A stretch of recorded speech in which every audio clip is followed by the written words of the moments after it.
All right, chat, what is going on? So we got some more VOD reviewing to do to start off with. And then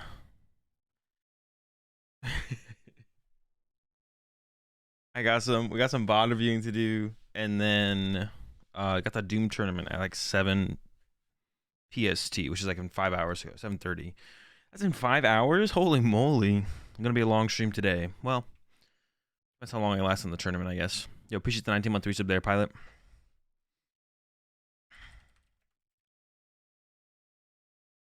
Let me just go ahead and put out my tweet.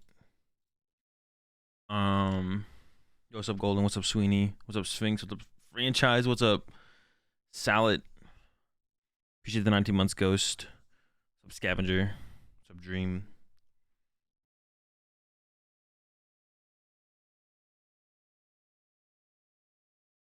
What time?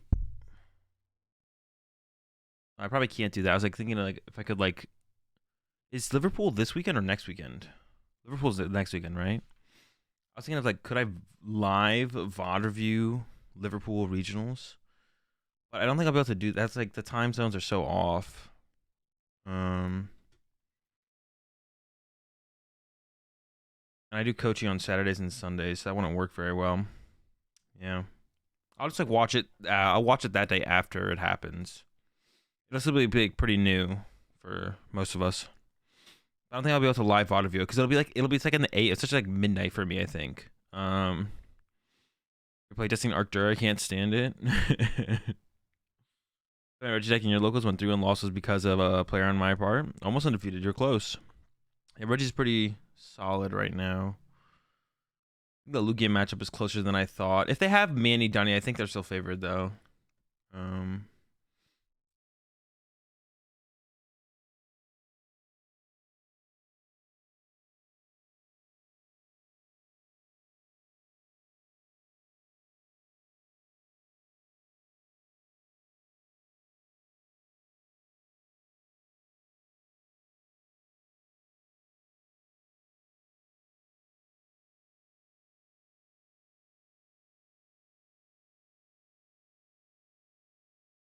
All right. It is 11 in the evening here. Yeah. Well, I guess it would like start up at like. Are you in the same time zone as Liverpool, Pass? So if it's 11 in the evening for you right now, then theoretically the stream would start up around like, yeah, probably start around like midnight my time, which is not good. What's up, Cosmics? All right, let's do this. Let's get the show on the road.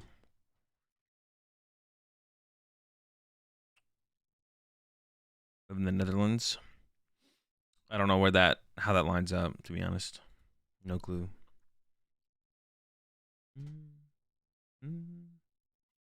I gotta find the start of this one too.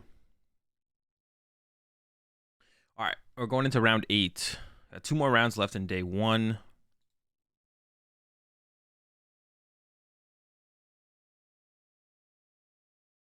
these like winning-ins? All right. 2 Genesect prized as well. That's unlucky.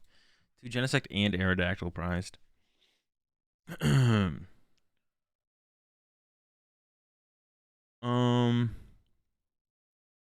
All right, going into round 8, Xander with the Mew deck, but it has Aerodactyl and Manaphy, Nathaniel Dow with Lugia.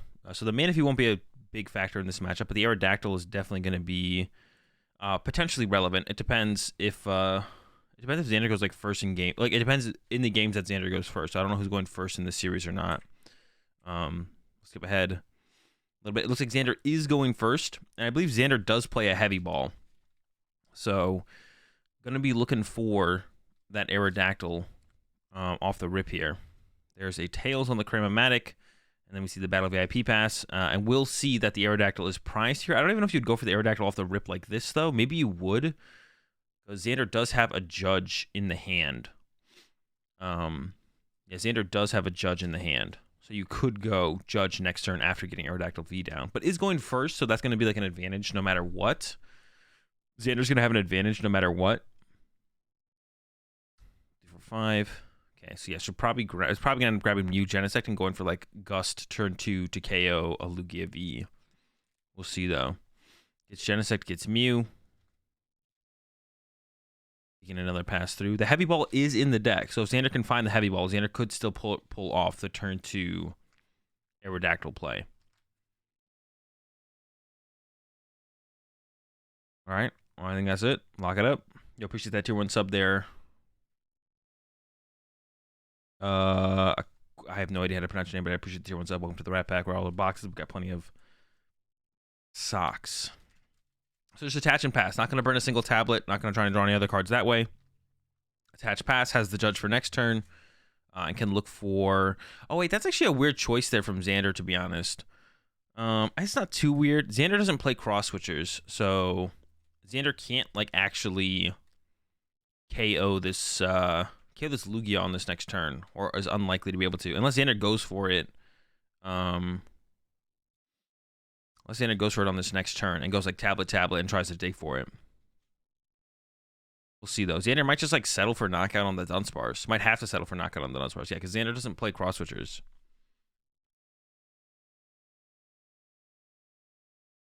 Yeah, Judge. Well, there's a boss in hand actually. So maybe you. I guess if you play 1 tablet, you can't draw any cards. If you play 2 tablets, you need to find another tablet next turn. So Xander might still go for the Gust on Lugia. If there's only 1 Lugia V on the bench. If there's 2. You maybe just don't go for it as Xander. Yo, appreciate the 29 months there, Jake. Caps out the Lugia from Nathaniel. Xander also doesn't play Choice Belt, so like that'd be like another reason to not do that. And then I think it's probably gonna end up playing Marnie here. Has Evolution Incense, has Pumpkaboo, has a Speed Lightning. None of that really does anything, so yeah, just gonna go with the Marnie. And hopefully it's gonna hope to draw to another Lugia. So Nathaniel doesn't know the build that Xander is playing. So Nathaniel probably assumes that there is cross switchers in the build here for Xander.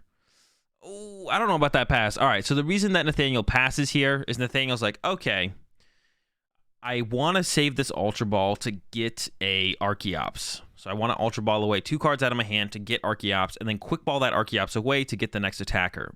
But that means you're not putting down 2 Lugia Vs up against a Mew deck. Now, getting Archeops in the discard pile is important, but it's also important to not just lose the game on turn 2 to Xander. So the reason Nathaniel doesn't play this, though, is because there's 2 Lugia V-Star in the hand. So what Nathaniel wants to do is draw the top deck, Ultra Ball away 1 V-Star, plus the top deck, Ultra Ball away those 2 things, get an Archeops, Quick Ball the Archeops, evolve to the V-Star, use Lumineon, get a supporter, go from there.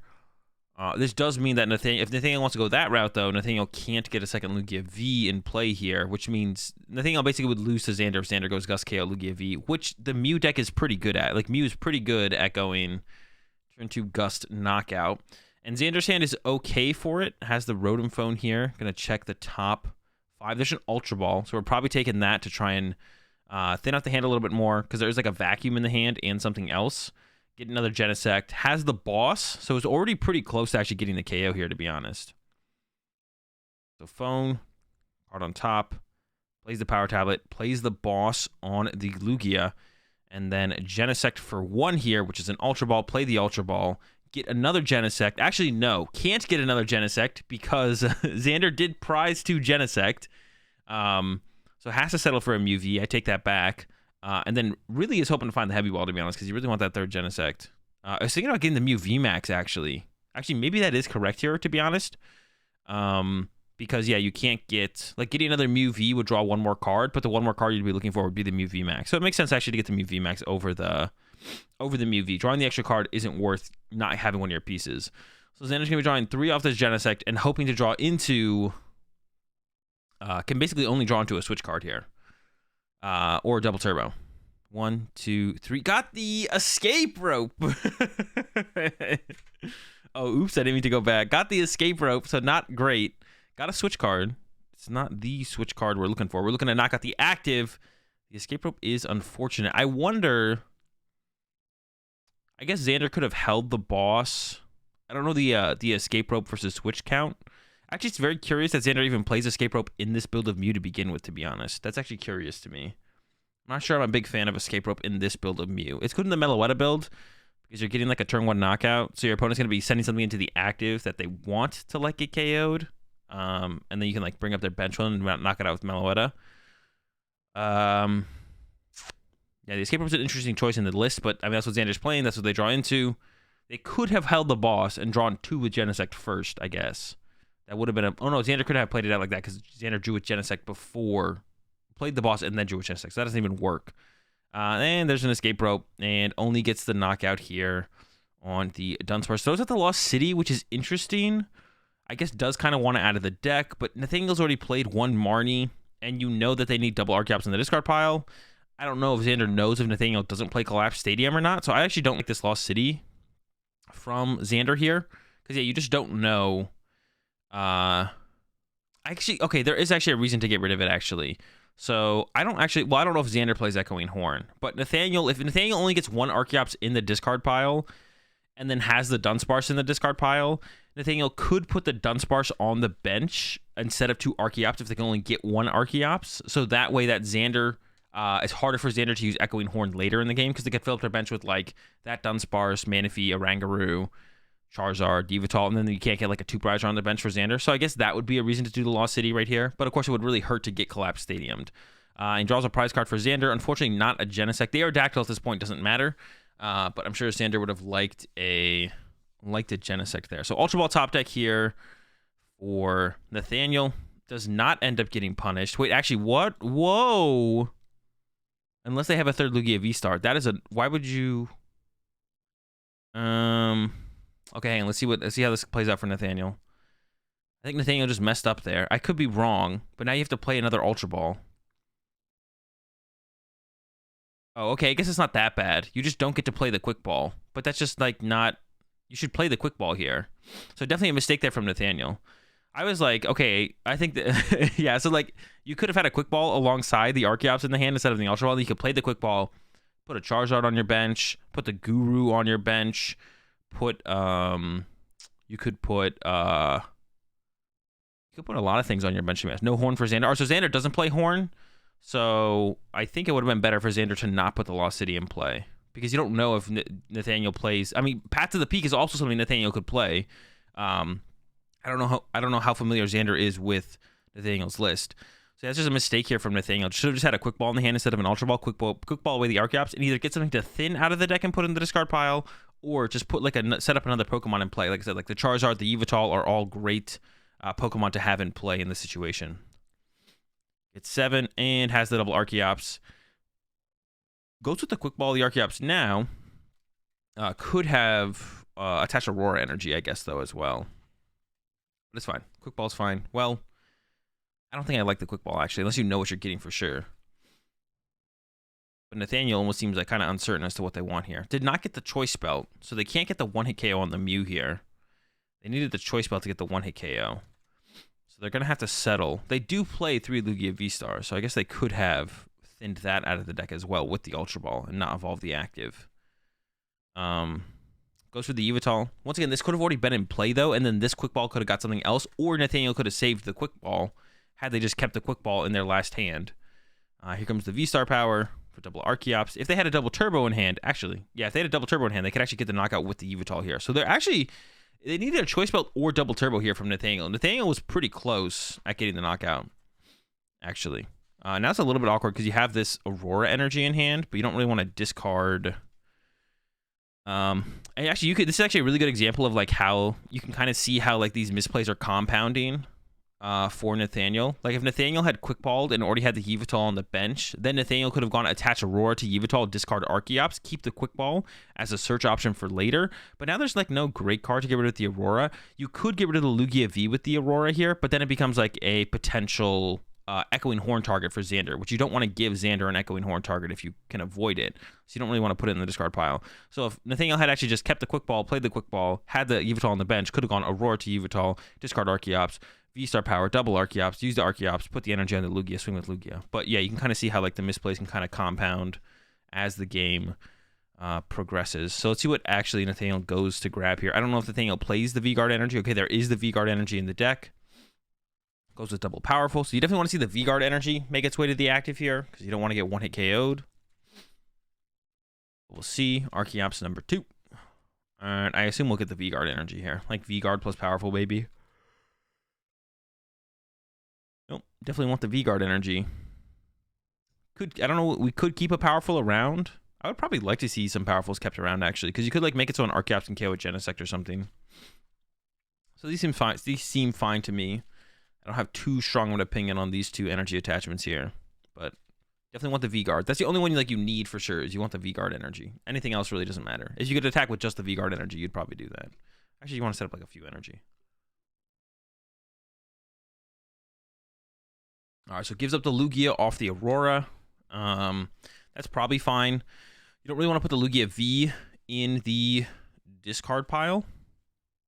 You don't want to put the Lugia V in the discard pile. Actually, I don't like the... I actually don't like the Lost City discard there from Nathaniel. I don't know. I guess it's you can go one way or the other, to be honest. So Nathaniel discards that Lost City. But Lost City is actually... It's good for Nathaniel to utilize Lost City and Lost Zone Xander's Pokemon, because Xander probably plays Silene, which Xander does. Whereas Nathaniel plays no way to recover their Pokemon, so you don't care if your Pokemon go to the Lost Zone. The only argument you could make would be, well, if Xander plays Vacuum and I leave the Lost City in play, Xander can now has a Vacuum target. So that's reasonable. But now Xander can put the other Lost City into play and get that out of their hand as well. So there's definitely an argument for removing it. I think I would have left the Lost City in play, though, to be honest. I guess there's an argument for removing it, though. All right.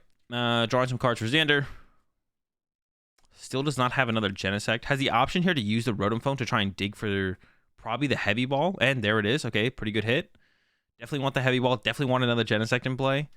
And then we'll probably go Bench Mew, Genesect for a couple. Has played 1 Power Tablet, so was looking for the triple tablet knockout here. Is it triple? Oh, it might need to be quad. I think it's actually quad tablet knockout. I don't think we're going to see a quad tablet knockout here. Another 3. There's a Heavy Ball. Finally, 3rd Genesect for Xander. Yeah, finally gets the 3rd Genesect. Aerodactyl's there. Couldn't use it. Yeah, going to be interesting to actually see what Xander can pull off here. Doesn't have like a ton of options in hand.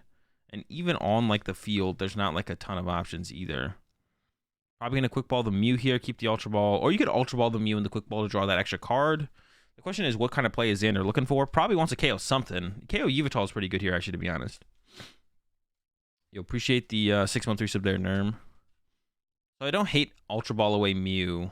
Goes with Quick Ball away Ultra Ball and keeps Mew, actually. This will keep around the... Excuse me. Keep it around the Mew means you can do like Psychic Leap plays later on in the game. They might be kind of hard to set up, but it keeps it around as an option. It lets you like Psychic Leap and keep around enough Mews to be able to keep attacking. Did not draw a way to attack this turn, though. So use... No, wait. Yeah, use Technoblast last turn, right? Wait, did Xander not use Technoblast? No, I think Xander did use Technoblast. So Xander can't knock out this turn. Has to run to a Mew and pass. Probably should attach Double Turbo to the other bench Mew. I don't see a reason not to. Did burn 1 tablet there. So 1-hit KOing the Lugia at this point is going to be super difficult. Actually, I think it's going to be impossible. I don't think it's possible for Xander to 1-hit KO the Lugia. It does have a Judge. Okay, so I think Xander got a little bit ahead of themselves here. So actually, Xander can still attack here. Xander can still... We have a Judge still. I didn't see the Judge. So Xander can still get a switch card and actually knock out this Lugia. Yeah, Xander can get a switch card here and actually still knock out this Lugia. So shouldn't have retreated the Mew yet, but it's like not a big deal because you're going to need the switch no matter what. Got a Cram, got a switch. Okay, so you don't even need to use a Cram. Is not going to be able to 1-hit KO, but can hit. And they could Psychic Leap back to the deck maybe. Attack with a Mew VMAX, Psychic Leap back to the deck, take the knockout. And that's when you're going to want the... That's where you'll want the extra Mew V in play. So, Technoblast for 190, I guess. Because minus 20 plus the tablet gets negated by the V-Guard energy. Yeah, 190. So looking pretty good for Nathaniel here. Looking really good, actually. The hand not looking too good, but the board state is looking good. We could even see Nathaniel go with, like, Luminion into Pumpkaboo this turn, to be honest, and conserve the Lugia. I think that's what I want to see from Nathaniel here. Really make Xander work for these bigger knockouts. So I would like to see Nathaniel actually put the Luminion back in the deck. I don't know how many Luminion Nathaniel plays. Put the Luminion back into the deck. Wait, does that even knock out the active? I think it does, right? Yeah, it should knock out the active. Wait, math. Okay, yeah. So attack with Luminion here. Put it back in the deck. Or attack with Archaea. Nah, I like saving the energy. Yeah, attack with Luminion here. Shuffle it back to the deck. And yeah, that's kind of cool. Retreat the Lugia. Do you want to keep the V-Guard energy on it? I guess would be a question. Currently, the Lugia has... Okay, and it looks like Nathaniel sees the Luminion play. Yeah, throw a powerful on there. Why not? Could load up like one more Aurora on the Yveltal. I wouldn't hate that. Or put one more energy on the active to make the retreat a little bit easier. Not sure what the big debate is here for Nathaniel. You could attach Aurora and discard the Lugia. You are drawing 3 prize cards. So actually, I think I like that a little bit more. But then if you top deck powerful energy, you can't get 4 powerful energy on the Lugia. So that makes sense as well in that, for that reason. So we might see like one more energy thrown on the active here to keep the V-Guard. So currently the Lugia has 190 HP, so it's got 90 HP left. So you want to basically make it so Xander can't Psychic Leap next turn for a knockout. If Xander can Psychic Leap for a knockout, then you can't win in 2 turns as Nathaniel. That would not be great. I wonder what Xander would Psychic Leap here, though. You could try and Psychic Leap the Yveltal. That's like a little bit too... That's like a too... I don't like that many energy on the Yveltal, I don't think. Maybe it's not too many, though. And I think you want to bench the Pumpkaboo here so you can send up the Pumpkaboo. You got to bench something here. Bench the Pump... No, don't attach a Choice Belt. I don't like that. Well, maybe it doesn't actually matter, to be honest. Yeah, actually, Choice Belt's fine there. But no! Okay, now we got to send up an Archaeops, which, to be honest, actually, setting up the Archaeops isn't terrible. Yeah, I don't hate it. I think I would like benching Pumpkaboo, send up Pumpkaboo. But I guess you give them a good Psychic Leap target if you do that. So maybe this is actually better. No, this probably is better, right? Because now you send up the Archaeops. It's not as good of a... As you send up the Pumpkaboo, it's a good Psychic Leap target. Xander would only draw 1 prize card and still needs 4 prize cards. So you're still in a good spot. I don't know. Losing an Archaeops always never feels good, though. It never feels good to lose an Archaeops. But I don't think that's going to happen here in this situation. Judge and Boss. I don't even know if I like the Boss grab there from... Or the Judge grab there from Xander. I maybe would have just gone with just the Boss. Because this turn of Xander, you definitely need a Boss. You definitely need to KO something off the bench. Yeah, it's probably correct for Nathaniel to send up Archaeops over the Pumpkaboo. I don't know. I also don't like the Pumpkaboo, though. The Pumpkaboo, you just don't want in your hand anymore either, right? Like, you want that back in the discard pile. You want him... You just don't like him. Yeah, so I don't know if I like the Judge put back there from Xander. You have a Judge in hand, you have Roxanne still left in the deck. I don't think you're ever playing that other Judge from Xander, so you're just reducing your chances of seeing all your other cards by putting that Judge back in your deck. We do see the Boss fine there. Goes for the Yveltal. I like this play from Xander. We do need to Psychic Leap, though. Xander does need to Psychic Leap here. You can't leave this Mew in the active here. I mean, you could. You do have the Oricorio down.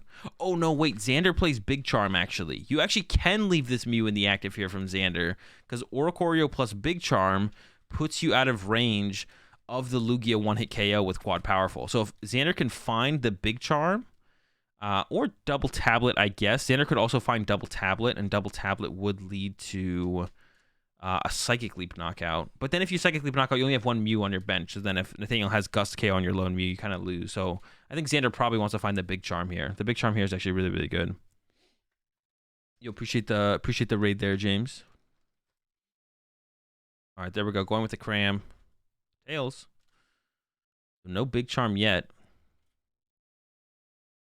Genesect for 2. I can't do anything else. Got to be Genesect for 2. 1, 2. The Big Charm on the last hit. Okay. The rest of the hand is filled up with trash Pokemon. And there we go. Swing, Techno Blast. Oh, the Big Charm's doing work here, actually. The Big Charm's kind of cool. Actually, it's a pretty cool tech. I saw it in the deck from Xander at the tournament. I was like, okay, that's pretty cool for Reggie's. I didn't think about it for this matchup, though, but it actually works pretty clean against Lugia as well. Of course, you're not playing... Xander isn't playing Choice Belts, which is also a pretty good card. So there is the Archaeops send up from Nathaniel, so realizes that they're not going to be able to one-hit KO this Mew. And then he's going to go for this 2-hit KO. Xander still needs 4 prize cards. I don't know how Xander's drawing 4 prize cards, to be honest. Eyeing up to Archeops. We could see... Actually, you know, an attack that would be... Well, an attack that's probably not possible, actually, anymore from Nathaniel. Because Nathaniel put a lot of energy on the Yveltal. Like I mentioned, I didn't like that many energy being put on the Yveltal from Nathaniel. But an attack with Raikou would be really good here from Nathaniel. Like, if Nathaniel could attack with Raikou, you know, you punch this Mew, you knock out the Oricorio off the bench. That would actually be a really good attack here from Nathaniel. But I don't think they're going to be able to do it. It looks like they're just going to hit really hard with Lugia. And this I don't like, because this opens up the Psychic Leap knockout. Also, I don't think I liked Nathaniel. I don't think I like it when Nathaniel discarded the... Well... Yeah, I would have liked it if Nathaniel had put 1 more energy on the Lugia and kept the V-Guard energy on the Lugia. Because you really don't want this Lugia to be Psychic Leap knocked out, which is now possible on this next turn. And might be what Xander goes for. Xander might just have to go to another Mew and play Roxanne, though, for the knockout. But the Psychic Leap option, a Psychic Leap play is like an option here. Also, put the energy on the Archeops and then play the Bird Keeper. I don't know about that. Yeah, I think the Raikou here, I think, would be really good because it gets you down to 2 prize cards as Nathaniel, which means you're a Gust on a Genesect away from winning. So I think Raikou was a really good play here. I don't know if Nathaniel had enough Auroras left because I think they did overcommit too many energies to the Yveltal. I didn't like how many energy they put on the Yveltal there. I think that was too many. You didn't need that many to make sure you had a board state that could survive a 1 Archeops board state or something like that. So I wasn't a big fan of that. Quick ball coming down. Well, both Archeops are used, or is it just one? I think it's just one. There's a Guru grab. There's the Raikou. There's an Aurora in hand. Aurora. I think there was enough energy, to be honest, here from Nathaniel. Like I said, I think the Raikou play would have been really good here. I also think trying to keep the V-Guard would have been good. Yeah, so I'm going to be interested to see what Xander does on this next turn. Actually, did Xander even need... Like, just curious for math reasons.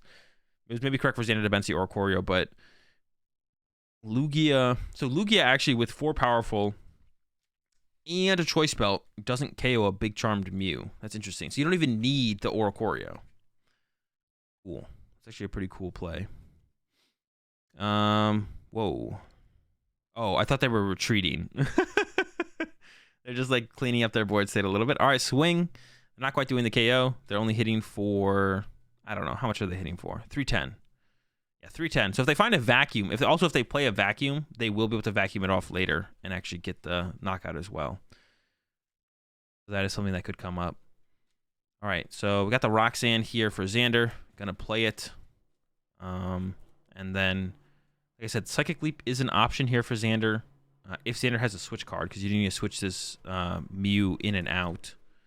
So Xander can find a switch plus a tablet. We could see a Psychic Leap. I like the Psychic... No, you need 2 tablets for the Psychic Leap play. I like the idea of the Psychic Leap play, but it might not be realistic.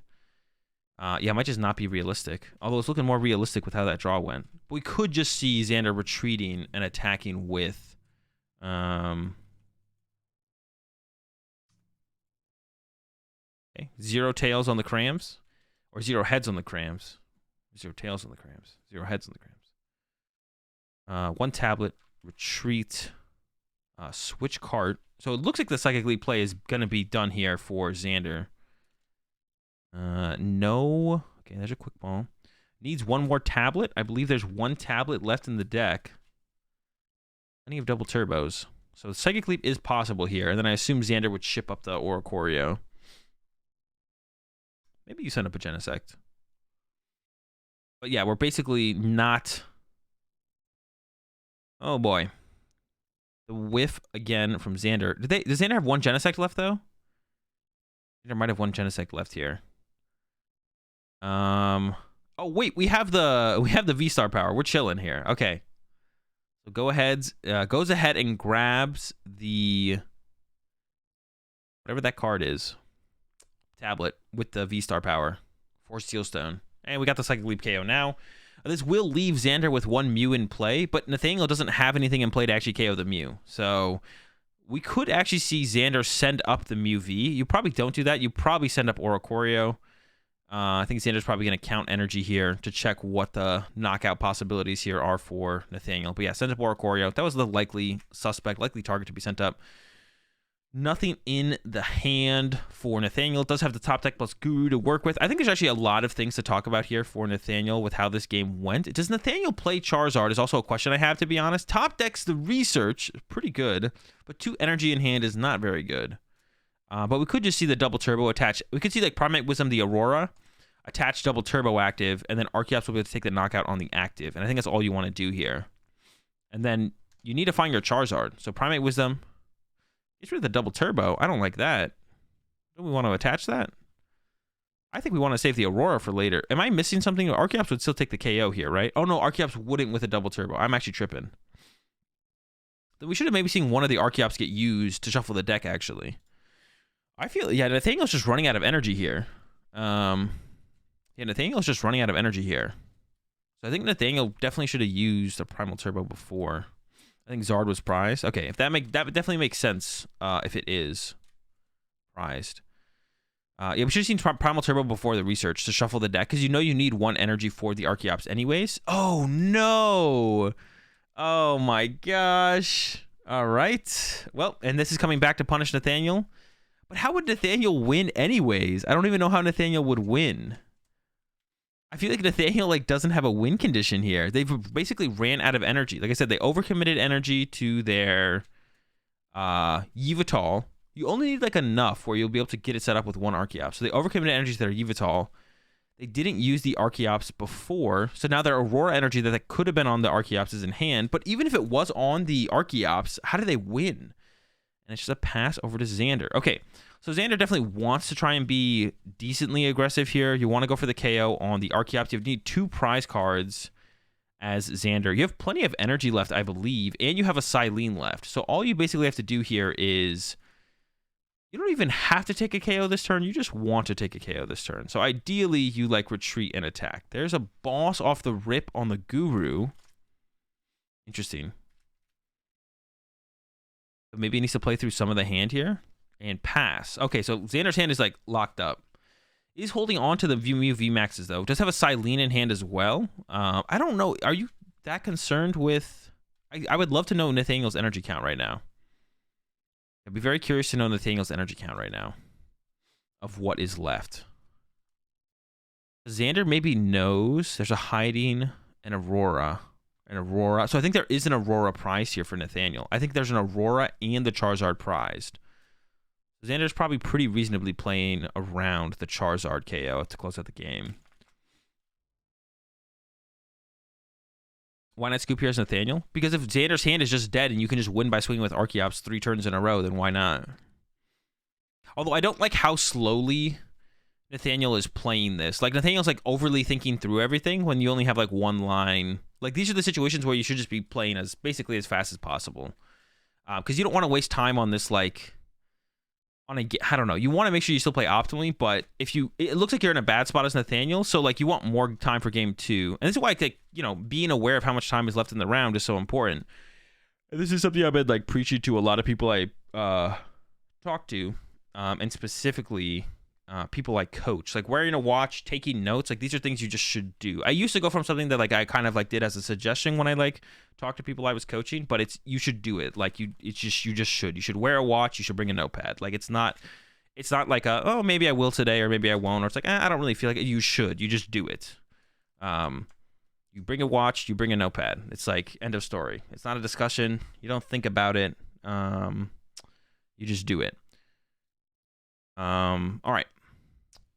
Double Turbo onto the Guru. Has a Choice Belt in hand. Could also bench some of these Pokemon, to be honest, because Guru already has 2 retreat costs anyway. So if Guru's stuck, your Raikou's stuck. So you may as well just like bench the Raikou anyways. So that way, if you get Roxanne or judged again by Xander, that's just not in your hand. And even the Choice Belt coming down on the Archeops makes sense here, because I don't think you have another attacker here as Nathaniel. Yeah, bench the Raikou or Ultra Ball it away. Do something with it. It should not be in your hand, though. You could Ultra Ball away the Raikou and the Lugia V, to be honest. But I guess you have a Luminion left, so you could keep those. I don't hate keeping those for that reason. Boss is up a Genesect with the tablet, and looks like it's just going to go ahead and punch for some damage. If we're looking to stall here, though, as Nathaniel, you could have just left the Oricorio in the active. I think Xander still has a ton of energy left and the Silene left, so I don't know if Xander's ever getting decked out here. Has an energy in hand now, so could go with the Silene. If we get a heads here, you can go ahead and attach to... Nope. Okay. Well, plenty of cards left in the deck for Xander. So I think as Xander here, you want to test the waters as to what Nathaniel's plan is, and I would just pass, I think. I don't know. You could also attach to Mew V and pass, because the chance that your Mew V gets knocked out seems to be pretty low in this situation. But you could be like, okay, Nathaniel, if you're planning to deck me out, then you're not going to KO my Genesect, so I want to know if that's your plan, so I'm going to pass here. Or you could be like, attach, or then you could be like, and if they are going for knockouts, and they knock out your Genesect, then you attack anyways, because Xander can't attack this turn anyways. It would only be like if you don't want to give Nathaniel more time, because then you are giving Nathaniel +1 turn to play the game. But Nathaniel kind of already showed you, based on their last turn, that they don't really have anything going on, or like any kind of win condition, it feels like. So I kind of like Xander just passing here and being like, okay, what's your game plan? And then Nathaniel basically would tell you their game plan on the next turn. The double Silent Tails was pretty unfortunate for Xander as well. Goes with the attach though, and then pass. Okay. Quick ball here from Nathaniel. Can grab Luminion. Has the option of Luminion. Has Serena. Can't knock out the Mew V. Goes for Stoutland, though, of course. Oh, then Ultra Ball. Okay, continuing to thin. And now probably going to go for Luminion. All right, Luminion grab. And, of course, you always want to attach to the Mew as opposed to... you always want to attach to the Mew as opposed to the Genesect first, because if you attach to the Genesect first, then Nathaniel could Gust up a different Genesect, and then you basically wasted an energy. But the energy on the Mew is always safe unless Nathaniel has Gust plus Charizard. But even if Nathaniel had Gust plus Charizard on this turn, Xander would probably be able to get to another double turbo and get the knockout. So I still think Xander's at the advantage here. Okay, goes for the KO. Has the... Nathaniel has the Charizard is still prized. Has Luminion in hand. Mew VMAX to the active. I believe has a Mew V in the hand as well that can go to the bench. Or a Genesect now. Yes, it could go with the Genesect. Could play Judge. It's maybe a reason that like Nathaniel shouldn't have played. Well, I kind of like playing the Ultra Ball. Maybe not playing the Quick Ball though. 2 double turbos left. So I think this game is basically all wrapped up here for Xander. Has 2 double turbos left, so should be able to go... just needs to put another Mew V on the bench, and then should be able to go Technoblast, retreat Technoblast next turn, and then probably should play Judge this turn, because Nathaniel does have 1 Aurora left, I believe. Xander seeing the Speed Lightning and the Hiding should know it's like it should be Hiding, Speed Lightning for Aurora. Benches... It shouldn't matter if you bench Genesect here, I don't think. Genesect for 3. Maybe there's an argument to... maybe there's an argument here from Xander to... see, 4 cards left in the deck. There might be an argument here for Xander to leave a bench space open to be able to use Psychic Leap, though. So maybe he shouldn't have benched that last Genesect. I could definitely see an argument for that. And then has the Judge. I think you do play the Judge here. I wouldn't play any more cards, though, as Xander. I'd probably just play the Judge. I don't like attaching the energy here, I don't think. Yeah, attaching the energy is... Although Xander like really wants to find a card here. I don't know what the card is. Oh, Path. Okay. I would have tried to find that after the Judge, though. Because now Xander is only going to have 1 card in deck. I don't like Xander playing this. Yeah, I think Xander could have either benched the Mew V instead of the Genesect or just like stopped playing cards. You should have like drawn the cards after the Judge. Because if you Judge into the Path, then you can just like stop there. And if you don't Judge into the Path, then you can continue to draw cards. But now you're going to have a 1-card deck left as Xander. And it's possible... Actually, there is. Now you could deck out as Xander because Nathaniel could send up.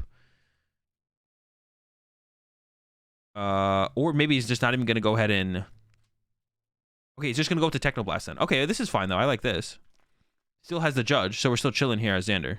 And has an energy in hand. Oh, but there's the Vacuum. Gets rid of the Lugia.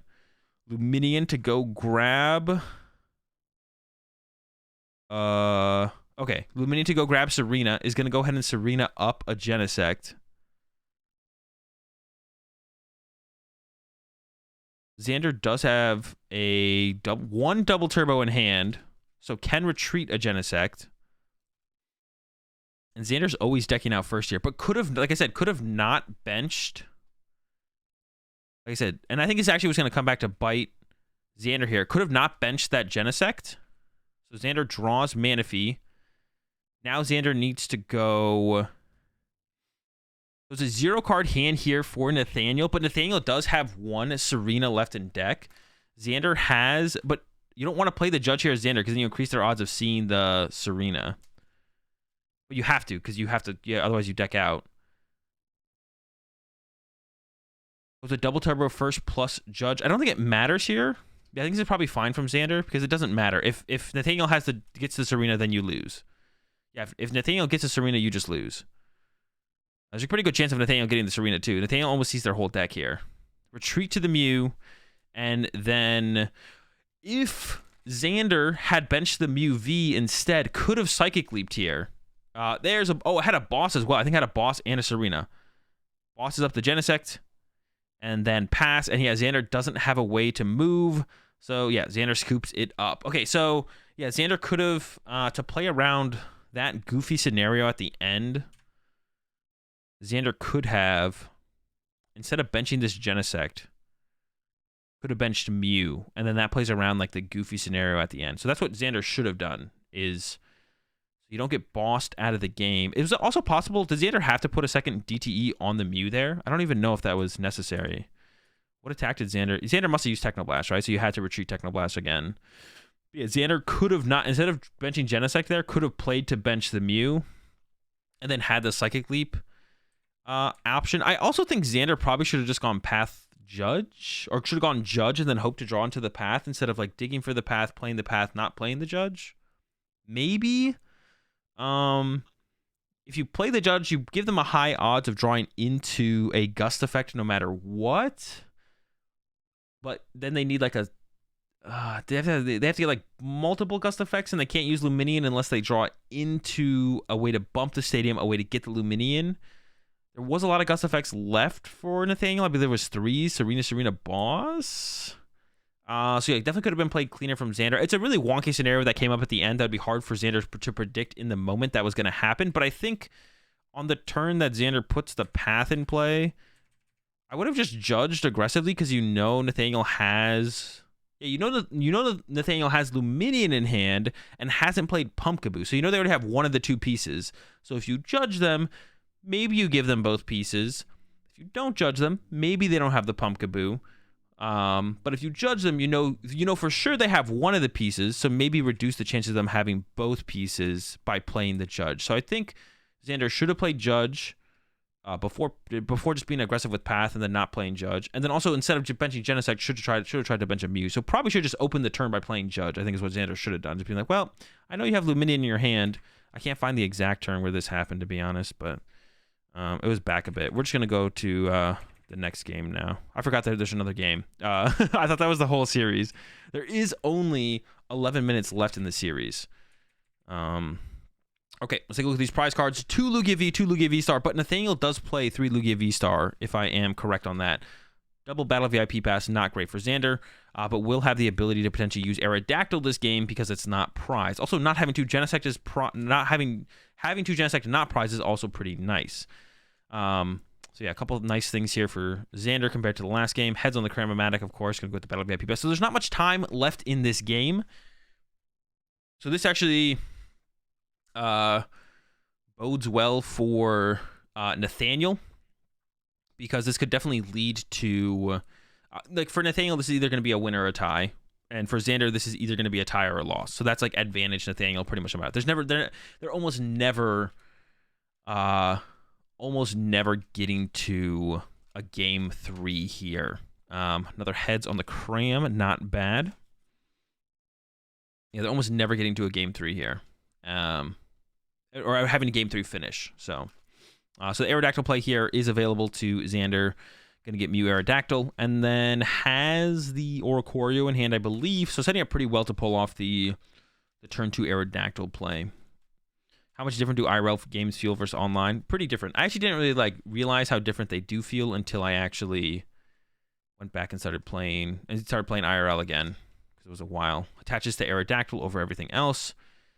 Doesn't play the heavy ball, so definitely playing a little bit frantic here. Xander is definitely should have played still hasn't played the heavy ball.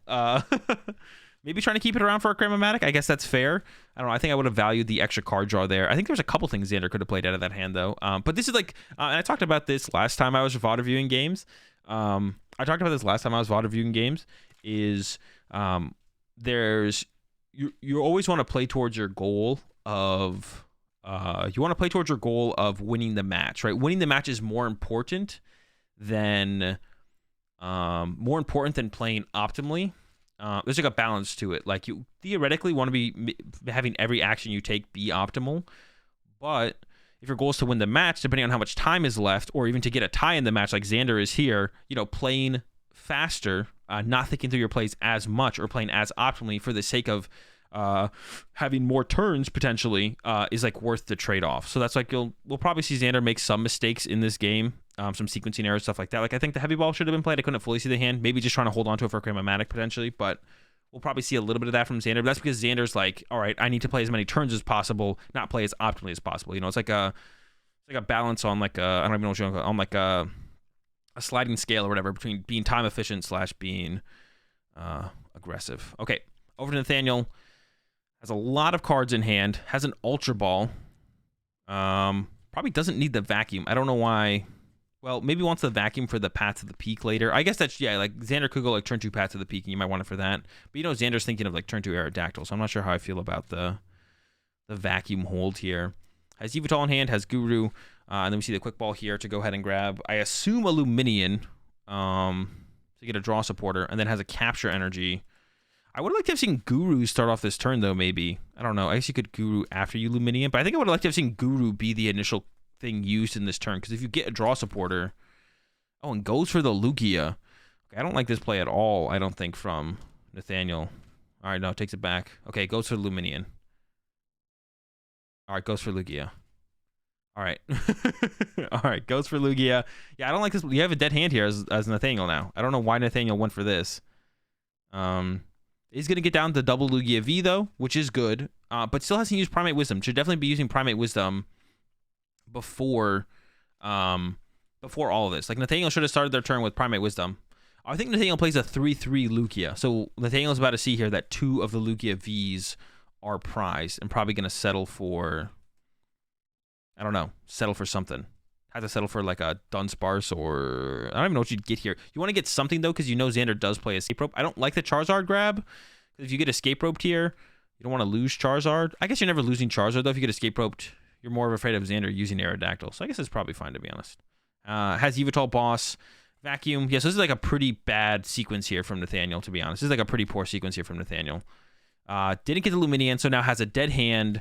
Yeah, pretty bad sequence here from Nathaniel. And should have opened up with Guru. Like, the first thing I think Nathaniel should have done, the first thing Nathaniel should have done is Primate Wisdom. Like, in that hand, I'm pretty sure like the first thing every single time Nathaniel should do is Primate Wisdom.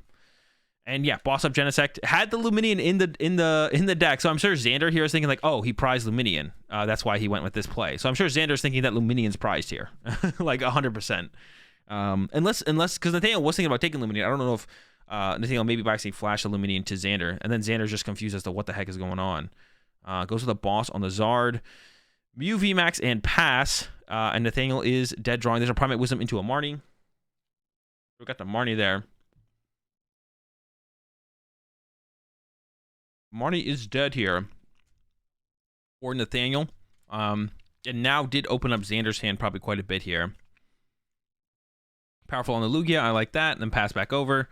So Xander has a couple different plays that they can make here. They could just go for the Gust knockout on the Lugia. Gotta send up the Guru here. Guru gets sent up. Mew for Xander. Quick Ball's away. The Power Tablet, I don't like that. I think Xander probably should have gone play double Power Tablet and then save the Quick Ball to thin out the hand going into the next Genesect. So I think it's a mistake there from Xander. Once again, like I said, Xander's going to be playing pretty fast. Unless Xander's going to keep this tablet, but no. Genesect for cards. Rotom Phone for 5. Looking for the Gust here. Definitely wants to be more aggressive in this situation. Xander does. So Xander wants to be pretty aggressive here and try and find a boss to just KO the Lugia. Doesn't want to go through the Aerodactyl route. It's like too slow. It's just, it effectively does the same thing to KO it as to use the Aerodactyl. Top. Check goes to the hand. There's a Mew. There's a switch into a Mew. There's a tablet, another Genesect. 1, 2, 3, 4. There's a Cram. Cram comes down. And it is a head, so we will see a Gust boss on the Lugia and knock it out. There is only 3 minutes left in the game. And this is why knowing the time is super important. Because actually, what ends up happening at the end of this game is Nathaniel will concede eventually. But Nathaniel shouldn't concede because there's no chance that Nathaniel wins game 3. Or there's very unlikely that Nathaniel wins game 3, right? Also, didn't use Primate Wisdom first. You take a basic out of the deck. No, you should definitely use Primate Wisdom first here because you're only looking for Gust effects, I think. So you're trying to switch up the top deck. Do I wear a watch when I play? Yeah. I'm not going to tell everyone to wear a watch and then not wear a watch.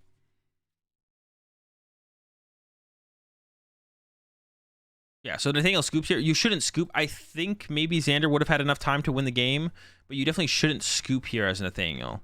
Because there's no chance. There's the chance that game 3 finishes. There's probably a higher chance that this game doesn't finish than game 3 finishes. Which means if this game's not going to finish, that's Nathaniel's out to victory. But now all that's going to happen into this third game is they're going to tie probably. Because there's like 2 minutes left. And if anyone's going to win, Xander's probably going to be the victor. Actually, it's not true. Lugia's pretty fast at drawing prize cards. I guess Nathaniel could win. Oh, and then it's just Raikou pass. Okay, sure. But yeah, I think the more likely outcome is that doesn't what's it called?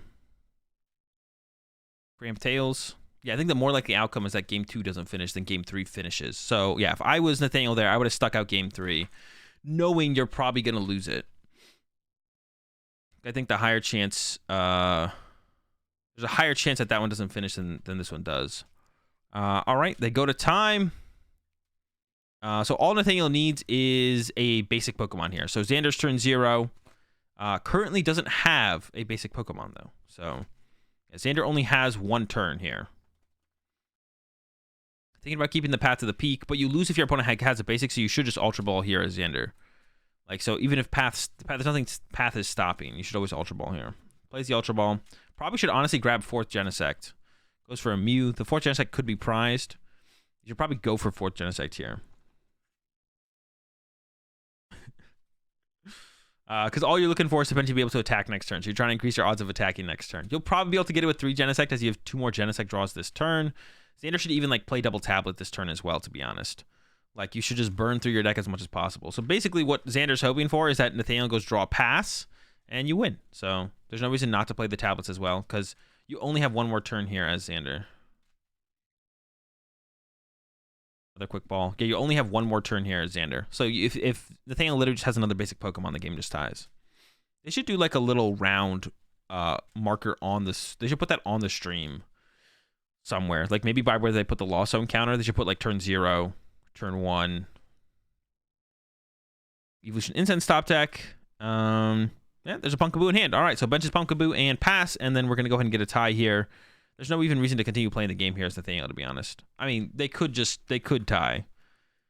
I mean, you could have just passed as Nathaniel. That would have been fine. Yeah, I mean, you can also play it out. It's fine. Probably want to keep the vacuum. Like, if we're going to play out the game, you want to keep the vacuum because you could get passed next turn. Get your Lugia, bench it, and pass. Lugia, bench, pass over to Xander, and we end up in a tie. Yeah, game 1, Xander probably should have won game 1 if they played a little bit better.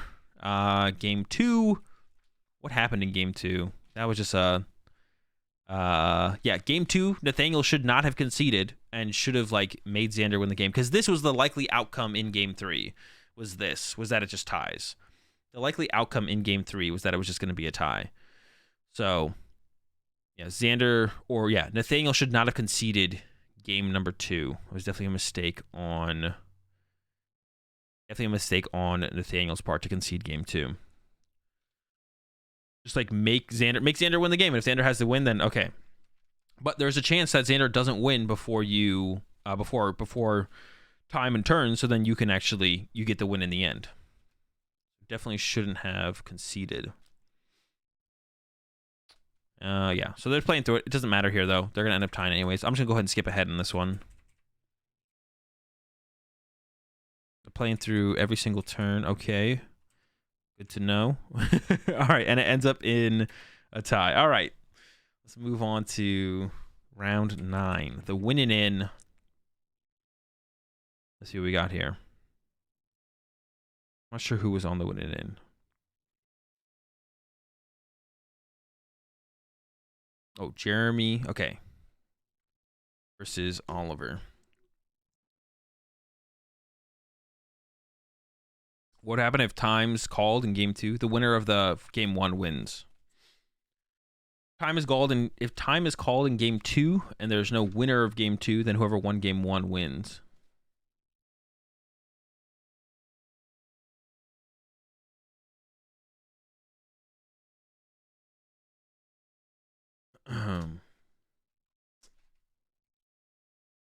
I will be at Orlando, yes. All right.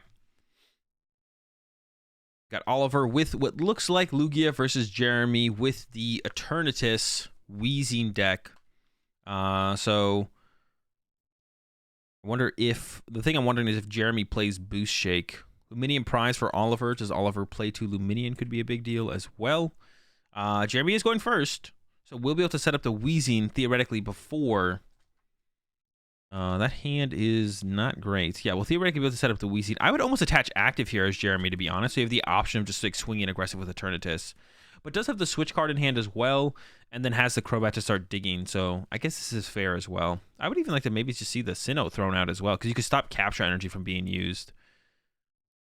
Yeah, I mean, you want to... Yeah, I would just throw out the Sinnoh there as Jeremy and draw the extra card, I think. I don't hate the idea of that. Another Eternatus making its way down. I also just didn't hate the idea of just like swinging early with Eternatus, but yeah, I think the +1 card there was probably worth it from Jeremy to put the Sinnoh in play. I wouldn't have hated to see it. All right, over to Oliver. Gonna go Evolution Incense, get an Archeops.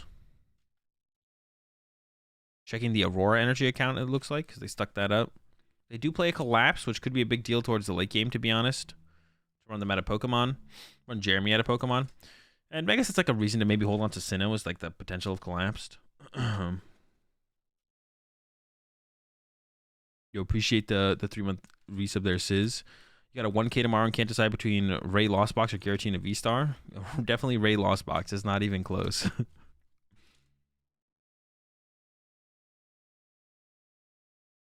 All right. Still checking prize cards here for Oliver. And like I said, probably going to grab Archeops. I can't grab Guru. All right, goes for Archeops. And then I believe has a Quick Ball in hand. Quick Ball the Archeops. Might go grab Guru. We'll see. Was like lining that up, so I think that is going to be the grab here. Maybe wants to conserve one of these energies. I kind of want to see the... Yeah, I kind of wouldn't hate to see that powerful energy get conserved, maybe. I don't know. Maybe you just want to attach the... Actually, you kind of probably just want to attach... Yeah, you probably want to save the double turbo and attach the powerful active, read the wind, but then you can go like... Or attach a double turbo active, so that we can go like double turbo, knock out Coughing turn 2, possibly. So, yeah, I would like to see Primate Wisdom... You have a V-Star in the hand as well. You maybe need to save the V-Star, but probably not. So I'd like to see Primate Wisdom on the powerful energy. Primate Wisdom the powerful energy for sure. Attach the double turbo so you threaten double turbo knockout potentially. All right. Primate Wisdom, but let's see what they put on top. Yeah, you should attach the double turbo for sure. So this is definitely a mistake here from Oliver. Gets an Ultra Ball. Can't really play the Ultra Ball. Oh, unless you want to get rid of your Charizard, which I'm not a big fan of. I think we should probably keep the Charizard. Charizard's kind of cool. Does a lot of damage for a single energy. Yeah, I don't like the Charizard get rid of there at all. I would have just benched Charizard, attached the powerful active, and then research at that point. But what I would have done is Primate Wisdom the powerful, not play the Ultra Ball we drew, attach the double turbo active so we threaten turn 2 attack with 2 double turbos, and then research into Read the Wind. We'll see how this plays out from here, though, for Oliver. Oh, wait, what? Why are we not attaching the powerful? I guess we leave open the possibility. Well, no. I think we should always attach the powerful there, right? Like, if Jeremy attached to Eternatus, I would say, okay, we should probably leave open the option of capture energy to get a second Lugia. But in this situation, Jeremy did not.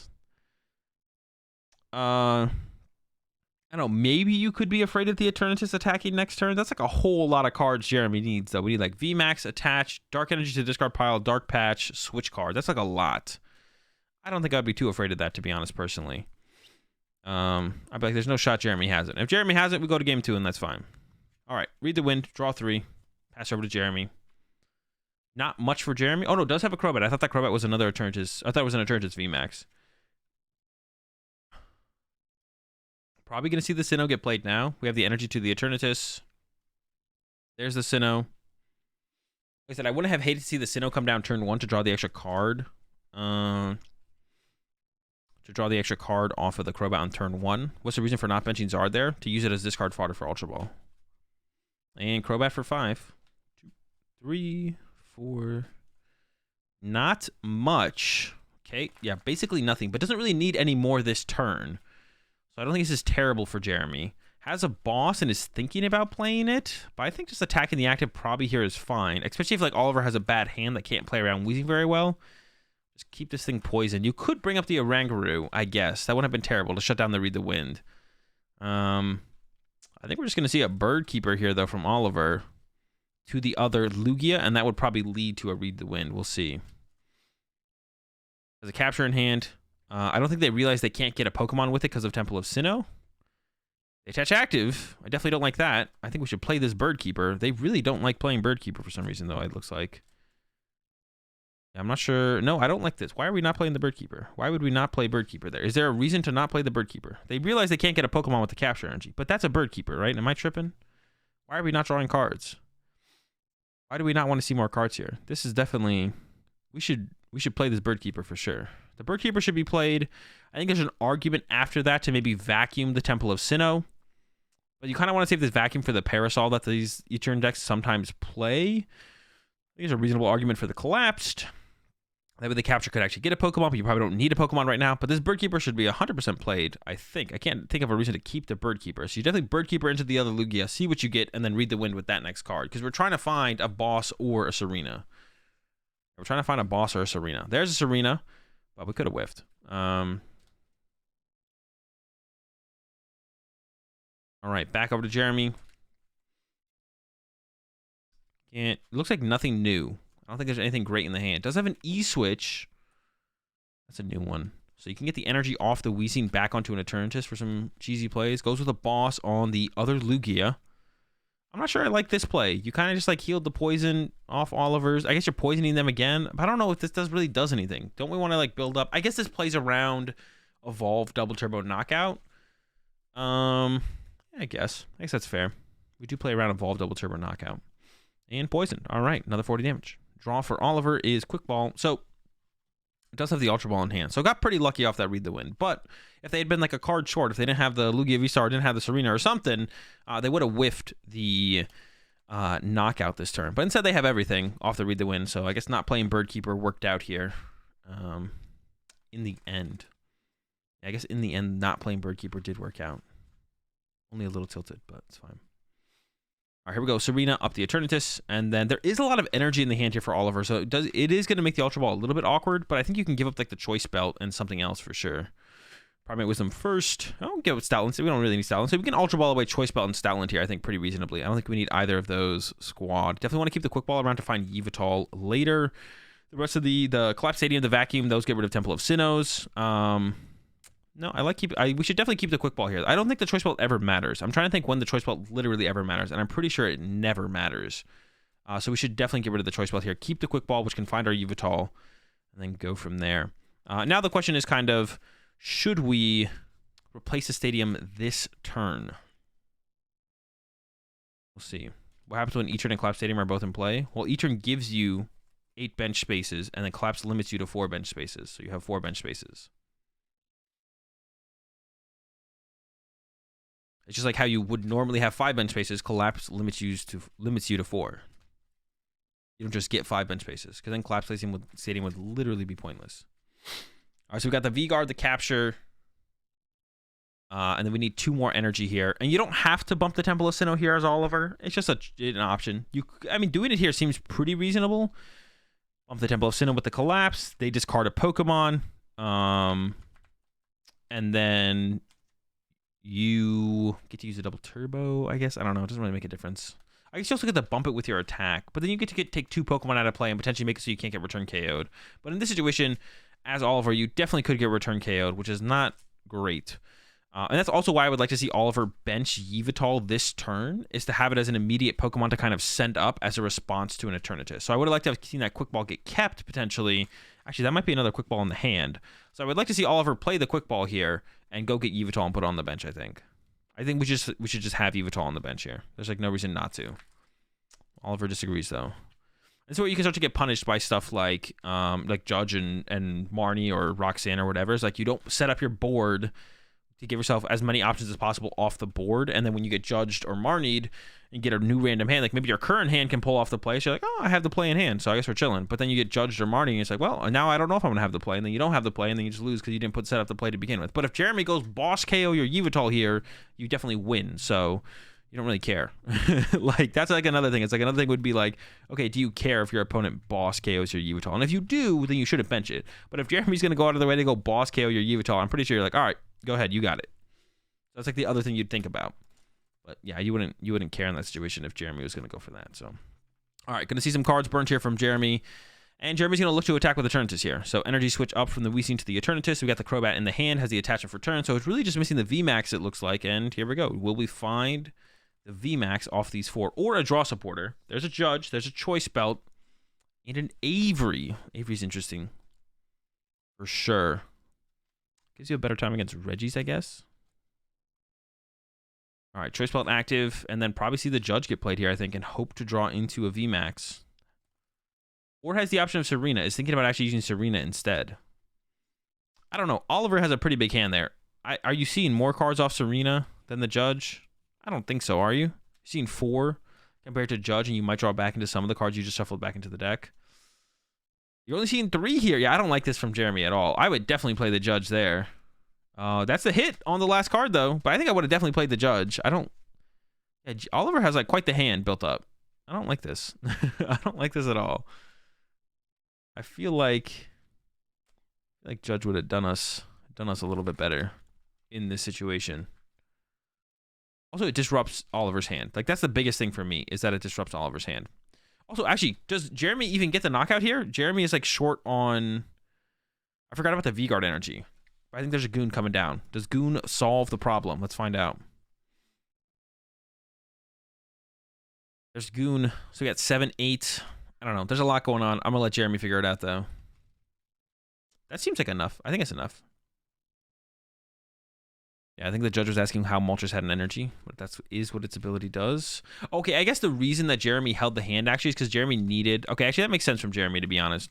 The reason that Jeremy held the hand, actually, is because there was 2 basic Pokemon in the hand. So Jeremy didn't need just Eternatus VMAX.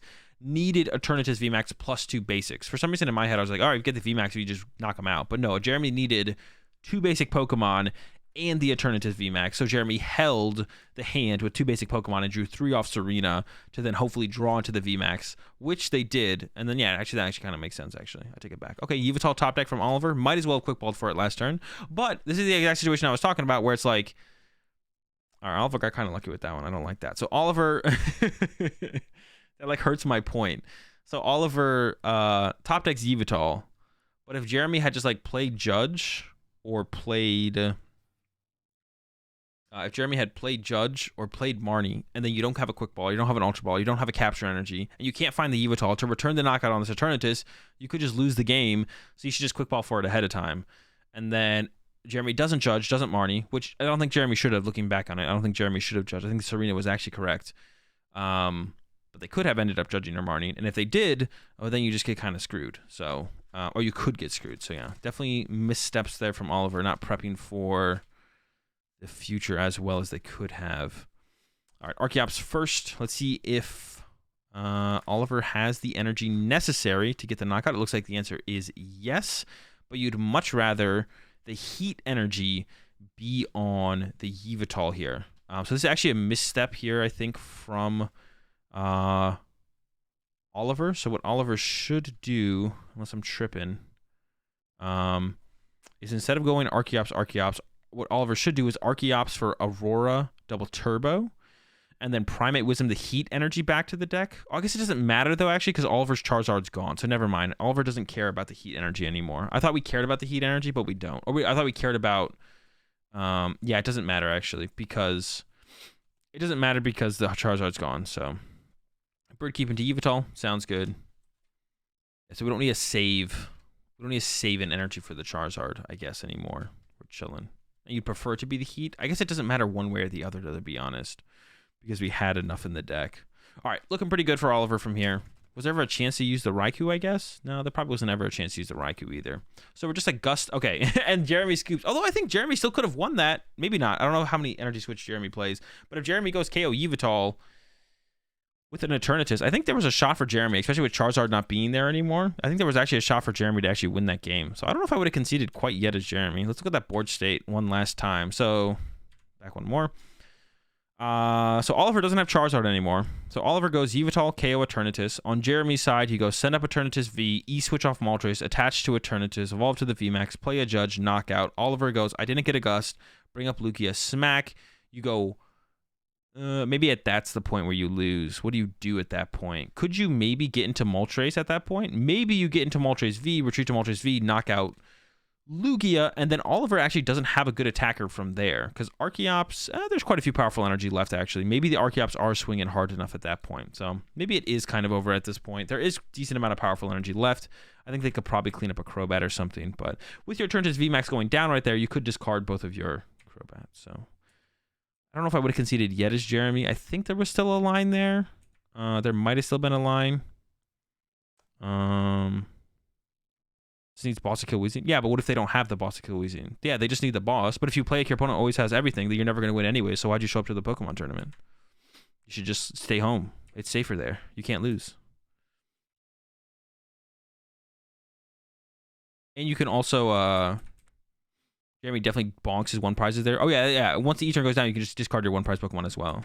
Is that line worth the time? I would probably take that line still. Yeah, you can discard your one prize Pokemon, like Soda said. Discard your one prize Pokemon, and then, I mean, it wouldn't matter on that turn to discard your one prize Pokemon because you have a Lugia V-Star setup. You have a Lugia V-Star setup on Oliver's side. So if you have I guess it wouldn't be a boss specifically. You need this arena, but like, yeah, Jeremy has Judge in the hand for next turn. You play the Judge, and then hope they whiff. If they don't whiff, then you concede, and then if they do whiff, then you could win that game. So I think I would like to have seen Jeremy stick that out 2 more turns. It might overall not be worth the time though. I could see it not being worth the time. I would have stuck it out though. If I was in Jeremy's situation there, I would have stuck it out the 2 more turns because I see a line there where it could work out.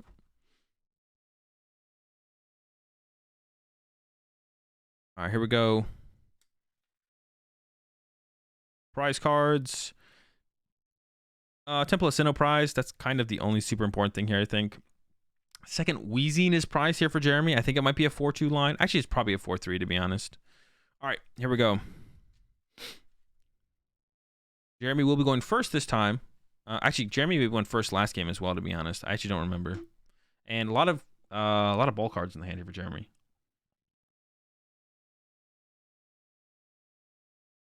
Quick Ball away. Ultra Ball. Has a Judge in hand for next turn. Has another Quick Ball. So this is something you don't want to do, just like in general. If you're going to play a search card, play the search card, check your prize cards, then attach your hiding, then bench your Sneasler. Maybe 95% of the time, you bench the Sneasler or attach the energy or whatever. Maybe 99% of the time. But if that 1% of the time pops up based on prize cards, you don't want to misplay, right? So if you're always going to search your deck, just search your deck first. Don't start doing things. Get maximum information before you make permanent decisions. Because once the permanent decision is made, that's it. You don't get to take that back. So, Quick Ball's away the switch. Could we have ever played the Ultra Ball there? Would have been the question, and save the Quick Ball for after the Crobat. But I actually think we might not be Crobatting here as Jeremy. We might just be passing here and holding the Judge. Maybe not. 2 switches down feels a little bit sus, but maybe it'll be fine. Ultra Ball for a Crobat. I was wondering if we could ever... I wanted to keep the Judge there from Jeremy. Yeah, how could we have ever kept the Judge there? I want to at least keep the Judge if we're going to use Crobat here. We could have there had to be a different way to maybe play that out here as Jeremy. I feel like there was a different way to play this out as Jeremy where we keep the Judge. Let's see how this one goes, though. You'll appreciate the 10 months there, Calamity. I think we got... Nope, we did not get another Judge. To have an Ultra Ball for the VMAX next turn. Don't really need to get anything else this turn. So yeah, I like to see Jeremy passing here. There's nothing else to really grab. Over to Oliver. Let's see. You got the Evolution Incense. You got the Boss. You got the Quick Ball. 2 Quick Balls, maybe. And a Research. Yeah, and I actually think I usually talk about this before each match, though. I actually think this matchup is favored for Lugia. I also think Lost Box is favored against. I guess it depends on the build of Lost Box a little bit. I also think Lost Box, for the most part, is favored against. Like, Kyogre Lost Box is definitely favored against Eternatus Weezing, and I think so is the Rayquaza build. Actually, maybe not. They don't have Snorlax. But yeah, I think it begs the question as to where are Weezing's strengths in this format. But Lugia grab here from Oliver. Another Evolution Instance in hand. And then I believe has a Research. So pretty good first turn here from Oliver. Double Arceus in the discard pile is always going to be good. So there we go. Lugia number 2. And then we should see a Research on this turn. The energy attachment, I guess, is the question. Like, do you attach it? Do you wait for a capture? I don't think you're getting turn 1 KO'd by, or turn 2 KO'd by an Eternatus. So I think we can pretty safely attach the powerful energy here and the choice belt as Oliver. Choice belt math doesn't matter too much in this matchup. Why are we just love discarding our energy here? I don't know. Oliver is like always holding out for these capture energy, which I feel like is okay sometimes, but you're just not getting knocked out this turn. I don't know. Oliver plays like super scared. Oliver like plays super scared of Jeremy getting the knockout on the lone Lugia V, which I think is incorrect. I think we can put a. I like this quick ball though. Oh, we do have the. Well, we got a quick ball. Yeah, I do. I would have put the powerful energy on the Lugia for sure. Yeah, Oliver plays super scared of, and it's possible that Jeremy has it, right? But I don't know if it's worth. I mean, losing a powerful energy aren't that important in this matchup, so maybe it is worth the trade-off of like if Jeremy does have next turn like quick ball away a basic dark, attach a basic dark, attach a choice belt to the Moltres, use the ability, Gust KO your Lugia. I guess that is like a possibility. I don't know. I wouldn't play around it enough that I would probably put a second Lugia in play if I found one, but I don't think I'm holding out for capture energy here like Oliver is doing. I think Oliver's playing a little bit too scared, a little bit more scared than they need to. But to be honest, Jeremy's pretty close to that play. So, well, how are you going to find that one of choice belt though? There's no way Jeremy finds the one of choice belt. But Jeremy's hand is chock full of everything else. So, I don't know if I like this. I can't tell what the rest of the hand is. I don't know if I like this sequence the way it's going though. Does get out the early Eternatus. The question is, where does Jeremy go from here? You could just swing. If you could just start swinging with Eternatus here, that actually might just be better for Jeremy, to be honest. Like, you just go knock out Luminion, and then on Oliver's turn, for them to get the return knockout would be pretty unlikely. And then you could just go KO Lugia as Jeremy here, to be honest. I wouldn't hate to see that. I think we're going to probably see Jeremy go into the Weezing. And then I think that's where the game is going to kind of fall apart here for Jeremy, because Oliver already has the Serena in hand. We could see Jeremy find a Judge or a Marnie and take that away potentially. So, I mean, that's what we're going to be looking for here as Jeremy. But we'll see. There's the Wheeze. There's the, yep. So we're committing to Wheeze here. And Crobat for 6, I believe. Yeah, we could have tried to see Jeremy maybe get more aggressive. Of course, you don't have the E-Switch in hand yet, and you don't know if you'll be able to draw it this turn. So you don't want, like, committing to that line of play is a little bit scary because of that, but I don't know how good this line of play actually is to be. And this is why the matchup is not bad for Lugia, and I think Lugia is actually favored, because to play the game as Eternatus Weezing, you have to put so many Pokemon on your bench, and some of them are just always going to inevitably be V Pokemon. So and the Lugia deck plays a lot of Gust effects. It plays 4 Gust effects usually, 2 Boss, 2 Serena. So like we'll see this turn from Oliver. We're gonna go Gust, bring up the Crobat, and yeah, Gust bring up a Crobat and knock it out, or probably knock out the Moltres, to be honest. So it's gonna get the knockout. All right, searching out. Oh, have we not seen a supporter here for Jeremy? Actually, we're not done yet. I thought we were about to end the turn, but it does get a Marnie. Okay, so this can make things interesting actually. Jeremy is gonna search out a Marnie here, which means we might not have the Gust here on the next turn for Oliver, which actually, to be honest, thinking about it now, instead of quick balling for Lugia, I feel like Oliver should have quick balled for Guru and Primate Wisdom the Serena to the top of the deck. I didn't think about that initially, but also, you know what? I mean, it would be fair for Oliver to be like, I don't even know if they play Marnie, because last game Jeremy did not show Oliver a Marnie.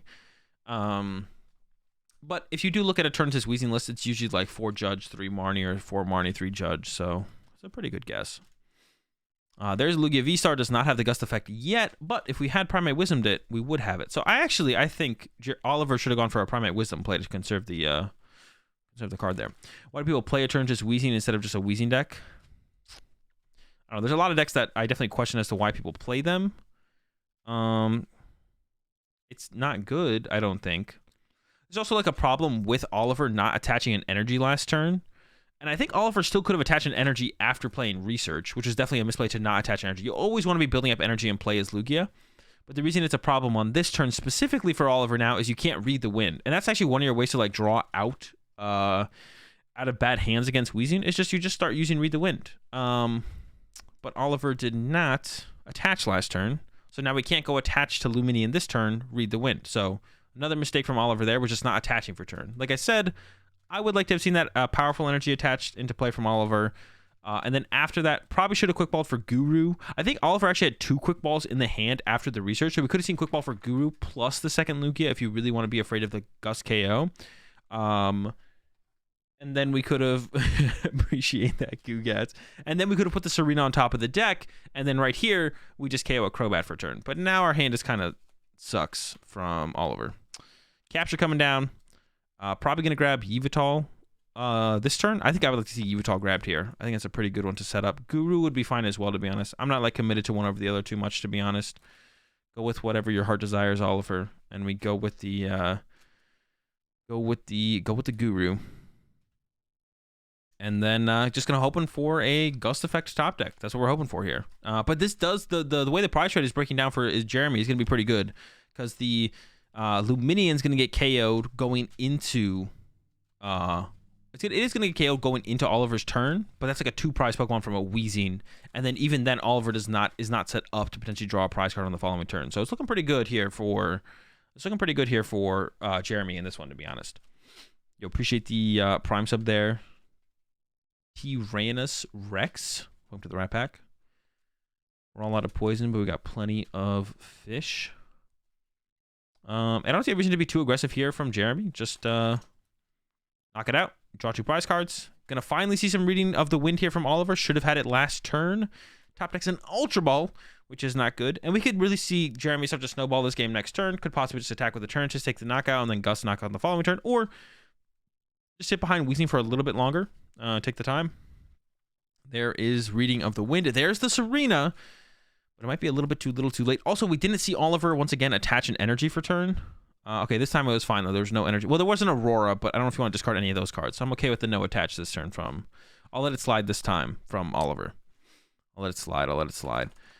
Parasol to the Eternatus, but Oliver does have the Vacuum in hand. Actually, I think Oliver's hand allows Oliver to actually KO that Eternatus this turn with Yveltal. We'll see exactly what Oliver has on the next turn. And if you're playing scared of that as Jeremy, I would like to see the Judge here, I think, come down. Yeah, I like the Judge here. And then actually, maybe... Nah. I was saying you could split your energy from your Eternatus VMAX, but like the chance that Jeremy or Oliver has that play is pretty unlikely, especially after you judge them. So I'm fine with both energy going to the Eternatus VMAX. The Parasol there is really annoying, though. That's super annoying. That one's super annoying. All right. No Gust effect for Oliver. There's about 18 minutes left in the game. I think if I was Oliver going into next turn, if I don't top deck a Gust effect, like right now, I think I would maybe concede. Got an Evolution Incense, though. Let's go. Yeah, I think I would maybe concede here if I was Oliver. So I'm going to go ahead and grab an Archeops, and then we can Ultra Ball away the Archeops and the Echoing Horn, unless there's something to horn out of the discard pile, but I don't think there's any basics in there. I can grab another Pokemon, and then attach the Aurora to the bench Lugia and discard the Pokemon we grab. Should be the line here. Yeah, checking the discard pile for the Horn. Oh, there isn't a Eternatus V, so maybe we do want to pull off the Horn play this turn. Yeah, that'd be fine. I'd be fine with that. I don't know if it ever matters too much to do that. I guess it like limits Jeremy's outs to Crobats later on. I don't know why Oliver's stressing over this decision here. We could just grab a Lugia V-Star as well and just evolve the bench Lugia V. Actually, I kind of like grabbing a Lugia V-Star here instead, to be honest. And just evolving the bench Lugia V, maybe. And then use the horn to limit Jeremy's Crobat access, I guess, a little bit. I don't know. Does that really do anything? I don't know if that makes a big difference, to be honest. Use up the Aurora energy. I guess that's fine. We still should have plenty of energy left here for Oliver.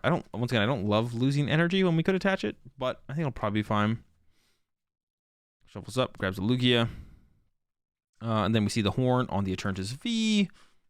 Meh. I mean, I guess. I don't know. I don't know if it's worth not getting the attachment for turn over, potentially. And research for 7. 5, 6, 7. And I guess then we'll see. I wouldn't hate to see a quick ball here, actually, to be honest, and go ahead and grab the Evital. I don't know. We should definitely attach return somewhere. I could attach V-Guard energy to the bench or something, or even the active. If your active gets knocked out, you're maybe losing anyway, so maybe we should attach it to the active and go. Thinking about Read the Wind. I think I'd probably read the Wind, the research over the Marnie. I kind of like the Marnie. There's a Serena and a Lugia. They're having Jeremy switch up the bench position here. I don't know why they don't have move it over a little bit to the left. Oh, there is 8 on the bench here, actually, for Jeremy. Oh, okay. I actually like the horn a lot more. I couldn't see the full bench, actually. You appreciate the 13 months there, Pac. I couldn't see the full bench. If this bench locks Jeremy out of Crobat, I actually like the horn here. Yeah, if this actually bench locks Jeremy out of Crobat, I actually like the horn here. I didn't know, but I didn't see the full bench. I thought Jeremy had 7 with the horn. You have 8. Okay, so just poison pass. Here comes Lug. And we got the boss. Got the Serena. Probably go with the Serena here. Serena's up the Moltres. Jeremy is winning the prize trade, though. And can theoretically just stay ahead for the prize trade for the rest of the game. Here comes a Primate Wisdom. I don't know if we should ever... I don't think we should Wisdom there first. I think we should use an Archeops, Wisdom, use an Archeops. I think that's actually a missequence there from Oliver, because you don't need that specific energy you just put back into the deck. So you want to go Archeops, Wisdom, Archeops, or like Archeops. Yeah, you usually want to go like Archeops, Wisdom, Archeops. So here we go. Going to get the knockout on this Moltres. Has the V-Guard energy in the deck, but you probably want that on your bench Lugia to give that Lugia a shot of surviving an Eternatus hit. So you don't actually want the V-Guard on the active Lugia here. Yeah, you don't want to do that. I don't like that. You want to try and save it for your other Lugia, because that actually could make a difference on the other Lugia to survive a one-hit KO from the Eternatus. So yeah, I actually really hate that V-Guard placement there from... Yeah, that's actually just bad from Oliver. You should definitely try and conserve this V-Guard energy for the next Lugia. And I think we haven't even attached return yet, so we could have like loaded up 2 energy. So we could have instead here, like, you always want to be aggressive with thinning out your deck with your energy whenever you can be. You want to try and like see as far into the future as you can and be like, okay, I want these energy here because I have to attack this turn, but then I also want to build up as much energy on my bench Pokemon where I don't care if they Gust KO, remove this energy from play, to thin out my deck to, you know, increase my odds of top decking other stuff. So the way Oliver should have sequenced this should have been Archeops 2 to the active, Primate Wisdom to the V-Guard, Archeops 2 to the bench, attach the powerful to the active, and then swing. But instead they did this, which is just poor sequencing. And hopefully remembers to remove the stadium from play. But they didn't motion for it yet. I think Oliver maybe forgot. I don't actually know like what the correct ruling on that would be. It's like Oliver attacked. See, it's weird now because Oliver's like seen their prize cards. So like you shouldn't, Oliver shouldn't be able to bump the stadium now. Like Oliver chose to not say they were bumping the stadium, so that should be taken as them not bumping the stadium. But now Oliver shouldn't be able to change that because they've seen their prize cards, and I feel like that's like what happened there. That was that little discussion there. Energy switch off the Weezing, setting up the second Eternatus. So Jeremy's still in a good spot, like I mentioned. Knock out this Lugia, knock out the next Lugia is the game plan here for Jeremy. I almost wouldn't hate to see if Jeremy can Gust KO the bench Lugia. I wouldn't hate to see Jeremy Gust KO the bench Lugia here. If Jeremy can do that. And then if you have another Gust for the following turn, KO the active Lugia. I mean, the V-Guard's gone, though, so it's not going to be as big of a hurdle to get over. I like the Choice Band to the bench. The hand actually sucks here for Jeremy, though. So that's not good. So knockout, Lugia. So with Oliver's current board state... We have like what's happening?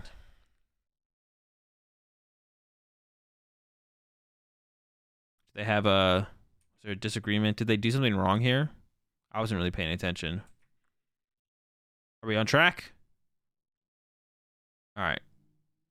And Jeremy's down to 2 prize cards with a dead hand. We'll see what Oliver goes for here. So Oliver's play here. 4 prize cards left. I think you have to take a 2 prize knockout here as Oliver. You have to take a knockout of some kind. There's no great targets.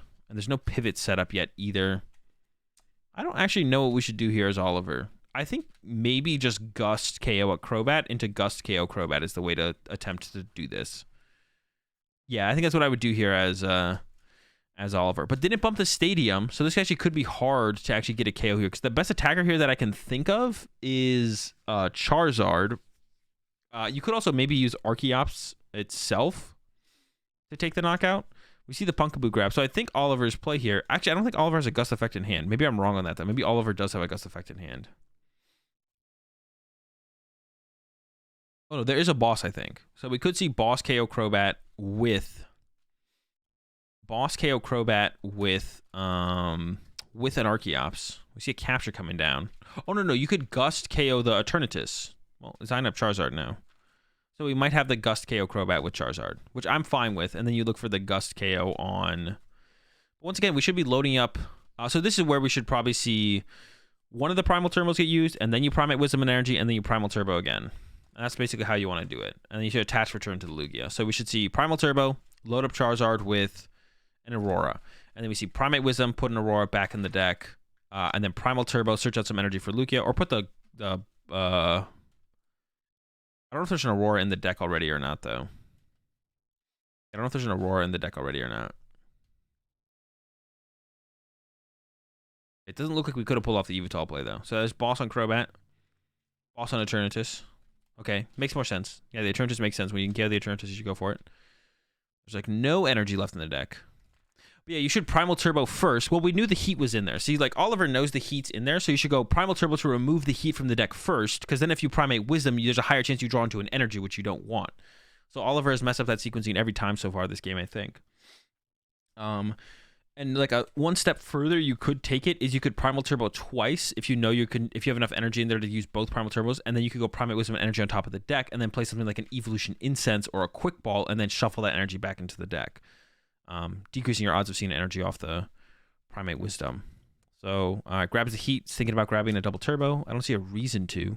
You could put that on the Lugia, I guess, actually, right now. You could grab the double turbo. I'd probably keep the Aurora around. I'd grab the double turbo and put it on the Lugia, I guess. Attach the powerful to the Lugia. Definitely should attach return somewhere. Creating a pivot on the Archeops. I don't hate that either.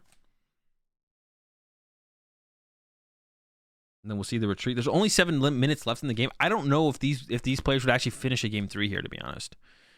Yeah, I don't think attachment for turn has happened yet, so we should see... Okay, powerful to Lugia. Love to see it. Should attach the Choice Belt to the Charizard. Actually, no, you should attach the Choice Belt to the Archeops as well to get out of the deck, to increase your odds, once again, of seeing better cards. So this Choice Belt should have been attached to the bench Archeops, the one without the double turbo. There's a turn to send up from Jeremy and a top deck of... I'm not sure what's happening. They stopped once again. Am I skipping ahead again? Oh, did he double attach? Did he attach return already? I didn't think he did. Oh, they attached capture. That's right. Well, the powerful should just go back to the hand here. I don't know if that's going to be a prize penalty or not. That's right. They attached capture. Oh, wait, there's the boss. There's the Goon Ping. Okay, so we are going to game 3. 6 minutes left. Okay, yeah, they did attach a capture. I forgot about that. Yo, appreciate the 513 sub there. It's Manor. Okay, so Jeremy had the win anyways. So we're going into game 3. Jeremy's prize cards are whatever. And Oliver's prize cards are... Looks like a couple mulligans, at least. And the prize cards are... Yeah, nothing important either on... Oliver's side. So nothing important in the prize cards on either side. Evolution Incense off the rip from Oliver. Can't see the hand. I think there was a couple mulligans. Jeremy's hand is looking pretty fat. Yeah, there's like 8 or 9 cards in that hand. 1, 2, 3, 6, 7, 8. Okay, maybe just 1 mulligan. I thought it was 2. Wait, 8, 6. No, it's 2 mulligans then. Never mind. I was right. Here we go. Evolution Incense, Archeops, checking the prize cards. This is the situation where, like, okay, so this is what I was talking about earlier. Like, with Xander's game, like, your goal is to win the match. So why you should wear a watch. Oliver's wearing a watch. Jeremy's wearing a watch. So both players should be aware of how much time is left. You just shouldn't be taking time checking prize cards. Like, your goal is to win the match. So if your goal is to win the match, there's a balance between... If your goal is to win the match, you want to maximize your chances to win the match. So you should just be playing, like, faster and not, like, thinking about things as much. You should just be playing aggressive. And, like, not... Like, this extra search here from Oliver is just a waste of time. Like, a waste of time in terms of optimizing your odds of winning the match. Right? That's what you're trying to do. Is you're not trying to play optimally. You're trying to win the match. So sure, it's possible that Oliver playing faster and not checking their prize cards could lead to them losing this match. But if there's a higher chance they don't finish the match because they don't have enough time than them losing the match because of a mistake. So in this situation, it's correct to play more aggressively. And we also should have seen the primate. Like, another mistake here from Oliver. Once again, a little bit less... Be a little bit less judgy on these because once again you're trying to play fast. You should definitely primate wisdom before. Oh, I guess that's not true because you want to draw into the Marnie if Jeremy Marnies you. All right, I guess that's fair actually to actually primate wisdom last year because if you get Marnied, you want to draw Marnie, so that's fair. And then we finally see Oliver attach turn 1, which we like to see aggressively attach. They were always doing it here though. I was just kind of making a joke. All right, over to Jeremy. Same thing with Jeremy though. Jeremy just wants to play fast here. You shouldn't be taking too much time. Just like go. Because once again, your goal is to give yourself the highest chance to win the match, not play optimally, right? So normally, if you would take the extra time to check your prize cards and stuff like that, chill. But in this kind of situation, your goal is to win the match. So you should just be like doing things. Like this from Jeremy is just a mistake here. Jeremy like being too thorough with checking the prize card. Like you should just grab the coffee, bench the coffee, play the judge, try and find the switch plus the energy. Poison them. Actually, in this situation, to be honest, if I was Jeremy, I would maybe just go all out E-turn, to be honest. Like, I don't even know if you can, like, afford to go the wheezing route and never have this game not tie. Unless Jeremy's, like, content with the record of 5-2-2. And that's also the other question. Like, if you're going into a match, are you, like, is your goal to win the match or is your goal to tie the match? Or are you, like, my goal is to win the match, but I would be fine with tying the match. And that's like also fine as well. Because then, like if Jeremy's like, well, if I get 5-2-2, I get top 256, get some points, you know, I'm going to make sure I don't mess up and, you know, play optimally here. Put myself in the best spot to just leave myself in the most optimal board state as opposed to, you know, giving myself the highest chance to win the match. And Jeremy's draw there was pretty mid. Judge and Energy can get a Crobat and I believe has a Moltres in the hand. Maybe it's an Eternatus. But yeah, I don't think this game is ever finishing. I could be wrong. It could finish, but I doubt it.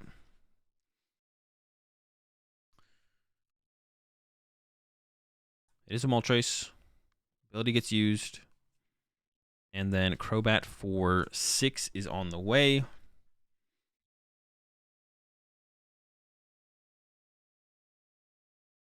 Got the switch. Got a quick. Okay. Quick ball. Grabbing a turn to V here. Gotta stop looking back at the hand, though. You gotta go. We gotta go. No! All right, you're going into the Ascension. All right, good. All right, that's fine. Ascension. Yeah. Ascension. Yeah, 10 seconds left. So it's either going to be turn 0 for Jeremy here or it's going to be turn 0 for Oliver. There's the cut. And that is time. So Jeremy should be turn 0. I believe that's what they're discussing right now. Because Oliver hasn't drawn their card for turn. To initiate your turn, you have to draw.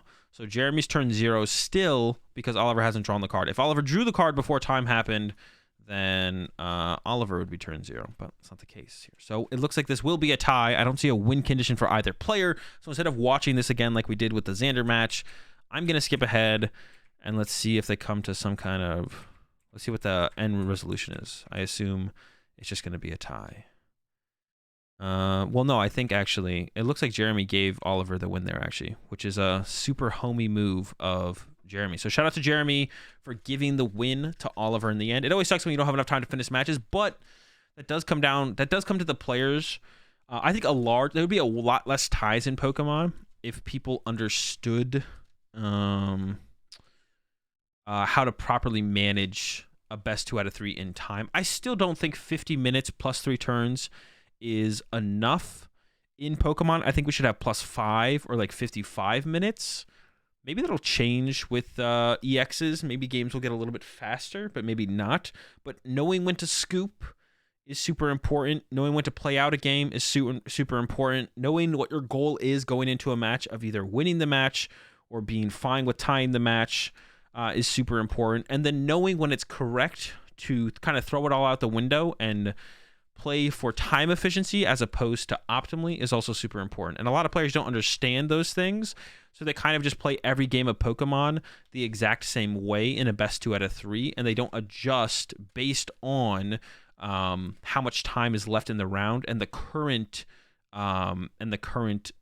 match score. So I just agree. If people knew how to properly manage a clock, a lot more people would be stalling for a tie as well as fast for a win. Disagree. I think there would be less ties overall, though.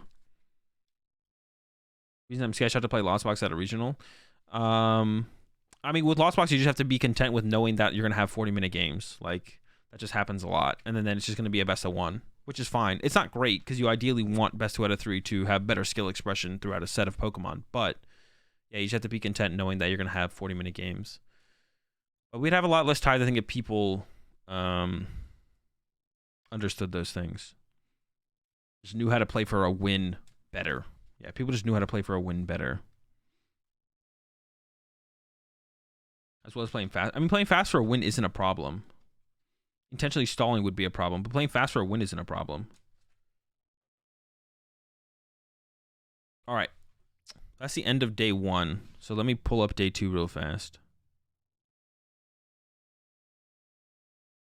So if you get donked playing Lost Box, you basically assume you're taking a tie. No, you just like play suboptimally in game 2 and game 3. So you just play faster but play suboptimally. So instead of taking like that extra second on every Comfey to make sure, you just like start playing cards and be like, well, I hope it turns out good enough for me to win these games. Like, and the extra time you do take normally isn't slow playing. You're just taking a reasonable amount of time to decide your actions, but you could also just like blind your Comfeys, right? And just be like, Comfey, take one of the random 2 cards, and that's also legal. Like, you don't have to actually look at the 2 cards, right? So you do a little bit of somewhere in between of like blind taking one of the 2 cards off your Comfey, and you like look at them for a second, and you're like, well, I think this one's right. Let's go, and then keep going, and repeat. So you don't you just do like a balance of trying to play optimally / being time efficient. All right, so that's round 9. Yeah, shout out to Jeremy for conceding to Oliver. Definitely a homie move. Cool to see one of them make it through, for sure. Yeah, in that situation, I feels like Jeremy. This is like a decent spot for Jeremy to be in, but still props to Jeremy for the concession for sure, getting one of them through. All right, I'm gonna load up. Let's load up day 2 here. I don't actually have it loaded yet. If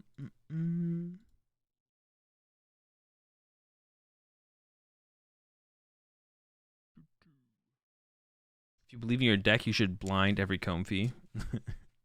Well, what are you taking? Are you taking the first card or the second card? TCG Day 2, San Diego Regionals. That sounds right.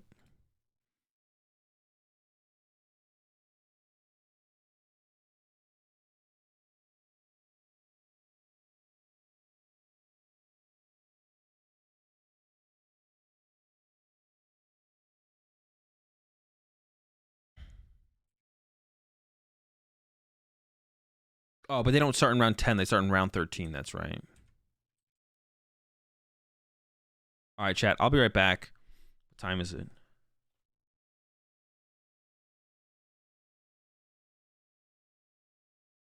Yeah, I'll be right back.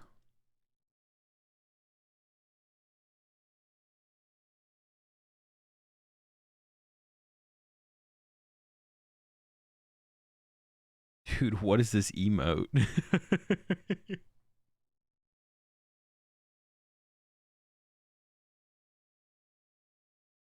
What was I saying? I'll be right back. I'm gonna grab advance, and then I'm also gonna grab some food. So I'll be right back, and then we're gonna get into round 13 because they don't start streaming until the round after. Yeah, I'll be right back.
Where does he find these remixes? What remix was it?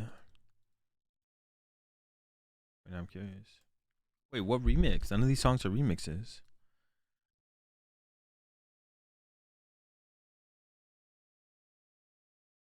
Okay, but I find all my music on YouTube usually. That's like the only thing I'm subscribed to on YouTube is music channels. That's where I find all my new music.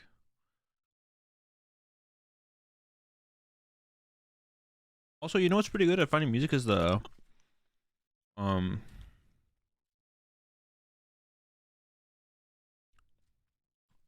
Discover Weekly on Spotify. I feel like every Discover Weekly I pull like 1 or 2 songs from that every week.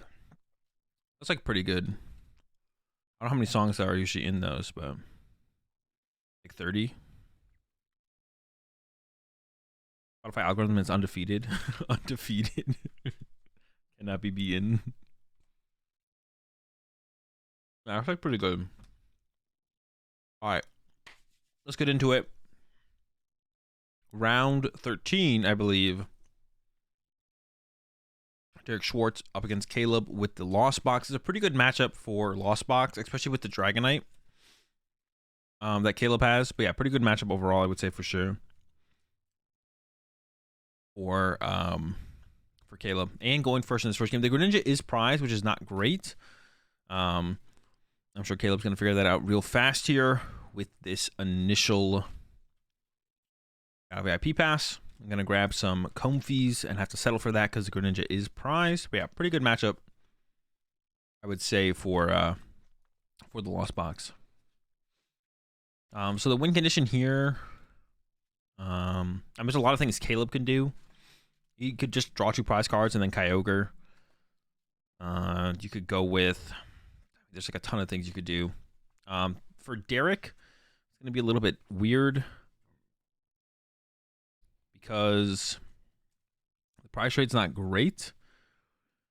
Yeah, the prize trade's not great. So you do want to get to your loop turn. I guess that might be the biggest thing for Derek is like when to go for the loop turn. Tilts the Sableye. Maybe that's to show that it retreated. Choice Belt, or I think I like the Choice Belt keep here. To be able to use Dragonite for 1-hit KOs. Goes for the Mirage Gate. I don't hate that. Is that where they want them to put the Lost Zone, I guess? Okay. That's weird. Alright, net. Reset, Comfy again.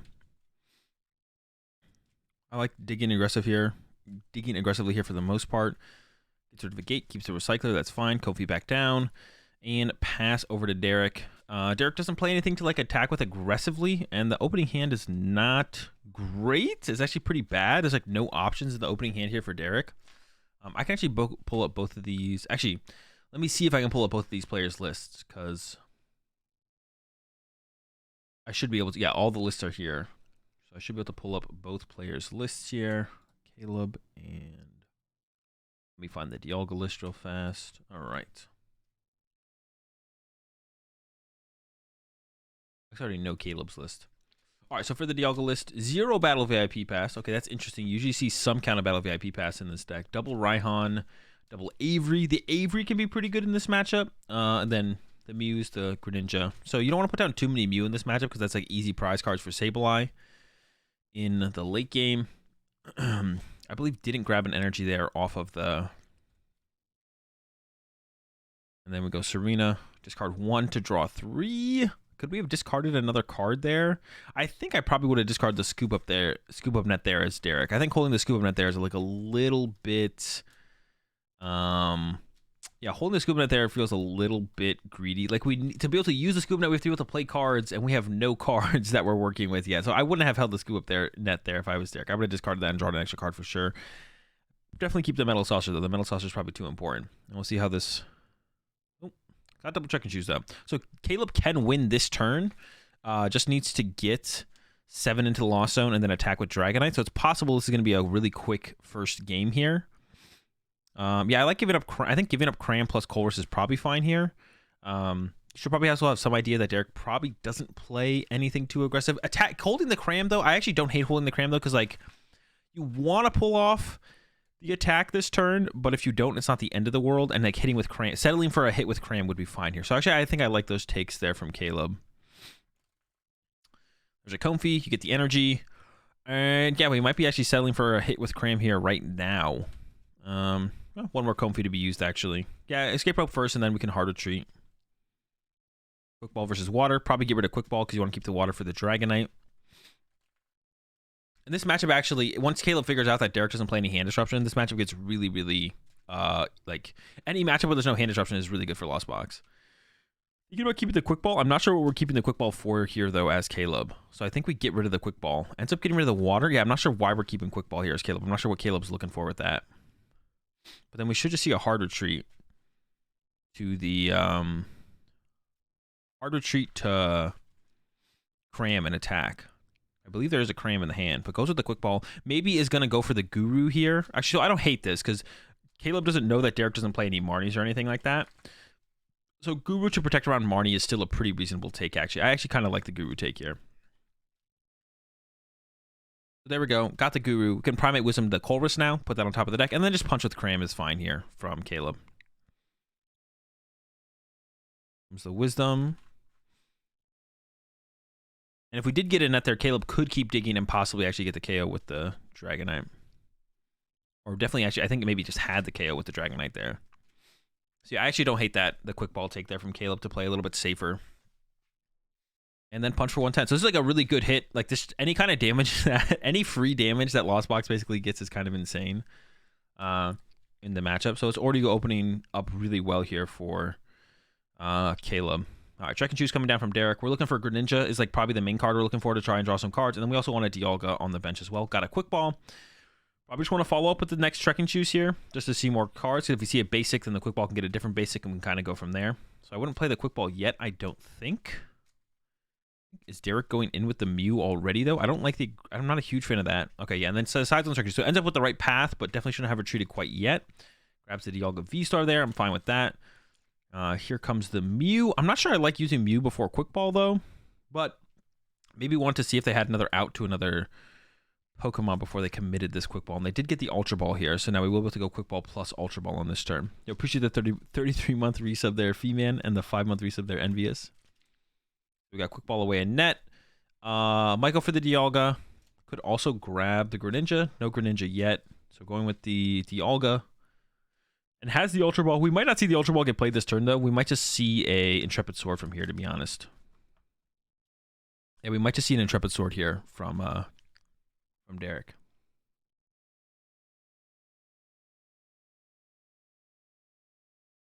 Has a Metal Saucer. Hasn't attached return yet, so we'll see the Energy Grab. Oh, actually could attack with Zacian, to be honest, actually. Derek could attack with Zacian here. I didn't really see that as a play yet. But might just take their time instead. Could have attacked with Zacian here. That would have been interesting. But I think I like this. I think I don't know. Giving Caleb another turn is not very good. But I don't know if you really have a choice here as Derek. I'm not sure if you really have a choice. All right, Colress coming down. Once again, Caleb doesn't know what to play around quite yet. Has some good options here. Doesn't mind the Training Court being in play, though, to be honest. Like, Caleb definitely doesn't mind Training Court being in play. But you probably want to place it at some point. The Heavy Ball is pretty important for getting the Greninja. But keeping the energy there, I kind of like keeping the energy there and maybe get rid of Scoop Up Net from Caleb there. I'm not sure if I liked that, because now you don't have an energy to use with the Greninja, I don't think. There's a Greninja grab. Greninja's also like a good attacker as well. Yeah, Greninja's also a good attacker. Like, you can go, like, knock out Mew, I don't know, 90 on the Zacian. Or you could, like, attack with a Sableye at some point and go, like, knock out Mew 40 on Greninja from Derek, and then put another one on the Zacian. And then you could go Greninja, knock out Greninja plus the Zacian or something like that.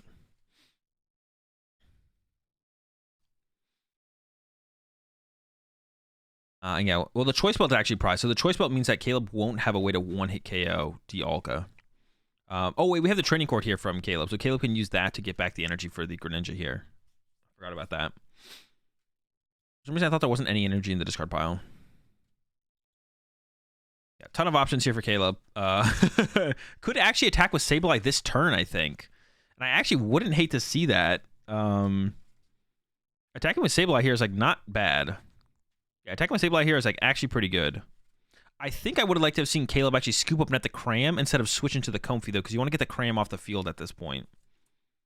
Yeah, you don't want Cram on the field. Yeah, Cram on the field is kind of just bad, to be honest. Yeah, Cram on the field is kind of just bad. So I don't love Cram being on the field here. I think Caleb could have gone net Cram and then switched between the Comfeys instead. Capture Energy bites the dust. We're up to 10 now. Got the Psychic for the Sableye. Has to retreat, though, so it has some Mirage Gate here. And we'd much rather, like I said, we'd much rather not have the Cram in play. And once you commit down this line as Caleb, I think we should have done that a little bit differently. Benching the what's it called, is a little bit risky, though, I think. So I don't think you want to do that as Caleb. You definitely want to grab the Lightning Psychic here, I think. Oh, no, but you want to be able to use another Mirage Gate to get the other water. Well, no, you'd probably use an Ordinary Rod before. So I would actually go Lightning Psychic here as Caleb, because you want to draw into a water. Yeah, as Caleb here, you want to draw into a water energy and then be able to play that down onto the Dragonite or something to follow up. So I don't like that choice there from Caleb, I don't think. And I also would replace Training Court here as Caleb as well. I think you play a ton of energy recovery, more than you need in games like this. So as Caleb here, I would definitely replace the Training Court. I think it does more for Derek than it does for you. Oh, wait, no, did Caleb actually lost on the stop? Actually, no, Caleb lost on the Pokestop, so never mind. That's not even an option here. So we'll see the Sableye damage come down here. We're going to put 2 on Zacian, 6 on the Mew, and then the rest on the Dialga.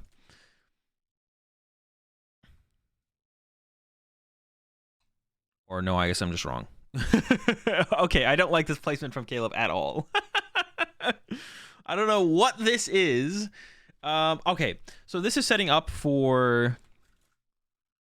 I don't... Okay, so... It sets up the Dialga to die to Snorlax, which I actually don't hate. I actually do like that. I don't like not KOing the Mew, though. I don't like giving Derek the Mew. I don't like letting Derek have the Mew for another turn. It is a little bit weird, though, because like theoretically for Caleb, you're just trying to KO 3 2-prize Pokemon. Yeah, I don't think I like letting Derek have this Mew again, though. I kind of like go KO Mew... I don't hate this, though. The more I thought about it, I was like, wait, what is going on here? But the more I think about it, I don't hate it. But I definitely think we should have put 2 on the... Instead of 2 on Mew... So the 2 on Mew is always terrible. The 2 on Mew should always be on the Zacian, because then you can use Greninja to KO Mew plus KO Zacian at some point. You have that as an option. You have the option of Greninja... The biggest thing is you have option of Greninja KO Zacian, which is currently not available. So the 2 on Mew is always terrible. So actually, I don't hate 10 on Dialga, 2 on Zacian, though. But the 2 on the Mew is really bad. The 2 on the Mew is really, really bad. Because that's just going to get scoop up netted every single time. And then you took away the option of Greninja KO Zacian. So that's a bad play there from Caleb. It definitely should be... I'm definitely... Actually, now that I thought about the 10 on the Dialga, though, because it does line up the Snorlax, I do like the 10 on the Dialga, though. I do think that is fine. But the 2 on the Mew is bad. I should always be on the Zacian.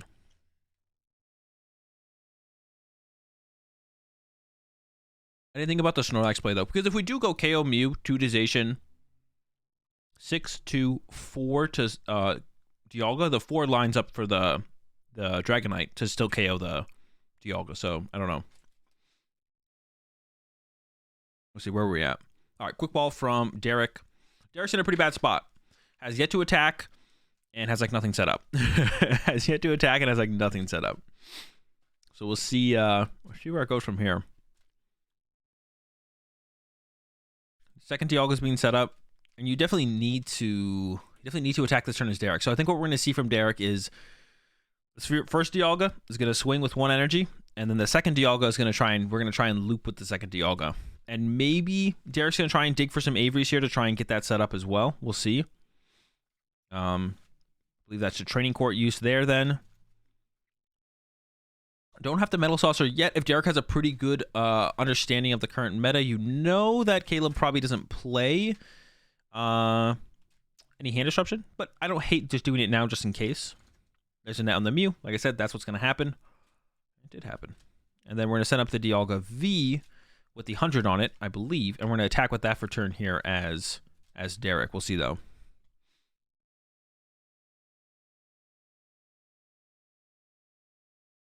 Second choose. Do we like it? Do we not? I don't know. Do we like Scoop Up Net anymore here as Derek? I don't really like that Scoop Up Net Take Care from Derek anymore, to be honest. We're not chaining Mews. We don't want multiple Mew in play at any point. Maybe we'll put Greninja in play at some point here as Derek. But that's fine. That's one Greninja. We can use our ability each turn. I don't actually like that Scoop Up Net Take there from Derek. I think that's actually pretty bad. We'll see.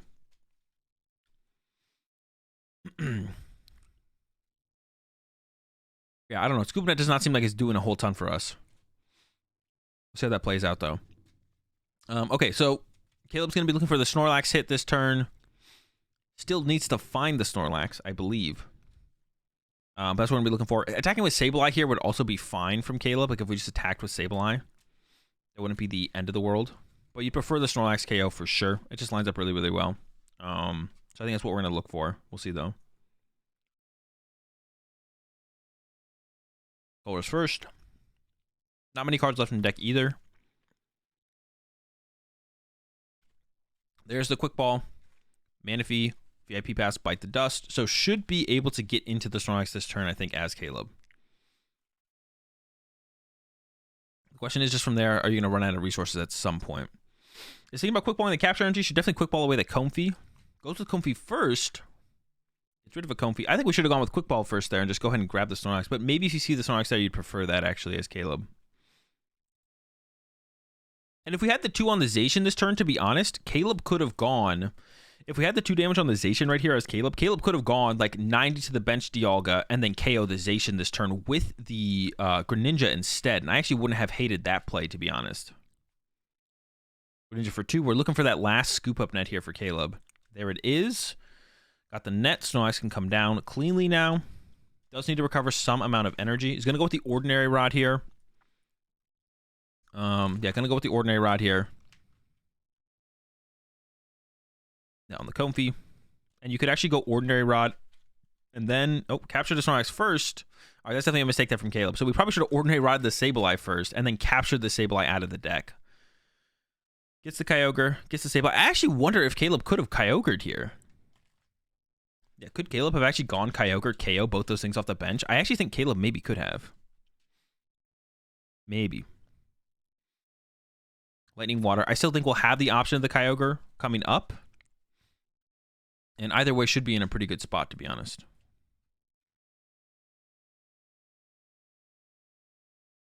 Primate Wisdom. Once again, conserving a draw supporter. I wouldn't bench the other. I would probably bench a Sableye this turn as Caleb, to be honest. I wouldn't bench a second Comfey. You don't have enough switch cards to really support double Comfey anymore at this point. So I would have benched Sableye there. And once again, the Cram shouldn't even be on the bench. Like I talked about this a couple turns ago. Caleb should have gone Scoop Up Net Cram, not switch card the Cram, because you want the Cram out of play. You don't need to reset the Snorlax. All right, over to Derek. And actually something maybe Derek should have done on the last turn is had a Mew on the bench ready to go, but is able to pivot into it and now Scoop Up Net it, because like Caleb really doesn't want to go out of their way to actually chase down a Mew. And that's why I think Caleb should put a lot of pressure on KOing that first Mew potentially, because then Derek really can't leave another Mew in play from there on out, because then it's like a too easy prize cards. Those prize cards are too easy of prize cards, so I wouldn't have hated that from Caleb. All right, Mew first. Find an Energy Search. Gotta go with it. Oh, actually, Check and Choose. I didn't see the Check and Choose. I thought it was just double Energy Search for the young opponent. So we get the Check and Choose instead, which is definitely better. Probably the card you want to see here. I mean, you just want to see a draw supporter as Derek, actually, to be honest. Whether that be Raihan. I guess Raihan's not really a draw supporter. Avery, Raihan, anything like that would be great. There's a Bird Keeper. Bird Keeper's okay. That's pretty mid. So I think we're going to settle for attacking with Zacian here as Derek, it looks like. Nope, can't Saucer. That makes things awkward. That definitely makes things awkward here for Derek. Could go get another Mew, though, with this Ultra Ball and then Bird Keeper into it. I was thinking about getting rid of the Bird Keeper. Could get... so maybe Derek doesn't know this, but you can definitely get rid of the Training Court here. Because Caleb's Pokestop, lone Pokestop, is in the discard pile. Or in the Lost Zone, actually. All right, another Mew here. So we could go Net first. Well, Net first makes things a little bit weird. You probably won't... Actually, that's just weird in general. We don't have the Bird Keeper anymore. So, Bird Keeper's not an option. Actually, I don't know why... I don't know why Derek Ultra Balled away the Bird Keeper there. I think Bird Keeper always makes sense to keep. Well, I don't know what Derek's looking for now. There's an Ultra Ball. I guess we can go for a Crobat. Okay, I guess we go for a Crobat here as Derek. That would be a play to go for Crobat.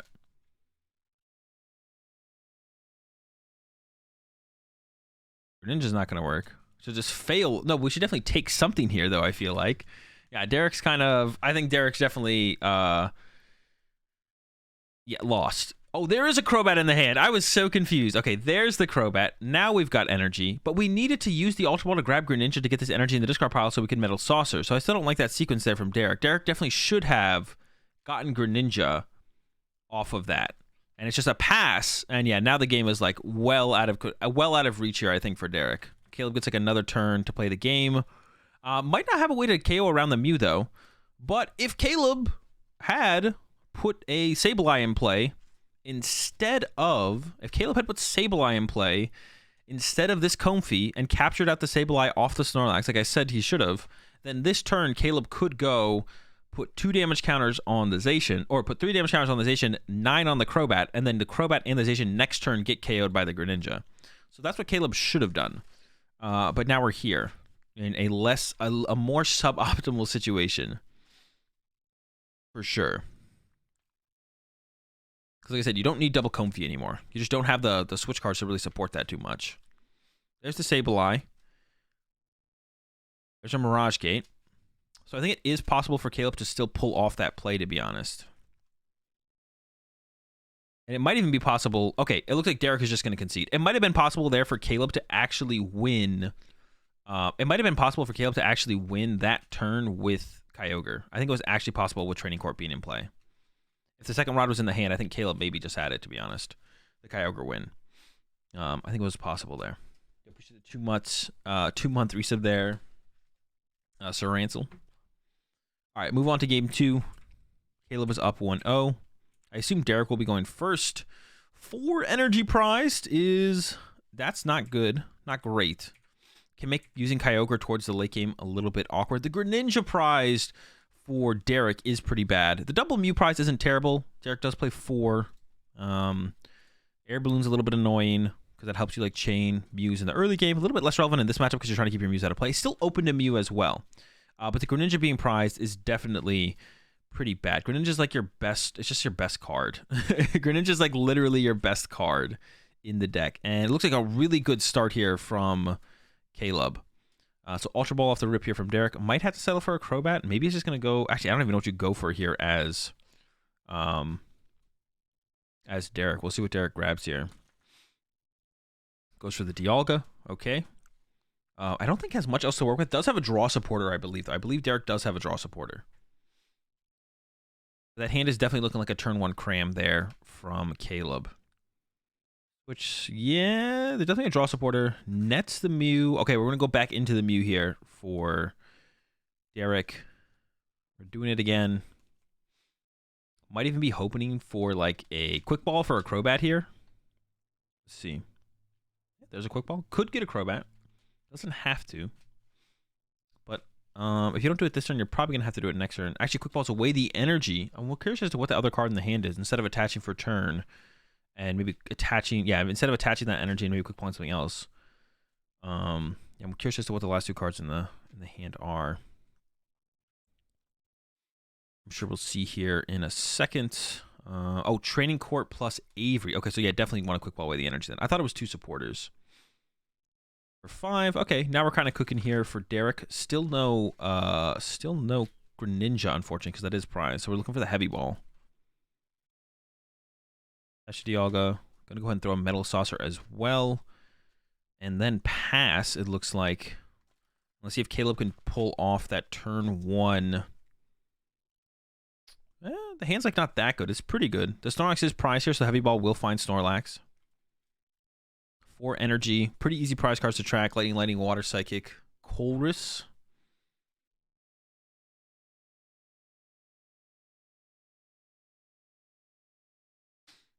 Yeah, so a lot of energy prize, which can make using Kyogre awkward, but besides that, not a big deal. The Lightning Energy aren't a big deal in this matchup because you don't use Zero Aura. The Snorlax will be nice to get, and nothing else prized this time. So no Greninja prize for Caleb this time. We'll see how this Colress goes and see if the turn 1 cram can happen. Also, there's an escape rope in the hand for Caleb. You really don't want to punch the Mew. Punching the Mew is not bad, but it's going to be hard to force like another 1 prize Pokemon in play from Derek. So you don't really want to punch the Mew, so if you can get an escape rope knockout, that's even better. Dragonite's in the hand. Okay. Ooh, this is awkward. Ooh, that's really awkward, actually. That's a lot of good cards in one hand. Is thinking about Dragonite versus Kyogre is the question. Kyogre's hitting the Lost Zone, keeping the Dragonite. I don't hate that. It's a tough call. That is definitely a tough call for sure. All right, Comfey getting used. That was a tough Colress there. Definitely. Recycler. I believe that's Recycler versus Water. If you got rid of the Kyogre already and you know there's not 1 prize, I would actually get rid of the Recycler here. I would get rid of the Recycler here if I was Caleb. Yeah, because you already got to give up on the Kyogre. You'll have plenty of energy for the rest of the game, probably. This actually might not be... It was looking like a good turn 1 cram turn. This actually might not be a turn 1 cram. Still only like a capture energy or a quick ball away, though. VIP pass would be real nice here, because then you'd also be able to get the Greninja online and start to dig for more cards. So Derek's got to decide what to send up. I think you probably send up Crobat here and let it take the punch. I don't know, sending up Dialga to take a punch doesn't sound great, because then you're looking at Cram into Snorlax potentially, which doesn't sound great to take the hit on. Yeah, Net and Water. So Caleb is going to whiff. Caleb is whiffing this turn 1 attack here. Can still pull off 1 more Comfey use if they take the Net. And I believe that's what Caleb might go for here. I don't hate... I kind of like going for this because you still want to see a Battle VIP Pass or a Greninja this turn. And actually, theoretically, if you get a Battle VIP Pass, you could get... Yeah, it's still possible to pull it off, to be honest. You retreat 1 more. Battle VIP Pass into Greninja Cram, and then Greninja sees a switch card, so it is still possible. That does not look like... Did get another Comfey, which is nice, but no Battle VIP Pass. So going to whiff the turn 1 attack here from Caleb. Going to bench the whole squad. Playing around Marnie here. I don't hate it. You once again you don't know for sure whether or not Derek has Marnie, so I don't hate the playing around Marnie here. And pass. And has the what's it called play built up pretty nicely here. There's an Avery though, so gonna get punished a little bit. The Sableye has to go, unfortunately. Maybe should have held off on 1 of those. I don't know if Derek showed an Avery in the last game, actually, to be honest. Attach return from Derek to try and play around the Snorlax that they're expecting to happen on the next turn. And not much else to work with. Does have the heavy ball. There's no... Wait, is there a Greninja prize here for Derek? I think there is. I might be wrong. There's definitely 2 Mews. All right. So really good hit off the heavy ball there for Derek. That is an important one.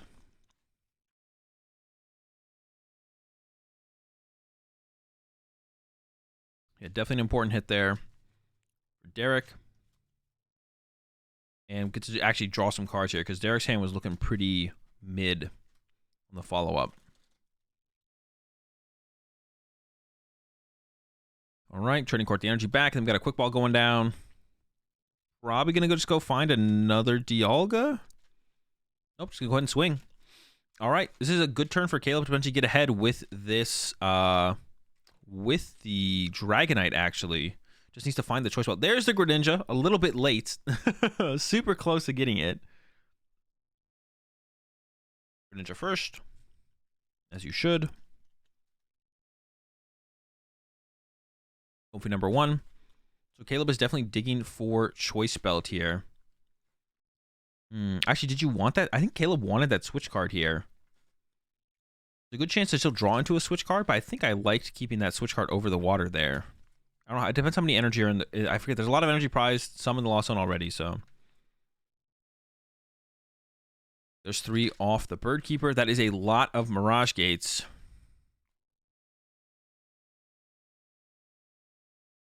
No choice belt yet, and that's what Caleb's going to be looking for, is the choice belts. They're both in there.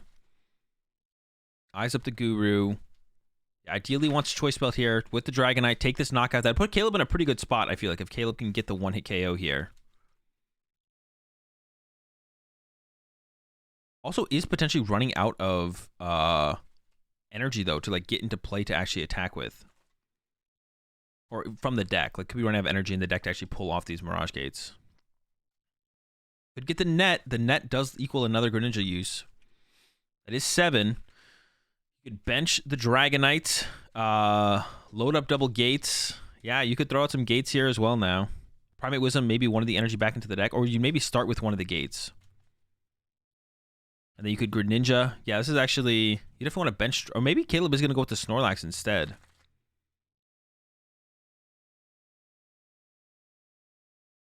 Taking this time to think about it. I think I would maybe commit to it. There's another net. Another net. Okay. Dragonite comes down. One Mirage Gate happens. But now it doesn't have an energy to... Did Caleb mess this up, maybe? No, only had the 2 energy in the deck. Okay. So didn't mess it up. Could Primate Wisdom one last time to try and find this Choice Belt. Hitting without the Choice Belt does not sound great, to be honest. But doesn't have it quite yet. You can't afford to Greninja. That's the last energy in the deck is in the hand.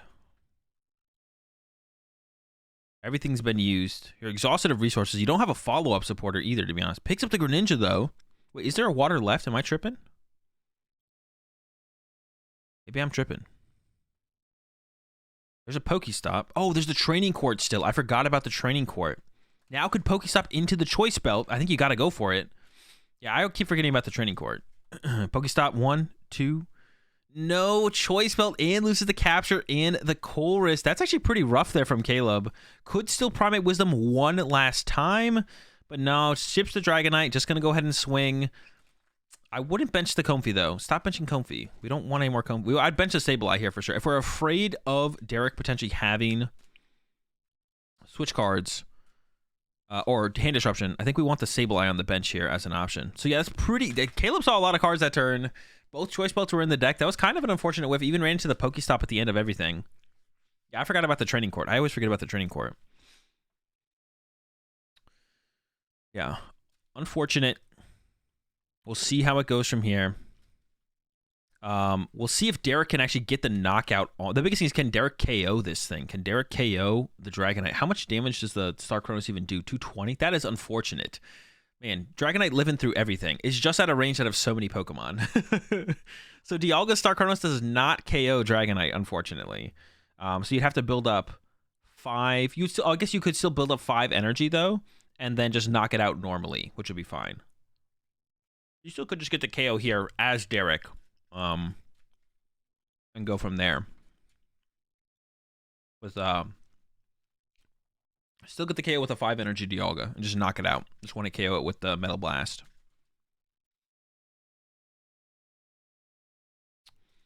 All right, energy search happening. So I feel like that has to be the play here from Derek, is a Metal Blast, or that's the attempt.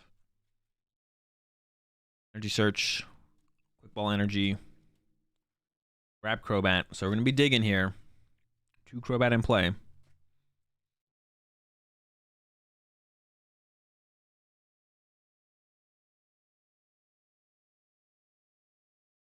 I assume we're going to go attach to Dialga and then Crobat for 4. There might be another card to play out of hand. I'm not sure, though.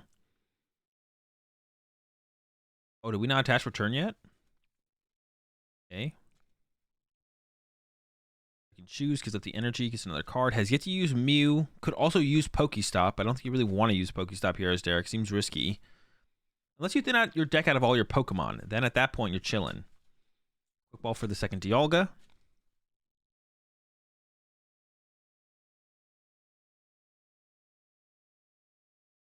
There we go. It's online. The hand from Caleb does not have a whole ton to work with. I mentioned that already. Need some energy recovery. All right, here comes Mew for 6. I didn't see a Metal Saucer there. Is Derek just going to have to punch this thing? Or maybe just pass with Mew in the active actually wouldn't be terrible from Derek here, to be honest. Yeah, pass with Mew in the active actually isn't terrible. Goes with an energy search. As for Caleb's current board state, Caleb does not have a way to like chase the Dialga down. So I wouldn't hate that here from Derek. Just go in. All right, pass. Leave the Mew in the active. You could leave the Greninja in the active as well, I guess. We're not done yet. Greninja. 2. There's the Metal Saucer. So did Derek not Greninja before? I think Derek definitely should have played more aggressively for this play. So Derek played this turn pretty passive. I didn't like this, actually. So I think Derek should have attached return before using Crobat, and then definitely should have Greninja'd before using Mew, which I think Derek could have also done. I could be wrong on that one, actually. No, I actually don't think Derek could have done that. But Derek definitely should have attached return before the Crobat. I think we should have been pretty aggressive from Derek about trying to make this play work. Oh, and then goes with the GX attack. Okay, interesting. So it's gonna, maybe this is this, or the V-Star power. Maybe this, Derek thinks this is like the only time they'll be able to use the V-Star power. Yeah, this might be the Derek might be like, I don't think I'm gonna be able to set up a 5 energy Dialga again. Let's just go ahead and let's just do that right now. Let's see where this actually goes from here then. V-Star power used. It did not lead to much. Led to just knocking out. Okay, this is why I didn't like the V-Star power, because I was like, I don't know, are you basically just going to be swinging? So Derek actually accomplished nothing with the V-Star power there. I don't know if Derek would have been able to set up another V-Star power, but I think if, as Derek there, you should probably just Metal Blasted or used Pokestop. I don't know. That seemed like it did absolutely nothing, to be honest.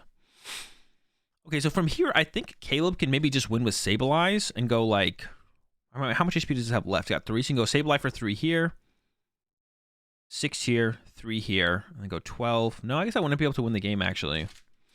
What if you went Sableye, 9, 3. You go like Sableye, Greninja. All right. We'll see how Caleb tackles this, but, I mean, the Sableyes are pretty good here from this point on. This is almost a point where I would like to see Caleb maybe use Primate Wisdom to kind of smooth over these. I guess a Chorus and a Capture Energy. All right, so we're going to go up to 8 here. Chorus puts it at 10, so Sableye will be an option this turn. Just needs to find the energy for it, which is what Caleb's currently missing.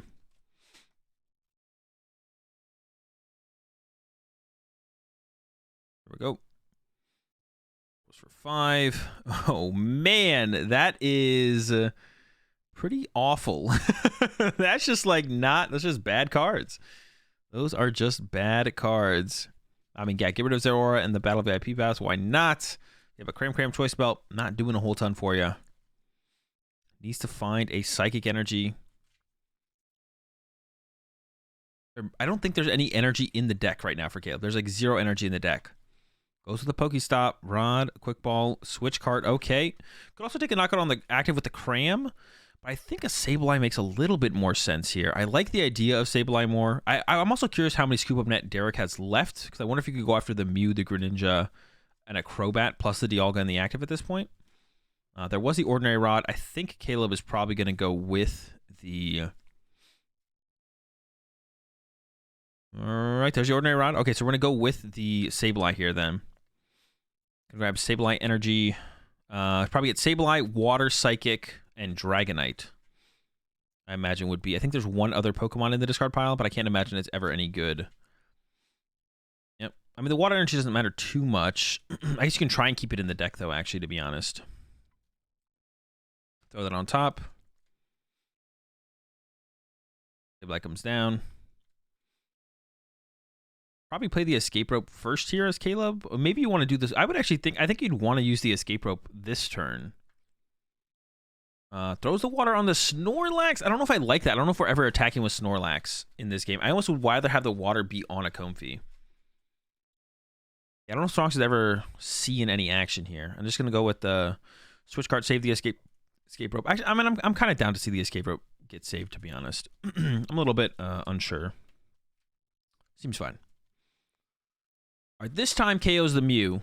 So Caleb goes KO Dialga, KO Mew, and then 3 on the Dialga. Actually, here I'm not sure I like the KO on the Mew, but I don't know. Well, you could have put you could have put 6 on the Crobat instead as Caleb. I guess that would have been a play. You could have gone 6 to Crobat. I'm not sure I like the KO the Mew in this scenario, to be honest. Could have ended with 6 on the Crobat instead. Could have. So Derek's got 3 prize cards left. Going to draw 1 this turn with the Dialga. Yeah, if Caleb had done 6 to Crobat instead, Where would that leave? We had 6. If we had 9 on Crobat. See, I think what if Caleb had gone like 9 to Crobat, and then next turn goes 9 to Crobat with another Sableye, and then the following turn goes Greninja KO both Crobat. I almost feel like that would have been the better play to look for here as Caleb. I guess you like risk your Greninja getting Gus KO'd though. That would be the problem with that play. It would be the problem with that play, I guess. It doesn't have Kyogre left, so it can't set up for like a Kyogre KO double Crobat play, which I'm sure is what Caleb would like to do, but it's not going to be an option here. There could have been an argument to attack with... Yeah, see, attacking with Cram here almost feels better from Caleb, because if you attack with Cram here, the 30 damage on the Dialga I don't think actually makes a huge... Well, knocking out the Mew could be a big difference, though, I guess. But if you attack with Cram, you need 1 more energy on the Dialga from Derek this turn, which would be like a good thing to force out of Derek. So I almost wanted to see like the attack with Cram this turn to force the extra energy from Derek, because you get this 30 damage on the Dialga, but the 30 damage on the Dialga doesn't make a huge difference because you have 2 Choice Belt left as Caleb for your Dragonite, so you should play as if you're going to be able to pull that combo off, I feel like. So from Caleb, I actually think I would have liked to have seen attack with Cram this turn, conserve the gate, conserve the Sableye, even though that doesn't matter too much. Conserve the switch card. Well, you don't conserve the switch card. Still use the switch card. Attack with Cram. And then play for the 1-hit KO with Dragonite this turn. And you force Derek to have +1 energy this turn as well. On this Dialga to KO the Cram. Or the Sableye, you just need the 1 energy. So now, Caleb's attack, I think, has to be... and there we see the choice belts in the hand there for Caleb. So Caleb's plan this turn is to attack with the Dragonite. And is pretty close to being there. Almost guaranteed. Just needs to get the Recycler, I think. And has like Comfey plus Pokestop. So in a pretty good spot. You could even like Primate Wisdom first as well. To like send away a dead card. So pretty good spot for Caleb. This first, yeah. I think you guaranteed see the last 2 cards from the... You know, Primate Wisdom plus Comfey. And you guarantee see the last 2 cards if you want to. Yeah, so I guess Caleb should do that next. You should go Primate Wisdom and then Comfey. You're guaranteed to have them then. Yeah, I think that's what we should see here from Caleb. Has a Scoop Net in hand, though, so actually you don't really need to. I was thinking about using Greninja as well, actually, which Greninja does guarantee them as well. But I would rather see the Comfey play, I think. I'd rather have seen Comfey get used here than that. So Dragonite's going to happen. It's going to knock out the Dialga, and the question will be, can Derek return KO the Dragonite with the Zacian? Once again, this would have been a lot more difficult, though, for Derek if Caleb had attacked with Cram last turn.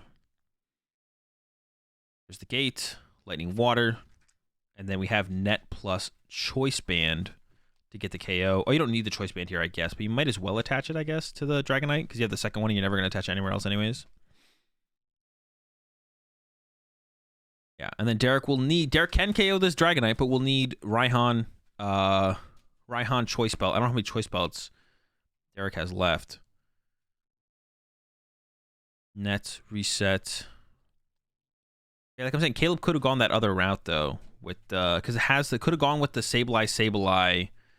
Could have gone attack with Cram into Sableye you attack. No, it would have to be Sableye. Don't KO Mew. Go Sableye knockout, and then Sableye set up the Crobat again. And then go with the Greninja on that. I think I would have liked to have seen that play from Caleb to go with Sableye, don't KO Mew, and then Sableye this turn. And then the following turn, have the access to the Greninja. You have Rod plus Greninja in hand, so even if Derek goes and chases your Greninja, you probably still pull it off. And then go Greninja KO double Crobat. You don't know for sure, I guess, that Derek doesn't play Manaphy.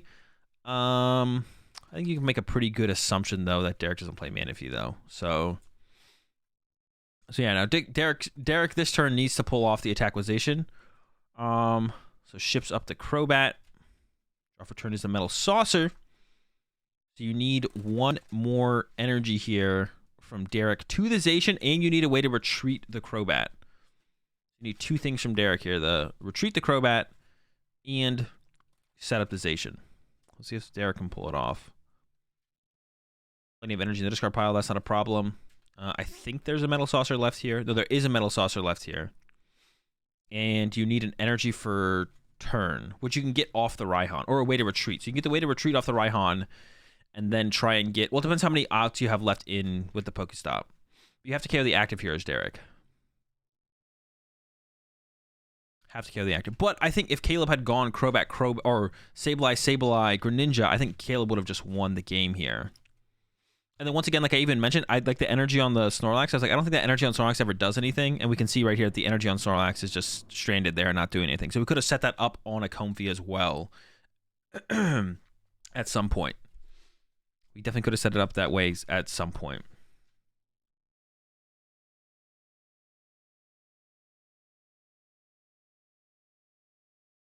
Metal Saucer, now Raihan. And we'll count the Switch versus Saucer outs here for Derek. 1 Scoop Up Net, 1 Metal Saucer, and 1 Escape Rope, 1 Training Court. So, yeah, you have to go with the energy here. And then you're hoping to hit the Metal Saucer. You're hoping to hit the Metal Saucer off the Pokestop here from Derek, as you're only out. You do have the Greninja. Could the Greninja have ever gotten involved in a weird way to draw cards? I don't think so, right? Yeah, I don't think so.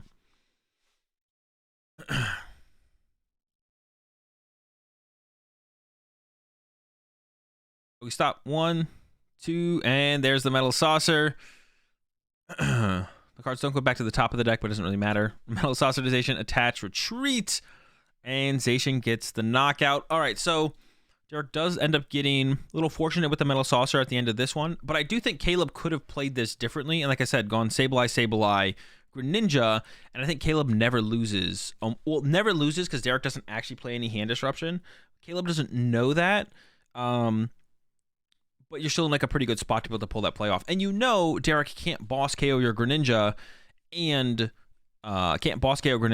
what's it called in the same turn. So I think Caleb had this one pretty much locked up. If Caleb had just went Sableye, the turn that Caleb Sableye KO'd the Dialga, Caleb would have definitely just won this game if he had just hit the if Caleb had just hit the choice belt. Caleb definitely wins.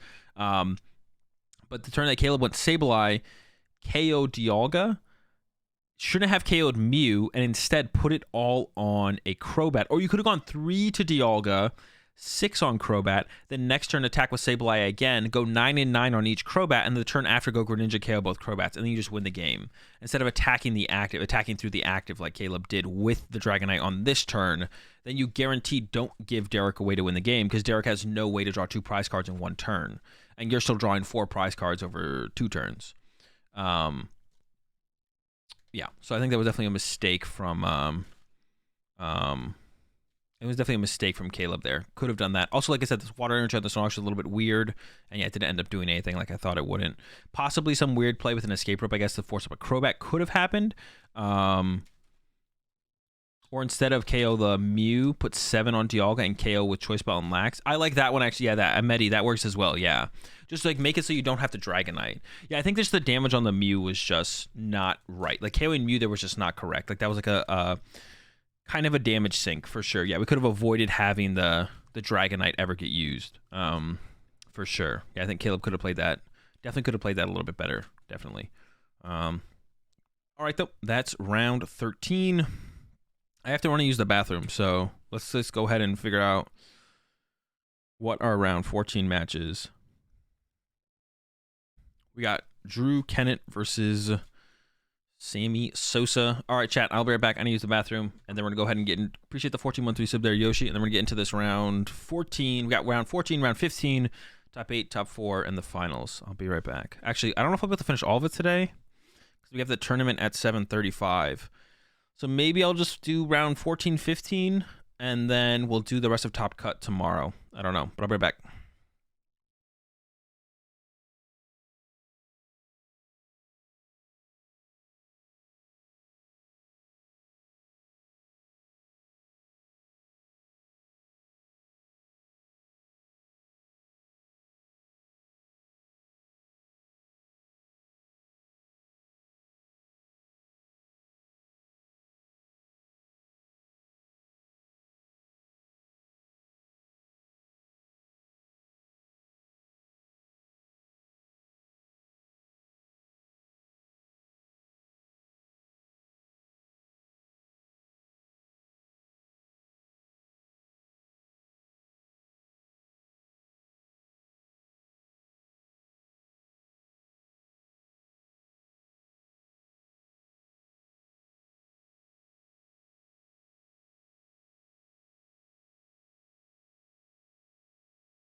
Skip this and just go to the Goodra game. Probably worth it. Probably worth it. Some Goodra action.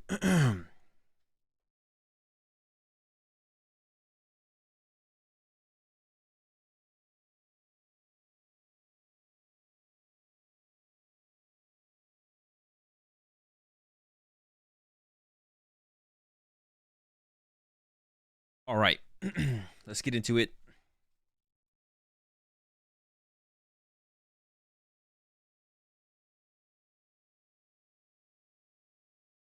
There's my. All right, we got Drew with the Reggies up against Sosa with the Goodra. So it's a pretty good matchup for Goodra. Like it's pretty close to like just an auto win, especially with like triple Temple of Sinnoh. I can't imagine this is like. I can't imagine this matchup is actually like too difficult. We'll see how it goes though. Drew is going first, which I think is gonna be a pretty big deal to have like a shot here for Drew. He's like going first, gonna be a pretty big deal. Finds Path to the Peak, just throws it in play immediately. And then we see a quick ball coming out here, getting rid of the Aurora, and gonna go find a Reggie. And I'm gonna go back and check the prize cards real fast.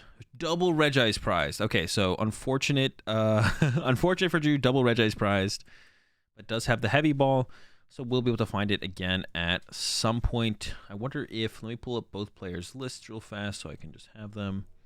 I wonder if Drew is cheating on the Reggies again or not. It's possible.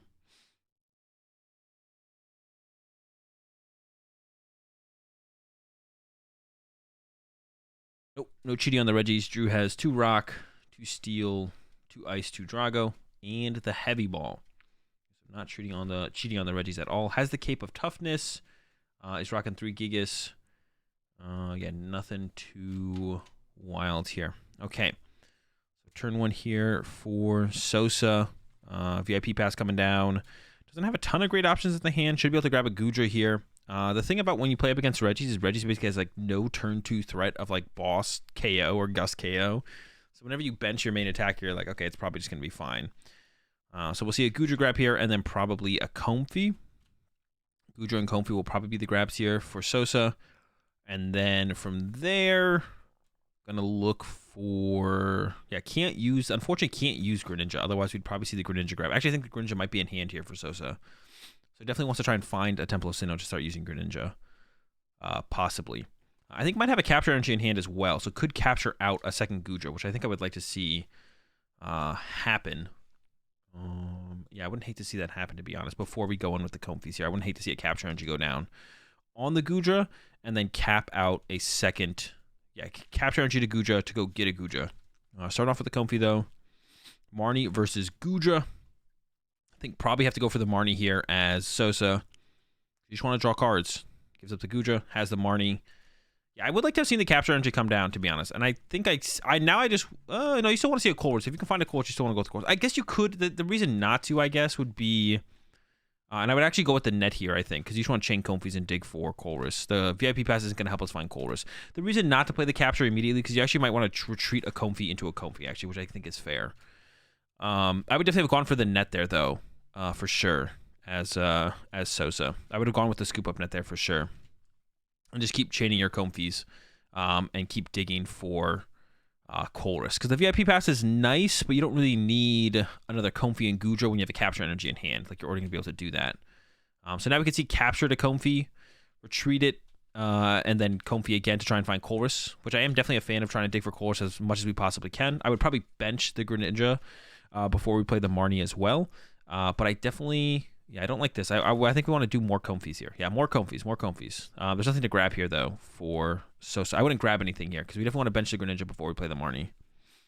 Checks the V-Stars real fast. Yeah, and I wouldn't go for Cram either. It does go for the Cram. I wouldn't go for Cram. You definitely want the Greninja on your bench. I don't like this play here from Sosa.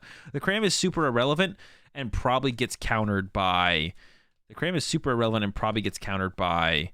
a scoop up net anyways. There's the retreat into a Comfey. Another Comfey gets used. Gate versus Marnie. Definitely would take the Gate here, I think. Yeah, get rid of the Marnie. And then we're going to see the Marnie get played here from Sosa. And this is why I didn't like the Cram grab, because I'd rather have my Greninja on my bench. The Cram hit probably gets negated by a net. It's just a bad play here from Sosa. We should have not got the Cram, should have got the Greninja, and then gone from. And then look at, we drew the Sinnoh, but now we don't have the Greninja to use with it. So, and there's just the pass. So yeah, don't like that play at all from Sosa, and gets punished for it. I was fine with the more I saw the turn develop, I was fine with holding on the capture there. Actually, the way Sosa played that was probably correct. You hold the capture, so that way you can potentially go attach capture to Comfy, retreat it at some point. I didn't like the, I like the net over the VIP pass though, because you want to keep digging with Comfy. You just want to find Colress. So yeah, a couple of mistakes there from Sosa, and sufficiently punished. So you'd love to see that capture coming in here from Drew, and then we might just see a Regigate. I didn't see the rest of the hand there for Drew, so we'll see. But the capture going to the active usually is a sign that the attack is probably not happening this turn. It could still happen though. Could get the second Aurora in the discard pile and find a couple more Reggies. But the right double ice, there's double ice prized. So Vacuum, Rod, Marnie. Here comes the Marnie. So gonna need a lot here from Drew to pull this off. I don't think it's gonna happen. So we'll see. Yep, not even close. And we're gonna have to settle for that Regigate. Once again, still needs to find Heavy Ball. Like, has to find that one of card to really set up here as Drew. Needs to find the Heavy Ball, which is just a one of. So that's going to be difficult for sure.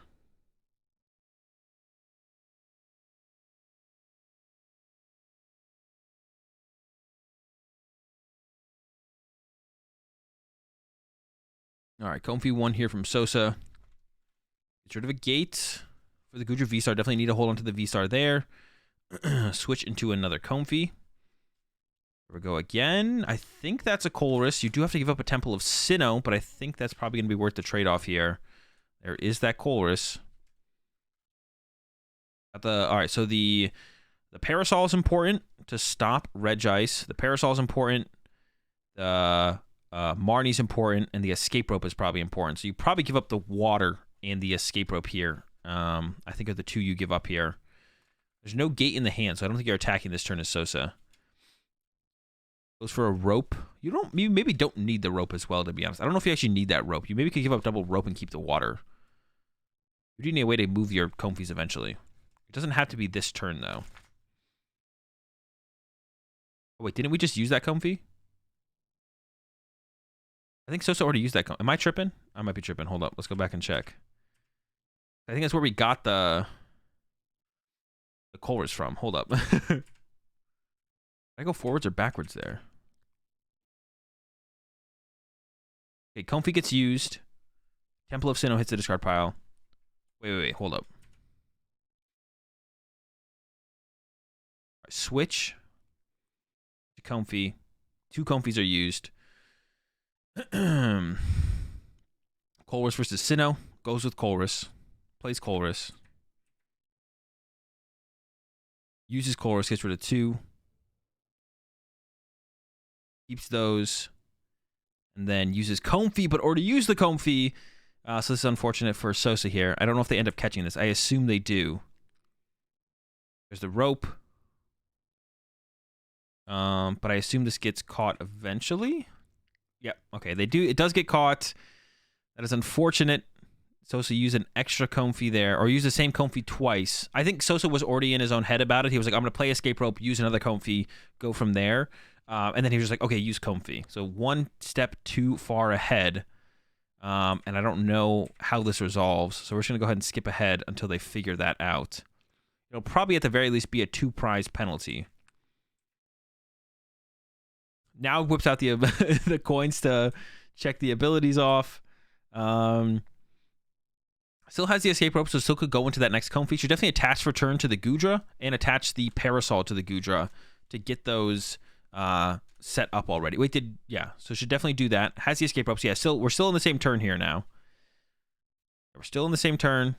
Goes with the Escape Rope. I don't know if Sosa really needs to play this Escape Rope, though, to be honest. I don't know if this is like a necessity here to like play this Escape Rope. Like, I don't know if you need to dig that hard this turn. Goes with the Comfy, though. Oh, Sinnoh or Gate. These are like annoying. I think you have to go with the Sinnoh. Whoa! Doesn't go with the Sinnoh. I was going to say, I think you have to go with the Sinnoh here, though. You're not attacking this turn, and you need to make sure you can get access to your I would assume you need access to your V-Star power at some point. I'm not a huge fan of this. I would have taken the Sinnoh, I think, instead. It depends how many gates are prized, because there's already one gate in the Lost Zone. Those are a couple back-to-back rough Comfies, though, for Sosa. Back-to-back-to-back, including the one where he wasn't able to do it. Like, that was, like, back-to-back-to-back bad Comfies.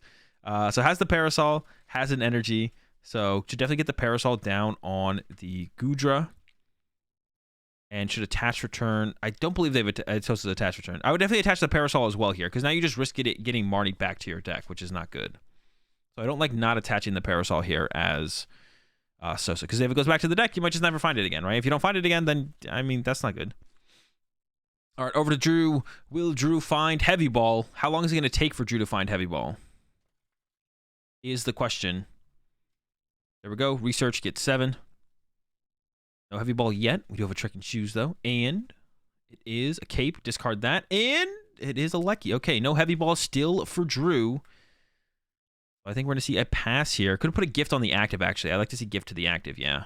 Draw that extra 1 card. And now pass. Okay. No hits yet. Sosa's pretty set up at this point. We need to see the Coal Risk go down. You definitely don't want to Marnie Drew. I mean, Sosa doesn't know for sure that Drew isn't playing the game because of lack of Heavy Ball. But, I mean, there's a pretty good guess at this point, potentially. Comfy first. Should always Coal Risk first. I don't like the Comfy first. It's fine, though. Definitely a mistake. We'll see what the choices are. Capture and Boss. I would probably go with the... It's a good question, actually. Boss isn't that important in this matchup. I'd probably go with the Capture energy, just to retreat the Comfy with the Capture and save the rest of your metals and waters and stuff for your Goodra. And now we should hopefully see the Coal Risk here. Drew didn't attack last turn, so I wouldn't really want to Marnie Drew here. Capture. I think Sosa was just making sure that you don't have to shuffle the deck there because the bench is full, which you don't. And then we should definitely see the Coal Risk get played here. Unless going with the... Actually, I don't actually like this boss play. It's okay. Your boss around the gift, but Drew's getting 1 card off the gift. So I don't actually like this boss. Okay, I don't hate it. Actually, Drew does have a Regirock in the discard pile. Okay, actually, I take that back. I don't hate it. There is a Regirock in the discard pile here. I'm actually okay with this boss play. At first, I was like, mid. But now I'm thinking, it's not that bad. But did forget to put the Parasol on the Goodra, which is bad. So it's not playing around the gift. It's more so chasing the Regirock, which I'm kind of cool with, to be honest. But didn't put the Parasol on the Goodra. So definitely a mistake there once again. And you should definitely just like slap that thing down immediately when you draw it.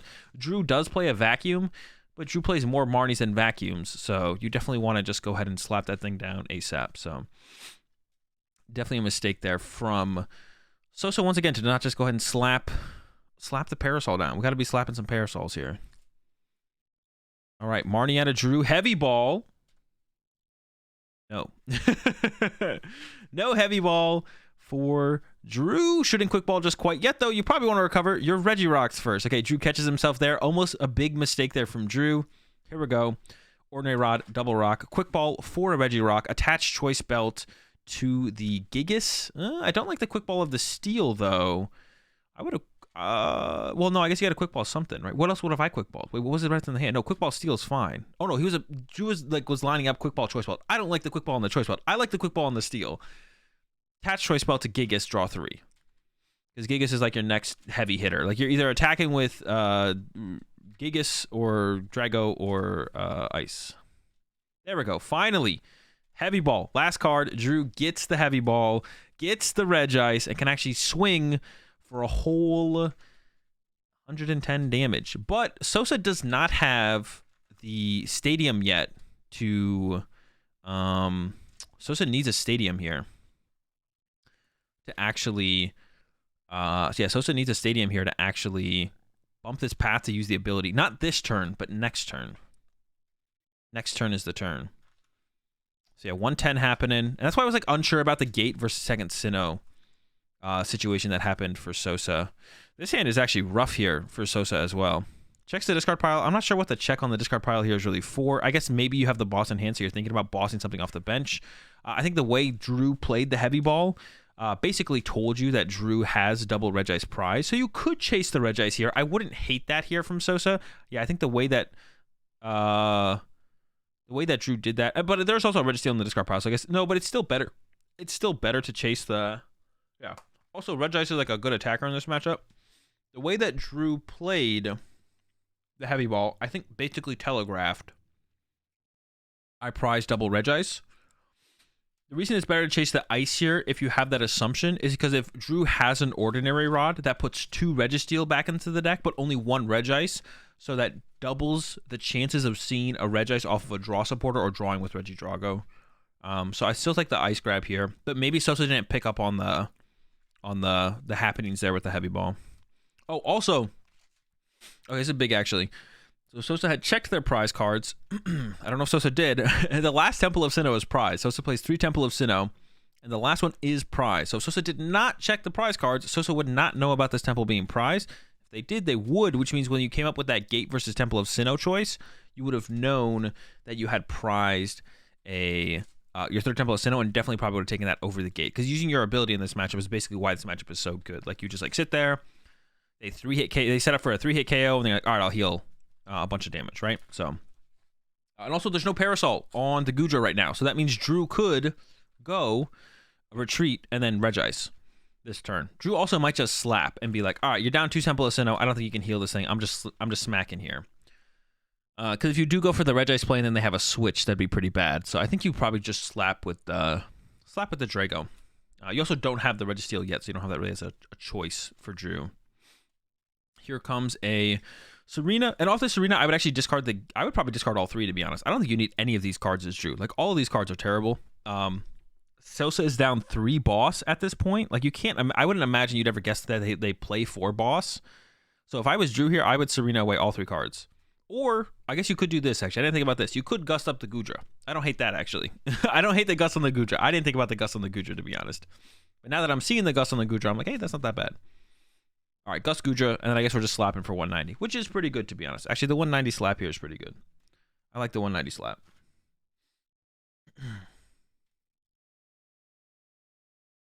All right, slap. And draw from Sosa. I think the goo is stuck here, though, actually, now. Yeah, Sosa's hand sucks. Double rod, double net, capture, metal. That is not a good hand. That's not the kind of hand you're looking for. I think it's going to be pass here from Sosa. Although, actually, I would like to see an energy put on one of the Comfies. I think that's pretty good. There's the pass. Yeah, I don't know if we're ever setting up another Goodra here as Sosa. We definitely could. We definitely could set up another Goodra here as Sosa. I don't know if we are, though. All right, hand from Drew is fine. It has a lot of Reggies in it. And once again, though, so once again with this hand that Drew has, Sosa is not ever playing another boss. So you think you just play Research here as Drew. Because, like, the Reggies that you have in hand as Drew here are a Lecky, a Rock, and a Gigas. And the only reason you'd bench your other Gigas is if your other Gigas gets KO'd. So you're never benching these Reggies because Sosa's never gusting up your Rock or your Lecky because Sosa's at a boss. So you just, like, you should always just ditch it here as Drew. And Drew does that. Finds an Ultra Ball. Wants to keep the Drago for sure. And also actually Drew does not have an ordinary rod right now. So I think we should definitely see Drew play this Ultra Ball and probably ditch some cards. The other play Drew could have done, you did just see Sosa go attach pass. The other play Drew could have done, which I wouldn't have hated to see, is there's 2 Serena in the hand here for Drew. You could have just passed as Drew and be like, okay, if you don't top deck this turn, I'm going to Serena up your bench Goodra and knock that out. And then I think Drew's in a really good spot. So I wouldn't have hated to see that from Drew. Goes for the knockout here, though, which I don't hate. I wouldn't have hated to see maybe an Ultra Ball be played. And Sosa did top deck the switch card, so there would have been the punish for that play. But I wouldn't have hated to see it. All right, gives up on the Goodra. Gets the Parasol, though. Net reset on the Comfy. Other Comfy should come up here. Don't bench that Comfy yet. Actually, Sosa needs to get these Comfies out of play, or Sosa could lose to double bad Lecky plays. Oh, plays a Vacuum. Actually, the Vacuum's huge here to get rid of the Path to the Peak. Shouldn't do it yet, but has that as an option now. Yeah, Sosa actually needs to get these Comfies out of play. I don't know if Sosa has enough scoop up nets to get these Comfies out of play. I think it is a mistake that Sosa did do, was overextend these one prize Pokemon in play, because this does open it up for bad Lecky to take, like, potentially now 2 prize cards off the board now, unless there is one more scoop up net left for Sosa. Sosa hadn't played a whole ton at the beginning of the game, so there might be one more scoop up net left here for Sosa. And if Sosa can find that, then you kind of eliminate that as a play here from Drew. Gets rid of the Mirage Gate. So Sosa's all in on this Goodra. Still down a net. Has the vacuum, but you definitely don't want to play it this turn. You don't want to... Oh, no. Goes for the vacuum. I don't like this vacuum play here. Does that mean you're going to be using your V-Star power this turn as Sosa? Definitely not. Surely not, right? There's the Parasol. Finally, Sosa puts the Parasol in play. A little bit late, but I guess better late than never. You don't want a V-Star this turn. No, don't do it. V-Stars, could you just lose the trade now? All right, Sosa's going down to 3 prize cards. Drew punches.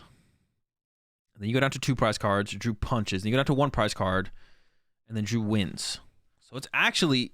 I don't like that play from Sosa there, I don't think. I think you should have just held the vacuum and been like, okay, I'm going to wait 1 more turn. And then on the next turn, you do it. Because now I think Drew wins the prize trade. If Drew hits with... maybe not. No. If Drew can go like Gigas... now Drew's going to look for the bad lucky play here, though, that I was talking about. Now Drew's looking for the bad lucky play, where Drew's going to try and go bad lucky snipe.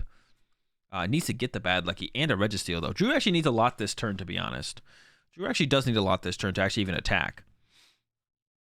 It actually might not be possible. It's possible that it's impossible here. Because you need to get... Maybe we're not going for the bad lucky play. I think Drew sent up the lucky there, hoping to top deck... a ordinary rod maybe to set up for the bad lucky play. And it's possible Sosa is out of... Still keeping the option of the bad lucky play by not using net yet. All right, 7 cards. Here we go. Can we get the bad lucky? Oh, we're close. There's an Ultra Ball, a Quick Ball, a Speed Lightning. So we're just short a net here for Drew. Or... You could just go Twin Energy, attach, retreat. If you attack with Gigas for 180, you're doing 100. And then if you go attack with Drago, you're doing 80-80. So how much damage are you doing? 180-80. You're doing 260. So you're 10 damage short. So if there's another choice belt in the deck, I think Drew could play for... Yeah, if there's another choice belt in the deck, Drew could just play for hit here, right? Hit. And you just win here as Drew. If you just keep punching this Goodra, Drew might be afraid of something like Hyper Potion existing though, which is possible that Sosa plays. And if there is a Hyper Potion, then you would lose if you go that route, but pretty unlikely. We'll see. Drew gonna go with the speed before using Quick Ball or Ultra Ball. I don't hate this. Actually, I don't know if I like this. Because now you're like locking yourself into... Actually, I don't like this from Drew. Because if you attach the Speed Lightning, you're locking yourself into the play of Bad Lucky. But now that you played the Speed Lightning, you could draw into the Bad Lucky. And then that reduces your chances of seeing a Scoop Up Net to use the Bad Lucky. But now you can't... If you whiff, you can't retreat the active Lucky and then also attack with Gigas for the turn. Oh no, but I guess here as Drew, you can attack with Lucky... and go hit, and then go attack with Lucky, and then attack with Bad Lucky. Okay, so I guess it actually still works for Drew here in this situation. I take it back. But you do need to like pivot into Lucky like 2 more times. I don't know if Drew has that many nets left. Let's find out. There's 0 nets left in Drew's deck. Okay, so that's not happening. That's just not happening. So yeah, I don't think that's... So I think the play here from Drew was to play for the Gigas hit then. Because actually I think Drew has 0 nets left, which means Drew should have gone for... Yeah, so this is a misplay here, I think, from Drew. Drew should have just gone for the Gigas hit. I don't know if there's another choice belt left either, though, to be honest. There actually might just not be a win condition here for Drew. That is actually possible that there's 0 win conditions. Although, one thing Drew could have done, though, one play Drew could have done is go with bench Bad Lucky pass. And then Sosa has to knock you out, and then you go send up Bad Lucky hit. So instead of benching Registeel as Drew here, you could have benched Bad Lucky and just passed. And I actually think that would have been fine. I think that would have actually been a reasonable play. So bench Bad Lucky, pass. And then Sosa has to attack the Good Lucky. You could even put energy on Good Lucky. You just choose not to attack. And if Sosa doesn't attack your Good Lucky, then you attack with your Good Lucky. Yeah, I actually like that. I actually like that play here from Drew of like bench Bad Lucky pass. I think that actually works. There's a switch from Sosa. If there is a Scoop Up Net left, Sosa is digging hard for the Scoop Up Net. And maybe should have even played a Mirage Gate first to like thin out the deck possibly before using the switch card. Yeah, Yeah, I don't know if there is a scoop of net left, though. You appreciate the 14 months there, Stark. And here we go. But now this is set up for Sosa to win through just attacking at this point, I think. Like, the 40 damage here on the Goodra isn't enough. They need to come up with 230 damage over 2 turns. I don't think that's possible for Drew to do. So I think just attacking twice with Goodra here should, or 3 times in a row here, should win the game. So Drew's only win condition now is to KO the 2 things off the bench, which I don't think is possible for Drew. So I think if you're Drew here, you can seed this game like right now. I think Drew's just like out of scoop up net, so I think it's literally impossible. Goes with the Regice. Oh no, still has the vacuum actually. I take that back. There's the vacuum and it's in hand. I forgot about the vacuum, the vacuum out actually, to be honest. Completely whiffed my mind. Okay, quick ball away. Ultra ball. There is a second Parasol in the deck for Sosa. Oh, and Sosa did just burn a switch card last turn. There was 1 scoop up net left for Drew. Okay, there was 1 scoop up net left. But there's no way to recover Pokemon anymore. Yeah, Sosa did just burn a switch card as well. But I'm sure Sosa doesn't know about Drew's vacuum. Goes with Good Lucky. Doesn't go with Bad Lucky, which is interesting. I would assume Bad Lucky would have been the Lucky. I guess not. I guess he's going to dig through the rest of the deck and then play Marnie. Oh, we actually don't have to Marnie this turn. So now we see the vacuum, get rid of the Parasol, and then attack with Regice. No switch card in hand for Sosa. Does have the Temple of Sinnoh in the hand now, though. So could put that in play, and then maybe Drew just can't attack. So Drew has to not get rid of the path. You got to keep the path here as Drew. Getting rid of the Aurora seems fine to me. Maybe they'll get punished for it later, but I can't come up with a reason why that'd be bad.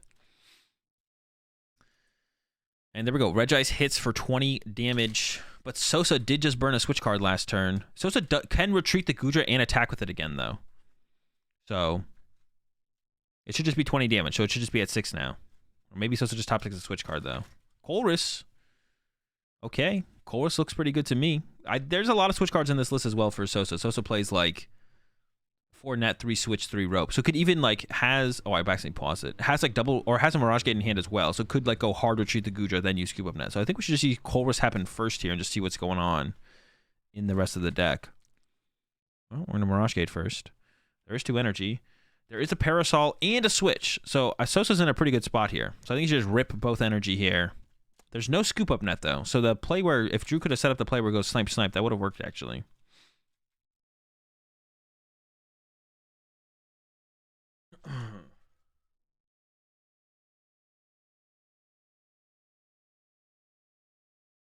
All right, there we go. 1 to the Cram, why not? And then Colress, and I should almost guarantee the Parasol or the 1, 2, 3, 4, 5. There's the Parasol. It doesn't get the switch, but that's fine. Get rid of the Comfy and the Battle VIP Pass. There we go. And I believe, if I'm correct, Parasol does remove existing effects. I'm actually not 100% sure on that. I'm pretty sure it does, though. There's a Temple of Sinnoh. That's not going to matter. Benches Greninja. Does not. Oh, it doesn't? Oh, it doesn't remove existing effects. Okay. Switch to Cram Retreat, and then Parasol. And Ordinary Route to make sure there's no deck out. As soon as the Parasol... Actually, I think Drew should just concede right now. I'm pretty sure Drew should just concede right now. Because like, you just lose to this thing dying. Oh, wait, actually, maybe I'm wrong. Okay, Drew should concede, yeah.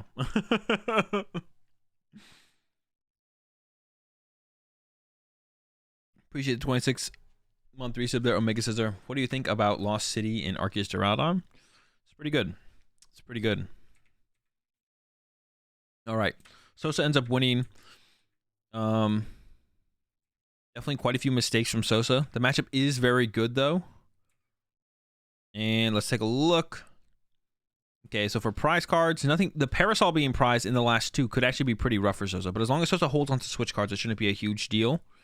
and nothing super important prized on Drew's side. The bad Lecky being prized could be a factor because you do want to potentially punish Sosa overextending with the basic Pokemon, but it's in the last two. Or even though it's in the last two, Drew plays heavy ball, so it shouldn't really be a huge deal. You appreciate 23-month resub there, Mershaw. Thank you for the Dragon Shield Seeds. Very cool, of course. Okay, so Drew goes first. Attach, pass. Sosa's hand sucks. Attach, pass for Sosa. Temple of I don't like the Temple of Sinnoh. I don't like that Temple of Sinnoh. Drew only plays 3 Paths to the Peak, but I mean, you want to play as if Drew plays 4. I'm actually not sure how I feel about the Choice Bell discard either from Drew there, but you do want to be pretty aggressive here and start attacking immediately. So, yeah. I'm not a huge fan.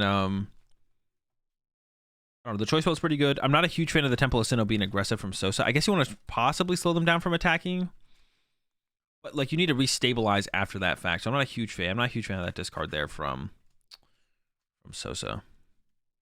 Also, I think the way Drew played this was a little weird. I would have to see the cards, but I think Drew could have Scoop Up netted into Lecky. Into good Lecky there. I think, yeah. I think Drew could have Scoop Up netted into Lecky there, though. And then attached for turn, and then actually attacked with good Lecky, right? Because there's a speed lightning. Because there was a speed lightning in the discard pile, and they discarded a net, I believe. So that's a mistake from Drew. Wait, did Drew have a way to find it, though? Maybe there was no, like, Quick Ball or Ultra Ball. No, Drew started the turn and went Ultra Ball. Okay, so this is a mistake from Drew.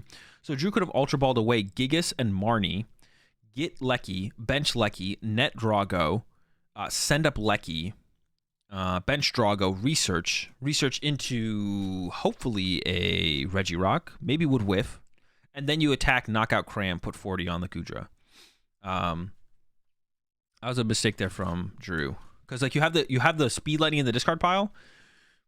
So like Drew's digging here for an Aurora hit, which is like still a decent odds of getting, but lower odds than the what's it called. And we see Drew would have actually drawn into the play. Drew actually had the knockout with Lecky here this turn, but does not have the knockout with the. So that was definitely a misplay from Drew. Drew didn't Dragon Hordes before research. Okay, yeah. But this is what I was talking about. I mentioned already twice today, like the balance of like trying to win the match versus trying to play. Being time efficient versus trying to play optimal. This is definitely, Drew trying to be time efficient here, which makes sense because you're in a pretty rough spot as Drew, but you can still actually pull off the KO here. You can quick ball. I would quick ball away the Drago here, I think. Yeah, so now Drew can't attack anymore, but Drew could have attacked this turn. I think Drew should have gone quick ball away the Drago, Warden around them both back in the deck, hold Rod plus Gift, and then Drago for 2. That way, if you get a Scoop Up net, you can attack with. Well, you can't attack with a Lecky. Oh no, you could attack with the Lecky. Got the Scoop Up net though. But if you get an Aurora, now if you drew into Aurora, Drew couldn't attack the active. But the Lecky play is definitely better though, to be honest. But I don't think Drew should have played for this Lecky play. I think Drew should have played for the. You should have kept. You should have kept the option of both plays open. I think because you could get a net, but you could also draw into an Aurora. But now if you draw into Aurora, you can't attack because you attach the Gift. I think you should have kept both lines open there. All right, bad top deck from Sosa, and we're headed to game 3. So Sosa will be going first. They have 13 minutes left, which isn't a ton of time, especially when a one prize deck is involved. A couple mulligans from Sosa as well.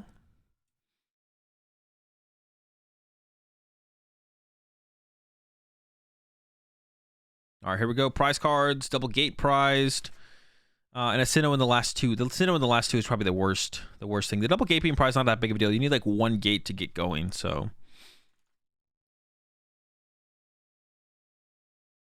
Throws a Rod, keeps a Sinnoh. I like that. And I think that's all Sosa has here. It's going to be a pass. Yep. And pass. All right, over to Drew. Couple Reggies coming down.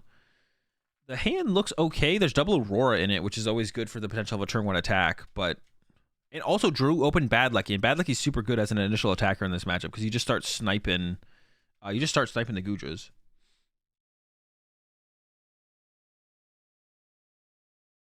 Choice Bell's coming down to the Regis. I think I like it on the Drago better. If Regis sticks, then you're already winning. I feel like.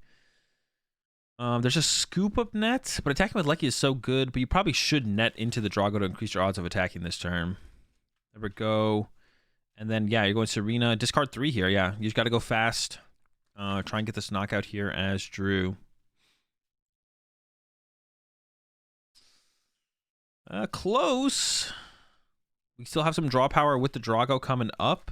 Ultra Ball, that's actually super good. Ultra Ball away the net.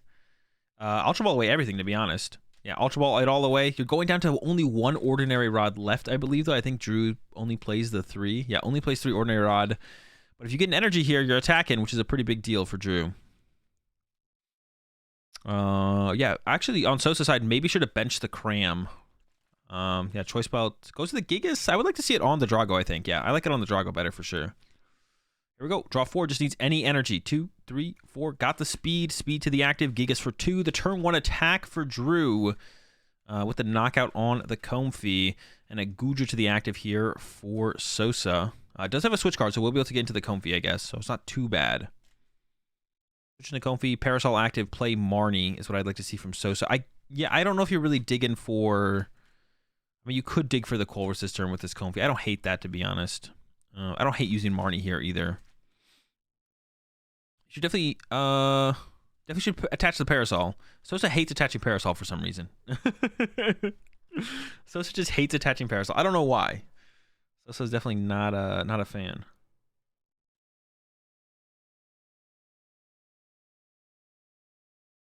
All right, Comfy finds a Colress. Has energy for Goodra. Not much else, though.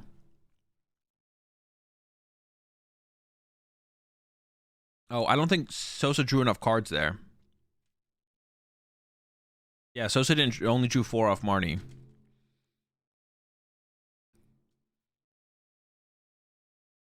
Yeah, so Sosa is...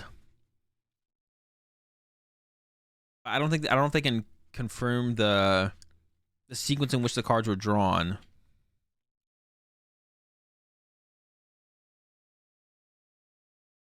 So it was Colress and Vacuum were off the Comfy, but there should be 5 cards in the hand first. So I don't even know how you solve that. Maybe you take those 2 cards plus the top deck and shuffle them.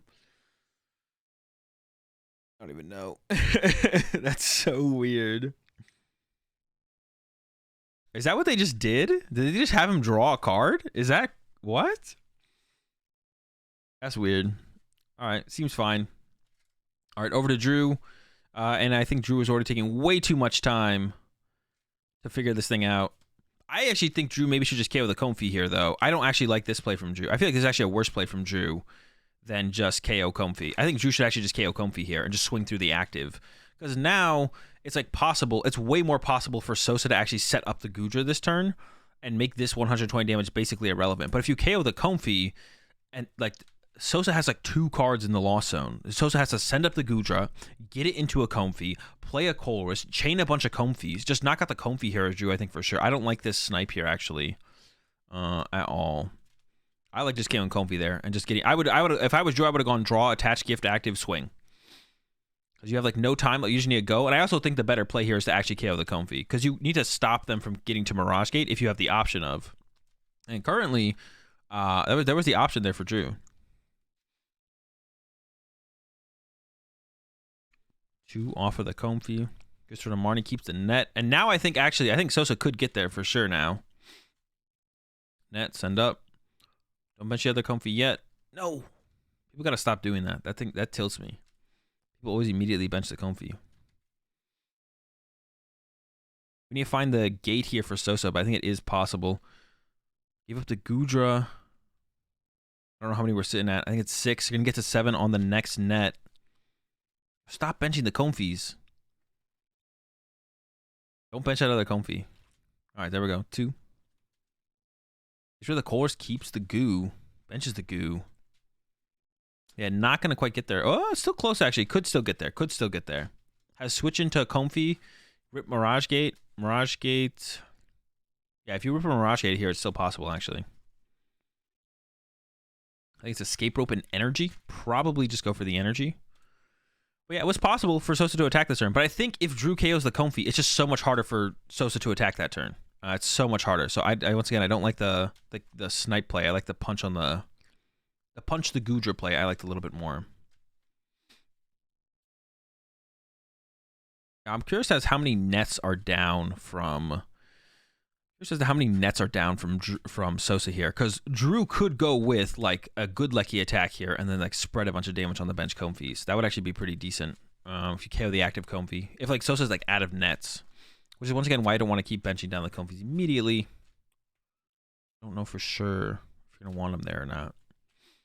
Got a capture here for Sosa. Still has the Greninja. I don't know if Sosa's retreated yet. It still has Greninja. Actually, can still pull off the attack this turn. Greninja's in the deck. Greninja for gate. 2 gates in the deck. I don't think it has retreated this turn, so then could retreat. There's the Ninja. All right, we're going for it. And Drew did send up the Regice, which is actually pretty good for... well, so I mean, Drew has the other Regice in the hand, so it's not that good for Sosa, I guess, but could be good. Could have been good. I appreciate the 4-month resub there, Sochi, and the 12 months there, flying high.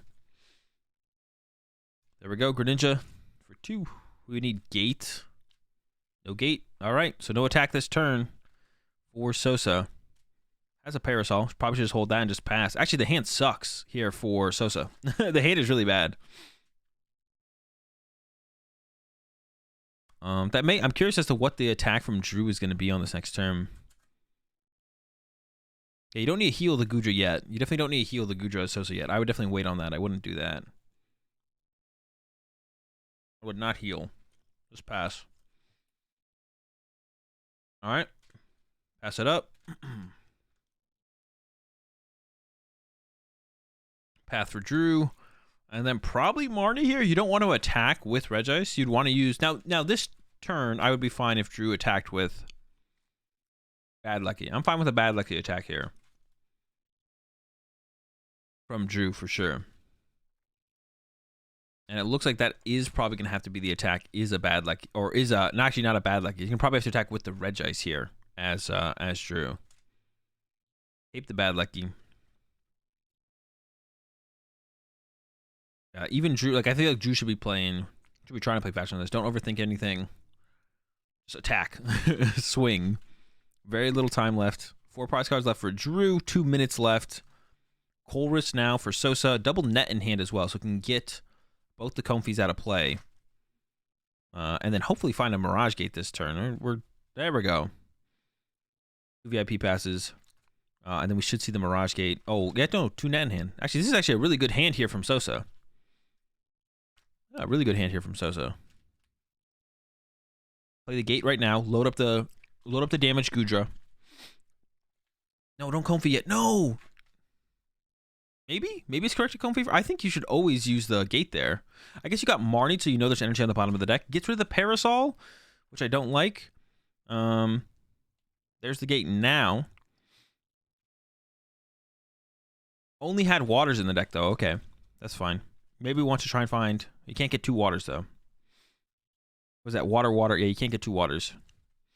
Has to be a water and a metal. I don't know if they end up catching that or not.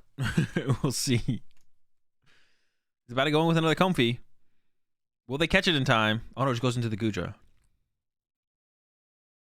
Should go into the other Comfy here and then net it back out of play.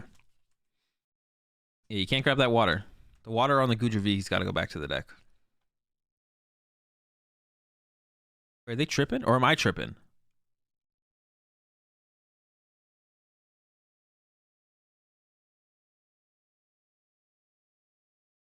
Yeah, the water on the Goodra V has to go back.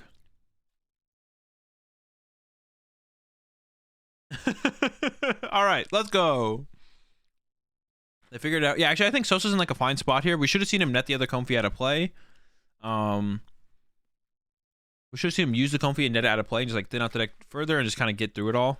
Do not bench that Comfy. And then, yeah, just swing. Oh, we're at turn... All right, we're at time now. So turn 0 here for Sosa. Yeah, so it's impossible for either player to win the game at this point. Turn 0 for Sosa. It's impossible for the game to actually conclude. So I'm pretty sure Sosa does end up scooping here to Drew, though, at the end of it all. So turn 0. 1, 2, 3. Drew has 2 turns to draw 4 prize cards. That's not possible. Sosa's got a turn to draw 4 prize cards. Okay. So there's no point in watching the rest of this. We'll skip ahead. Yeah, so definitely quite a few mistakes there from Sosa. Game 2, Drew played a little bit sloppy, but Drew was trying to get through the game pretty fast. And I'm pretty sure Sosa ends up scooping to Drew here to give one of them the win. Dude, Sosa needs to put those parasols in play. That shit's... Sosa needs to put the parasols in play. But that is round 14. All right, let's go round 15. And then I'm going to figure out a deck to play for this Doom tournament. And I'll finish the rest of Top Cut tomorrow. I'm tired of Sosa not putting the parasols in play. Yo, 3 gates? Wait, wash energy? That's so cheesy. I didn't know Moffat played the wash energy as well.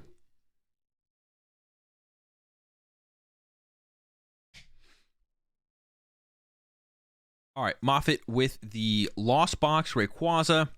Gibson with the Vikavolt, Aerodactyl, Drapion, whatever you want to call it deck. Stuff.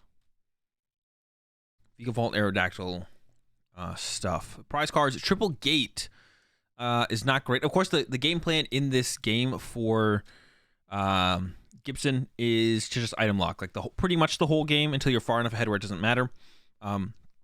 I believe Moffat actually plays a Zapdos V, which could make things interesting. Gibson is going first, and I do think you want to choose to go second in this matchup as both players. So I don't know who won the coin flip. I'd actually be interested to know who won the coin flip and who chose what. But I think you should definitely go second in this matchup. I think both players should choose to go second in this matchup. You just want to turn one item lock before they get to use a supporter. And then as Moffat, you want to be able to use that supporter, give yourself a little bit extra time to set up into the Vikavolt. So, yeah. My experience with this matchup, going second definitely seems best. So far, pretty decent setup from Gibson. Net, here comes the Mew. We're going to use the Mew. Net, Acrobike, Energy Search, grabs Energy Search, going to use it, grab a water, and then probably Greninja away the water. You are leaving the Mew in the active maybe at the end of this turn for a Cramp to take advantage of, but you don't really care about that. The only thing you're really concerned with is your Vikavolts taking hits. Yeah, I do think, I'm pretty sure Moffat does play a Zapdos V, which is, will make things interesting. All right, 2 more cards, over to Moffat. Moffat has a pretty good hand, too. Double Battle VIP Pass. I would say there's at least 1 Battle VIP Pass, but it actually has 2. Another reasonable card in this matchup, I think, is the Raikou. I'm pretty sure Moffat plays the Raikou, which is also another good card in this matchup because it doesn't get KO'd instantly. So I think seeing Moffat go to set up the Raikou here would probably be best. I think Moffat plays the Raikou. I'm not sure. I thought I saw it there. I think definitely has the Zapdos. So Greninja Comfy off the first Battle VIP Pass. Checking the prize cards thoroughly, and then second Battle VIP Pass should be coming out here in just a second. We'll see. Checking.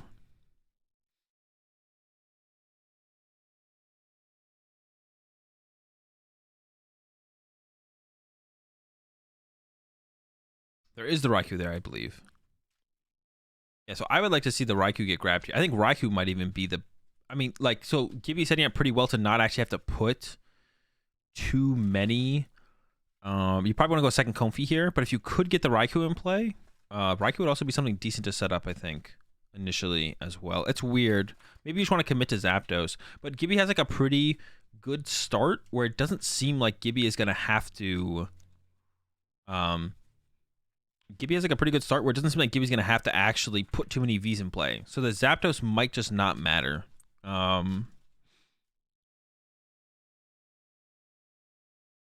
We'll see.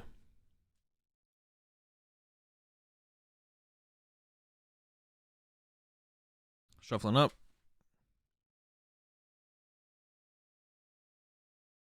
And all right, Greninja first for 2. I think there was a switch card in there, so Comfies are coming in hot. Switch card to Comfy. Comfy, 2. Ooh, Colress. All right, we're in business. Oh, no! It's Colress or your only gate, though. That sucks. That's a rough one to start off with here. Yeah, Colress or your only gate. You decide. Probably have to go with the Colress here, though. And, I mean, hitting with Cram here is still important. I think getting this first prize card still could be a big deal, so... Kind of rough. Yeah, what bites the dust here? Seems fine. I think the Raikou was even grabbed off that, to be honest. I can't actually tell. Went with Quick Ball over VIP Pass. Now there's 2 Quick Balls in the hand. I actually don't like that because you're still probably attacking with Cram here as Moffat, I think. Well, no, if you escape... Well, actually, even if you escape rope, Cram's a pretty good attacker here. So I would actually like to see... We'll see what the escape rope... I guess you just ship Greninja, though, as Gibby, though. Yeah, that actually kind of sucks. You don't really have a great... I actually don't think I like that choice from Moffat. I think Moffat should have gone Air Balloon Retreat and then try and find a scoop up net off of this. I think Moffat should have gone Air Balloon Retreat and try and find a scoop up net off this Comfy. So then you could go Quick Ball for Cram KO Mew instead of this. Or if you find second escape rope, you can go escape rope, I guess. No, but yeah, then you look for a net or a switch card off this. So I don't actually like that choice there from Moffat because a Cram into Greninja is just, it doesn't do anything. So yeah, it just kind of doesn't do anything. Here comes the Quick Ball. Gonna give up a Quick Ball. I would probably give up the Comfy, to be honest, because even though the Quick Ball is not great when you're under item lock, as soon as potentially Gibby breaks item lock, you don't need a third Comfy ever. So yeah, I'm not a big fan of that choice there actually from Moffat. But it looks like Moffat's gonna go for Guru maybe instead, and not even gonna go for this Cram Punch. I was hyping up the Raikou. Actually, no, Moffat is going for the Raikou, but might just leave the. It looks like Moffat's just gonna leave the Comfy in the active, which actually kind of makes sense for how you could play this because you have the Luminion. So if your Comfy gets KO'd, well, but Gibson's never gonna one-hit KO a Comfy though. You're never gonna one-hit KO a Comfy. You're just gonna hit it for 60 and then Goon Ping it. So actually, this doesn't actually work out too well for. This is not gonna work out too well for Moffat then with that then. Air Balloon on the Zapdos. Okay, so I actually like this approach from Moffat, I think. So now it can't get like gusted up and trapped. And you pass over to Gibby. Yeah, because it could get like double cross switchered and hit for 60, I guess. I don't even know if that's that big of a deal, though, to be honest. Like, do you care about that? I guess it seems like kind of annoying. All right, Zapdos down. But now what's just going to happen is Gibby's just going to be punching. He's going to punch Comfy for 60 and then Goon Ping it. And just play around Raihan like the whole game in this situation. I guess if you attacked with Cram here, oh no, attacking with Cram here doesn't matter because Mew's not in the active anymore. For some reason I was thinking about Mew being still in the active. I don't know, KO with the Mew still seemed pretty good to me. I don't know, maybe it's not worth it. Because you always have the Luminion for the Raihan anyway, so maybe still just going for the knockout when you could have, the way I said. But I do kind of like the Air Balloon on the Zapdos though. That does make sense here from Moffat, so that way it can't get gusted. So there's 60 over to Moffat. But now you can just go attach to Zapdos. Yeah, now it's Moffat. You just go attach to Zapdos, pass. And then Gibby goes, well, you already drew. Yeah, okay. Has a Colress. So you start with Colress, and then you go attach to Zapdos, pass. And I actually think Moffat will end up in like a pretty good spot. I would maybe keep the net here. I don't know. Cram's kind of cool, though. Yeah, Cram's pretty cool. Cram's a cool guy. I like the Cram. You could even bet. Oh, you could actually bench Cram this turn to force the Raihan. To force the option of the Raihan, I guess. So you go attach to Zapdos. Oh, there's the Raihan. Attach to Zapdos, bench Cram, Goon KO's Comfy, you send up Cram dies to Vikavolt, guaranteed, and that way you're not trapped for another turn, because otherwise you're going to get trapped for a turn here. So Moffat should definitely bench the Cram here. This is definitely a mistake here to bench the Raikou. And now there's two prizers in play, which is not good, because that means now Gibby can all of a sudden initiate like the prize race and be like, okay, I've KO'd 2 Pokemon, now I'm just going to go Gust, and I always win. So what Moffat should have done here is bench Cram, so that when Gibby goes Zigzagoon Ping KO Comfy, well, no, I guess you could send up the Zapdos in this situation as well, right? You have to send up the Zapdos, though. Yeah, you have to send up Zapdos, but that's fine. Then you get hit for 60, but what if Gibby decides to just nuke your Zapdos? That would be very cool. But then do you break out of the lock and are you fine? I don't know. Let's see how this plays out. Because I feel like what's going to happen here... Yeah, that's weird. I think benching Cram here was actually super sick from Moffat, because then the Vikavolt can't trap you around it, and you don't have to send up your Zapdos to get KO'd. You are trying to break item lock. Like, Moffat's goal is to, like, attack with an attacker that forces Gibby to break item lock. without falling too far behind the prize trade. If you fall too far behind the prize trade to get there, it doesn't matter that Gibby broke item lock, because now Gibby can just attack with like Raikou over and over again. Like Gibby can attack with Raikou V and just win the game that way. And we see Gibby is setting up for that. So second V in play doesn't hurt Gibby here. Actually, no, this does hurt Gibby here a little bit.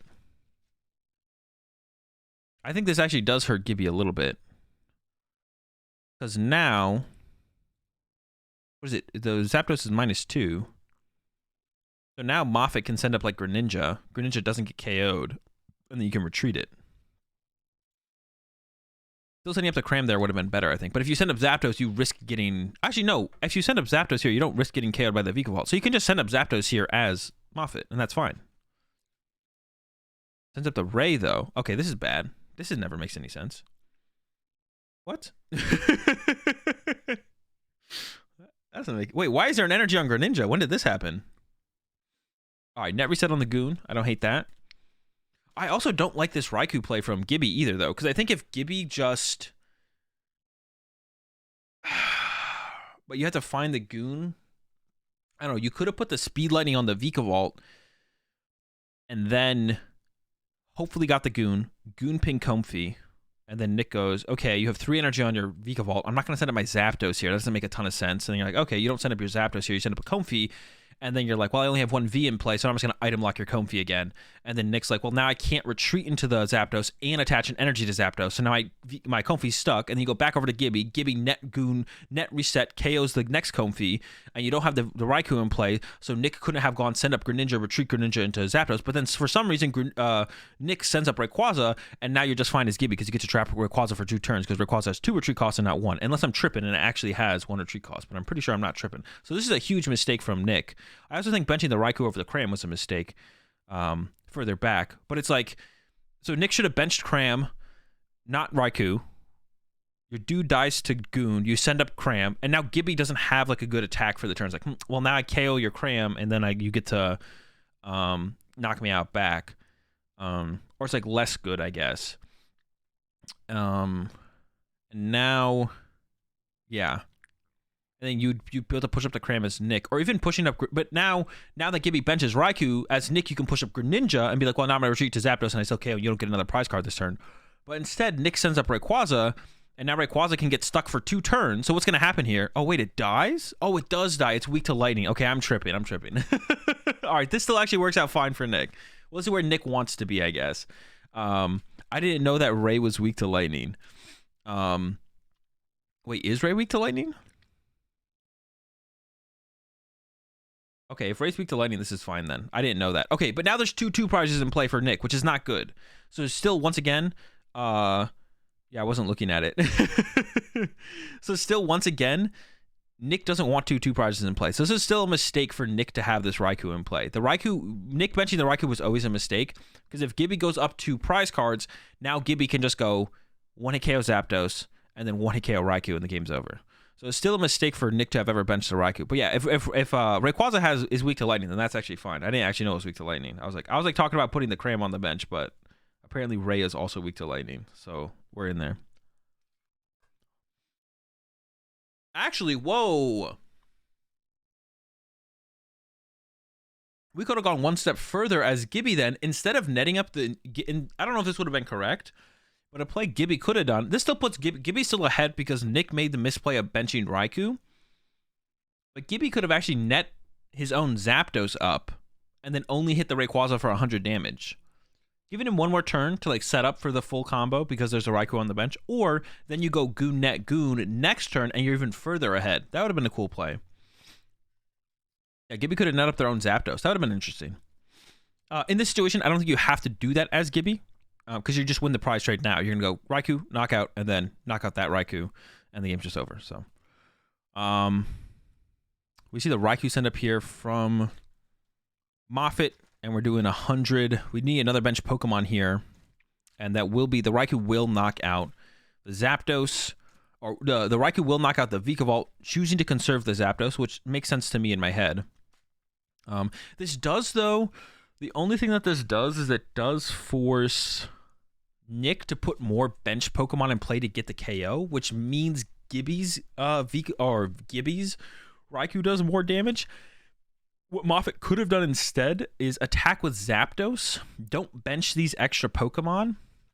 And then on the last turn of the game, try and net all your Pokemon out of play and take a knockout with Rayquaza into this Raikou. So I actually don't know if I like the way this lines up here for...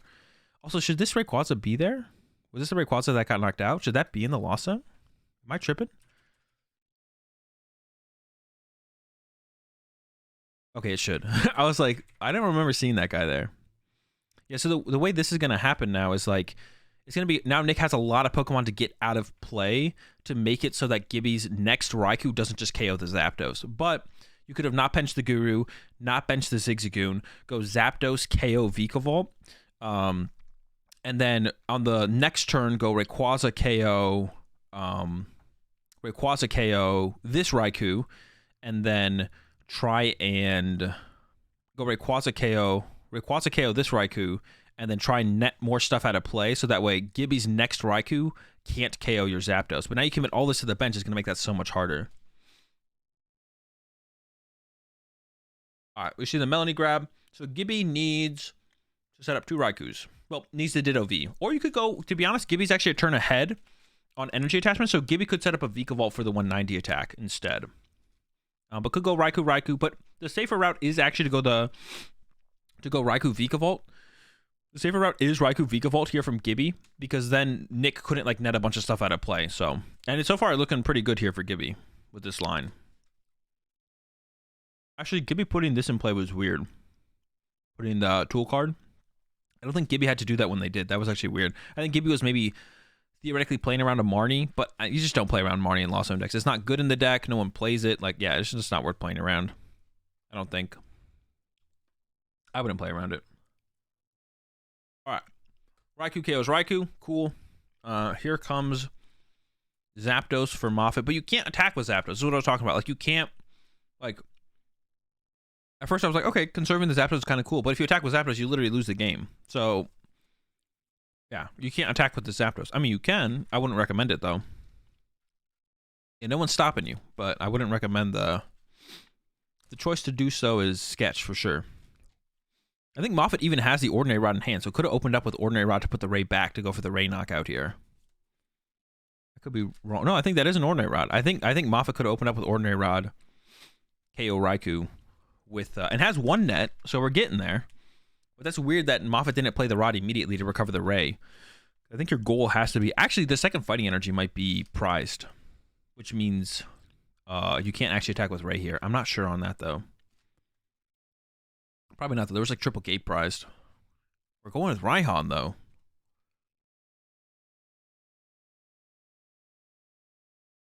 Oh, the other line of play that Moffat can take or could do is there Moffat plays SQ. I remember someone talking to me about this. I was like, I never saw Moffat go for the SQ play. I don't know if it's correct. I don't know if it's correct, but it's definitely something you can do. You can go with SQ in this matchup. And if you can get to lone SQ, Gibby literally can't KO it. I don't know if that's possible to get to lone SQ in this matchup, though, because you can get item locked. So Raihan for a net here from Moffat. So it seems like Moffat's going to go the route of hope Raikou can't KO my Zapdos, but I don't think that's a very good choice from Moffat here. I think Moffat should have gone the route of, well, should go for that, but should actually try and attack with Rayquaza. Like, I don't think you're stopping Gibby from attacking with Vikavolt for 200 next turn. Like ever, with how this game is developed. Like, you don't have this hand disruption. Gibby doesn't have hand disruption. You both have massive hands. Like the Raikou, you're never stopping the Raikou play here. Like that's what Moffat's attempting. But I think you should definitely have a Rayquaza in your active at the end of this turn. Also, like I said, Moffat ended up with double net on this turn and overbenched on the previous turn the Goon and the Guru. So imagine if there was no Goon or no Guru on the bench. Moffat could have a board state of Zapdos and Rayquaza with no Greninja and no Comfey, and literally have just Zapdos and just Rayquaza in the active. You still lose to a Vikavolt, though. You still lose to the Vikavolt taking the knockout. But this all comes back to, like, I don't think Moffat should have benched the Raikou when they did. I think maybe setting up Raikou early to break the item lock from Gibby is good, but Zapdos does about the same thing, so you probably never just want both of them in play. Gibby has fighting energy plus Aerodactyl V-Star if there's a lone SU. Oh, that's true. There is the there's the Aerodactyl out. I forgot about that. There's a knockout, so this should be a pretty easy return knockout from Gibby, I feel like. Gibby's hand is massive and already playing through it pretty aggressively, so speed for 2, Melanie for 1, and the Zapdos in play means they're doing already doing 200 damage, and Zapdos has 200 HP, so it should be, yep, Air Balloon Retreat, and knockout. Zapdos. All right. Game 1 to Gibby. Yeah, I mean, I think it was just, I think Gibby played pretty clean. The only play that I saw that would have been cool is if Gibby had net their own Zapdos up to kind of buy themselves +1 turn / like try and trap that thing in the active for another turn. That could have been a cool play. Might have just been unnecessary though. Would have definitely been cool. You appreciate the 8-month 3-sub there, Dean Kong. But let's skip ahead to game 2. I think Moffat there was definitely it wasn't as bad as I thought initially because the Rayquaza is weak to lightning. But I think it was definitely some mistakes. All right, Moffat did prize the Raikou, so can't mess up and bench it. The Zapdos, though, that's the biggest prize card here. The Zapdos being prized for Gibby. It's a pretty big deal.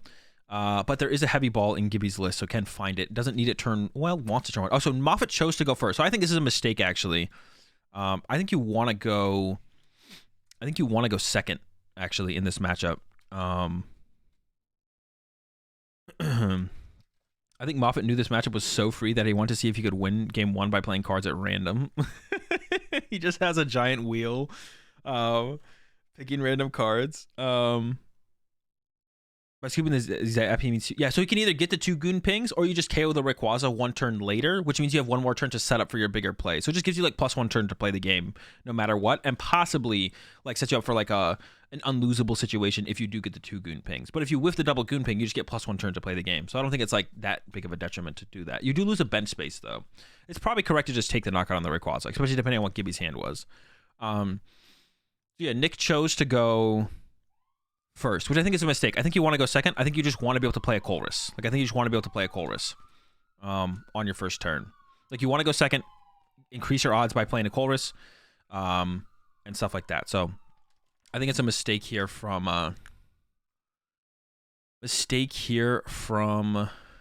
Moffat. I think it's a mistake to choose to go first. I'm not that experienced with the matchup, and the Zapdos definitely does change things up for sure, to be honest. Like, having the Zapdos, like, when you go first, your turn 1 is going to be a little bit better because you went first. Like, you go first, you just get Zapdos down with an energy. Like, that might be a good enough argument to go first, to be honest. Because for Gibby to get off a turn 1 Vikavolt attack, you do need to potentially have to put Crobat or Luminion in play, right? So that would, like, lead to a second V in play, which means as long as Moffat can find the fighting energy, you're basically taking the knockout with the Zapdos. So I don't hate it. I like with the Zapdos. I think it does change things up, but with other Lost Box decks, I would definitely, if I don't have something like the Zapdos, I'm definitely choosing to go second, I think, to have the chance to play the Colress, potentially get off turn 1 gates. But yeah, Zapdos definitely makes a difference, so I don't hate the choice from Moffat here to choose to go first, and we'll see how it plays out. Checking the prize cards pretty thoroughly. This is a situation where I do think Moffat needs to play with some amount of put some pep in his step, haste. Oh, actually, no, that's not true. Like, usually, I've been talking already like 2 or 3 times today about, like, don't take your time for every single action and just like play more aggressively. But Moffat's actually at 33 points here and is actually fine with the tie because I'd put him at 34.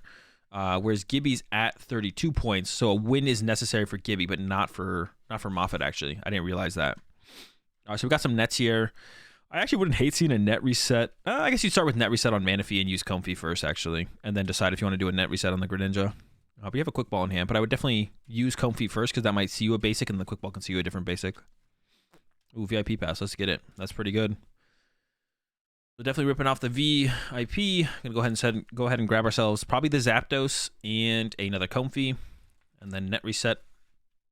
Yeah, I imagine it'd be another Comfey. We'll see what Moffat goes for.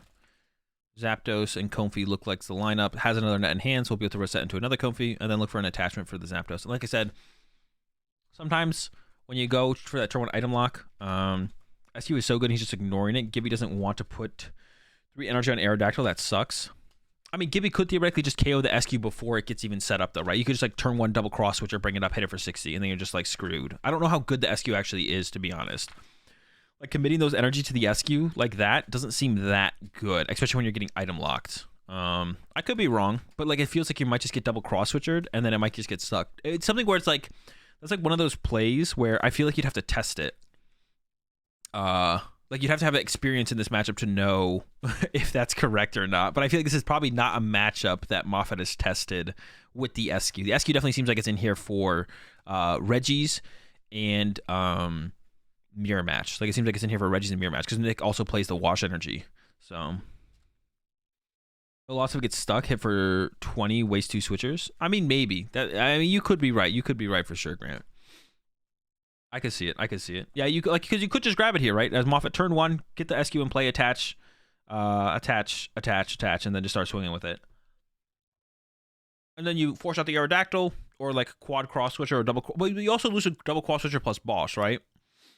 Like Gibby could just draw 2 prize cards, and then you go okay, attack with SQ, and then Gibby's just like okay, double cross switcher, boss it back up, knock it out, and then you just lose, right? I don't know. Or the quad switcher. Could always get that as well. That's always a cool play. All right, quick ball gets rid of the SQ. So yeah, Moffat hates the SQ. Does not like the idea of the play. Thinks Grant is definitely wrong, and grabs a Luminion for next turn to probably find a Colress. Has an energy in hand still, which should probably come down on the Zapdos, and I imagine that's what we'll see here from Moffat. Would be attached to Zapdos. Pass. We'll see.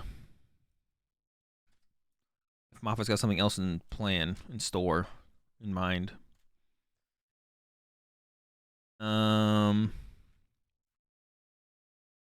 Maybe he's going to retreat to Manaphy. I actually don't hate the retreat to Manaphy because it does knock itself out, which means you're not going to get the goon shenanigans happening. All right, got some shoes. Mew down from Gibby. Speed Lightning. Energy Search. Might just have it like...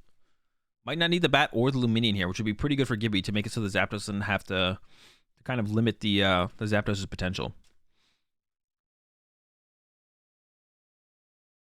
Not quite there yet, it looks like. I do see the quick ball.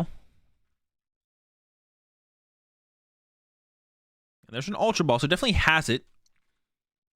Maybe even better. I think I saw a quick ball. I could be tripping. You definitely want to try and not put... Oh, okay. This is perfect here for Gibby. Has a Melanie in hand. Gibby's hand is actually sick. It's like super good. Eyeing up the Greninja, but did discard the water energy already. So I wonder if there's a better discard there from Gibby to keep the water energy to discard the water with the Greninja instead. But maybe likes the rest of the cards and just has some excess energy in hand that we can see discarded here. Greninja is a very important card in this deck. All right, got the Melanie coming out now. It might just like the rest of the cards. We'll see. I can't really see Gibby plays like that with a Gibby plays with his hand super far back, so I can't ever see the cards in Gibby's hand. Battle VIP. Okay, so we get the ooh, wait, no we won't. I was gonna say we can grab ourselves the Zapdos, but the Zapdos is prized. So we can't see the Zapdos grab here from Gibby. So maybe just gonna go with a Mew. Could go with another Mew. Let's go with the Mew. Okay, oh, but we do have the Force Seal Stone, which will get the heavy ball, which will get the Zapdos. And which will get that 60 damage that you're looking for in this matchup. Just 60 to the Comfey. Goon ping it on the following turn. Repeat. There's the heavy ball. There's the Zapdos. The Goon's not prized. That'll be the question for Gibby next turn. Can Gibby get access to the Goon? All right. A shuffle from Nick. A nice table shuffle. And I think we'll have the net here. I think we definitely have a net in the hand for Gibby. Maybe have a different option. Ninja for 2. Okay, definitely a mistake there from Gibby. Should have done that first. There's the net. Yeah, so could have like, I mean, yeah. If you had Greninja into the heavy ball, that would have been a little bit better than using your Force Seal Stone for the heavy ball. So definitely a missequence there from Gibby. At the end of it all was like, wait, I think I'd rather use Greninja for 2 cards than not. Does it? Probably should have done it turn sooner. Okay. For Nick, the question is, can I find energy? Goodbye Gate keeps the Raihan. It does need an energy this turn, and yeah, so I think that's going to lead to the Luminion. Going Luminion for Colress from Nick here. Nick doesn't want to, but you kind of have to.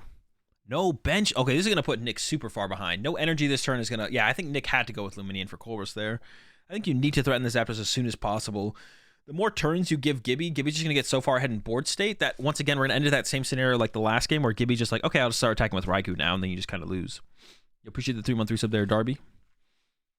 Trading Court. This does give the Trading Court to Nick, though, which I'm sure Nick is super happy about. Is there a Goon Ping here from Gibby? Definitely want a Goon Ping here. There's a boss. Brings up the Greninja. I like this. 120 on the Ninja. I like that play from Gibby. Yeah, you definitely don't want to take any knockouts. You're trying to avoid the Raihans being played. We see the Raihans have been built up in the hand here for Nick. Can Training Court to get an energy back. That's about it, though. I think that's what I want to see here from Nick, though. Like, putting Luminium play is pretty bad from Nick. So I want to see Nick go Training Court. I want to see Nick go Training Court for... Okay, what's going on here? Yeah, I wanted to see... Nick should have gone Training Court for energy, use Greninja. I think... So definitely a huge misplay from Nick. Thinks there's no options. Has the Training Court. Gibby knows about the Training Court for sure. And then... Pass. Over to Gibby. Gibby goes Training Court for Lightning. Uses it.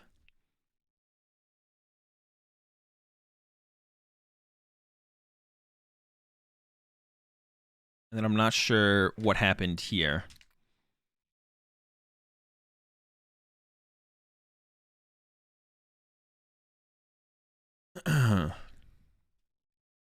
Try to say he didn't pass. Yeah, Nick. I think Nick tries to say that he tried to use Training Court here, but that wouldn't be a reaction to Gibby drawing for turn. If you were attempting to use Training Court, that wouldn't be a reaction to Gibby starting their turn. But he definitely forgot about Training Court in this situation for sure. And it looks like tried to say he was using Training Court, which is definitely not what happened. There's no way that would be a reaction to Gibby starting their turn. And then remember the Training Court was in play when Gibby tried to start their turn. There's no shot that that's how you would react to the situation.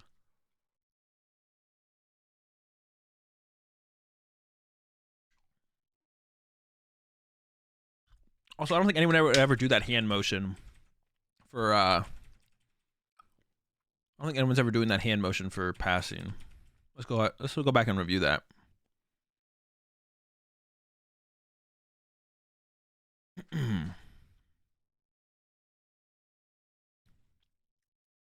Draw for turn. And thinking really hard.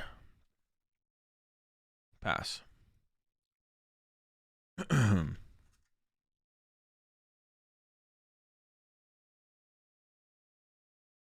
Yeah. That's always a pass motion. Yeah, Nick messed up, forgot about Training Court.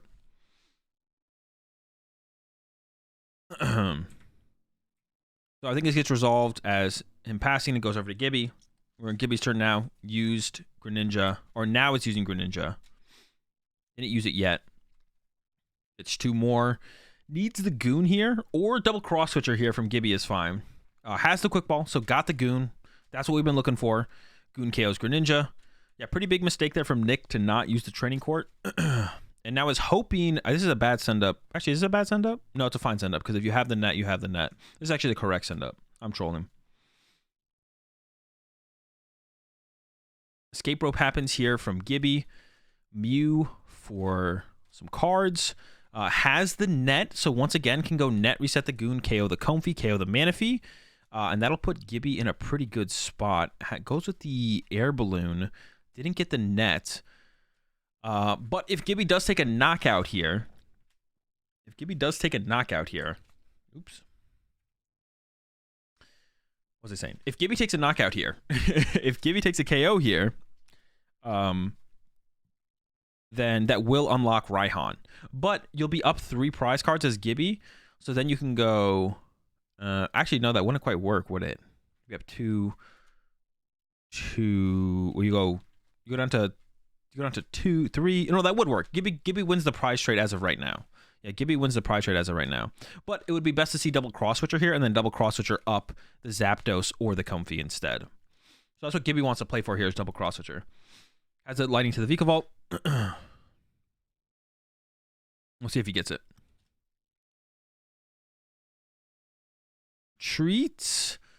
And it looks like Gibby maybe whiffed, but Gibby still is ahead in the prize exchange. So this does give Nick a shot in this one, but not a great shot. It's not a good shot. It is a shot, though. Because what's going to happen here is now Nick's going to send up Zapdos, and on this next turn, Gibby's going to try and go KO the Zapdos with Vikavolt, plus Goonping KO the Comfey before it can get net reset, and then draw one prize card after that with a Vikavolt, or likely a Raikou to finish out the game will be the game plan here from Gibby. But yeah, still ahead as Gibby. Has a pretty big hand. Once again, no hand disruption from Moffat, so should be still a pretty clean... Wait, what's going on? Oh, the second Vikavolt got benched. I was like, why are we doing it like this? This is fine, though. So Raihan to the Comfey, and then go ahead and grab a Fighting Energy here for Moffat, put it on the Zapdos, and then Zapdos knocks out Vikavolt. Yeah, I was confused for a second why we didn't send up the Zapdos, but there is another V Pokemon on Gibby's bench now, so... There's a Fighting in the hand. So I guess you don't need to grab a Fighting, though. Actually, I take that back, because there's a Fighting in the hand. So the question becomes, where do you go from here as Moffat? And I think you're trying to pull off some kind of Rayquaza play on the following turn. Yeah, I think you need some kind of Rayquaza play on the following turn. I think that would be the only play that I see. Curious to see what Nick goes for, though. Thinking about Boss. Boss doesn't seem very good. I don't know what Boss ever does. Could try and recover Greninja and like KO Mew and Goon, but you're always taking 2 prize cards no matter what. But it'd be like a pretty clean 2 prize cards to try and take. But yeah, looking pretty good for Gibby. As long as the hand has like a decent amount of cards. Goes for a net. Wants to guarantee grab that. I guess that makes sense. But you still need another attacker on the next turn as well. But you do have Rod, Quick Ball, and Raihan in the hand for Moffat. Can't think of what else they were doing. I think we're swinging. Can't play any of the item cards. And you have a supporter you can't play. An Illumin you're never going to play. All right, there we go. Good to go. Mew up. See if Gibby has the net. Here comes a Quick Ball. Get rid of Mew. I wonder what this game... I mean, the game could have definitely been different if Moffat had actually training corded the energy, used Greninja. I don't think it changes too much, actually. I think we still probably see Gibby walk away with the win. With the way it played out, I think Gibby still wins the game. It would still play out pretty similarly. Will probably still play out pretty similar. So whatever happens here is probably would have happened anyways. All right, Speed Lighting for 2. There's the Goonping, KO on the Comfey. So got the Goonping. That was the most important part here for Gibby. Has the Melanie as well. First Greninja for 2. Then we see the Melanie to the Vikavolt for 3. So we just want to see like a Raikou bench here from Gibby. Ooh, maybe you want Ditto actually instead. Goes for the Raikou. But this means... Well, hold on. Does the Raikou make sense here? I actually don't. Uh-oh. Wait a second. How is this going to play out? Yeah, the Ditto makes more sense to me. But actually, Moffat could go... Wait, Moffat can still win this, though. So you can go Zapdos. You can recover Zapdos, put it on the bench, net the Comfey, and just have a Zapdos in play here for Moffat. And then I guess from... Yeah, actually, that would work, right? That would be a thing. There's the Rod. I think Moffat has most of this play in the hand. Thinking about recovering other energy. I don't know if... He actually may as well. And recovers the Greninja. I don't know if there's a quick... There's no Quick Ball in the hand. No, there is a Quick Ball in the hand. I think Moffat just has the play. So you just do this... You Quick Ball for the Zapdos. Yeah, Moffat just has the play. And then even has Raihan, so you can then get Boss to make sure you can chase the Ditto next turn to win the game. Do you ever lose the game from that situation? I'm trying to think if Gibby has an attacker that could actually take a knockout at that point. I don't think so. So there's the Zapdos grab. We're going to knock out the active Vikavolt. I think this actually might work. Did he leave an energy in the discard pile to use the Raihan with? Okay. Raihan searches out boss. So you make sure you can chase the Ditto next turn. And I believe there's a net in the hand here. May as well play the...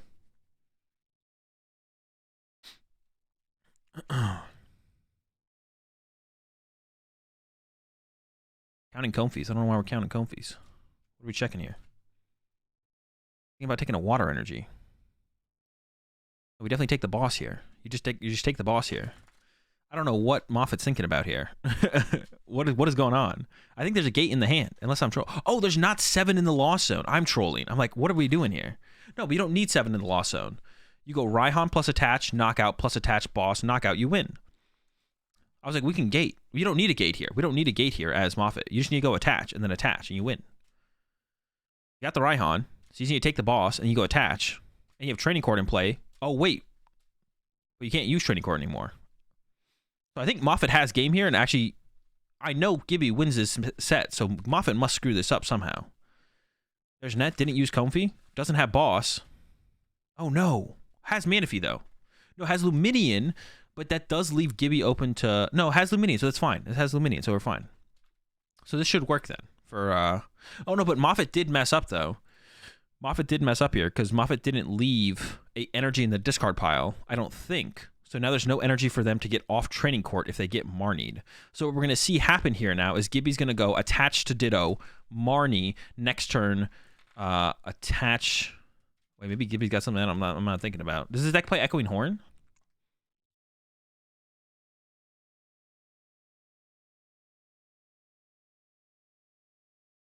Yeah, does Gibby's deck actually play Echoing Horn? Maybe it does. Maybe I'm tripping. I didn't think it did. Oh, but Moffat had a Ordinary Rod last turn that could have put the Comfy back in the deck. But you had to put Comfy and... You'd have had to put Comfy and... Well, no. Moffat could have gotten second Ordinary Rod and put the Comfy and the Greninja back in the deck. Hey, and let's see what Gibby has here, actually. There's an Ultra Ball. There's an Aerodactyl V. I don't think that's doing much. Greninja for 2. I wonder if there is an Echoing Horn in Gibby's deck. I don't think so. So I think we're going to have to see her from Gibby is go Marnie and hope Moffat whiffs and then... Oh, Judge. Even better. All right. So Judge and then hope Moffat whiffs. So all Moffat needs here is boss energy. But Moffat did just not leave any energy in the discard pile. So now you need... The energy is something you might not have here as Moffat. Yeah, I thought there was 7 in the Lost Zone the whole time. I was trolling on that.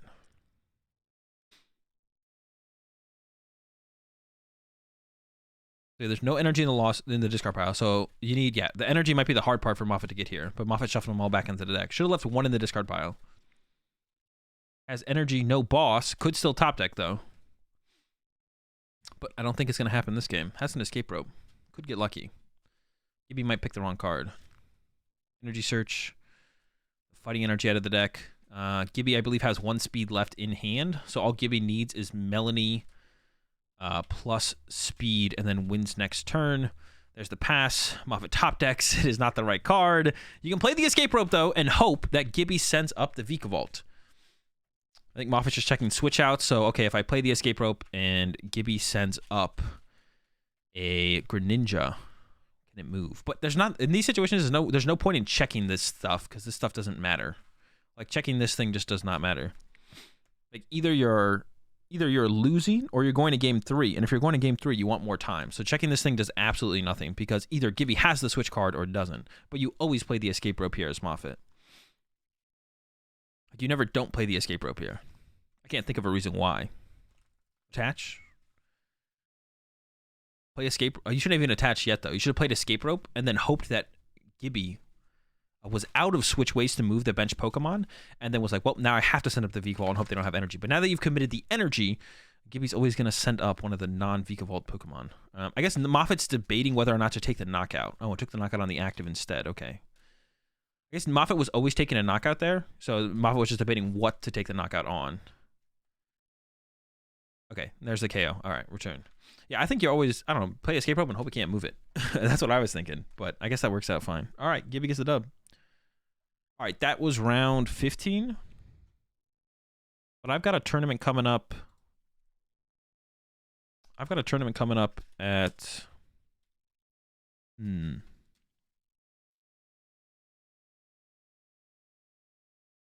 I've got a tournament coming up at 7:30, so I think we're gonna go play some online games.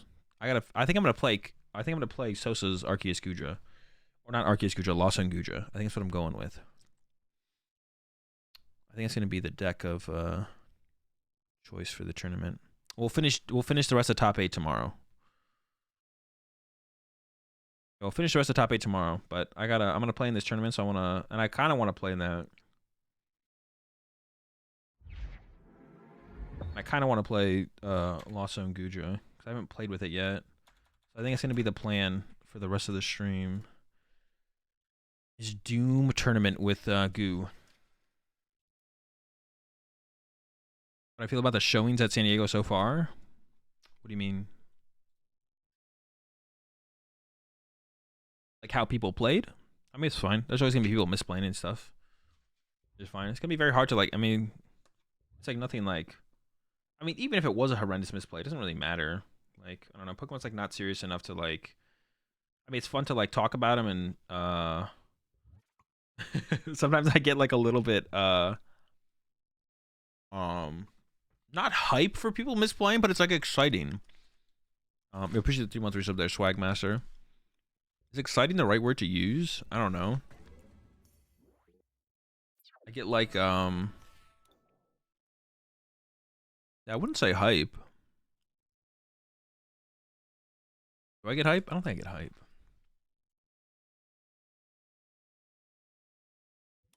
But it's like I don't know, a lot of emotion. How well players did and what decks they brought more than any misplays. I mean, the deck choices were, I mean, whatever. Like, the meta sucks, so you can play Lost Zone. You basically can play Lost Zone, Lugia, or Reggie, or Mew if you're trolling. Or you can like bring one of the fringe decks, like what Gibby brought, the Vikavolt deck, or you could bring the I think Arctur is still bad. I know Grant got top 4 with it. The Makani deck seems like okay. I haven't played enough with it to know if I actually like think it's actually a decent deck, but yeah. I mean, deck choices, meh, it doesn't really matter. Some cool, like, I wouldn't really say anything was like too cool. I mean, the Gibby deck is like cool, but like we already saw it. Like Kreckler already brought it, right? We should get some more content of you. I probably will never stream Kyogre. I can't let you guys figure out the secrets to the deck. No, I am probably never stream Kyogre because I'm just so burnt out on the deck. That's why I haven't streamed it up to this point. I just like, I'm too burnt. I don't want to, if I'm going to play it in tournament, I'm not trying to play it on stream beforehand. That sounds awful. Like, that sounds so awful. Oh, there was another Vikavolt deck in, which is the same deck. Yeah. Was Gibby's list literally just Kreckler's list, but judge over what's it called? It was, right? Oh, there's one switch card. It's like -1 trekking shoes plus 1 switch card. It looks like. Oh, 4 Mew. So a little bit different, I guess, but not too much. Makani's art deck was cool. It was all right. It was all right. He got the vacuum for 4th Mew. That makes sense. What does vacuum even do, right? Little trash card. Yeah, 4th Mew. And then the switch card is new as well, though, right? The switch card wasn't in Kreckler's list, I don't think. Yeah, I can get behind 4th Mew for sure. That's what, didn't Kreckler say that Didn't Kreckler say that they thought the deck was bad in like they were in like a podcast or something? And they were like, yeah, don't play the deck, it sucks. I think someone said that in the chat the other day.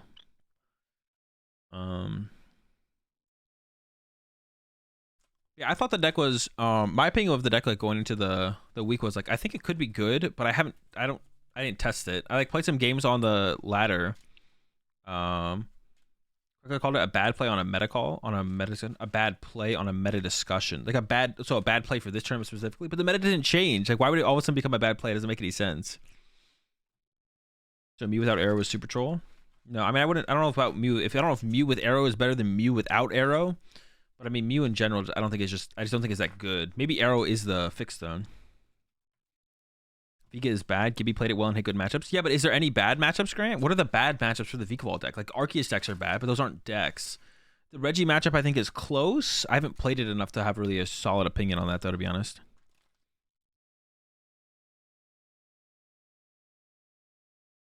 What is worth, we don't know the day 2 conversion. Crickler wasn't. Yeah, but Crickler was probably the best player playing it, probably, right? So like it's hard to like talk about conversion rates with decks like that when like when you can kind of break down the players. You could like look at all the players and be like, well, I mean, Crickler was just the best player playing it. So like how much weight can we put in the other players' results, to be honest, right? But if you had like 4 very solid players playing the deck, then you could put more weight into the results in that situation. And then when a deck is 30% of the room, who fucking cares what its conversion rate is? It doesn't matter. Lost Box decks with Zard do well versus it. Yeah, but that's like not a deck. I mean, that's like a worse deck than the, if the Vika Wall deck is theoretically bad, that deck is worse.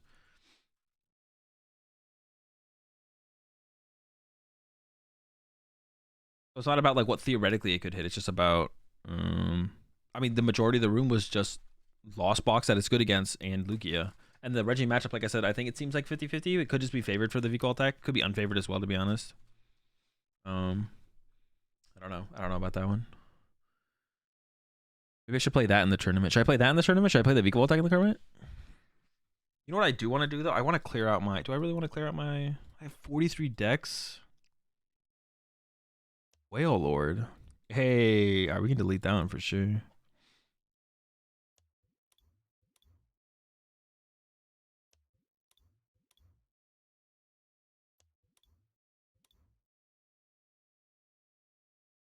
Yo, what's up, Stuart? Appreciate the 30 months. Off meta stuff that beats it tends to beat it hard though. Yeah, yeah. Like the Arceus decks just destroy the deck, stuff like that. Your Wormadam deck in the tourney. All right, send me the list, Fred. I'll take a look at it. This is what I want to play though. I have Goose. I think I do though. Oh, we're good up. Does anyone want a rainbow Goodra for a normal Goodra? Oh shoot, mine's locked. Never mind. I just hate having. Actually, if anyone has a normal art Goodra, I'll give you a gold Temple of Sinnoh for it. Apparently, I have a gold Temple of Sinnoh that I didn't know I had, so I'll give that away to someone if they can hook me up with a normal. You got a normal one.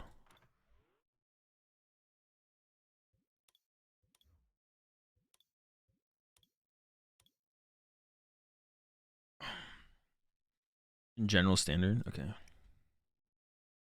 You just message it to me. Put it in general standard, bro.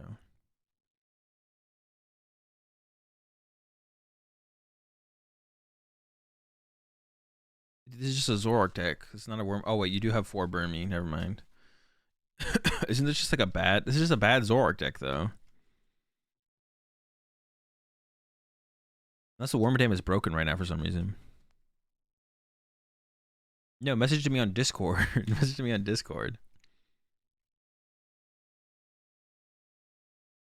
But you don't have Raichu in here. Oh no, you do have Raichu. This is just a Zoroark deck. Market for trade? Okay, I'll send it to you.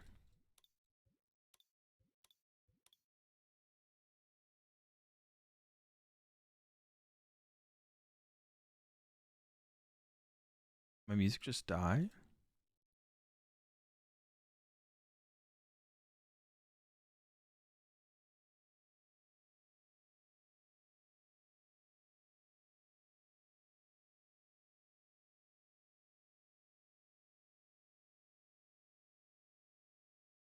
Weird.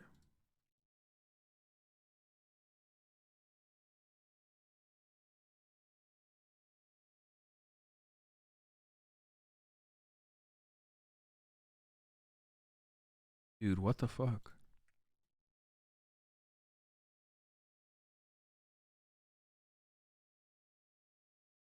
Dude, Spotify is, I think it's gonna happen again. Yeah, what the fuck is wrong with Spotify sometimes? Let me quit this real fast.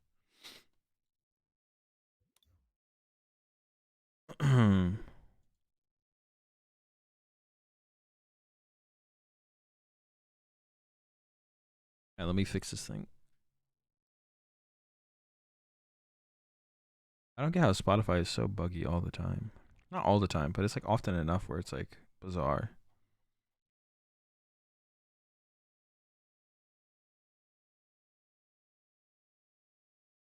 But sometimes it's weird to get it working again.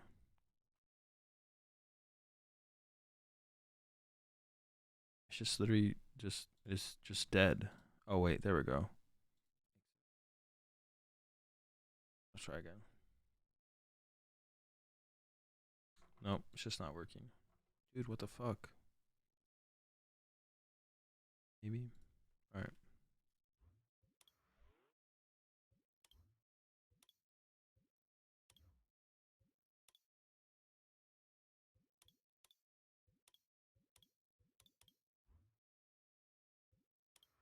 Alright, I got you, Jesse.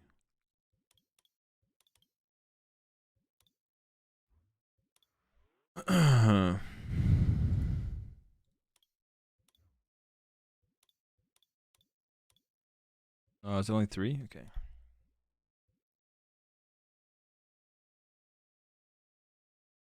I don't recall it like Goodra LZ.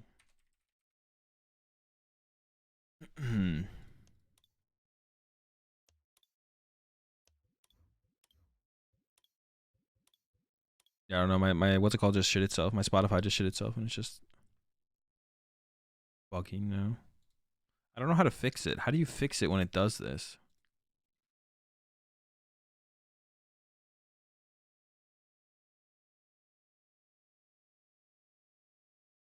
Yeah, what is the fix?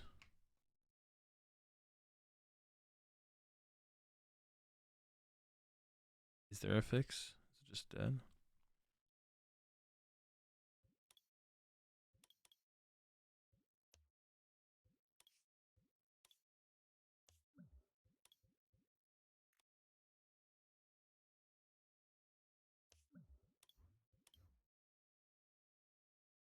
All right, maybe it figured it out.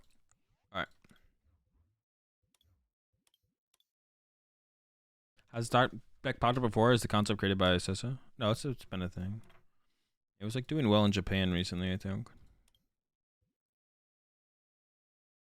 The two cram I think this feels bad. Like you don't like are we cramming that often? I feel like we're not.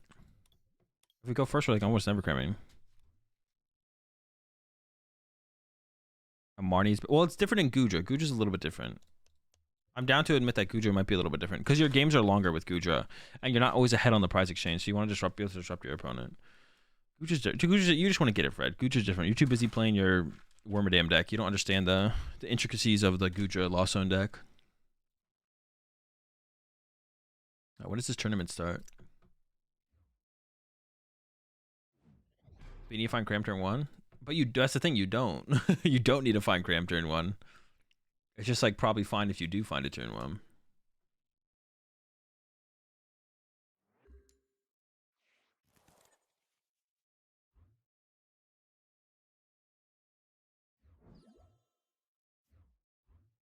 Are you gonna call me out when I just copy pasted Mello's message? Oh shoot. I didn't even read that part.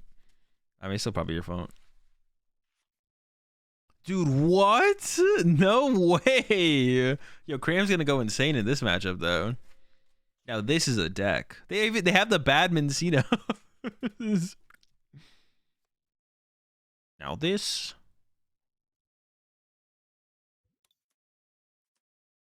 Maybe I should have actually done this first. There's like a couple things that I want.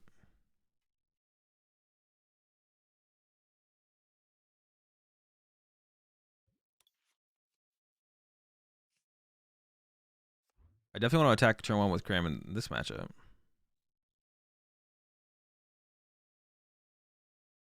Alright, goodbye, Crammy. But I actually want to KO the active, not the NK. I didn't count my energy, so I shouldn't go with the metal. Yeah, I'd rather KO the active than rope the other guy, so.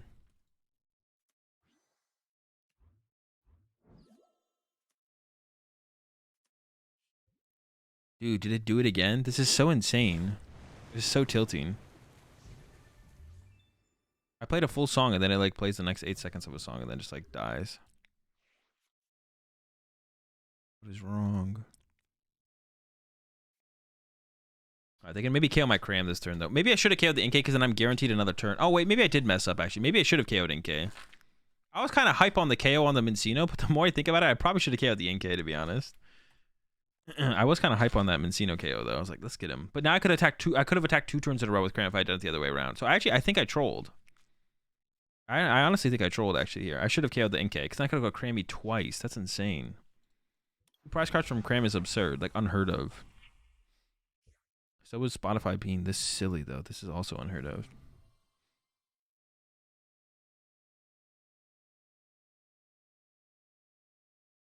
Was it work? Spotify was working fine whenever I went away, right? Whenever I would just like put it on.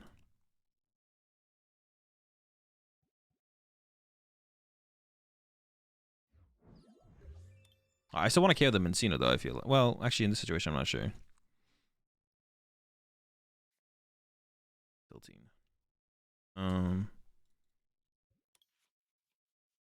What am I at 5?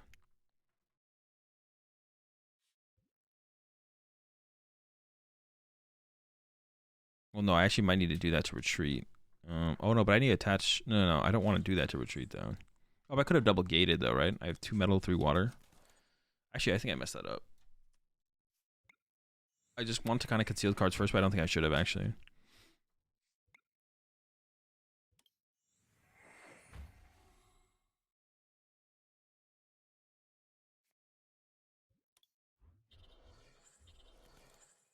And ideally...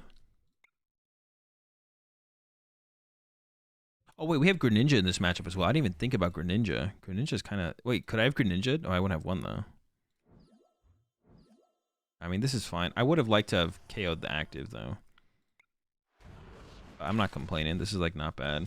So I have a metal and 2 water in the deck. I can actually use Greninja in this matchup. Like, take double prize card knockouts. They're never going to see that come. There's no way they ever see that coming.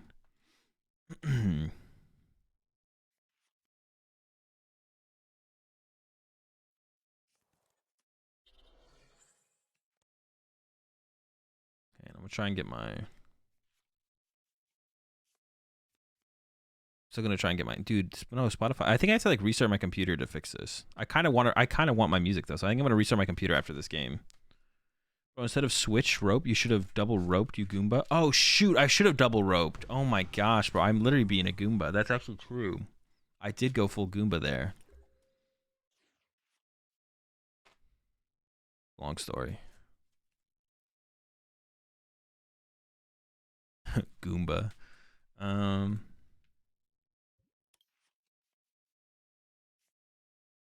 Could only get a water now. I think I might as well heal. Moisture Star. I never heard of the Rope-a-Dope. Dude, I've never heard of the Rope-a-Dope. That's alright, I'm winning anyways. Yeah, I'm restarting my computer after this so I can actually get my Spotify to work because this is super cringe. So I'll be back after this game, chat. We're gonna body this. Dude, who plays Malamar? What the heck? Why am I up against a Malamar deck right now? What? Why am I playing against Malamar? That's wild. That's insane. What's more important, winning or playing good? I mean, technically winning, but to consistently win, you have to play well. So, like, I wouldn't trade a regional win now for not playing well in the future. Because the potential of playing well in the future is just so much higher than the potential of playing well in the future. Like the returns are just so much higher. Spotify's not working for you either now. Oh, is it Spotify just down? Maybe it's not just me. But I feel like whenever this happens on Spotify, I feel like all I have to do is restart my computer and then it works again. So that's what I usually do. All right, someone else in chat, try your Spotify on desktop and let me know if it works. We'll have a third person be the tiebreaker here. If it's not working for someone else, then I'm just going to assume it's all of Spotify. If it is working for someone else, then I'm going to assume it's just me and I need to restart. Yours works? Okay, I'm going to restart my computer real fast, chat. Restarting conflicts is 90%. That's true. Yeah, I'm going to start my computer real fast, chat. I will be right back. Down detector status, Spotify. Oh, true. Oh, there is like a spike in problems happening right now with Spotify. At 6:05. Oh, it probably isn't just me. I'm gonna restart my computer though. It might fix it. It might fix it. Give me a minute, chat. I'll be back in 1 minute. I'm gonna restart my computer. Yours is down. Okay, actually, I don't think it is just mine then. It probably isn't just mine. All right, we're running it up again. Let me find some other music to put on. Probably have something here. I'll just use YouTube instead. I prefer to use Spotify, but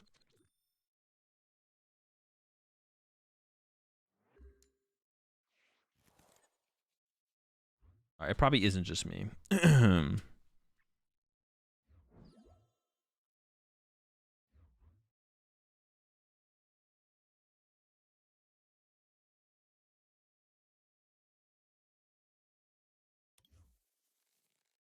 What are we playing in the tournament? I'm gonna play the Goodra deck. I'm gonna play the. What are we playing? Goodra. I'm playing Goodra. I'm playing Goodra for sure.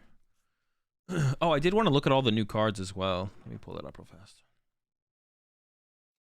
Warshcott and Violet set details. English. Where is it?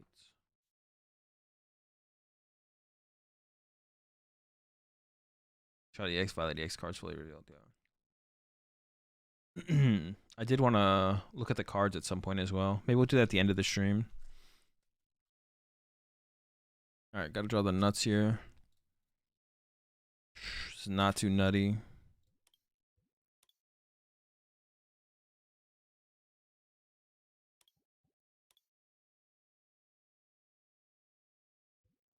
I think we're like theoretically hoping for a bunch of Comfies off this guy. Do some Comfy chaining. Okay. Comfy number 1.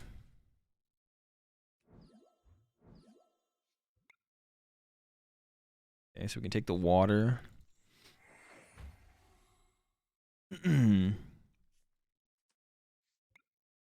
Sealed. Dude, I'm getting scammed, man. I don't know, maybe they whiff. 30 and 20, right? I don't know. It's a good question. Let's find out.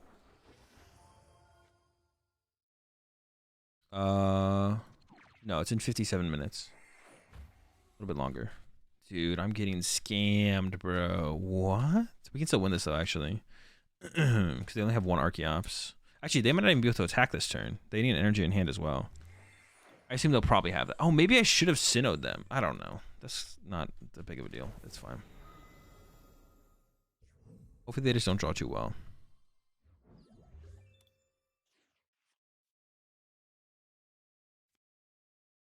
Goo.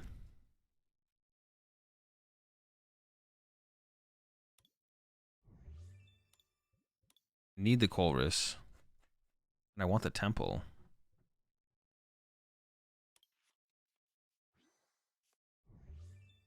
Okay. Spitting. Hopefully they don't have Gust KO. If they have Gust KO, we just concede. Well, no, I probably just concede, yeah. Yo, appreciate the 3 months there. Kill a Cam. I could have tried to get the energy there to use Greninja to try and draw into another Goodra V, to be honest, but I don't know. Dude, that's so... They're so lucky, man. Man. Yeah, maybe I should have taken the metal over... What were the other things I took? I took this, Temple, Colress. Well, I need the Colress to get to 7. Oh, they don't KO! Oh, no, they do KO. Wait, what? Oh, no, that makes sense. Alright. This is so dumb, man. How much damage does this thing do?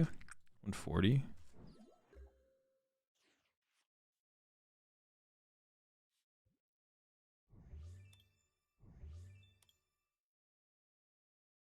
I think I'm just going to start with this. Dude, not like this. Alright, I don't have any waters left. For the metal. Dude, this is so cringe. What?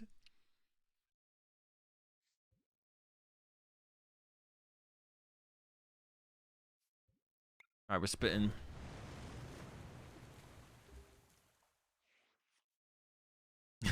We're spitting. Oh my gosh, this is so dumb. They need a boss, though. They don't have boss. We're chilling. Definitely chill. I actually could have attacked with Drapion, right? Maybe that was the play. Should I have attacked with Drapion? Oh, wait, they're not. They don't kill me though. Looking real good right now, though. Next turn they're gonna be sick. What are you talking about? Metal, metal. Dude, what is this Manaphy grab, bro? This is some of the most cringe. Oh, we're chilling. As long as we top deck Goodra, we're chilling.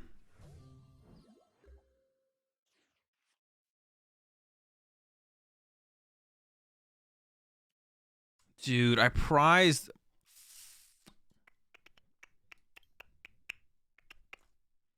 I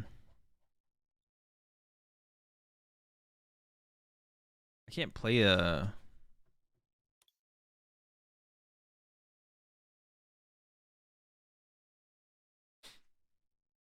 I could KO this Lugia. I mean, I possibly could. No, it's so hard. It's like impossible.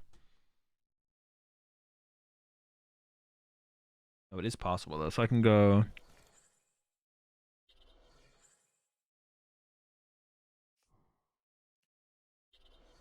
And then if I Marnie into Rod, Goodra, Gate.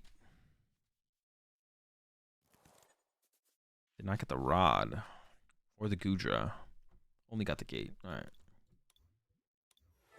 Oh, wait, I could have concealed cards, though. I could have concealed cards, actually. Have I seen the Shuffle Squad's late night grand final? Oh, grand prize? No, what is it? Shuffle Squad's late night grand prize? What is it? Is it good? Oh, Zach mentioned something to me. But what is it? I'm not going to say it because I don't know if it's announced. Trip to Worlds? Okay, yeah, that's what he mentioned, yeah. It's going to be pretty nice, bro. The plan is to have 2 trips to Worlds. Easy.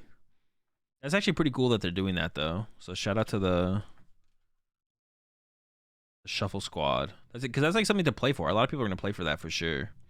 So putting like a little something like that on the line is like super dope, actually, to be honest. Because like then it actually like, I mean, you could see players like, I don't know. You could see some players who are like good players who like maybe can't like afford to go all of a sudden be like, maybe I'll play for that and play for my invite. You know, now that I could play for that, I could play for my invite, and that could be sick. It's pretty dope. No, it's pretty dope. Definitely pretty dope. Is this a VG tournament? Yo, these VG tournaments are getting hella players. A 400-person VG tournament going on right now.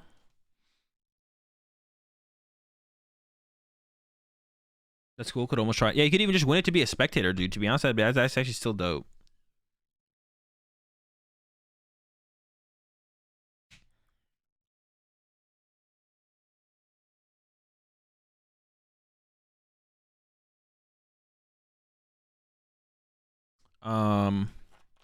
Yeah, I'm gonna run one more.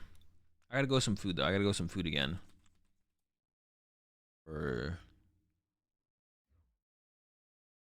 dinner.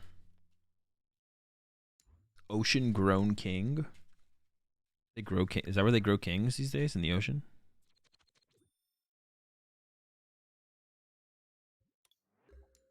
Lugia? No, I'm not playing Lugia. Oh my gosh, this hand was nuts. If I had opened any Pokemon, this hand is insane. Any Pokemon. Give me, I'll take anyone. Are Eternatus and Shadowbridge still good to play? Not really, no. Ice hand is still okay. No, this hand is mid, though. This hand is, like, very mid. Maybe it'll improve that with a nice top deck. Not. Prize Guja. It's fine.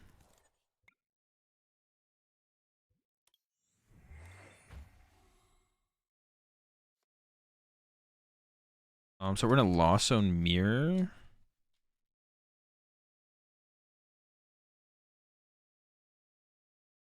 I definitely want Greninja. I might want a Cram, but I think I want the Comfy more.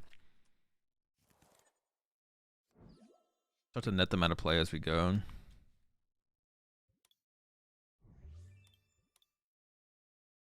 That's a tough one, actually. I'm gonna go with the Rod, actually. I don't know how many gates I prize, but if I want to use like Greninja in this matchup, which I kind of do, which I maybe want to do, actually, is what I should say. I watch any replays aside from when I stream them? Nope. Only when I stream them.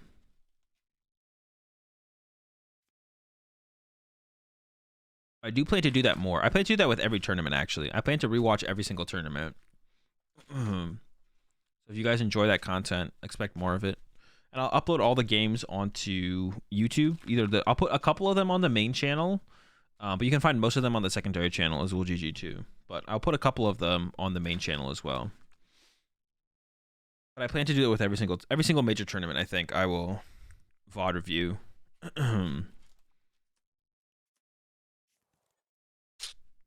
Crammy? We might just be cramming ourselves, though, to be honest. I would like to be attacking with Goodra as soon as possible, but I don't think we're going to be able to cut it. We might have to settle for the young crammy lad. I might pair. I mean, I could. No one plays. If anyone's playing Vacuum, they're trolling. So I guess it's like fine. Like the Parasol is still good because it stops Sableye. So I should Parasol, I guess. That way they can't like start to ping on my bench really aggressively. Also, this Marnie's about to be pretty sick. What the heck? They got the guy? Is Zapdos for anything besides Vikavolt? Like, why did Moffat play Zapdos? What is Zapdos good against besides Vikavolt? I don't think so, right? No shot. It's just bad against everything else, right? I guess it's good against Arceus decks, but maybe you needed to beat Arcdura. Or maybe you need to beat Arcdura. Eternatus? Oh, true. I guess it's good against Eternatus. I guess it's okay against Eternatus. Said the card isn't worth. It doesn't seem worth. It was good against the Vikavolt deck though. Like it gave him a shot as opposed to just getting literally stomped. So that's like kind of good. A shot against Gibby.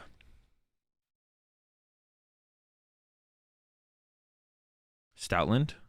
Yeah, but yes, we have Rayquaza for. The point of the Rayquaza build is that like Rayquaza like answers like everything for you. It just beats everything.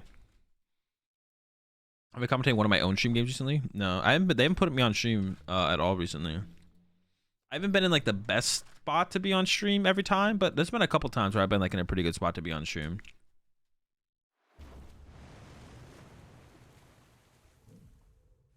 They haven't put me on a little bit. Oh, we're up against Ray. Ray seems tough. Marty's about to come in clutch probably. I'm just going to commit to the idea of using Cram this turn. And just play the Marnie. My god, I'm going to whiff. I only have 2 in here. I need to get a switch card here. We don't whiff for sure. But I'm feeling whiffy. Alright, got to take this then.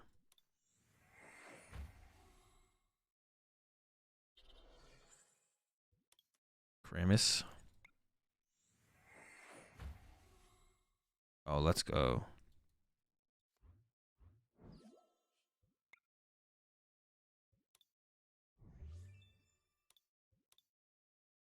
I think I'll actually go with the energy. I'm trying to Marnie as much as possible, to be honest.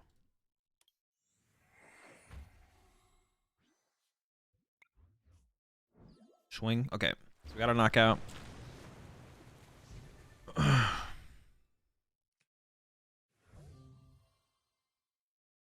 Was on stream at 02. Hey, I haven't been 02 in a little while. Chill out.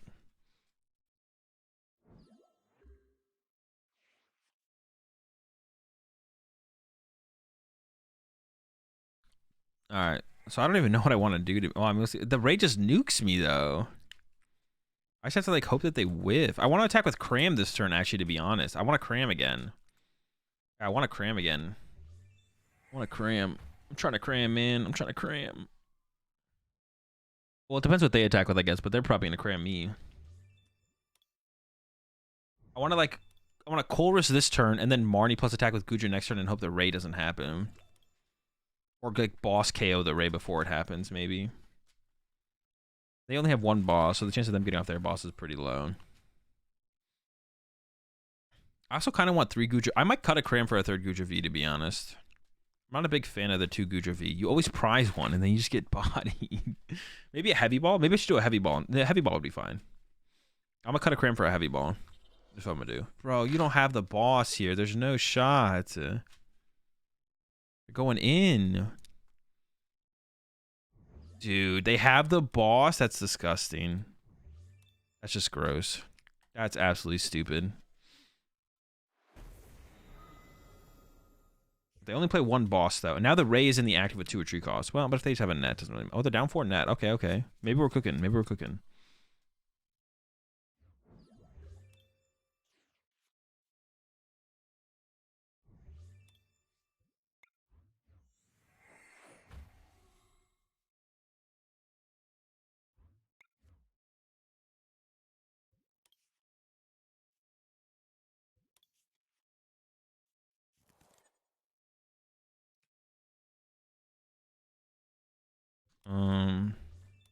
Dude, none of this is an out to a Goodra. I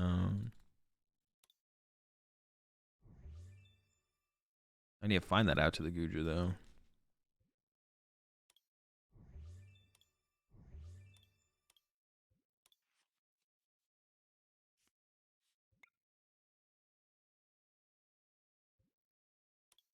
If I escape, they just send up that.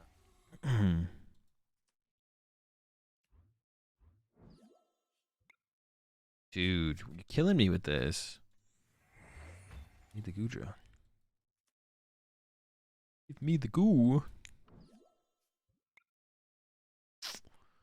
Dude, this is disgusting. All right.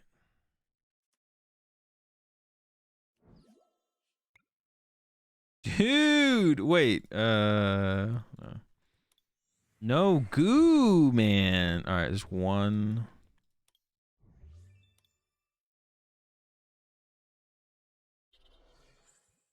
So dumb, man. I almost like stopped. This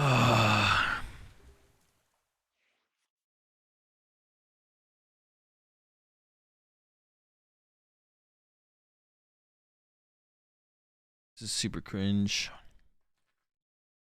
If I got the Goo V down this turn, I think it maybe have a shot. I'm in a pretty bad spot no matter what, right? Yeah, it's just a bad spot no matter what. Them having the boss there is just super cringe.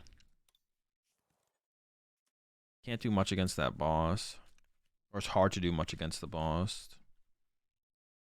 Yeah, them having boss that turn is just like...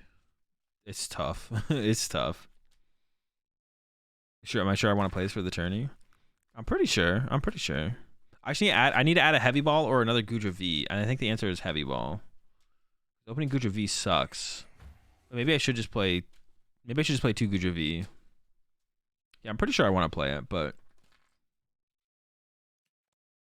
I mean the deck's pretty cool.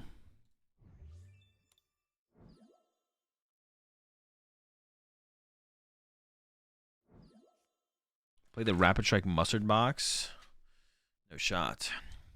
If we just let them cook, we might be able to win this game. If we just let them cook. But they have like a ton of resources left. I don't know. I don't know if our opponent can cook themselves out of this game. But if we just let them cook, you never know. You never know what's going to happen if you let your opponent cook.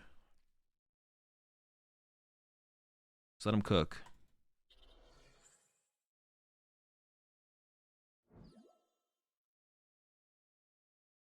Like, imagine they attack with Ray here again. That's a lot of resources gone.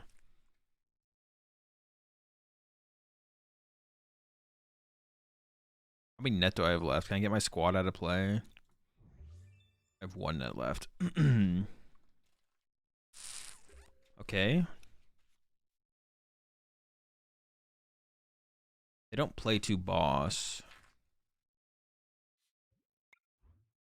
I don't want to KO the Ray for them, though. Oh, they're bench locked. They bench locked themselves. I'm just going to pass. They have 4 net gone and they're bench locked. They have 4 net gone and they're bench locked. Yo, let them cook? Do they have can they attack with Greninja though? Yeah, they play water. That might be tough to be honest, because they can Greninja for 2 prizes, Ray for 1. Yeah. I do have a net left though. Oh no, but they can just do it this turn. They still have 3 gates as well. Yeah, maybe letting him cook isn't the answer here. Oh, no. Yeah, they got the play.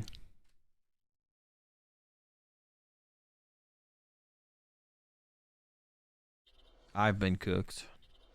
Maybe if I'd put the Sinnoh in play, though. But I need to save open the option of using Capture Energy. If I didn't put double Comfy in play, though, actually. Yeah, if I didn't put double Comfy in play, we had a shot, maybe.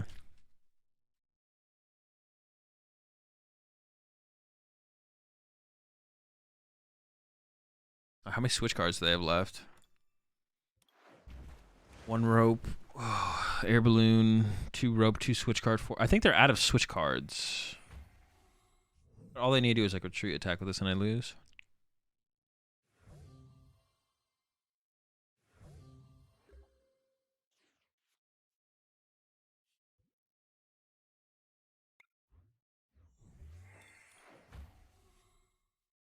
Dude, this is so abysmal. I didn't even get a boss here. I wanted a boss as well. It's like a boss the Guru. I might probably just lose to... Well, all their energy's in their deck, so if I Marnie, they're drawing into all their energy.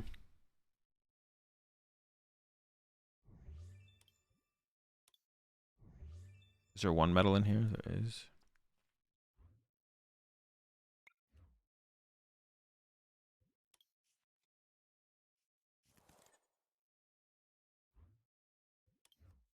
Oh, is there not Manaphy? Oh, is there not? No, there's no Sableye in this build, right?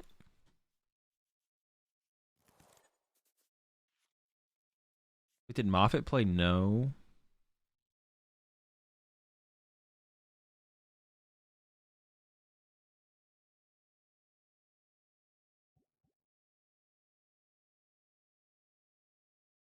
Oh, Moffat didn't play Sableye?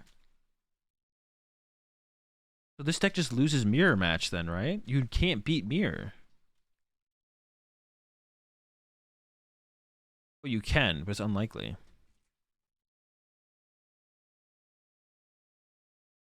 So this does... If they can set this up, I die no matter what.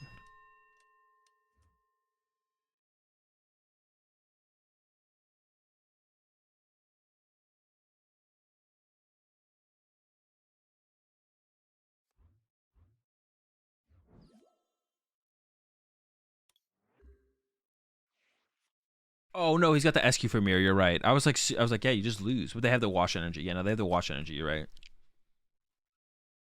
You don't just lose. You have the Wash Energy SQ. Yeah, you're chilling. So all their energy could be in their hand here, so they might not be able to actually set up the Ray. Maybe we should have attached active, though. I don't know. How many gates do they have left? 2?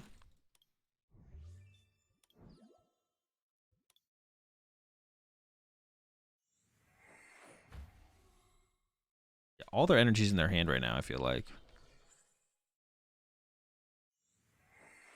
Oh, but they can do that, yeah. Oh, shoot. Maybe I do just lose. They might have a switch card left. If they're actually like playing Moffat's list, they have a switch card left.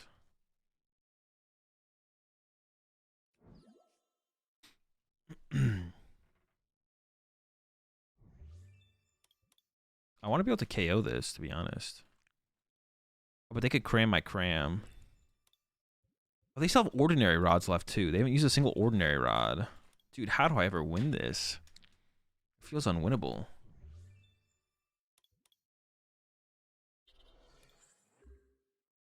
Yeah, this does not feel winnable. Yeah, I forgot about the SQ. The SQ's like, yeah, that's like a cute answer.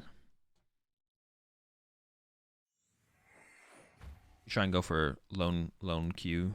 Yeah, they have double rod left. I can't win. And well, if this is a gate, maybe I can win somehow.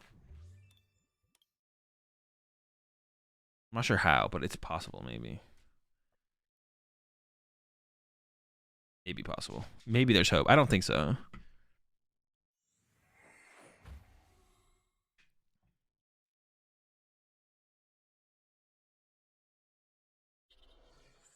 Yo, the Ray's charging up.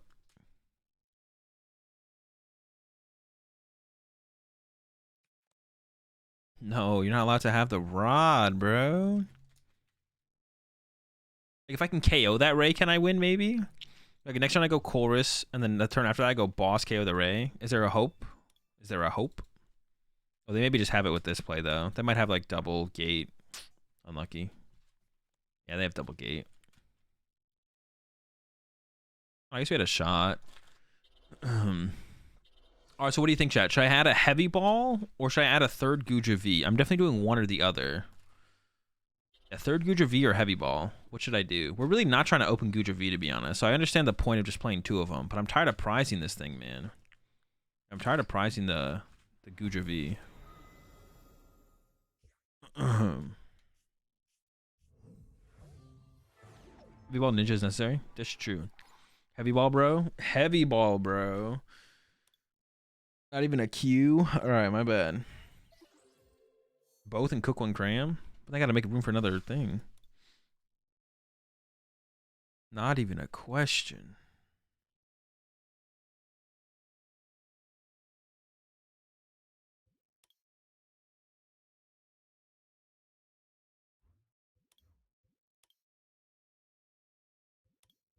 All right, let's do that.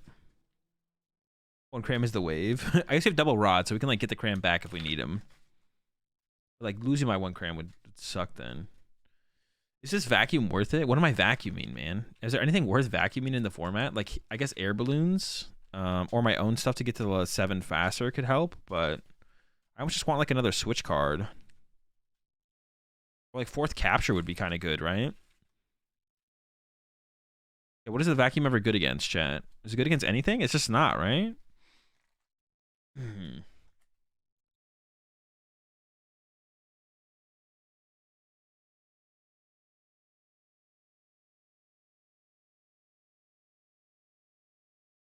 thinking about cutting the vacuum for another capture. 4 captures is insane. That's crazy. So broken. Because the vacuum seems mid. Isn't 4 capture plus 3 counter? I mean, no, you just like, just be good about when you put your temples in play.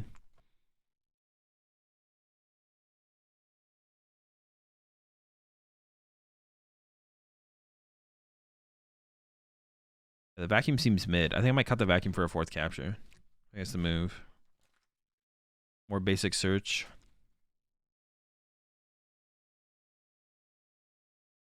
I could do one quick ball as well, I guess, but captures are kind of broken. Yeah, just don't be a dingus with your Sinnohs. Yo, appreciate the 3 gifted subs there. Bishop over to Diego, a magical pony, and Moji. Welcome back to the pack. Welcome all to the pack. Fresh out of water. We got plenty of cinnamon rolls. All right, Sky, hit me with it. I guess this is what we're gonna cut vacuum for.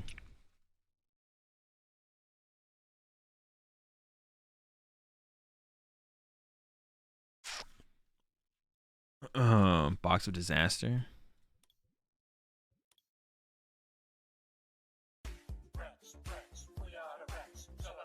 Yo, appreciate the 5 gifted subs there. Anonymous. Welcome to the pack there. Greedy's my sin, Snorlax, Prime, HGSS, Is He Human, and Voxel H. Welcome all to the pack. I appreciate the 5 gifted subs there, Anonymous. We're fresh out of lemonade, but we got plenty of salt. I'm gonna add box of disaster. Bro, I'm never gonna use this. Nothing 1-hit KOs me. I have to have full HP, right?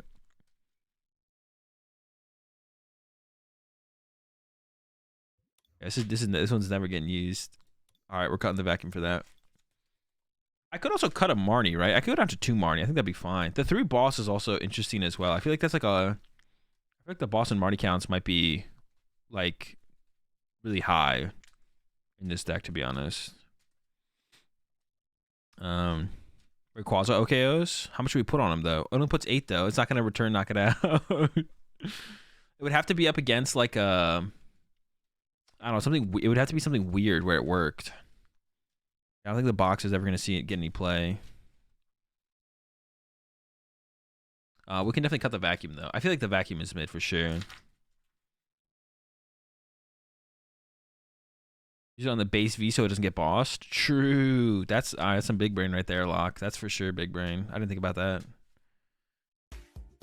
Yo, appreciate the 5 gifted subs there. Golden Face.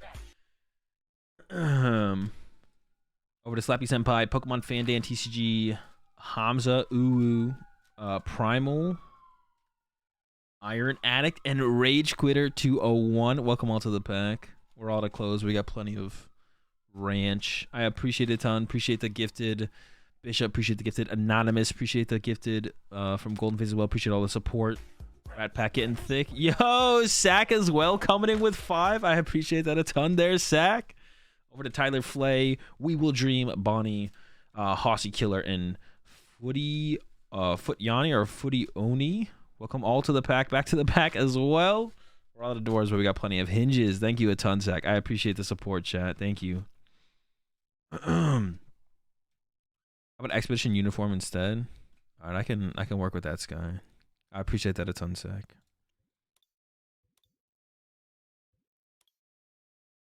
Wait, what does that one do? Put them on top. Oh, yo, that works with Comfy. All right, I'm down with that. That's actually chill. That's a good meme right there. Yo, appreciate the prime sub there. Morphine Jars. Welcome to the Rat Pack. All the spoons. We got plenty of moons. Appreciate all the support, chat. I know I don't get as hype. I know I don't get super hype, but I do appreciate the support. I didn't see the V Pokemon requirement. Oh yeah, it'd be definitely cooler if you could do it on like Cram and stuff. Actually, the card might just be good, to be honest, Bishop, if it worked that way, because you could play like a 1 prize deck with them. That'd be pretty sick. It would actually just be sick in Lost Box. Would you miss that uniform being in the deck?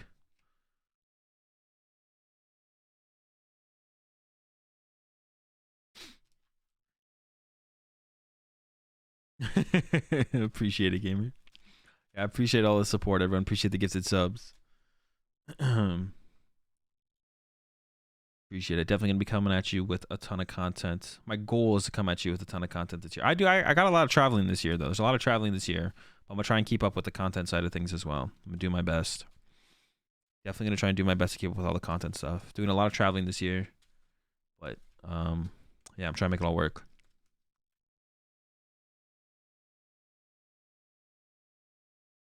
Stop being annoying when I get too excited. I mean, I can get pretty loud sometimes, but yeah, hopefully I'm not too annoying.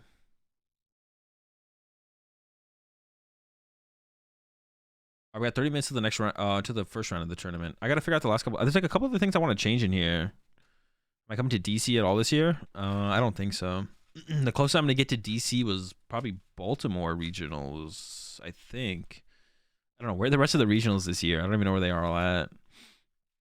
Yeah, I don't even know where the rest of the regionals are this year. If there's a regionals by DC, then that one. But I think Baltimore might have been the closest I got. Oh, last year. I guess this year is different now. That's the closest I would have got this season. Knoxville? Yeah, I'm going to everything. I'm going to go to everyone. Y32? Because you don't want to start it, but you need to be able to find your V-Star. Zig, Roxanne, Manaphy in this deck, and maybe? Zig doesn't do anything because we don't play Sableye. Roxanne, I kind of want to add. Manaphy's not necessary either.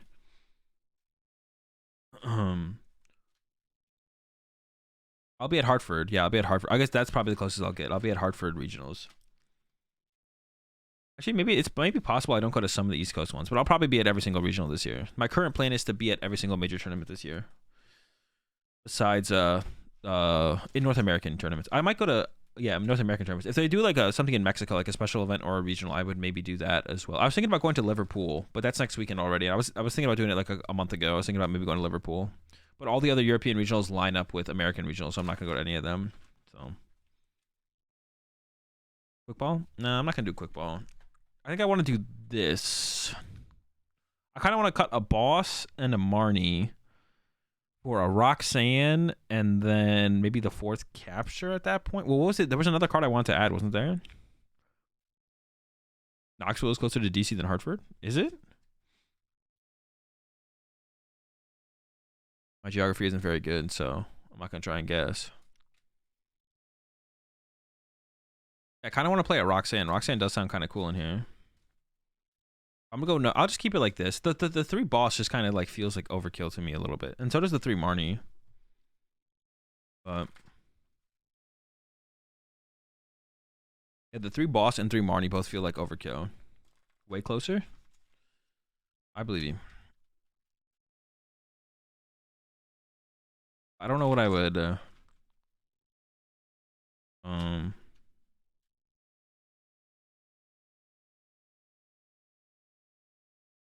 I was thinking like if we cut boss or something, we can cut Marnie for Roxanne and then cut boss or something.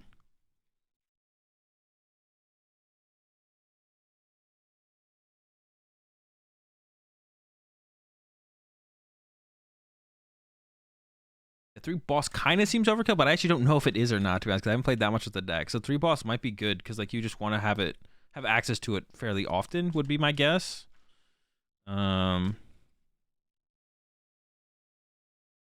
Yeah, do I want access to the boss fairly often? That'd be the question. Like, what matchups do I want access to the boss though? It's probably pretty decent against Lugia. Probably pretty decent against Lugia. Um,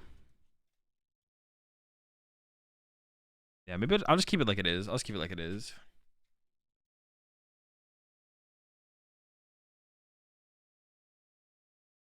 Yeah, I'll just keep it like it is. We just cut the cram for the heavy ball. That's fine. All right, I'm gonna submit this list for the tournament, and then I'm gonna go make myself some chili for dinner. And then the tournament round, the first round of the tournament starts in about 20 minutes. So I'll be back in about 10 minutes, chat. I'll be right back.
Oh no, I got some bad news. I'm starting to feel kind of sick, to be honest. I don't know if I'm gonna be. Well, hopefully I don't actually get sick tomorrow. We'll see how I feel tomorrow. But my throat started to feel sore. And I'm like, this isn't because I'm like talking. I don't think. Yeah, I'm starting to feel kind of sick. Hopefully I don't actually get sick. We'll see. But Lorelai was sick recently, so maybe I am getting sick. Yeah, Lorelai was sick recently, so hopefully I don't get sick enough to not stream. But I just run one more ladder game before the tournament, maybe two. Did I preheat the oven again? Oh, didn't preheat them again? No, oven was preheated for sure.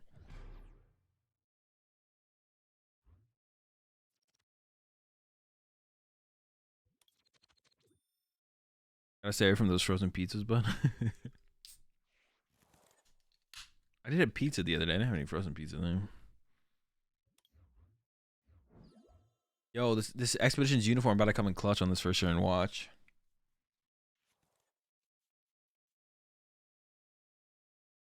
Arc Durrington. It's a free dub, right? Free matchup. Oh no, because they get through. They shred through my. I guess it's a close matchup then, right? Because they shred through the damage.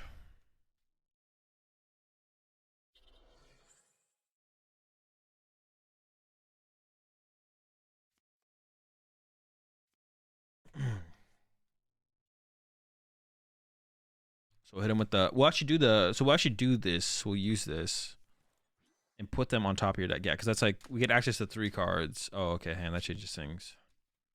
So I get access to all 5 of these cards. So I think I should start with this.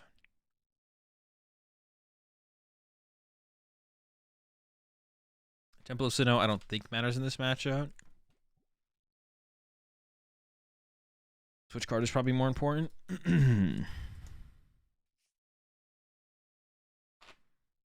I think I want to combo this with a Comfy, so I could like pick one of the cards to like Lost Zone.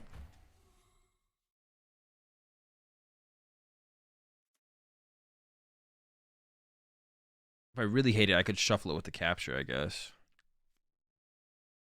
Dude, what are they? What? No, actually, I want the Colress. Then Lost Zone and Escape Rope.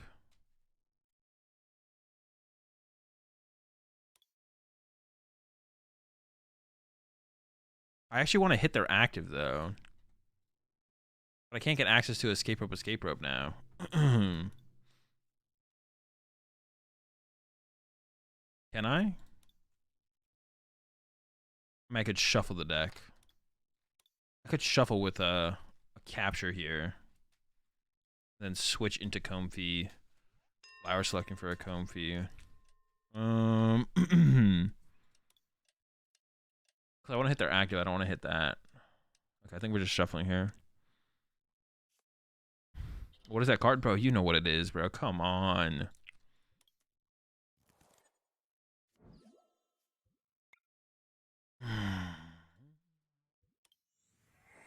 Dude, this is cringe if I don't get a... Yeah, dude, but I can't even attack with Cram this turn. I'm just... Oh, we can still do it. We can still do it. So I can go Net, Greninja, throw it down, check this, Metal 1, Water 1. I think we ditch a Metal. And then we get VIP Pass plus Switch card. Have you gone through the nuts? Okay, we at least got the goo. That's actually big. That was actually huge, to be honest. Shout out to my man Goodra for being prized. If I put Temple of Sinnoh in play, they would need +1 card. Okay, seems fine. Okay, let's do it.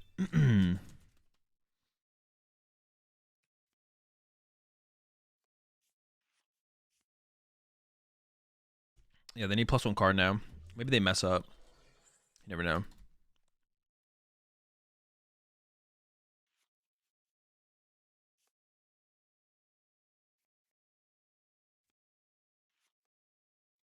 See what they got.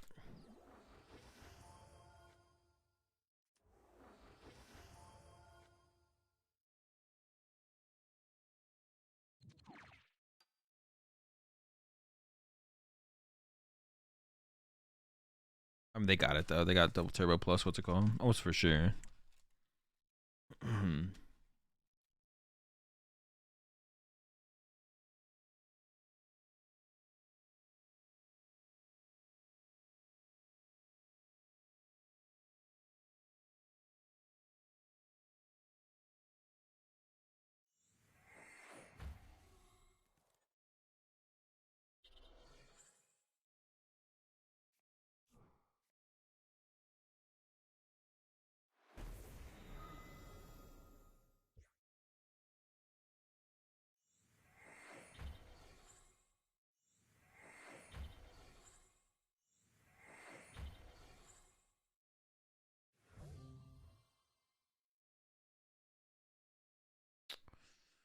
All right. What are we looking at here? This guy up. We need 7. Oh, wait, we already had 5. I didn't realize we already had 5. Holy smokes. Ditch a metal. Ditch a water. Water.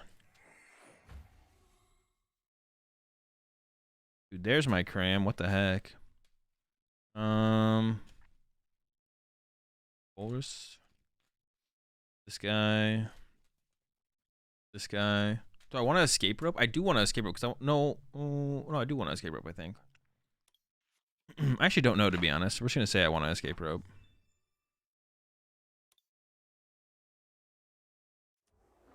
So do I possibly have the energy I need in the deck? There's a water there, 3 water, 3 metal. So there's possibly a water and metal in the deck, but there probably isn't.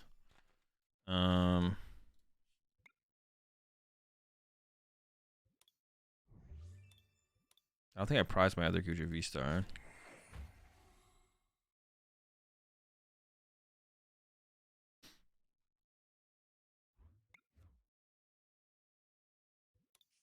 I'll take count now. I mean, I should just know, but there's a water in there. If I attach the metal, I have 2 water. If I attach this, that makes sense. So.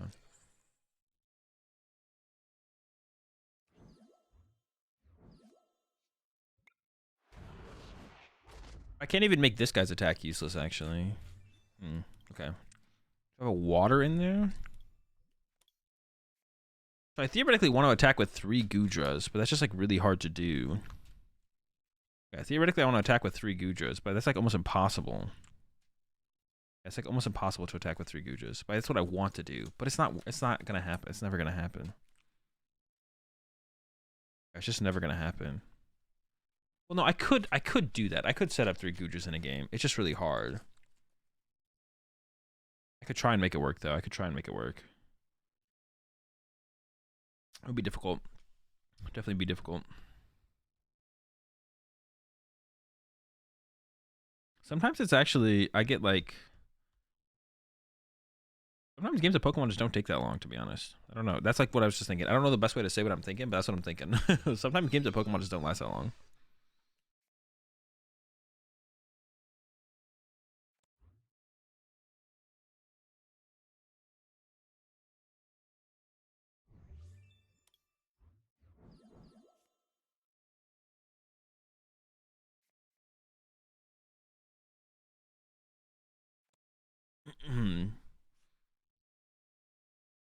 Thoughts with Azul. Chip, get out of here, bro. But this is actually a good hit for me. Because they even up the... Well, actually, it's not that good of a hit.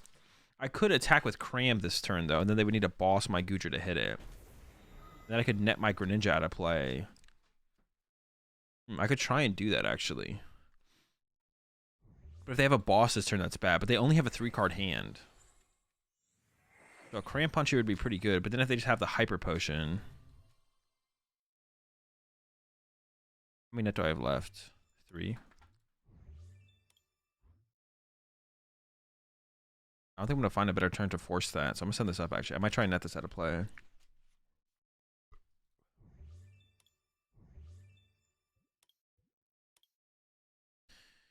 But there's 1 water in the deck. 1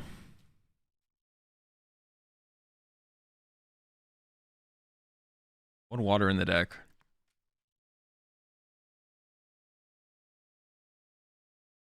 How does this work? So I think I should go sealed cards. Okay.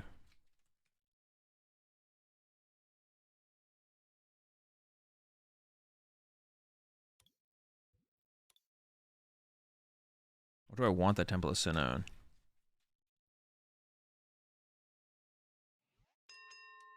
I guess it does. Temple of Sinnohs are probably good in this matchup, actually.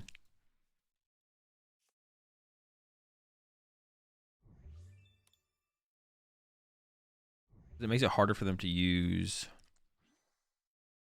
But I need to keep my capture energy open.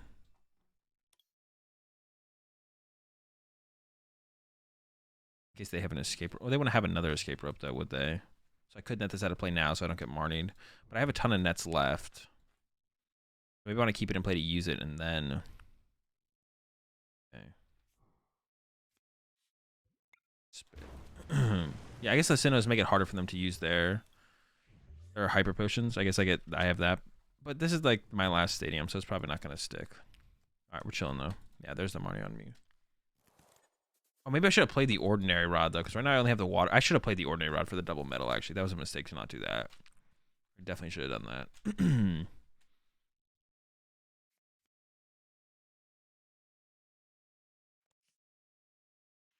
I actually want to escape rope again, because I'm trying to... I am trying to... Yo, appreciate the 3-1-3 sub there. Courtesy flush. I'm trying to make the Arceus... Well, Arceus hitting my Goodra doesn't matter, right? If Arceus hits my Goodra...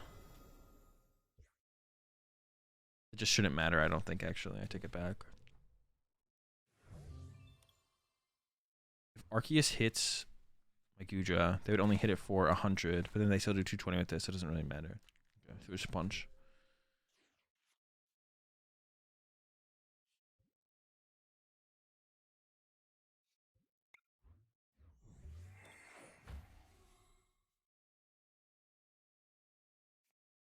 Alright, goo.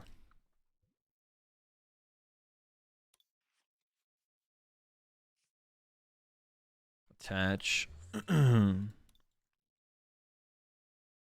Do I just have metal energy in the deck right now? Or do I have no energy in the deck right now?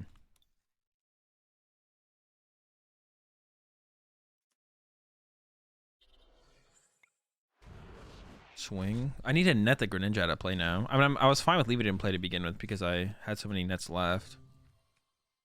But now I'm running out of nets. Well, no. I need to find the net now, though. I have no draw power in my hand. But I still have a Moisture Star to work with. Okay, sure. I guess. All right, we'll take it. Let's go. All right, let me make sure I got the right list submitted.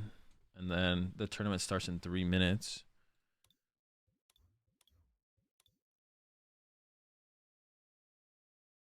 All right, I got the right list submitted. This is what we're rocking. We got it. The spice for the Doom tournament. I saw your tweet there. I saw your tweet, Zach. There's just no way, bro. What do you even beat? You don't beat anything with that. You don't beat anything. 1 rod on a cycler? No, I'm good with 2 rod.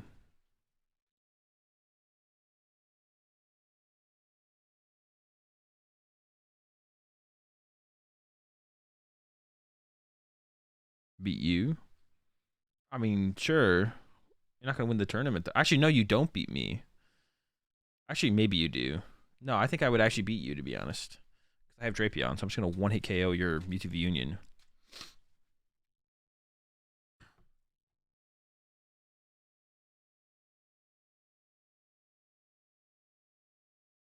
I'm just going to one-shot your Mewtwo V Union. Yeah, I think I actually do beat you, Sack, to be honest. But nice try. You got close, kind of. Not really. Set up a Goodra initially and then go into... You should cut some... You have no Quick Ball in the deck? Oh, I guess you're always opening Lugia, though. You're gonna Cheryl loop me? With what? Oh, with the wait, dude, if you pick up your Ursaluna, it dies. Oh, with your Lugia. Wait, does that even work? That's not even gonna work. Oh, it might work.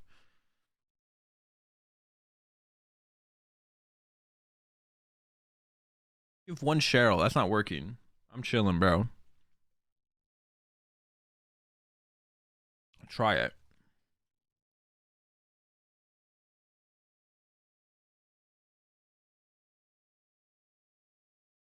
Also, you're playing basic psychic energy. Don't you need special psychic so you can set up the mutual one turn or no?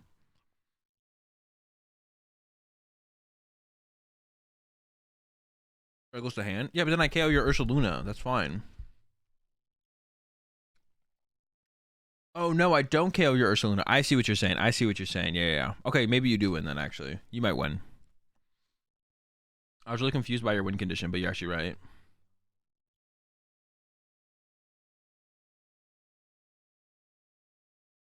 All right, you might beat me.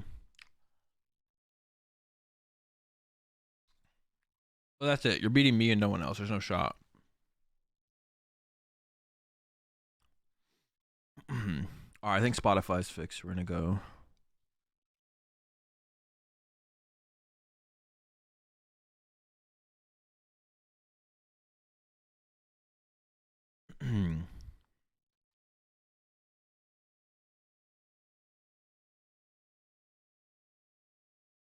Can't lose a sack. Oh yeah, we have Temple. Yeah, we're chilling. We 100% beat Sack.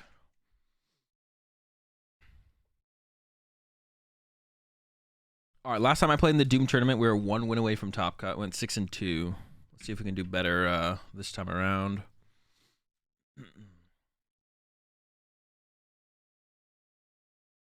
Seven rounds, so we need to probably go 5-1-1. Maybe 5-2 makes cut.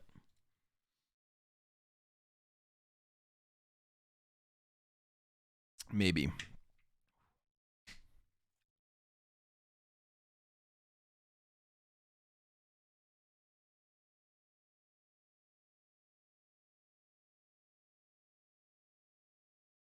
I still edit my deck list. I kind of want to. Shoot, let me see if I can make this change in time. The more I think about it, the more I want the Roxanne. The boss's orders, I'm like really unsure about the count, but the Marnies feel like there's like a ton of them all the time. All right, it says my deck list submitted. I think we got in there in time. Yeah, the Marnies, like after playing enough games, the Marnies feel like I have a ton of them, and a Roxanne feels like it would be pretty good. The bosses I'm unsure about. I haven't played enough games to know if I like bosses. Just good to have, but I don't know if I would want one less boss or if 3 bosses probably the sweet spot. We'll see. Unsure as of right now.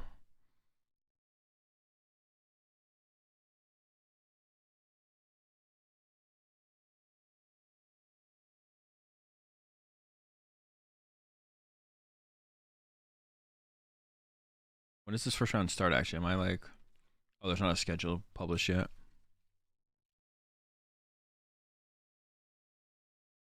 Oh, yeah, I'm starting to feel sick, man. This sucks. Fuck. I hope I'm actually not sick. Yo, when does Crown Zenith come out next week? Is it on Thursday or Friday? Is Crown Zenith on Thursday or Friday?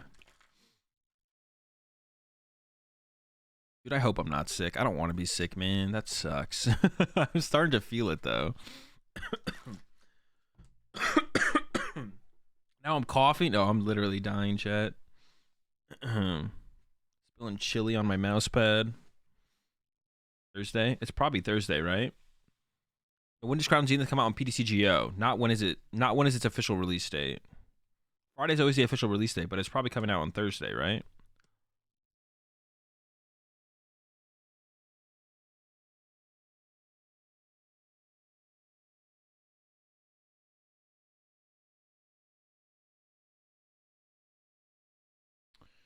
All right, yo, V6 coming in clutch, man. Yeah, Thursday.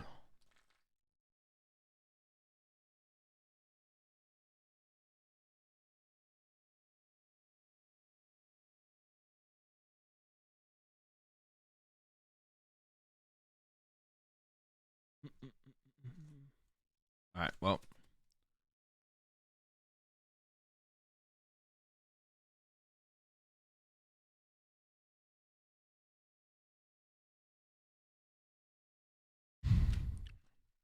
Yeah, hopefully I don't wake up sick tomorrow. That would suck. Let's see. When's this round 1 going up, though? Does the round 1 always go up at 7:40? No, dude, Spotify is still broken. God damn it. It like plays one song and then it's just like, nah. All right, let me make sure. Let's see this one.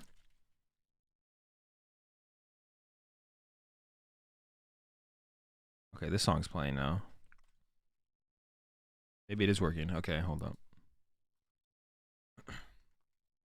I'll hit cash round 1. Playing Lost Box. Oh, with Zard though? Zard makes it. Oh, and ugh. This actually like seems sus. We'll see.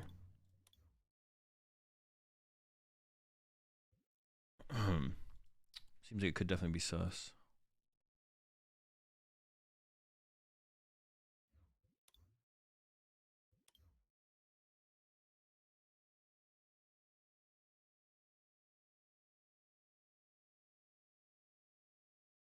Charizard Lost Box. Always 7:40. Lets people settle in a bit. Way too many. I missed round 1 because I went to get a drink for my. These are the first 10 tourneys. Yeah, no problem. I just wasn't sure. Alright, see if Cash is here.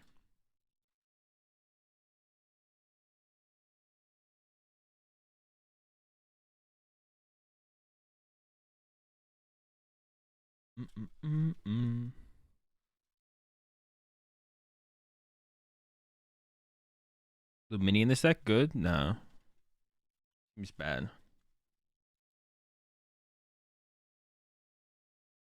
Seems yeah, seems bad, seems bad.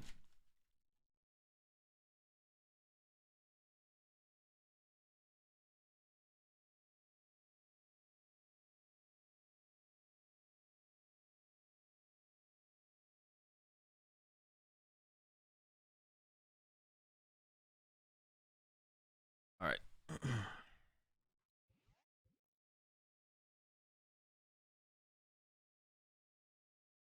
Free Mirage Gate.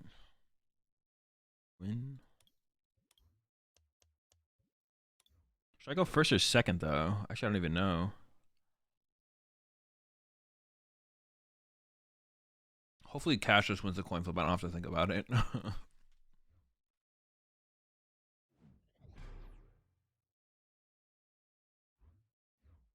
Yeah, hopefully Cash just wins the coin flip. I don't have to think about it. That's what I'm hoping for. Let's go. Alright, I didn't have to think about it. Ooh, that hand was pretty good. That's alright. Hope I don't get like a terrible hand now though, as a trade-off. Bruh. This is the terrible hand I was talking about. This hand sucks.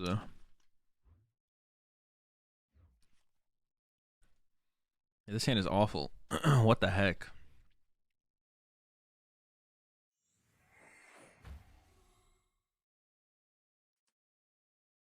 No hope for a turn 1 cram with this hand. Well, no, there's a little bit of hope. We got a wee bit of hope.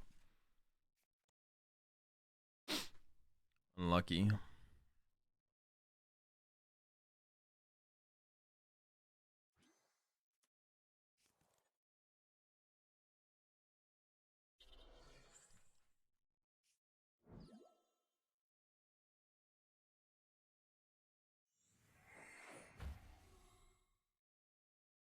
Air balloon down is good. Alright.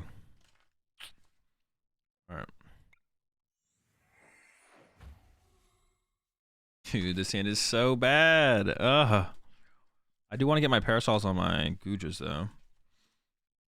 Oh. I think we'll be alright.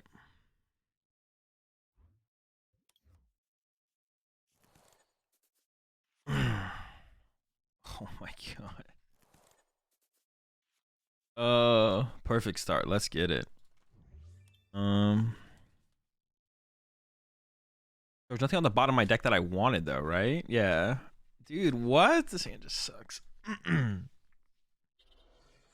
That's rough, man.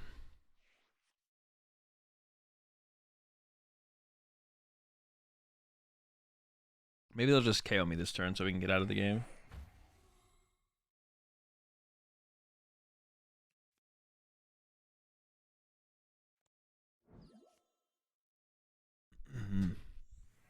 Maybe they'll just put me out of my misery.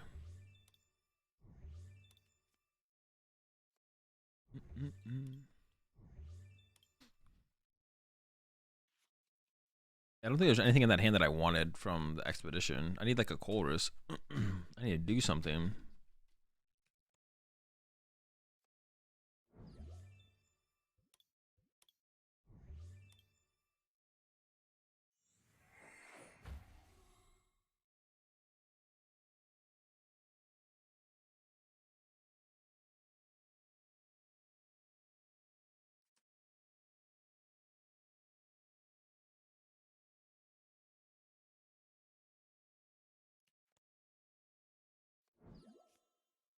I could get it with the Goon. I down what, 2 net? 3 net? With a Snorlax.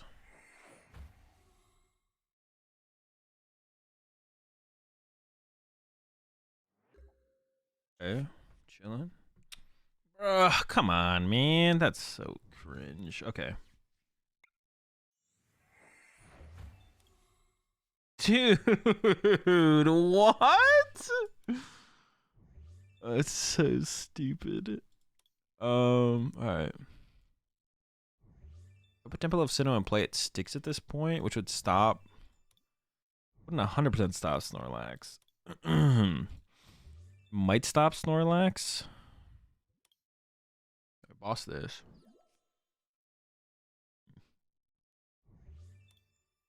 Temple of Sinnoh might stop Snorlax. Because of the twin. But then I can't capture energy, so it's probably just not correct. So I think we just have to pass and pray. Let's get him.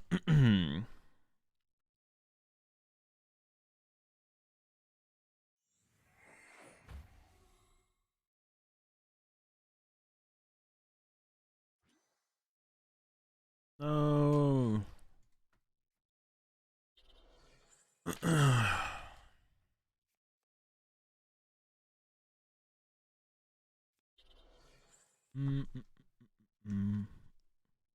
Amazing, man. Incredible start. Well,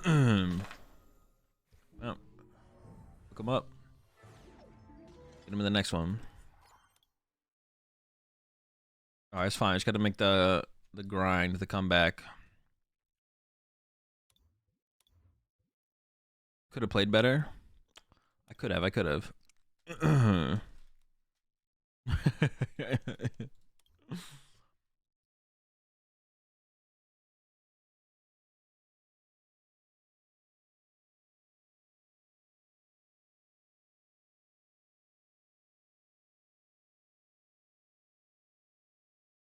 And the real misplay was playing Goodra the whole time. All right, hopefully the rough draws are out of the way and we're just cruising for the rest of the tournament. That's it. That's the last poor draw. No more poor draws. I'm gonna open Drapion next game now for sure. Drapion's in my future. I can sense it. That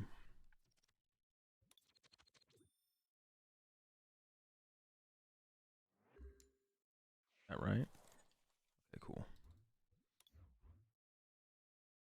What are the chances of not drawing a single Pokemon there? I mean, I don't play that many Pokemon. But like the first turn, I had like a decent shot of seeing like a Battle VIP pass. I saw quite a few cards on the turn. Just unfortunate, to be honest. Just unlucky. Mew? This has to be the Vikavolt right? There's no way it's not the Vikavolt. Oh, it's not. What is this? Hey, Crisis Power?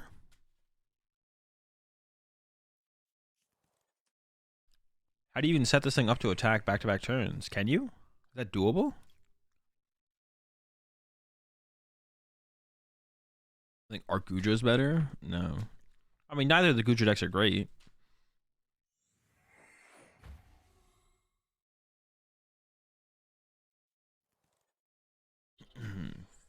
Neither of them are very good.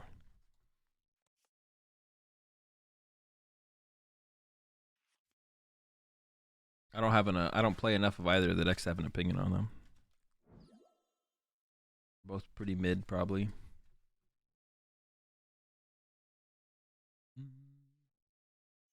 Arc Goodra maybe just always gets smashed by. Well, I don't know actually. I don't know what the shift was, to be honest. Because people kind of went from.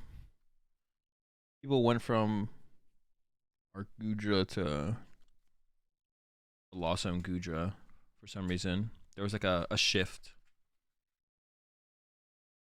It definitely was a shift.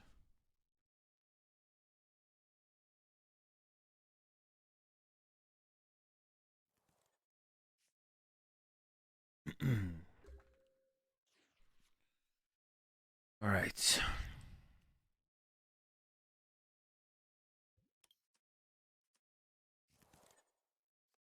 Maybe I should go Ninja first. It gives them less information, but I feel like they're always sending out Mew here. Oh, that's not true. Because I could KO the Mew with Cram, and they probably don't want that. Cram might have been prized. I didn't really check when I looked through.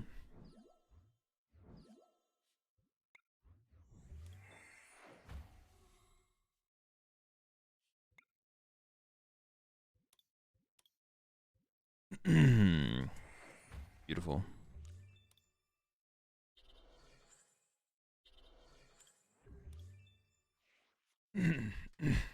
That's what I should have played. Yeah, this deck's broken. The power, the crisis power. How do you load this thing up though? How are we attacking with the back-to-back turns? Raihan? Is Raihan the only way? It's got to be Raihan, right?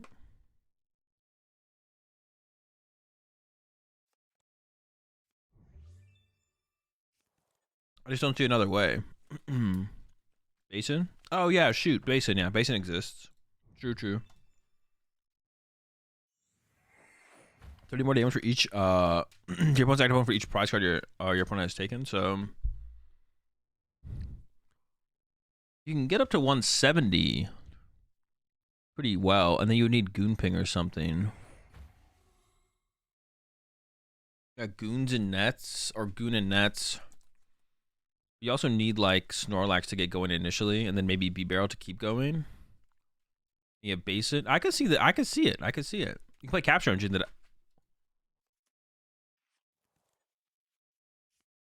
What? It turns out it was a B deck the whole time. Oh wait, do we know what this deck is? This is a known deck. There's just 4 mustard and 1 Serena for supporters. Oh, I did not expect that. That was a surprise to me.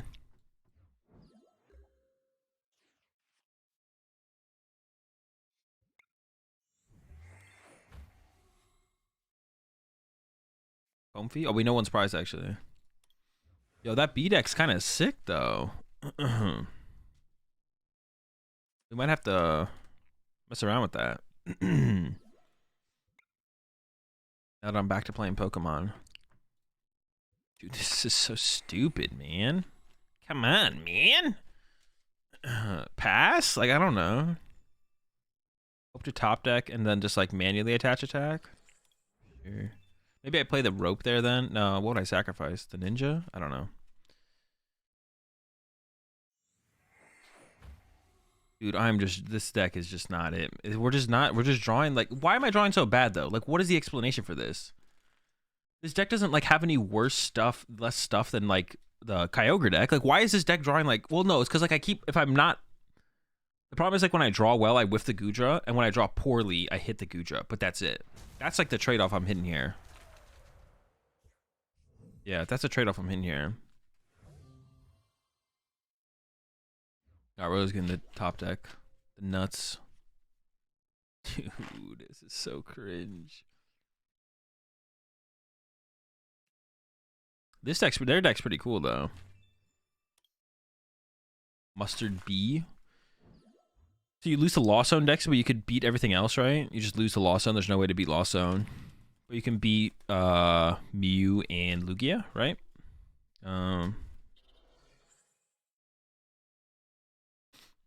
Azul sounds like me after every round in San Diego. LZG is the worst deck I've ever played. Bro, this is hyper cringe. I do want to work on the list, though. I want to try and get it as good as I possibly can. But so far... Do you even need the Sinnohs? Maybe you do. I don't know.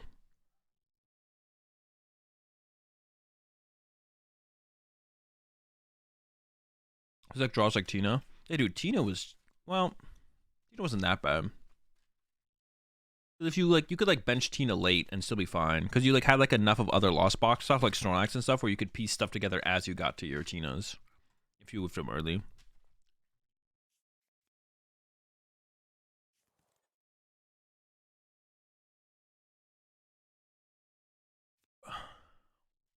Well, you need Ultra Balls all day. Yeah, but Ultra Balls suck in Lost Zone decks. They're so bad. You already see like the minimum amount of cards you're allowed to see and still function as a deck. Bro, this game is so pitiful. This is disgusting. Like, look at this. They just hit me for 110 damage. We still can't win. I need to let the Greninja die so I can use Roxanne. Pass. This is so pitiful.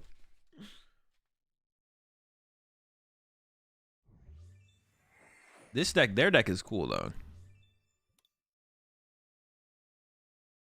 Oh, my opponent's leaking the list.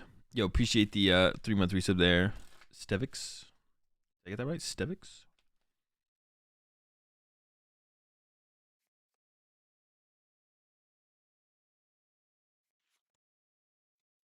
Bro, no, kill my Greninja, please. Please kill my Greninja. Dude, the downtime is so long. Yeah, I'm not gonna lie. The only thing I don't like about this tournament is like I feel like the round timers are too long. All right, they killed me. Thank goodness. Do it. Kill my Pokemon.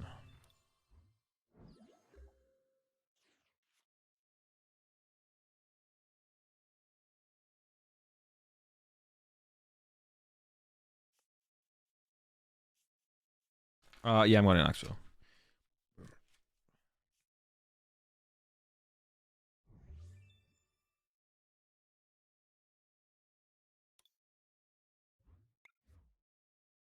Oh, hold up. I was about to attach a capture energy, but I can't do that. I'll grab the Greninja. I was about to attach the capture to the active. That would have been a big yikes, though. I was about to do it though. You also play Radiant Charizard in this deck, I assume, right? In their deck. That's pretty cool.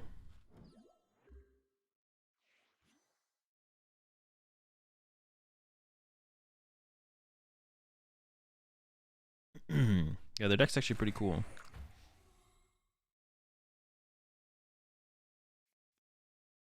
I kind of want to play like one Weedle and one Rare Candy though. Or maybe two Weedle, two Rare Candy. You could fit that in there for sure.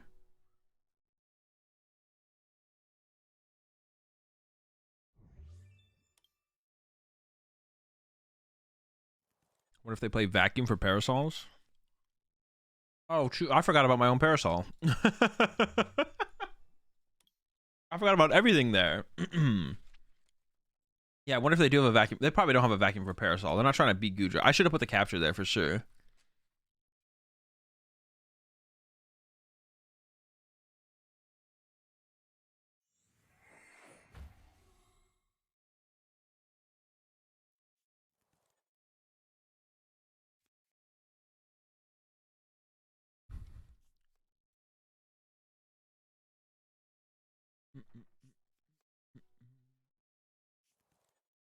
Oh, you sent me the list?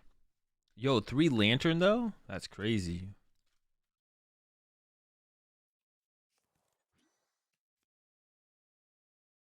There's no choice belt in there, which seems a little bit sus. But I guess your Lugia matchup is like I kind of want like one choice belt. There's no Goon in here. I guess we're just not doing we don't need to do 280, do we? Do you ever need to do 280? I guess we just don't. 4 Guru? 4 Primate Wisdom Guru? This deck is broken for sure.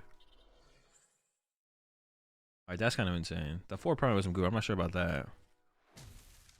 Ouch. Alright, we're fine. We're in it finally. Took us a while, but we're here.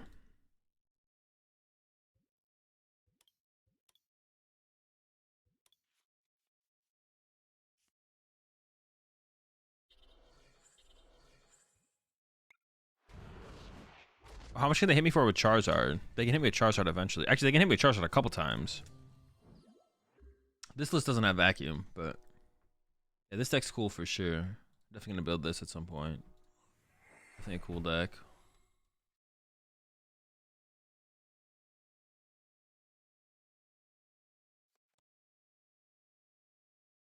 I was thinking about putting Greninja in play that turn, but it's probably correct not to.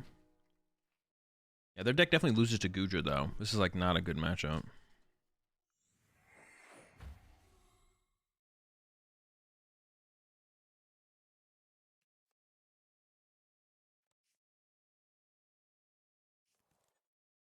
Vacuum is cool and Goodra lost him. Not really. I feel like it's just a waste. I don't even know where. I don't know where ever lost on you. Oh shoot, they're kind of punching though. Why do they have Manaphy on their bench? Maybe they had to bench to use a Mustard.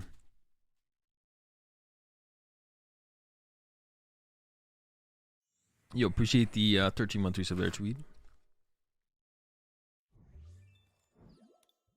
Are they down all their rods? Yeah, 3 rod gone. All right, I healed this damage, right? I think so.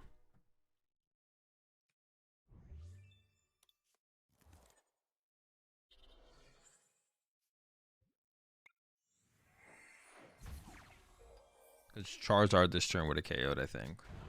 Minus 80. Yeah, I think Charizard would have KO'd there.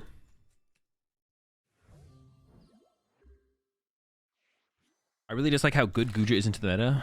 Might make me play it in Orlando. It's not that good into the meta, though. Like, your Lugia matchup depends on what the Lugia player plays fully. And you lose to Lost Zone Ray, right? Like, how do you beat Lost Zone Ray? What do they need, a 4 energy Ray to KO you? Actually, does a 4 energy Ray not get the KO? 350? Or they need a 5 energy Ray? Okay, the Lost Zone Ray matchup might actually be fine, actually. I don't really think about how much they needed. Yeah, maybe that matchup is fine. Yeah, I don't think what's it called, Zach into the matchup. They need 5 twice? Well, potentially twice. It depends how good you draw. Chill out.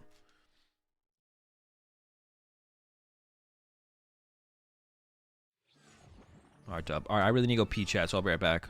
The next round's coming up in 8 minutes, so yeah, I'm gonna go pee real fast, and we'll be getting to the next tournament round soon. We somehow won. I mean, we're somehow winning games on the ladder, though. If they play 4 rope like Pablo, yeah, the 4 rope probably makes it tough. That's actually true. I mean, they can just do 5 energy. You don't need a choice spell if you just have the 5 energy types. And everyone plays 5 energy types in Ray. All right, be right back, chat.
What? All right, chat. I got 4 minutes, 1 round left. Yeah, the only thing I don't like about Doom's tournaments, I think the round time is way too long. It's like 30 minutes plus, like, check-in is 5 minutes, but then it's like 30 minutes. It's 25 minutes. It's 5 minutes to check-in plus 25 minutes, so like 30 minutes total, which I think is just like too long.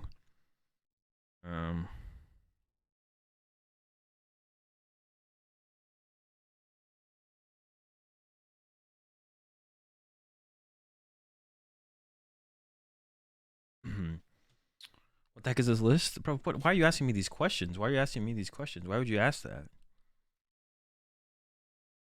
Yeah, who does this? This is just too much time, bro. Where's Doom, bro?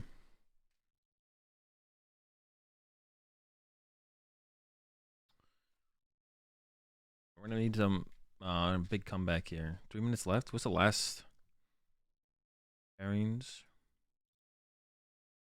Drummer versus Amos. What is the matchup? Lost Box versus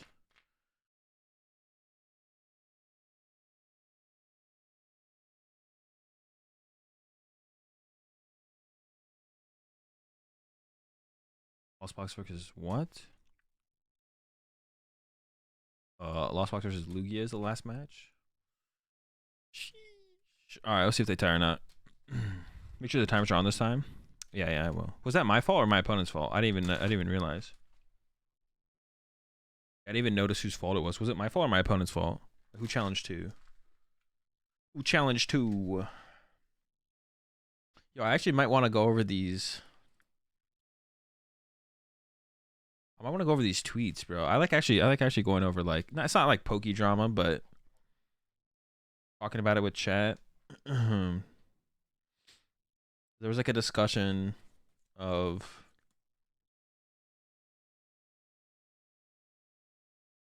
like official online tournaments. All right, 2 minutes. Will they time? Little rant time. I mean, I'll just get my opinion on it. An opinion on what people say. Yeah, I'll get my opinion on it and my opinion on what people say. I don't want to go too ranty.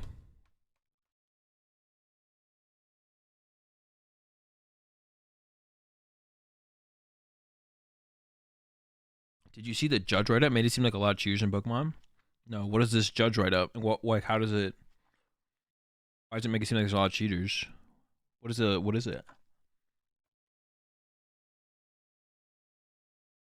did they write up? Now I'm curious. What are you talking about, Gil? Official online events would benefit everyone. That's how I kind of feel about it. But we'll get into it after the tournament.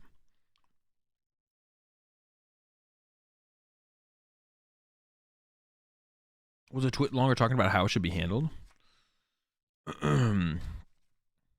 Wait, where can you link it, Gil? Can someone give Gil permission to link and Gil can link it? Gilbeer, am I getting that right? Gilbeer.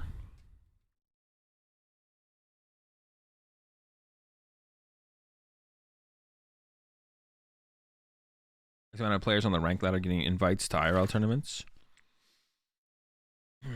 Well, yeah, obviously the client would have to be like would also obviously be talking like in a perfect world where like the client would be able to reasonably, like, the game wouldn't be buggy or anything on the client.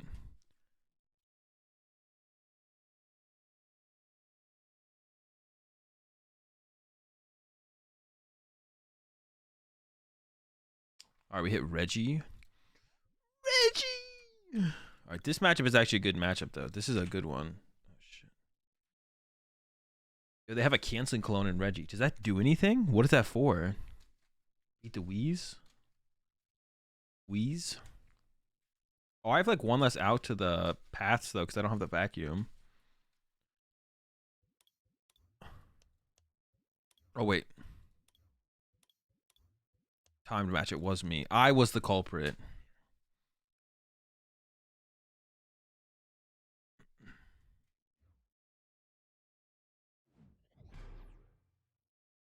It was your fault. All right, Riot Town. You're about to go down in this game of the PokemonTCG, round 2 of the Senior Doom tournament. Appreciate the 3-month resub there. Petey. Yo, let's go. Turn 1 uniform? This is nuts, man.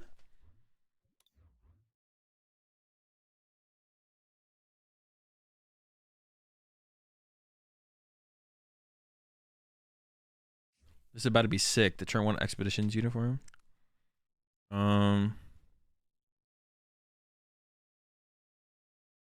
Should I open with it? That's such a good question. Do you open with? I'm not used to using expeditions uniform. Do I open with the uniform or should I end with the uniform so I can set my top deck as well? I almost want to end with it so I can set my top deck.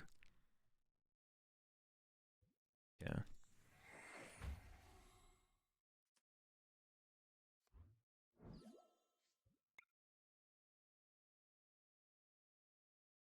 I could give up 1 energy at the cost of getting a switch card. I'm gonna need a lot of switch cards later as well. That's fine.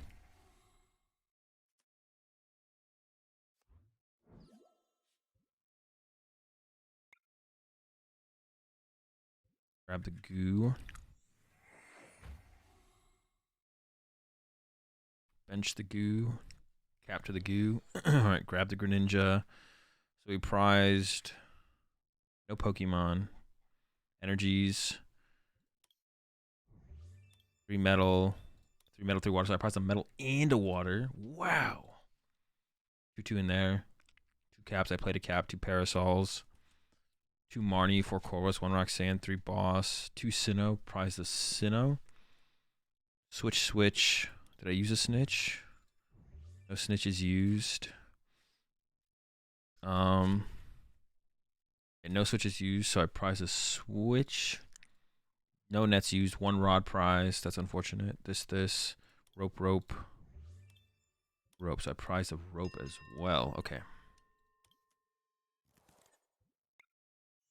You know, to prep my top deck with the Expeditions uniform is actually crazy.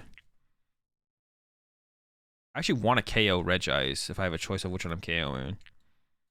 I'm a uniform first. Oh no.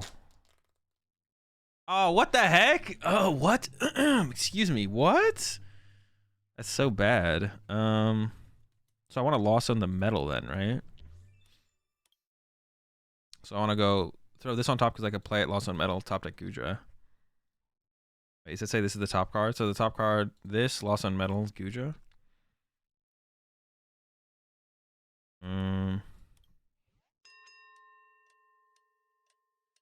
I want the parasol. Okay. That's so unfortunate. That's like so many good cards. It's fine though. We can recover the other metal later. I mean, I ended up with only 4? What? I thought I had way more than 4 in there. I thought there was way more than 4 in there. What? Only 4? That's a scam. I thought I had way more than 4 in there for some reason.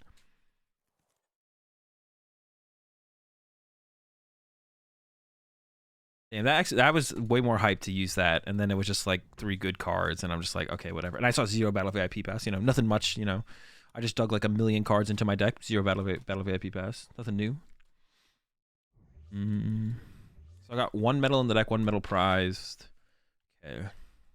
I have an ordinary rod though, and a metal and a water prize, so I have plenty of energy, I think. Plenty of energy. That shouldn't be a big deal.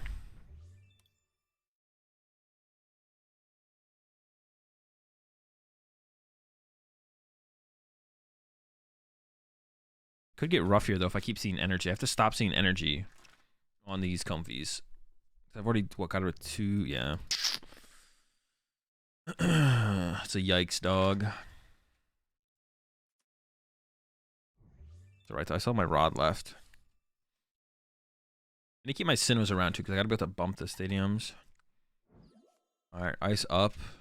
Drago active. Draw 1, maybe. Yeah, they definitely have a supporter of Samarni. Yo, that expedition though. We're about to get that. We're about to get the Goodra V-Star. Yo, that's hype right there. That's hype, chat. You might say it's not, but I don't care what you say. I care what I see, man. I see that Goodra V-Star.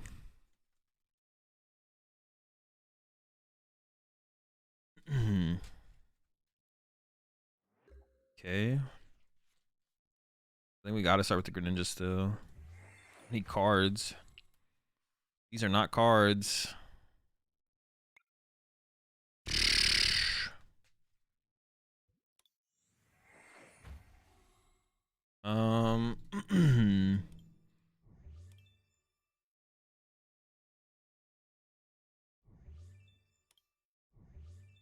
If I attach a treat. Alright, chill. I didn't know if I wanted to or not. I was just getting pressured by this stupid timer. Dude.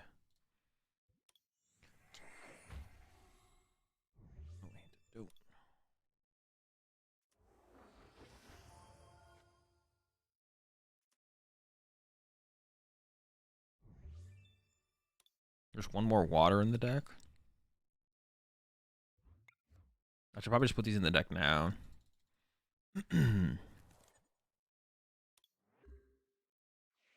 because if I get Marnied here, I'm not going to have any energy in my deck. So I have 2 water and a metal in my deck. And some caps. Kappa energy. Actually, my opponent's not super set up, so I'm not getting like boss here or anything, I don't think.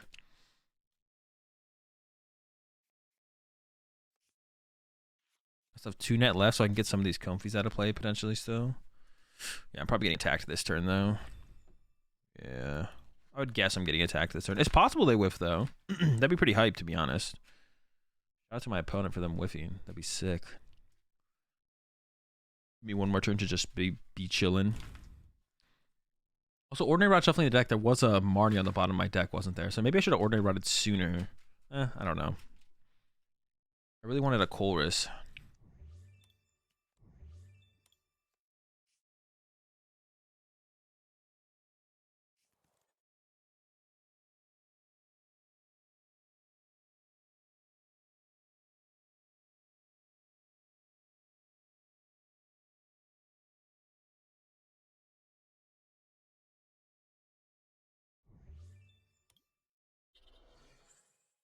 Okay, Gigas is getting... You know, he's getting set up, man. I see you, Gigas. Although, how many Marnie do they play? Oh, they play 4? Gross. They play 4 Marnie. I was like, all right, maybe we're like through most of their Marnies. They run 4 of them. I mean, maybe that's why they're whiffing though. They're not playing researches. No hits, no hits.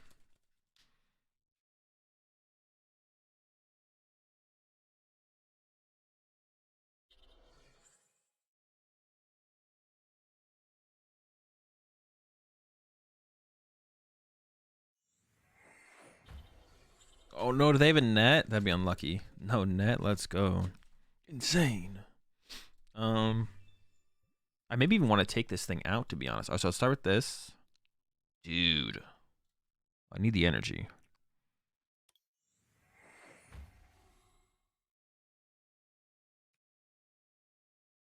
Okay, we're a little low on the energy.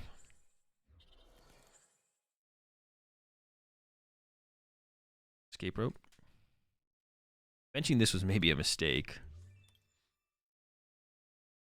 Depends if they want a Gus next turn, though. Should I take out the Gigas? Taking out the Gigas seems pretty good.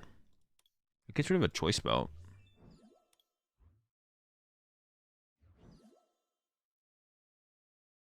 Oh, but it procs their gift energy. But if I don't, they'll hit me for 100. I could take out the Drago. But they're hitting no matter what next turn. Removing the damage from choice belt does matter. Well, they could do 80. I don't think it actually matters. I don't know. Does it matter? I don't know if it actually matters. Needle energy.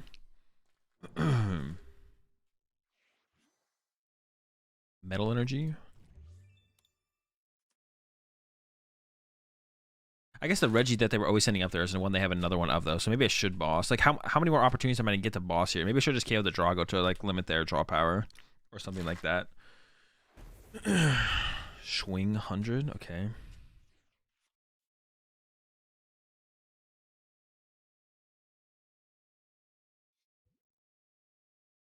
many capture energy do I have left? 1. It's in the deck.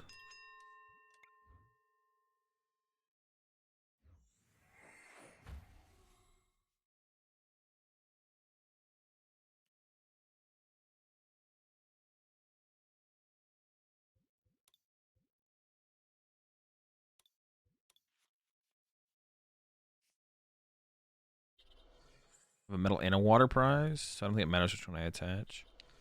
I could play this Mirage Gate as well. I think I will. I'm just gonna grab. Oh no, I should have held it though, because if I got Ordinary Rod, I could have Ordinary Rod and then did it. All right, Rolling Iron. Oh, I should have Sinnoh'd there. Oops. Well,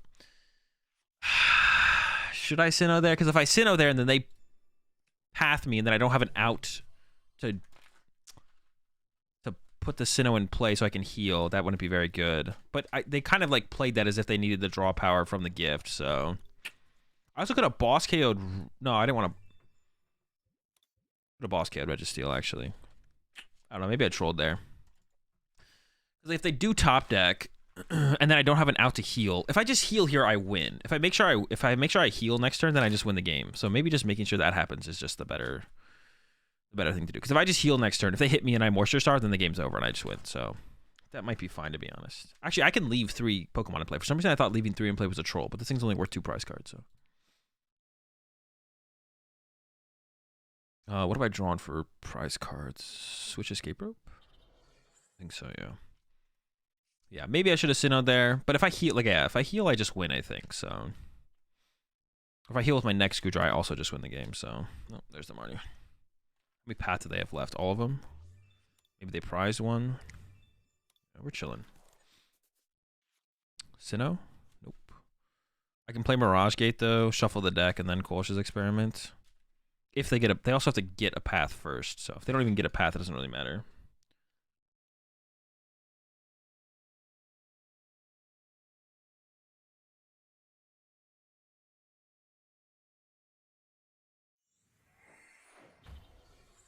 Okay, so they swing for 80 here. They swing for 80 next turn. 80 with a Choice Belt would KO me. Okay. So I should Moisture Star here. Well, how many Choice Belt have they played? 1. Okay. Do I want to shuffle the deck? I probably should, yeah. There's also there's a bunch of junk on the bottom of the deck as well.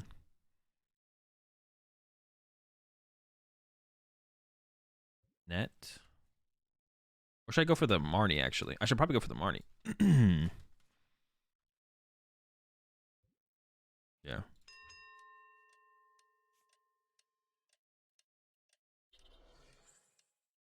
I have 1 net left. I probably shouldn't take anything off this. Moisture Star.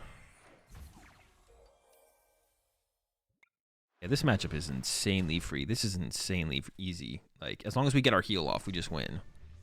As long as we're healing, we're winning. I completely forgot about my capture energy being an energy, to be honest. Well, I don't think I got the. Well, I didn't get the Switcher Escape off the prize cards. Pretty sure I got a water energy instead. Is there a water? There's 2 metal, 2 metal. So I definitely got the metal off my prize cards. I don't think I got the escape rope. So I should have water, escape rope, Ordinary Rod prize still. Wait, what did I just get off? Yeah, Temple of Sinnoh I just got. Okay.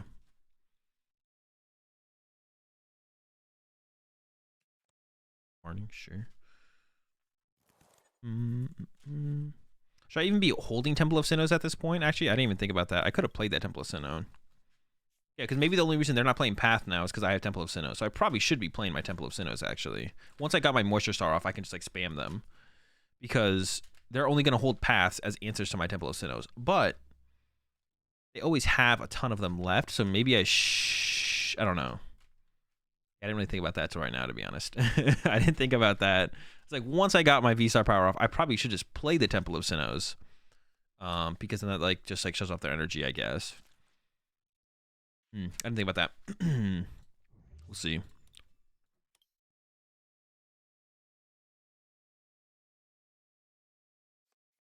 Quick ball. Sure. I mean, they'll probably get the attack off this turn. I mean, they need double twin or an attachment active. If they don't have double twin, they maybe have a different energy in hand, though, to attach. Or a net. They could net into Drago, and that would work as well. I can also attack with this one as well. I can attack with the Rolling Shell, which is enough for 2 prize cards. Well, as long as it's not attacking to the Gigas, I guess. So as long as I have a boss or an escape rope, rolling shell, I can just use rolling shell to close out the game. I don't even need another Goodra V-Star actually at this point. Yeah, because I can just rolling shell. And actually, that's like another way to play around Regice. I didn't even think about that. I'm just rolling shell. That's broken. It's not minus 80 though. We definitely want to be rolling iron. Rolling shell is definitely just like a mid rolling iron. But if we have to, it's fine. Especially in this situation, like we just win the game, so we pretty much just win the game. Yeah. They should have used Reggie first. They should have gone Reggie, load this up, and then put the Reggie back down and load itself up. They are running low on Reggies at this point, and they're down 2 rod, so like the extra energy in play could be a big deal. That's actually a pretty big mistake from my opponent, actually. They don't play the vacuum, do they? They have the canceling cologne.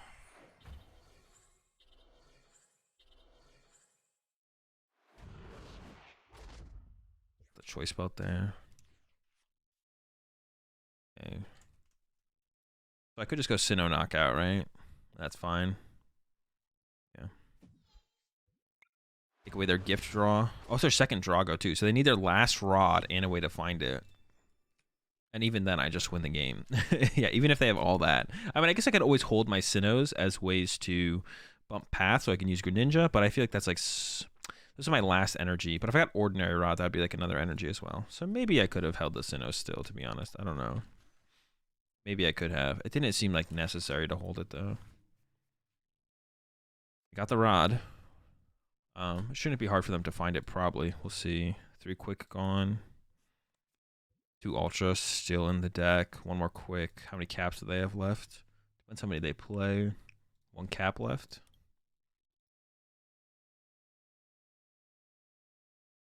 All right. Yep, there's the path. So yeah, I could have still held the Sinnoh, I guess. But I guess that was like a decent time to play the Sinnoh as well. They had just reset their hand. I mean, that was like a fine time to use it as well, I guess, the Sinnoh. Doesn't seem like a huge deal one way or the other, but still seemed decent. And what is that last card in their hand that they didn't play Research? Maybe, yeah, what was that last card in their hand that they didn't play Research? It must have been a Reggie. Had to have been a Reggie that they didn't want to lose. Maybe it was their last Lucky, so they're going to go attack with Lucky this turn. Then bench Lucky, attack with something else. But attacking with Lucky here is so mid. It's so bad. Yeah, okay, they have the net reset on the Lucky. They can't attack with... No, they can attack with Drago now because I have another Drago here. That's fine.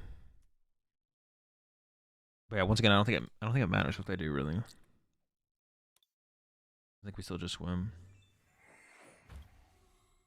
We attack. They hit us for 80, we attack, then we have this thing. As long as we can find the V-Star or an escape rope, we win with this. The young rolling shell. So maybe I'll set up this water energy on a Comfy, so if they Marnie me, I have a pivot to work with. They're out of Marnie, so actually, so I don't even need to do that. I can just hold it. It's my only energy in the deck, well. But I could get a stadium bump. No, I can just hold it, so I can hold it. Oh, no, do I have a capture left, right? No, I don't. Okay. They can't disrupt my hand. Yeah, it's fine to just swing. I think I have an escape rope prized here, so we could pull that. They got the rod. So they can send up Gigas, but we haven't found the V-Star yet, and we've been Marnied. So we can probably guaranteed find the V-Star with these Comfies, to be honest. I can rod one back too. I can rod back the Goodra. I don't think I'll rod back the energy though, right? Just the Goodra V-Star. That's all I want is Goodra V-Star. Well, no, I don't want to rod it back. Well, actually, that's interesting. We've been digging from the top down. I don't know what number of cards on the bottom of my deck aren't Goodra. Yeah, I don't know if I should play the rod. I don't know the math on that, to be honest. Oh, they actually had to attack with the Drago here. Okay. Oh, if they attack with Drago, I just win with Rolling Iron. Oh, Rolling Shell. Okay, I just win then, actually. Dope. I thought they could get the knockout with the Gigas. I think they need their last choice belt to do that. Yeah, they need their last choice belt to do that. So now I can just Rolling Shell for the dub.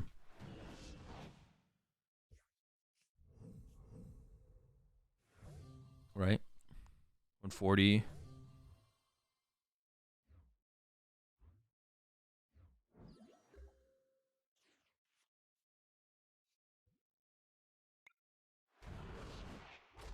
Dope. All right, got our first dub. It was a pretty easy matchup, but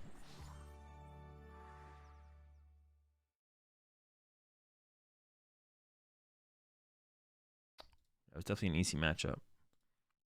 Kind of just like, as long as we drew decently. All right, I got 6 more rounds. Oh, I'm not going to go play a ladder game. I'm not going to play a ladder game. We got 9 minutes, 5 rounds, or 5 other matches left.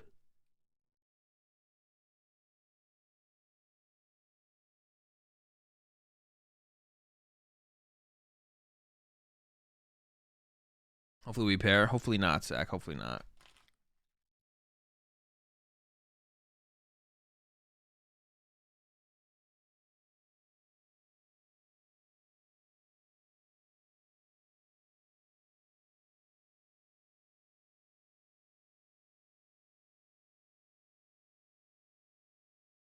Wait, what did you do to their Goodra? You played against a Goodra, Zach?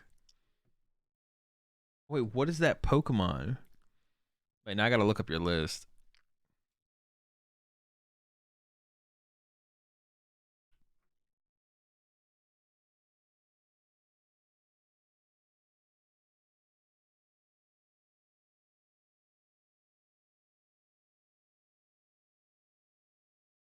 Hold up, I can't find you.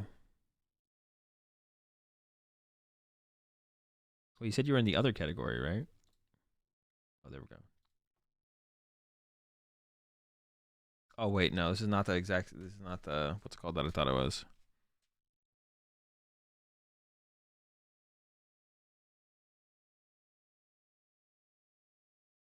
True, but it's getting close to bedtime. Mellow with the 4-0 bedtime. Okay, I thought you were playing. I thought you. What is this other? What is the other list that you tweeted out, Zach? What is that Pokemon in that list next to the Lugia? What does it do? What does that Pokemon do? To the right of the Lugia V-Star. Is it a tech for Goodra?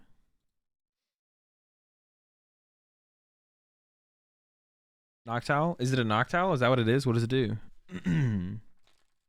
Shuffles them in? Oh, that's cringe.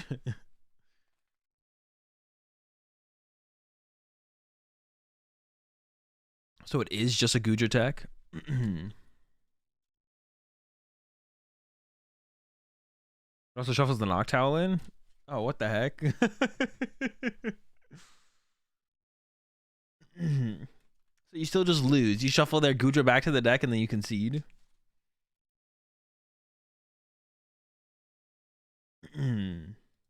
Interesting. Interesting deck. Well, I guess you could like shuffle it back in and then you could gust KO the Vs as they come down then from there. So it might still be the play, to be honest.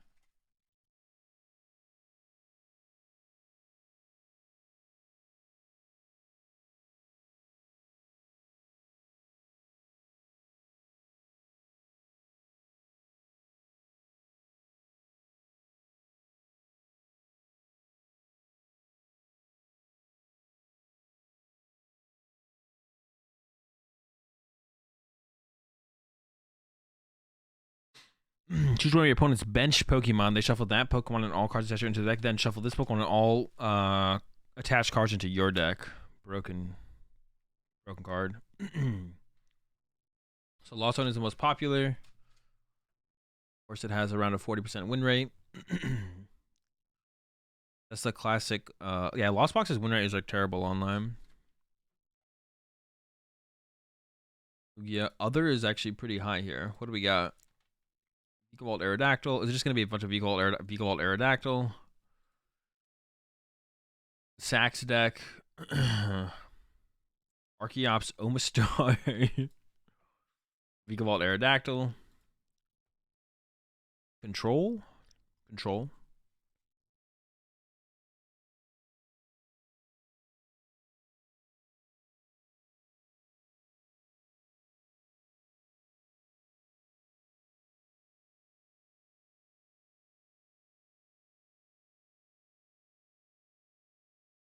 Would be better if Owl also shuffled into the opponent's deck. Yeah, you just load up their deck with owls. Broken. What if we'll ever see a card like that in Pokemon? Probably not. Arceus is 2-0. What kind of Arceus is this? What is this, bro? What? Dude, this plays a 1-2 Kyurem VMAX line.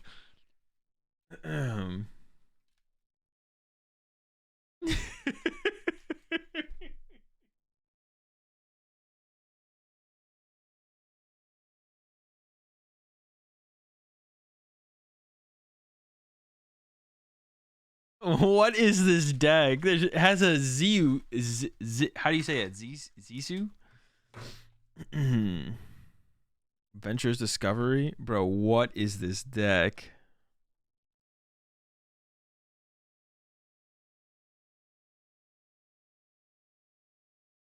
This is insane.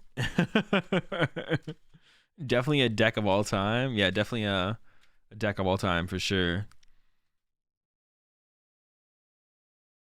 That's the spice right there. Nobody saw that coming for sure. Yeah, and the Heroes Medal. Let's go. That's cracked. All right, one more match to go. What are we looking at? Some Lost Zone deck? Oh no, is this the control player? I think this might be the control. Yeah, control versus Lugia is the last match. This control deck doesn't have Eldegoss though. They don't have like an infinite loop. Interesting. 3 Sydney though. That's pretty cool.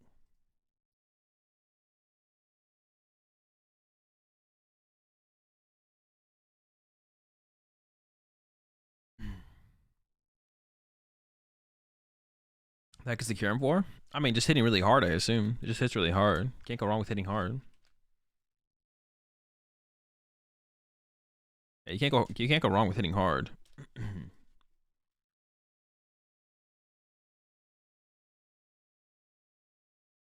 did this deck plays? I mean, it's 2-0. It's just an online tournament. It's just 2-0 in the online tournament.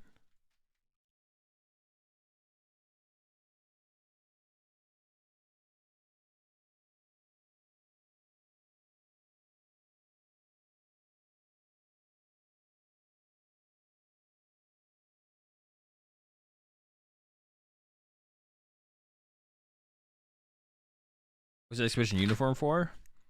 Oh, it's just a meme card. I wouldn't actually play it in the deck.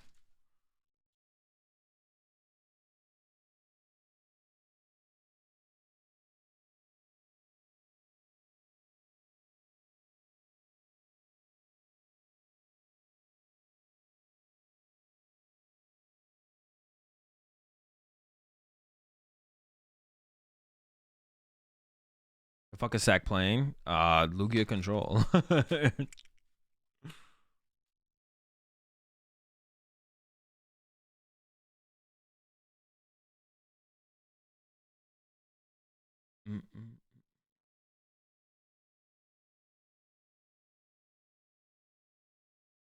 All right, the next round's almost out. Sometimes you just want to hit him hard. Exactly, yeah. It's like Mew control, but Lugia. Yeah, exactly. It's like Mew control. Very close. Very similar decks. You know, Mew control. Everyone's favorite control variant these days. All right, we're almost there. 20 seconds.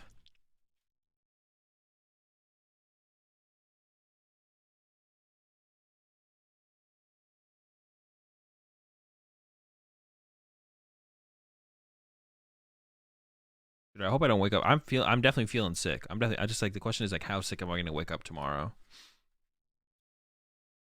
Hopefully not too sick. All right, they timed out. Let's get it.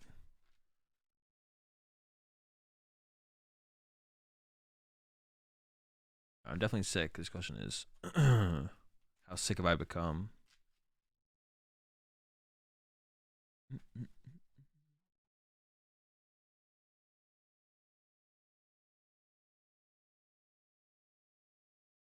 Just don't go to sleep and you won't wake up sick. True. I'll just stay up sick.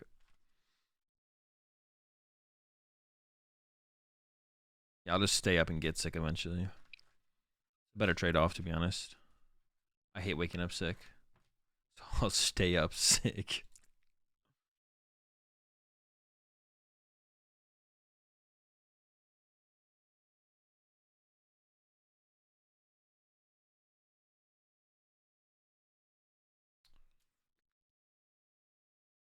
Fall asleep in a hot bathtub. It'll get cold, but who knows? Maybe it'll work. No, I don't think it's gonna work. No shot. I'll probably get more sick. I'll get like freaking. I don't know. What do you get from like being really cold? There's no way that's correct. All right, let's go. Rounds up. We're up against Darkness Energy, Wheezing E-Turn. I don't know if that's a good matchup or a bad matchup, to be honest. It just kind of is, right? Let's find out, I guess. Yeah, I don't know if this is a bad matchup or not. Should be fine. Not too worried about it. Because Weezing's like not that oppressive to us, right? Like we just need to set up a Goodra, start swinging, and we'll be fine. I think I'll be okay.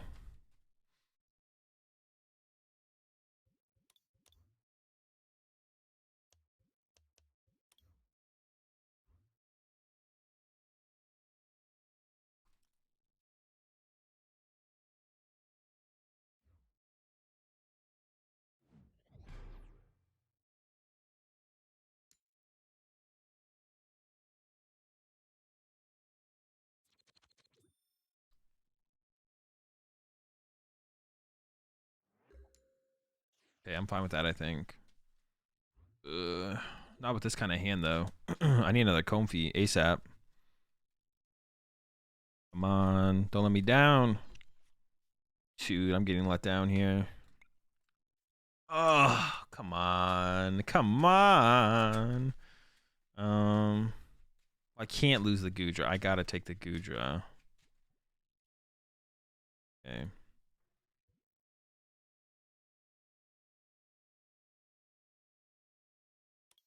Gotta take the Goodra.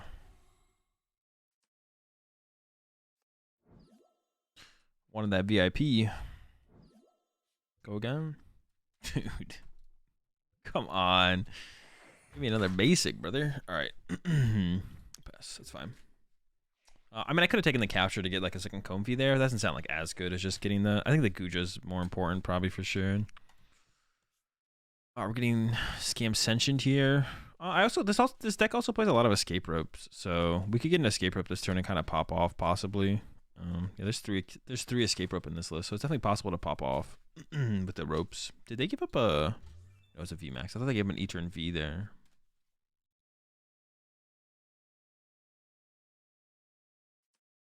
I'm like kind of scared of like an Eternatus next turn knocking out my Goodra, but I don't think that's happening, so we'll probably be fine.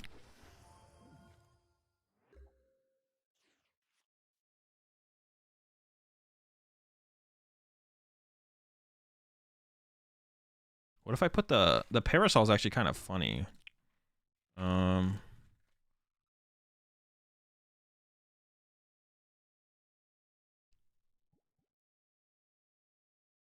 Sinnohs.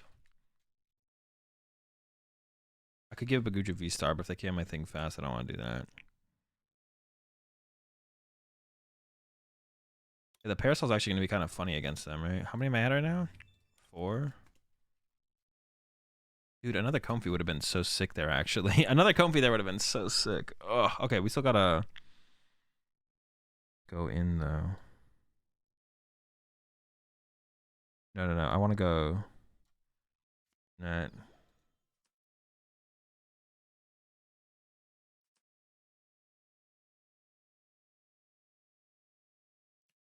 I actually don't know which one I'm going to send up. Depends on what they send up. Oh, do I just take the knockout then? No, but I can like Comfy first and then take the knockout.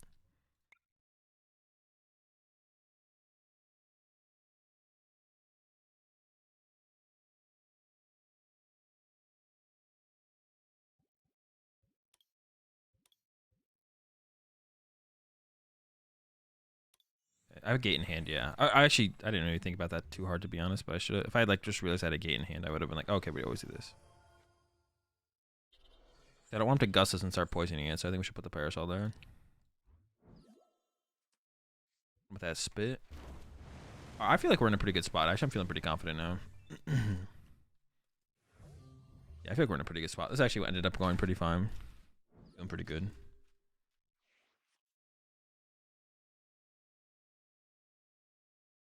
Yeah, it's definitely correct to lose the gate there. I didn't really love the idea of it, but like thinking about it a little bit longer, it's definitely fine to lose the gate there. Definitely don't want Temple of Sinnoh. I mean, they play one hiding energy, but like the chance of me like actually shutting that down is pretty low. I was thinking about parasoling the Cram, but I was like, if they just have a boss or Serena here, just bring up my Goodra and poison it. That'd be kind of annoying, actually. So yeah, I don't really care if I like get stuck for a turn and my Cram dies to poison or something. It's like not that big of a deal. So yeah, I'm fine with that. They do play a Vacuum, but the chance of them having Gust Effect plus Vacuum is pretty low, so not too worried about that, I don't think. Well, I don't really want to get poisoned, so hopefully they don't get that play. Like a lot of unfortunate or a lot of unnecessary damage I don't want to deal with. Oh no! Now they might have it. They don't have the KO here ever though, right? Yeah, now they might have Gust plus Vacuum, which would be kind of unfortunate. That would be unfortunate. It doesn't seem too unreasonable to have now, though, with the Star Alchemy. How many net am I down? Am I down all 4 nets? I am. Okay. Got to keep note of that. But I still have a lot of switch cards. I haven't searched my deck yet, actually, so I don't actually fully know what's in my deck. 110 HP. My Cram is probably going to be useless from here on out, actually, to be honest. What are they grabbing off of this?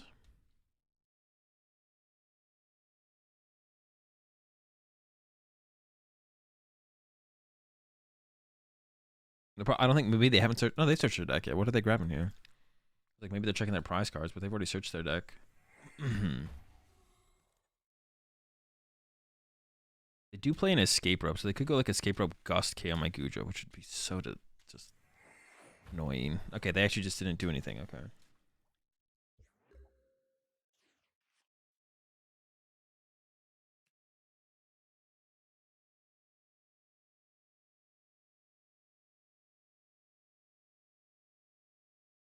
Okay.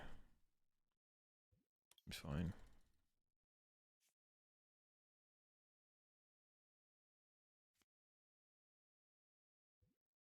Have these two.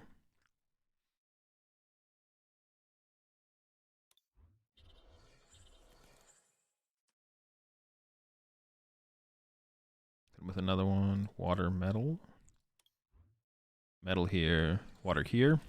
Because I have more waters left in the deck, right? Oh shit, did I do that backwards actually? Fuck, I don't even remember. No, I'm pretty sure that's correct. I think I did that right. I don't want to put this down yet. Because it doesn't do anything yet. Because I might save this for like the next one, to be honest. Like if they boss KO this Goodra, I want this for the next Goodra. Kind of. I don't know if that would actually make too big of a difference, but I'm going to hold on to it anyways. Alright, the E-turn is up. I don't think they can one-hit KO me. They could Gust KO my bench Goodra, though, which would be pretty bad. I don't like the idea of that.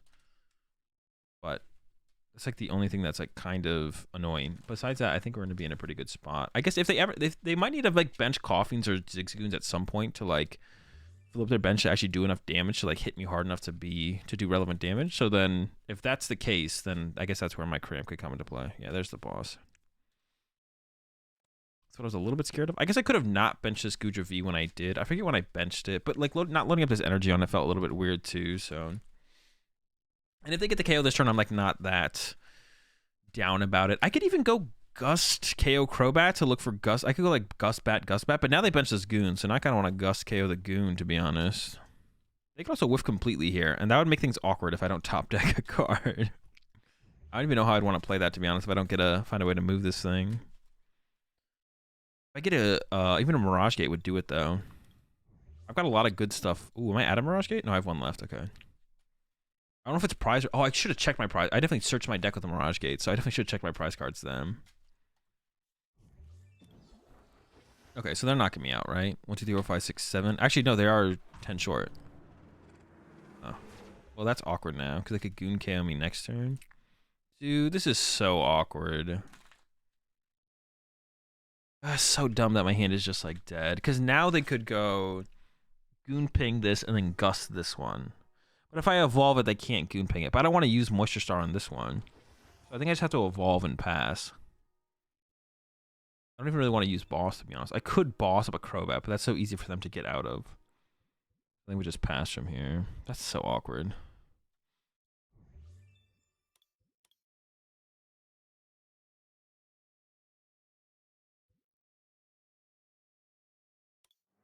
That's super awkward. Appreciate the Prime sub there. Dynamo Pat, welcome to the Rat Pack.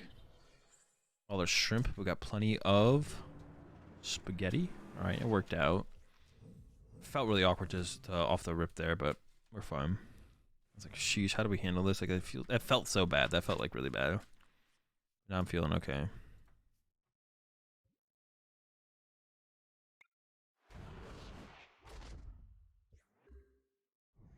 What was that? A boss? They're down one boss, one Serena, so they only have one boss left. So if I bench another Goodra, I can set up another Goodra, and if they boss KO it, if they Serena KO it, they only have one. But they play an escape rope as well. Actually, is their escape rope still around? Their escape rope is still around. Okay. Oh, that's their last Crobat. They're out of Crobat draw after this.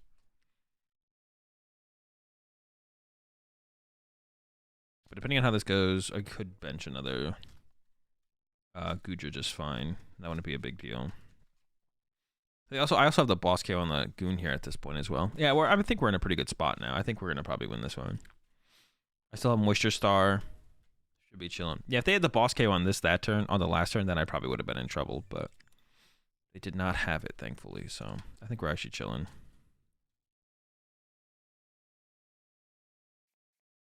Arnie, sure. I maybe should have benched this last turn. I probably should have benched. I could have benched that and put the big Parasol in play.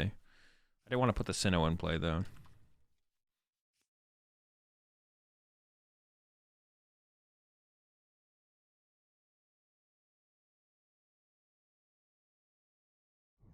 Yeah, I should have benched the other Comfy. I could have even benched this Comfy as well. With how far ahead we are, I think it would have been fine. Because like if I take the KO on this turn, we're just digging for boss. Well, no, actually, they don't have another turn in play, so now... No, I dig for... Oh, okay. And I don't dig for boss, because I can't dig for boss. If we bench this... Play Marnie. Moisture Star hit. But it's going to live for another turn guaranteed. Okay, that's fine.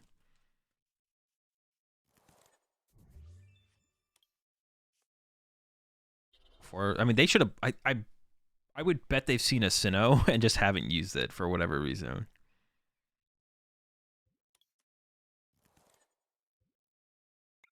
So I have double water metal in the deck. Yeah, they get to discard the Goon. Maybe the Comfy here.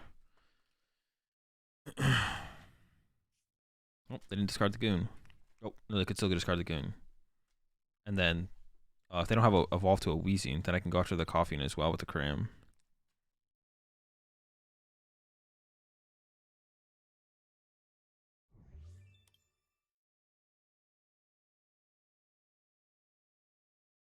One more. Okay. 3 prize cards there. Goo. Dude, the VIP passes. Oh, those are like useless. I have a huge hand, but like nothing. It's just the Colress. That's it. That's the Colress. I mean, they can send up a Eternatus V here. Dark Patch, attach. It's the only thing I can think of. Oh, for a second I was like, oh shoot, do I lose? No, because they one play they could have this turn would be Escape Rope Boss. But with no Crobats left, I don't think they can make that play happen. So we should be good. Yeah, I was like, oh shoot, do they have the Escape Rope Boss play? I didn't even think about that. You know, if they didn't if they were able to save this to play for that play, they might have just won if they were able to ever pull it off. But the fact that they used it and then they didn't play the card they got off it. So they definitely misplayed with that. Maybe they thought the card they had wasn't prized. Maybe they were looking for the vacuum and then it was prized or something.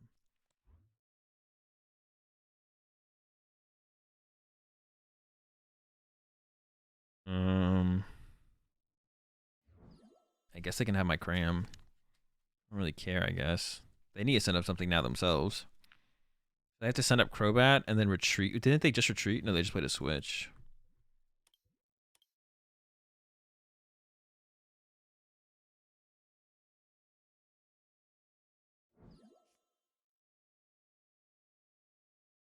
They haven't attached yet for turn. They just dark patched to the Eternatus.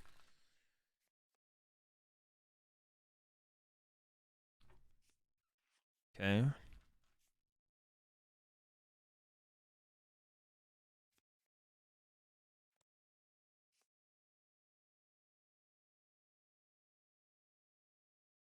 What if they didn't just didn't draw into a Temple of... I feel like they just weren't playing Temple of Sinnoh for some reason, but I don't know why. They played 3 of them, and that's the first one I've seen. It felt like they were seeing Temple of... Well, no, that's the second one. I guess they discarded the other one. I don't know when they discarded that, though. Maybe I'm just wrong on that, and they've just been discarding them as they see them. But it definitely would have been good for them to put one in play, because my only way to find Pokemon is capture energy after the turn 1, so... Sure.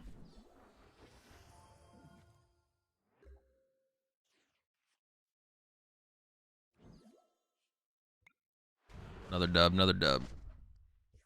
Yeah, that matchup feels like it could be scary, though, to be honest, because the Weezing can slow you down, but it's hard for them to go from the Weezing into the Eternatus, like, super aggressively, so I don't know. It feels like it could be a scary matchup, but it's probably pretty close. And then they could have the Escape Rope boss play, but it's, like, pretty unlikely to have, to be honest, so... Alright, we're 2-0. We need to get 3... We need to put 3 more dubs together, but... We need to put 3 more dubs together.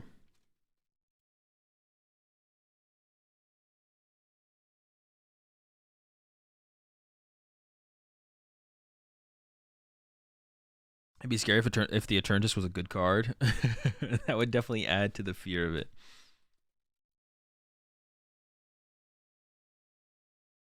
Oh wait, hang on. We could go over this tweet.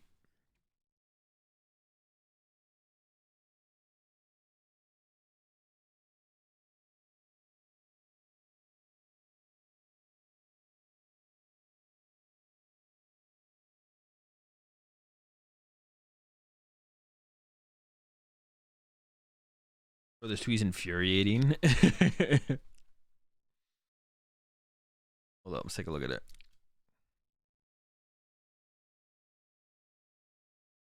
I legit think the community is toxic AF about this. I mean, I don't know. I think most people were on your side of it, but we can take a look at it.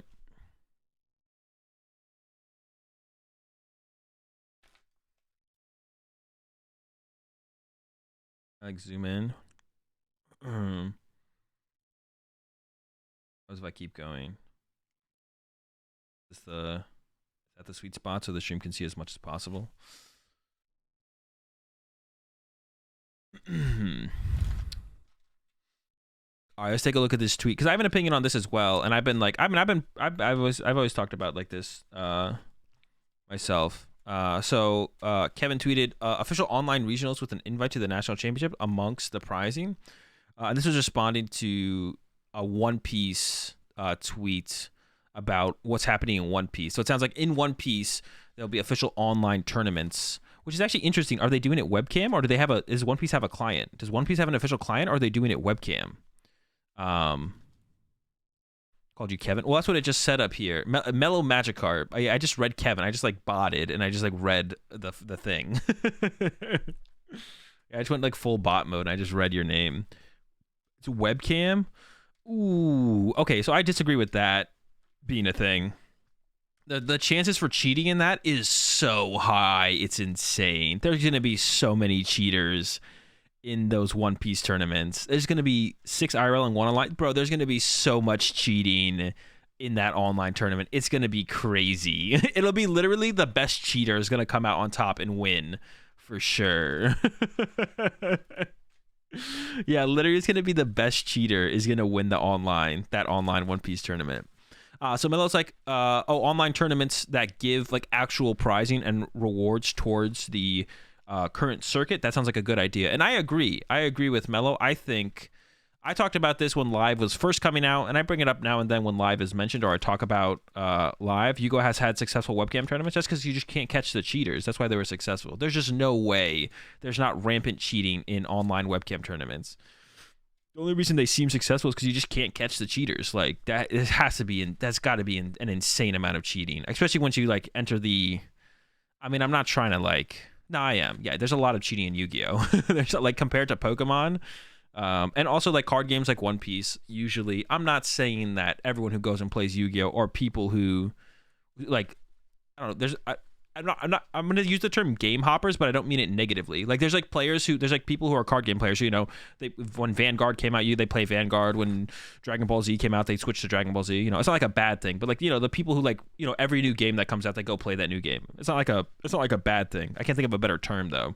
But I think in those kind of games, there's always likely to be more cheaters because there's like people who like just go to the next game and cheat in the next game and repeat. But yeah, online webcam tournaments, there's got to be an insane amount of cheating. So I don't want Pokemon to ever do that. Pokemon should never have online webcam tournaments. That sounds awful, to be honest. But Mello is being like, okay, official online regionals with an invite to the national championships, among surprising. Just saying like, okay, official tournaments being run online.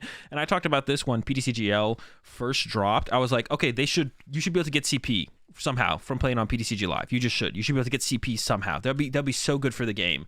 Like you'd play on PTCG Live, you'd get top 100 in the ladder in the month, and you'd be like, oh, I got 10 championship points? What is this for? Oh, this is for the World Championship invite. Oh, I need 500? Oh, I got to get some more. Okay, let's go look up some tournaments and see how I can go from these 10 championship points to 500. Go to some regionals. Oh, there's league cups, there's league challenges. Okay, maybe I'll try and go to my local league, see what that's about, go to some league challenges, cups, start to build from there and get into the competitive side of things. So I think it would be awesome to be able to get championship points from PTCG Live in some way. Of course, obviously, the client would have to be stepped up a notch to the point where there's no bugs, no glitches, at least as consistently as there is, and they would have to make PTCG Live so it would actually be able to support that idea, right? You couldn't have bugs and glitches all the time. The game would have to run smoothly and all that kind of stuff, right? So PTCG Live is not in the current state where that's possible, but hopefully when it gets to the state where it could be possible, they should do it. There should be some way to get championship points from playing on PTCG Live once the client is actually in a good spot, whether that be getting top 100 on the ladder every month, or they could actually run like a couple regionals a year on PTCG Live, like 2 regionals or something. They could actually do that as well. I don't really care. I just think there should be some way, and like inevitably, X amount of years in the future from now, everything is going to be played online. No one's going to be playing with IRL cards anymore. So at some point, there's going to be like a transition between IRL paper cards and online play, right? Like eventually everything is going to be online. There's not going to be no IRL card games being played anymore. Like who knows how many years in the future that is, but at some point it's going to transition from being some IRL, some online, right? At some point, right? Like, I mean, maybe you'll still come in person, but everything will be on a computer, right? And maybe you'd still show up in person, but everything will be on like a screen or something. But yeah, Kevin's basically saying that's a cool idea. That's something that Kevin or Mellow Magikarp, I'm just gonna say Kevin, that Kevin thinks should be in Pokemon, and I think it should be too, because I think that would get more people interested in the game. I think that'd get more people interested in the game, for sure. That would definitely get more people interested in the game and wanting to play competitively, and we give more opportunity for people to get their invites. And then Andrew replied, "Can't think of anything worse than making the game more online." Well, the game isn't like, I mean, the competitive game isn't online at all. So there's like nothing online right now. And then Mello, I'll say Mello instead of Kevin. Mello's like, try wanting to compete. Try wanting to compete while working full time and having a kid. Then there are benefits to hybrid. So yeah, so Mello's not saying everything should be online, but it's just like there should be something there to potentially make it easier for more people to compete in general or compete for their Worlds invite. I was like, I think that is okay to be at a point in your life where other things, family and career, are taking precedence over competing for a Worlds invite. Local events are coming back soon as well. IMO Pokemon cards is, as its heart, a tabletop experience. I mean, that's like an opinion. And just because someone enjoys it more, I think almost everyone enjoys it more as a tabletop experience. Although it is nice to be able to like play in an online tournament now and then, or just play some games of Pokemon, at your computer or on the go on your phone. For sure. Like it is nice to be able to do that, right? But yeah, I think most people would agree with that, and that's like fine. And that's fine, but it doesn't mean there couldn't be or shouldn't be the ability to play and play competitively online for actual for like actual stakes, right? Because like right now, all the limitless tournaments, no one takes them seriously enough, or there's not like a circuit based around them to take it seriously enough to the point where like it matters that much to actually play in the online tournaments. To the point where like if the CP were awarded for online tournaments, like that'd be taken way more seriously, right? And be more competitive, and so on and so forth. It doesn't have to be a ton of tournaments online, and it doesn't have to give a ton of CP either. Like I said, like if you finish like top 100 in the ladder each month, maybe you get like 10 CP. Maybe first place gets like 50 CP. I don't know, right? But I think they should do something like that, because I think it can only make the game, it can only grow the game and make it better. But yeah, maybe you shouldn't be able to get like your whole world's invite from playing online tournaments. I don't know, but something would be nice. And I think so Mello says it'd be nice to be able to work a full-time job, have a kid, and then also compete for your world's invite a little bit easier by having some stuff available online. Then Andrew says, at a point in your life when you have family and career, they should take precedence over for a world's invite. But I think Pokemon isn't that serious of a game and is pretty casual enough to the point where I think you should be able to do both personally. I've said this before in the past. Like, I think you should be able to have full-time job, and if Pokemon is your main hobby, be able to be pretty competitive to get a world's invite if you're willing to put the time in and stuff like that. So I think you should be able to have a full-time job and then also be able to compete for a world's invite. Maybe not every year you get your world's invite, but it should be possible if like Pokemon is like your main hobby or whatever, right? I think it should be possible. Obviously you should have to put in some effort, but like I don't think it should be restricted to people like me who can go to like every event and have the luxury to travel, all around the country and the world to play Pokemon. Pokemon Worlds Invite shouldn't be restricted to just that. It is okay, but there's a solution where everyone can play official high-level competition. It comes to, I don't like it that way, so don't do it. That's like saying I can't compete for the World Cup, so let's all just play FIFA. There is no reasonable solution, IMO. But Pokemon cards is a physical tabletop game, just look at Pokemon Japan. They don't even have a digital client. I think it's just like a bad reason, though. Like, doesn't make any sense. Like, what kind of reasoning is that? Like, just because like that, I don't know. It doesn't make any sense. Like, why not? Why not have? Why not have online tournaments too? It doesn't have to be a ton of them. Maybe you shouldn't be able to get just your World's Invite from online tournaments, but why not have them so people can compete in a different way, right? Give yourself a chance to compete in a different way in the Pokemon TCG. It just makes this statement makes no sense to me. With those are different games. So are PTCGO and Pokemon cards. As someone who plays more PTCGO than anyone, PTCGO is a nice sim and decent for testing and never a replacement for competition. But why can't it be? And also, it wouldn't be PTCGO. We'd obviously be looking at PTCG Live, and it's not a replacement for competition. It's just and that's a bad take too. Replacement for competition, it would be another way to compete in the Pokemon TCG. Being able to, and it wouldn't be on PTCGO. It would be on PTCG Live when PTCG Live is in a spot where it could support tournaments being ran on it with like a lack of bugs and glitches and all that stuff. It wouldn't be a replacement of a way to compete in the Pokemon TCG. It would be a different way to compete in the Pokemon TCG. So this statement makes no sense. I don't agree with this. The primary differences are mostly social interaction, the ability to shuffle, and not having a clock. Online has the advantages. I don't know if there's anything else to really read through here. But I think a decent amount of people were agreeing with you, Mello, though. I think a lot of people disagreed with Mahone's points. I disagree with Mahone as well. Like I don't think what Mahone's saying really makes any sense. Why not make there more ways to compete in the Pokemon TCG? You may as well have more ways to compete in the Pokemon TCG. Like, it just seems stupid to limit people's access to be able to compete in the Pokemon TCG if you want the game to get bigger and grow. I'm not saying you have to make it, it obviously won't be the major way to compete in the game, but, if you could have, like, I don't know, 1, maybe 2 online regionals a year for each region, maybe 2 for North America, 1 for everyone else. Maybe just ladder CP. I don't know, some way to earn CP on PTCG Live, I think is just correct. And I've been saying that since we heard about PTCG Live. Like, there should be some way to earn championship points on PTCG Live when the client is in a good enough spot to support it.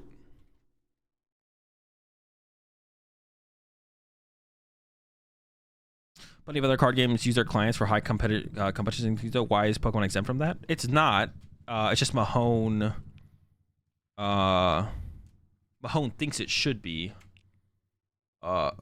Which is, but like his points don't really make any sense as to why it should be. And obviously, I think now they chimed in and mentioned other regions like Oceania could really use online events. Yeah, exactly. Yeah.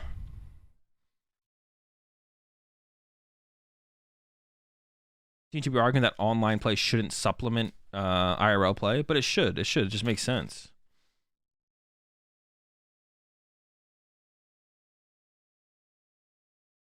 And obviously, no one is saying and like I hate it. Like an argument. Like, no one is saying like we should be running tournaments online right now on PTCG or PTCG Live. Nothing should ever be ran on PTCGO. Theoretically, when PTCG Live is in a good enough spot, we probably should have some way to earn championship points. Like, it just makes sense. Once PTCG Live is in a good enough spot, there should be some way to earn championship points through it. I don't know what the way is. I don't know how it's going to be, but there should be some way. Not surprising that the guy who makes his living on IRL events wants to keep the game less online, but that's just not true, Pat. Are you talking about Andrew? Andrew makes his living through the online. I mean, no, Andrew, it doesn't matter for Andrew one way or the other. He's all about just content around the game. Andrew could not travel to a single event all year, and it wouldn't change anything for Andrew. Andrew could go to 0 IRL events. Obviously, you need someone to play the game to create the content around, but that's like besides the point. Oh, so plant not supplement as an online shouldn't dominate and become primary compared to... Oh, I see what you're saying. Yeah.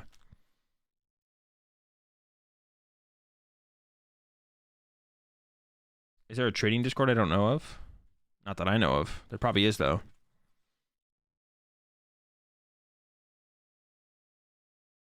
I earned enough crystals. I need my CP.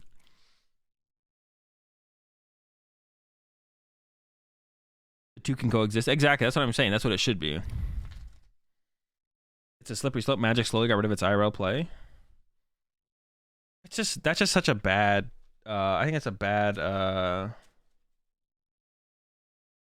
mean, just because they did doesn't mean we will. I don't know. Like, that's like, I don't know. Is it a slippery slope? That seems like silly. Like, it only is up to the point where they actually do that.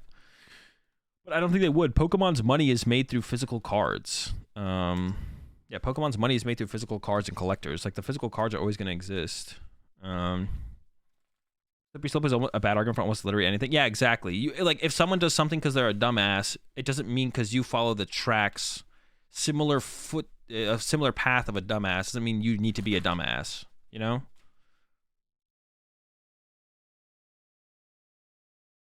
We're all on the same page with slippery slopes. Good idea. Good to know. Slippery slopes can't handle us. We got extra, like, the, you know, the boots that they use when they're, like, climbing up glaciers or whatever with the spikes in them or whatever? We're wearing cleats or something. I don't know. Slippery slopes aren't a big deal. All it takes is one bad Applin.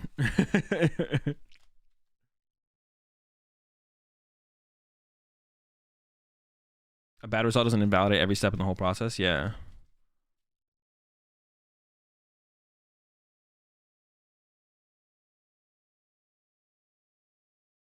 We're wearing trekking shoes, all good? Yeah. We got the trekking shoes.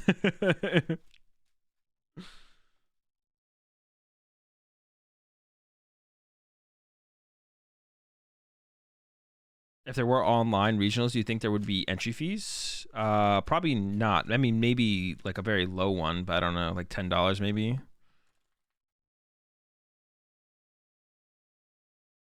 This is like when the top 10 players complained that the Open gave regional CP at work. Yeah, that was so stupid.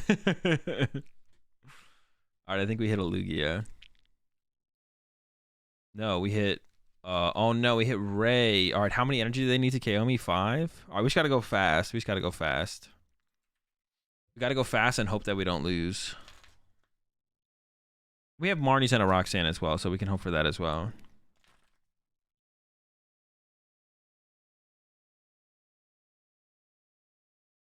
Who just needs to fix live? Well, they're working on it. I think the question isn't will they fix live, it's just how long will it take for them to fix live. That's the question. They're definitely gonna fix it, but it's just how long will it take? That's the question.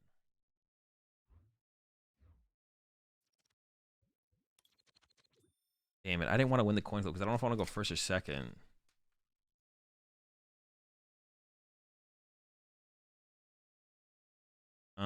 Yeah, let's just go first, I guess. Put the pressure on them to get the cram. Oh my, give me a basic, bro. That hand. Well, actually, it had no energy in it. I don't know how good this hand actually was. It just had battle VIP passes. I was like, oh shit! I just saw triple VIP pass. I was like, the nuts. But actually, I don't know how good that hand. No, bro, come on. That's such a scam. All right, we lose. Good well lasted, I guess. All right, heavy ball first, I guess. Okay, so just check them down. Metal, rope, Walrus, cap, gate. All right, not looking good, chat. Not looking good.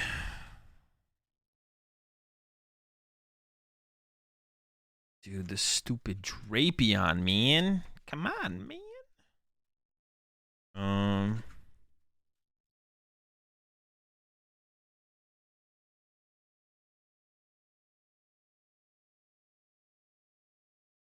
I priced 2 metals. I want to ditch a water here for sure. Okay, I think I'll just do this first because there's a couple Pokemon that I actually want here. I want a switch card is what I really want, but okay.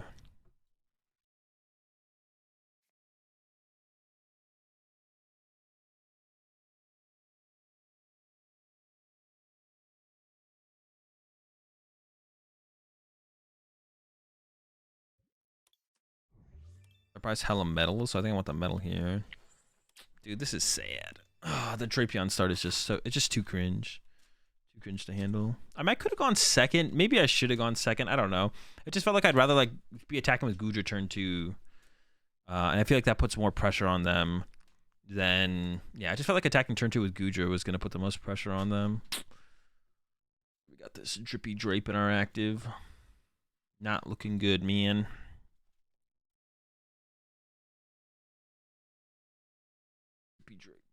Yeah, and if it gets smacked, it's going to be like an easy cleanup for them. I guess I can maybe stop the Sableye from cleaning up. I could stop Sableye from getting the cleanup. I don't know. I get enough nets, I could pull off the attack with the Goodra this turn, but then I have to burn a lot of nets. Yeah, getting nothing in the lost zone off the rip also was pretty mid.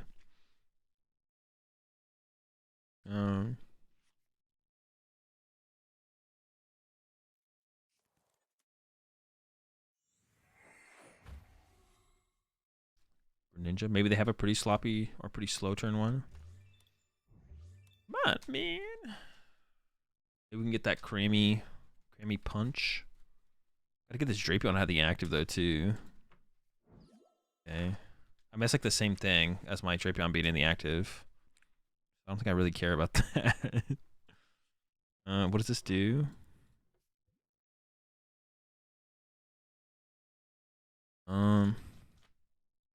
I could capture out a...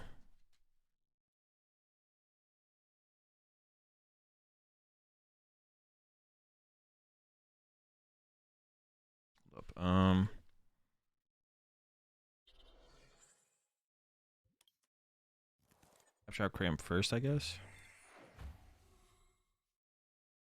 Okay.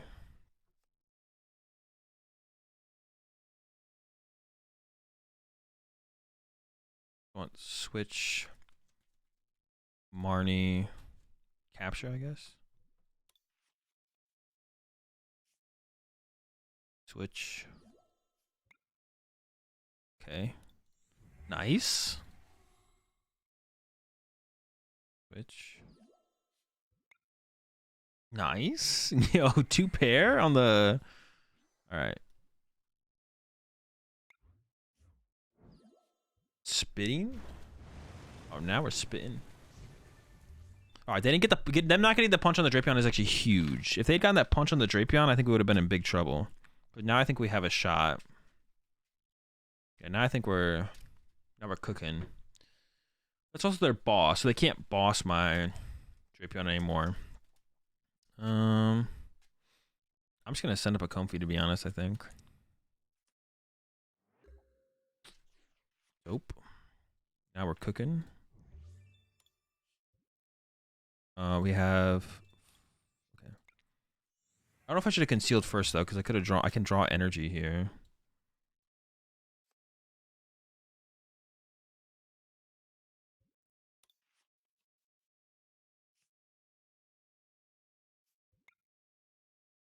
I have all 4 nets in my hand. Incredible.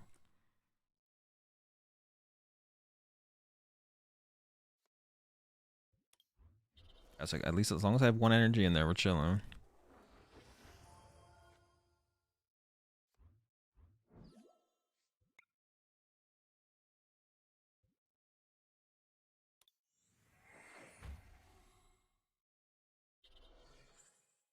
I'll clean up my bench.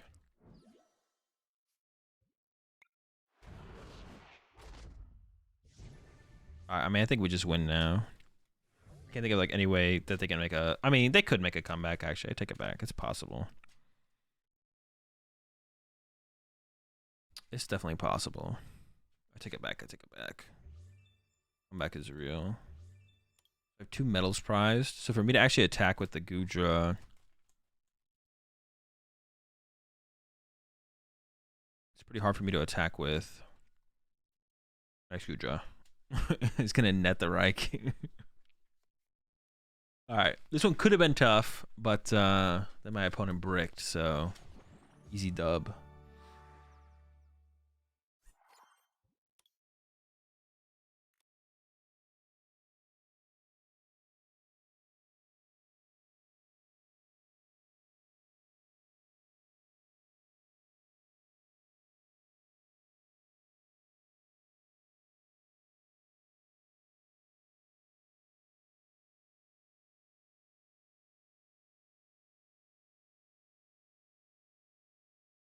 The real Drapion stars, a lot of friends we lost on along the way.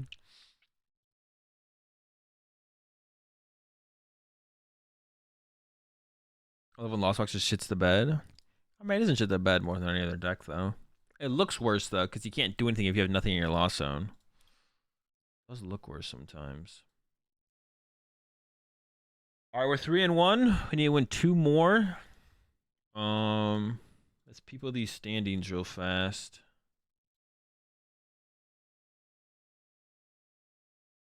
See how it's going. Control. No, it's the Vika Vault deck.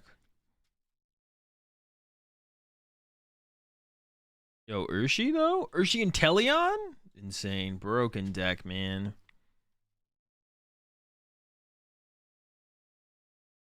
Love to see it. Can this deck beat anything? Can this... What have they beaten so far? They're up against a Lugia? Yeah, does the deck win against anything though?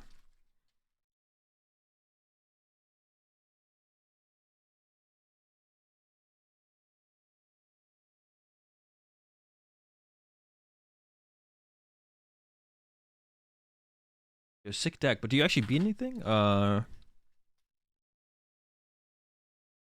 it KO the Aerodactyls? The Archeops, you mean? I don't know, can it? Well, you only do 120 to each of them, but that's assuming you, like, get that off. That's assuming you get a Gmax Rapid Flow off turn 2 when you go first. You basically do 120 to 2 of them, and then they KO your active. I don't know. 3-0 drop. Ooh, Troggy with the 3-0 drop. What were they rocking? Broken deck. The Dragonite's insane. Insane. Only 1 capture, though. What the heck? What are they playing? Only 1 capture? How are you finding Pokemon? What do they have in here instead? A boss. And another rope. Interesting.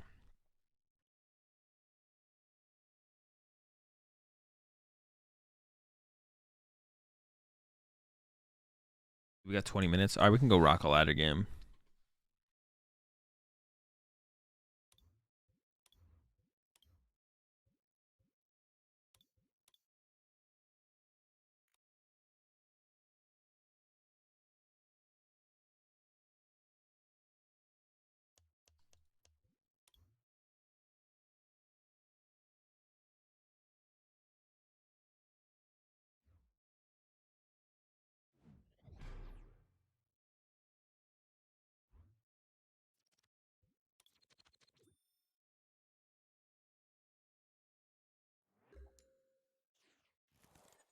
Rapid Flow the Archeops and follow Metacham. I mean, I can see it working, but it doesn't seem like it's the move, you know?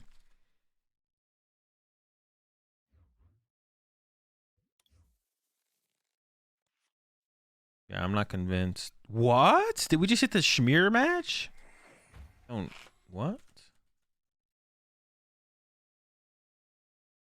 Schmear match?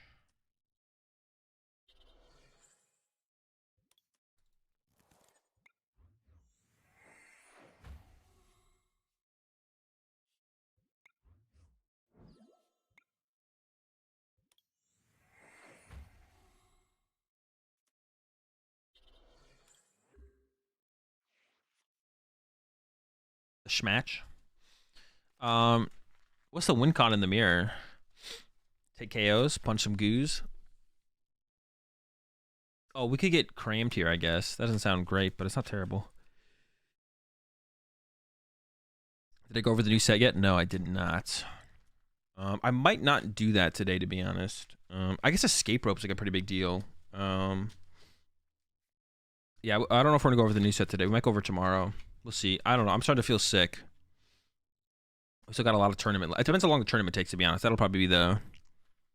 Might take a look at it tomorrow. Yo, what the heck? That's too clean, bro. The double Sinnoh?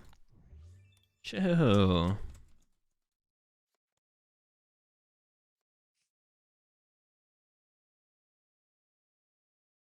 My opponent's too clean with it. And they might be spitting innocently. Insane. They play quick ball, though. So you know their list sucks. Also, if they draw the first prize card, I can maybe catch them with the Roxanne towards the late game. I don't know. This matchup seems weird, though. We'll see. Escape rope boss is actually the play, though, because you can go hit for 120, escape rope boss knockout. So escape rope boss is like the play to play for sure. Did I cut a boss? I think I still have 3 boss in here.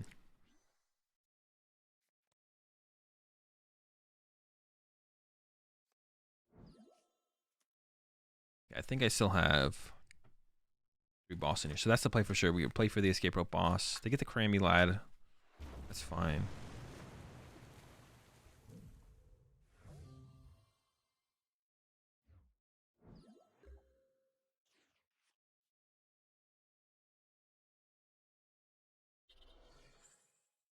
Comfy. I actually didn't even know I only had 1 left in there, but I was feeling it. So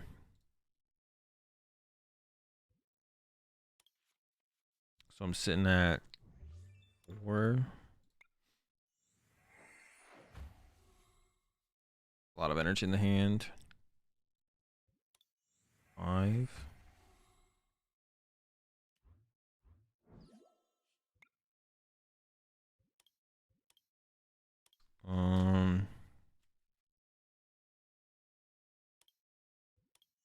Six.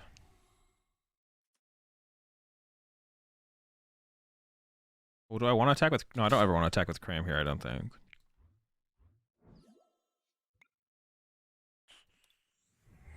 Uh-oh. 1 metal, 2 metal, 3 metal. Dude, 4 metal! No! I can't even... I drew all my energy! That's so dumb. I drew all of my energy.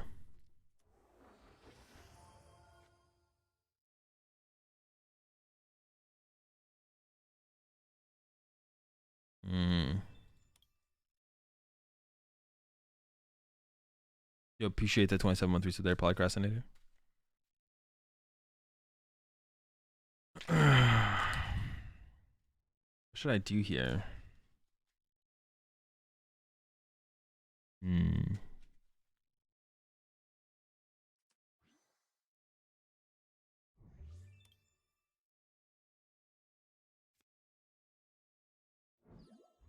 Yeah, they gave me the dude.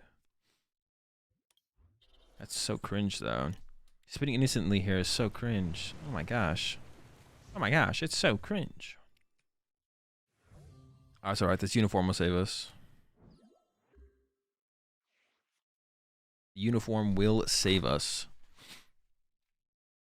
How many net do I have left? 2 left? Okay. I should net the... Because I can go like KO Cram, KO Ninja or Comfy, KO Ninja or Comfy. So we got a... Whoa! Hey! The lightning energy. What does that mean that they're playing? I can't think of anything that the Lightning Energy would mean. What does it mean, chat? What does the Lightning Energy mean? Is it just a Raikou? It might just be a Raikou, to be honest.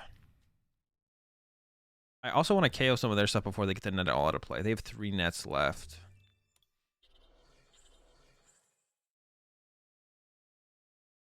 Raikou V, Dragonite. Could be Dragonite. Could be Dragonite.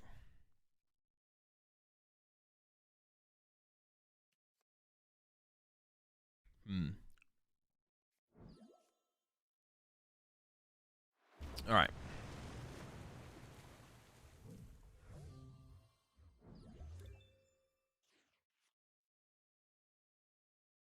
Uniform.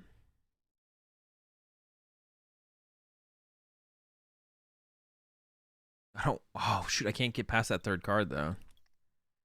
That's so bad.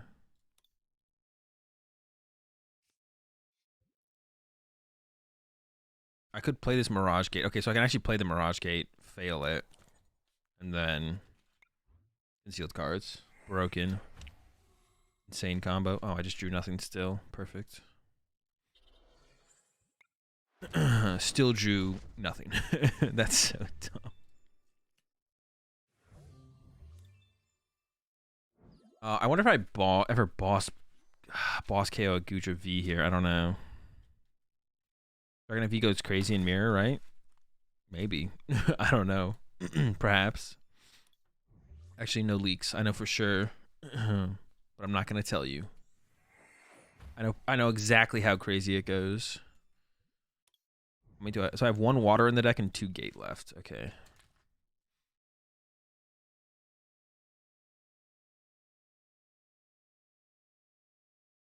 We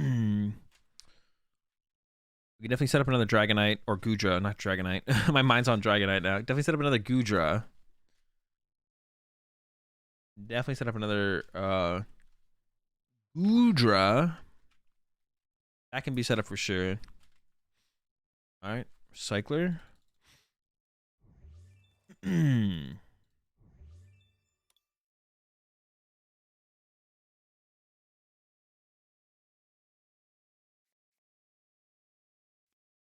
And the Mirage Gate, sure. So they're loaded. Their Goodras are loaded. Yeah, I wonder if I should boss punch a Goodra. It does theoretically get me ahead on the just attachments or the turns in play. Like, yeah, it's just probably good to boss here. When you decided to add the Dragonite? Like a week before the tournament. We just weren't sure if we were going to play that deck.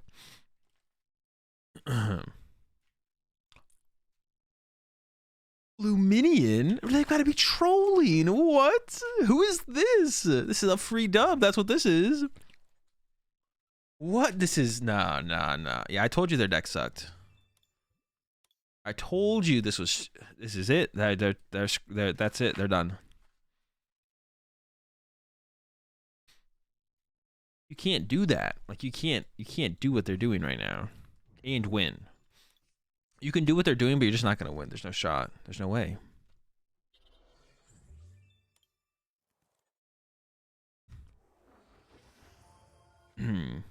Fish going crazy? What do you mean? Yeah, going crazy for 2 prize cards into the loss or into the discard pile. Did they even... I guess they had to fish there, to be honest. Okay.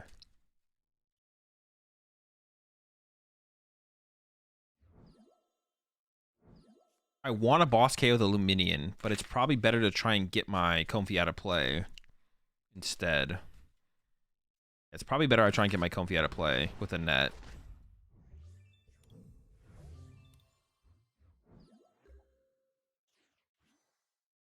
Dude, I keep top taking dead cards, man.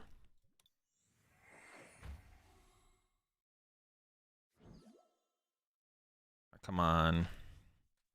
My opponent's probably like, Roxanne and Goodra? What are they, an idiot? It doesn't work. It's bad.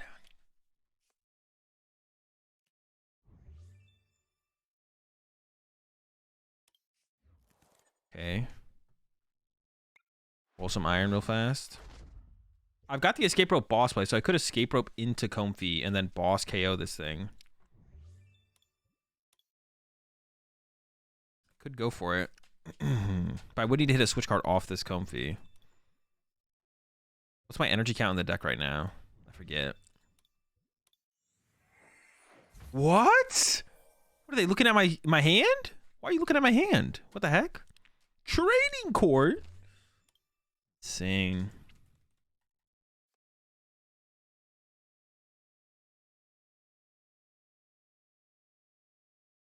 I could just go Boss, Luminian. Yo, this guy is loaded. I mean, net. Do they even play net? They've got to play net. They have 3 net left. Okay.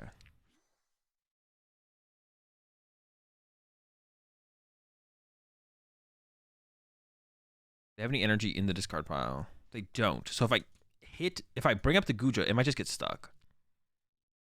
I'm trying to get sticky with it.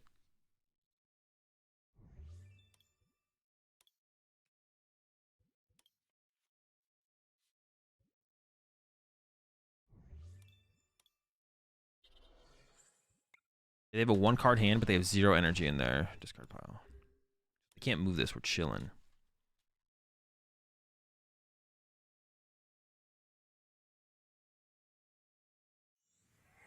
Oh, unlucky. What the heck? A psychic, dude. What? A who? A what? Now they can definitely retreat, though. They've already moistured their star.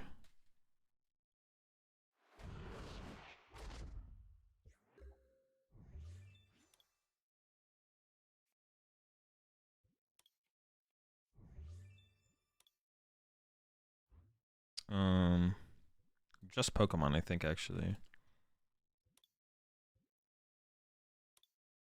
Just the Greninja. I shouldn't have used that yet, actually, because then I could have got Greninja and recovered an energy and then discard the energy. I should just left it. Yeah, no, I can't do that.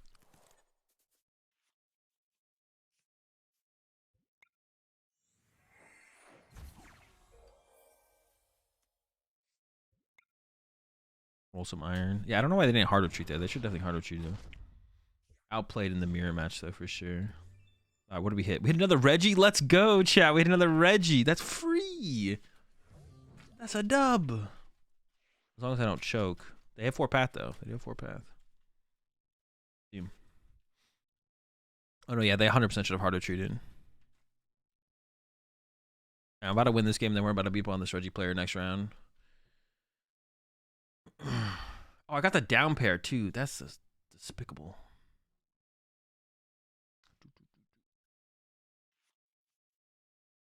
I'll take it though, because I hit a Reggie. It's gonna hurt my resistance, but oh well. I don't want them to be able to use this. I wasn't really paying attention to their turn. They do have 1 gate left. No, they're out of gates. Where's that comfy?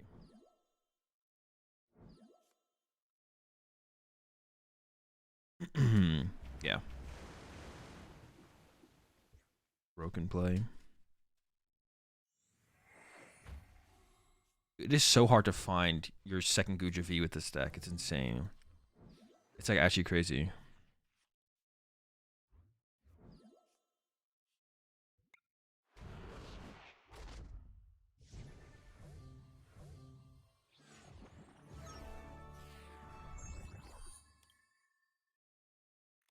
Alright, let's get this.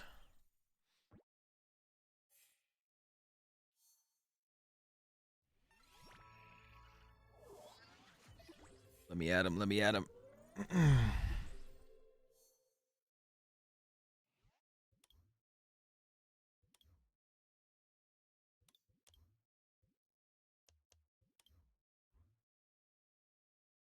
Okay, so 4 path. They have the cape.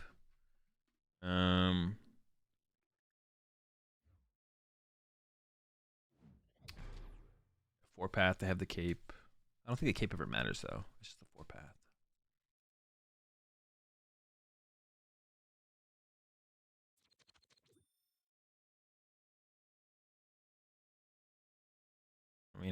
I mean, maybe it's correct for them to choose to go second to give themselves the best shot in this matchup because it is such a bad matchup. I could see that. All right, could have drawn dead there. Didn't. That's good.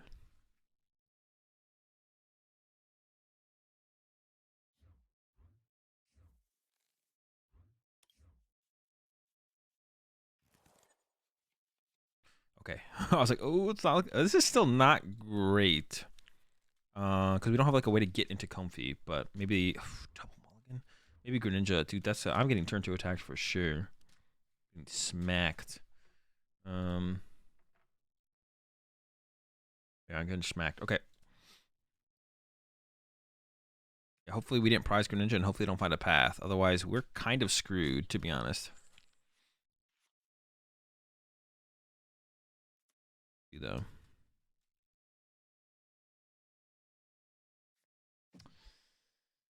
Oh boy. Oh no. Here we go.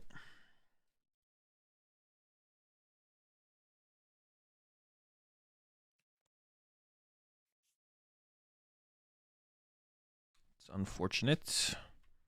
All right, we have plenty of time to top deck. Something, hopefully.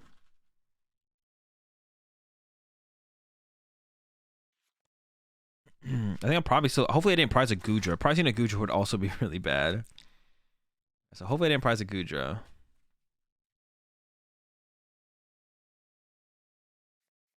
No, we're not done yet. Hold up.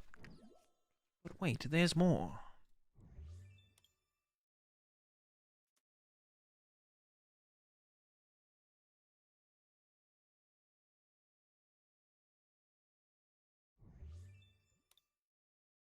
Chill. What the heck? Stop. Stop playing things. Chill. They keep going. They don't stop. All right. Impressive. All right. Impressive. Dude, this is so bad, actually. Oh, no. All right, what'd I prize? What'd I prize? I didn't prize a V because it's in my hand. Okay. Prize a metal and a capture. Metal cap. Boss. Man, we got the good matchup too, and then just dead hand, man. Dead hand. Rods in the hand gate. Our uniform. Prize a VIP pass. My Drapion's prize. Dope. All right. Not looking good. Not looking good, chat.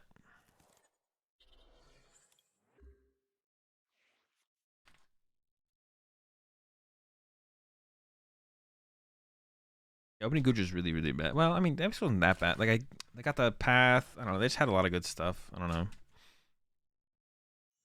They just had some good stuff for the situation.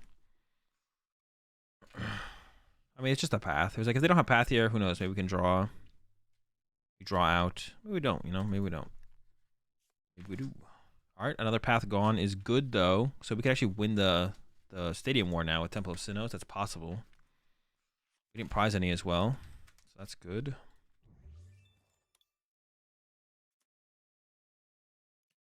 I was like, maybe they don't have a draw supporter. Maybe. Okay. They might still not be able to pull off an attack this turn, though. It's still possible that they whiff an attack this turn.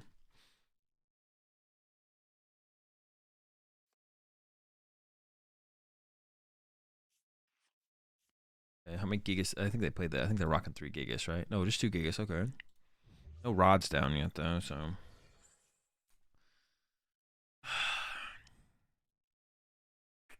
Feels bad, man.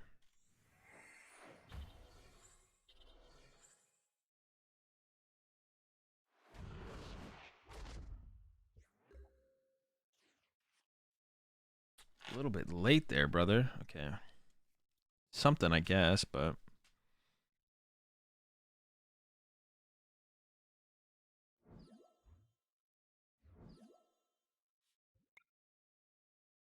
Okay, we're drawing stuff.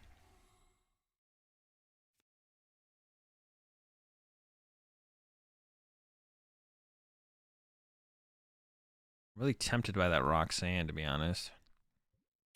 I feel like I'm going to go behind pretty aggressively here.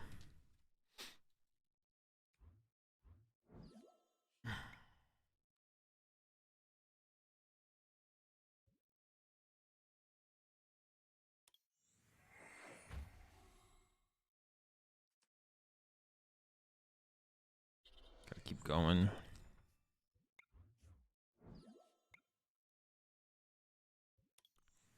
So I can evolve this one so it doesn't die. I think I should do. Okay, we're not in a terrible spot. Just be for a metal. I think I'm just gonna pass. All right, not in a terrible spot. Not in a terrible spot. So we got 5 in here. So we can go 6, 7, Mirage Gate. I mean, I guess we could get Martied. That's fine.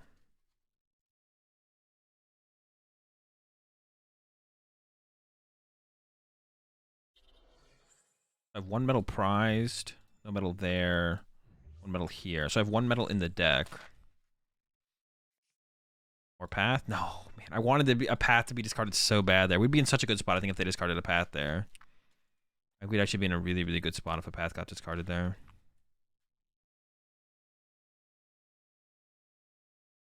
I probably should just Moisture Star with this Goodra, unfortunately, I think, next turn. Because it's going to get sniped if I don't. And that's like 190 damage is like a good amount of damage. They actually might snipe it right now. It's possible. Yeah, they could net this, send up this, retreat into that lucky. Definitely could, man. They definitely could. Definitely wouldn't like it if they did. I think they shouldn't do it. Don't do it. Now I'm going to be able to heal even more, which is cool. Yeah. Good hits, good hits. I would hit those as well. I need to find the stadium.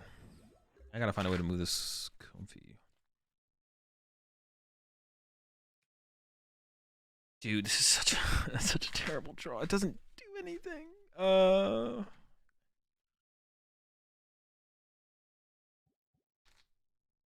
if I went for these two and this?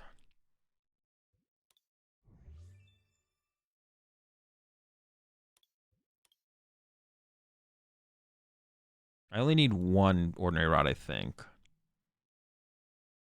I have 1 in hand. I don't even know if I'd use it this turn.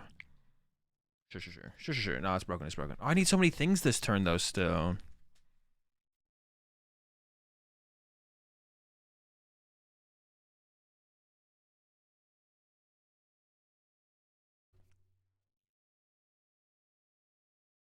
I want this, loss on this. No. No, I literally... No, that does work. That does work. Oh, I should have played the gate first. Want this, loss on this, top like this. Want this, loss on this, top like this. Okay. No, this works actually. I messed this up though, actually. I can still heal this. I thought I had to if I had to attack with this one if I want to heal it, but I don't. Oh, but I didn't gate first, and I'm not gonna top deck the Marnie. Dude, I'm such an idiot for not gating immediately. Such an idiot for not gating immediately.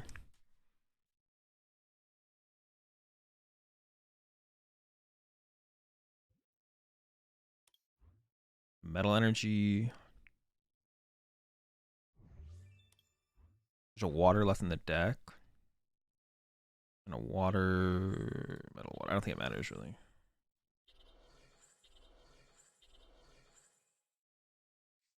And now I'm not top decking. Dude, fuck. That's such a big choke. Maybe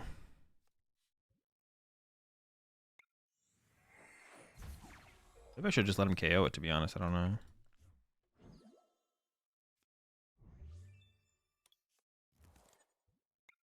Holding iron. Yeah, maybe I should have just, like, I don't know. Damn it. I didn't want the Drapion. What? That's so unlucky. I mean, there's, like, 2 bad prize cards, I guess. Yeah. Dude, if I was top decking Marnie here, though, I'd be feeling chillin'. I'm not feeling so chillin' right now, though. I'm not top decking.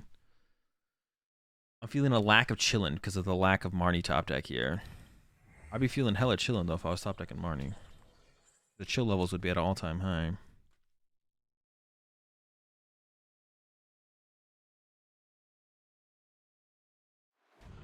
Okay, so they're not doing much. But is double choice spell KO me?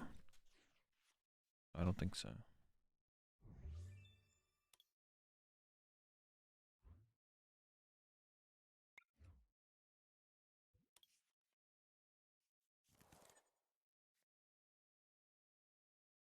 2 scoop of nice left.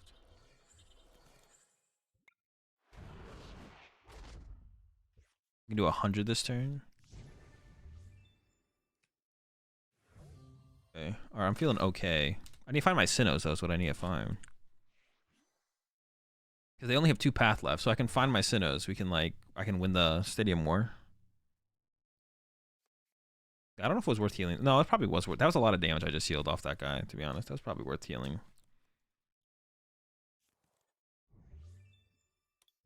Two rod down.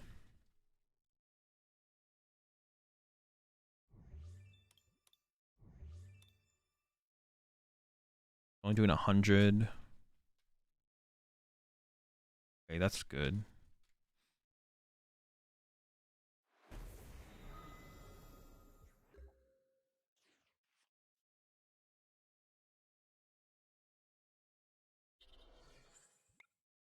Keep rolling that iron.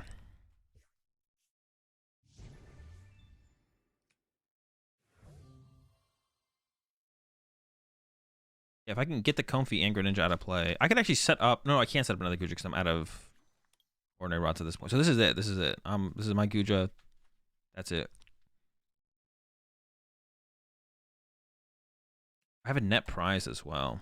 Wait, what? Am I tripping? Oh, I thought I was like, I didn't think they had the energy lotto. I like checked and I was like, I don't think they have the energy lotto. They do. They do have the energy lotto. Boss KO the Reggie Lecky this turn would be pretty good, to be honest.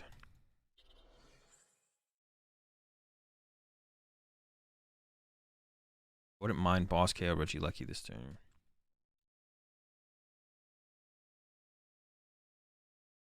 They don't play any boss. This is what, 120? So actually, I only need to net this out of play and keep this on my bench because they don't play any boss, so that doesn't really matter.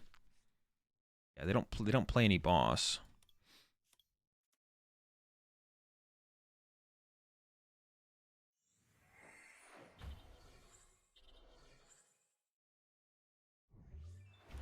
But they're pretty juiced of resources, it feels like. I just need to get the Comfy out of play and then wait, no, why do I even need to get the Comfy out of play? I'm like stressing about that for no reason. It doesn't matter.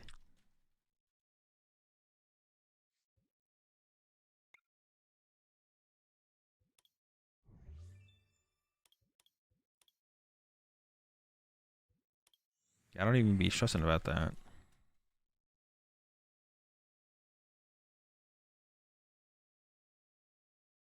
How many net do I have left? 1.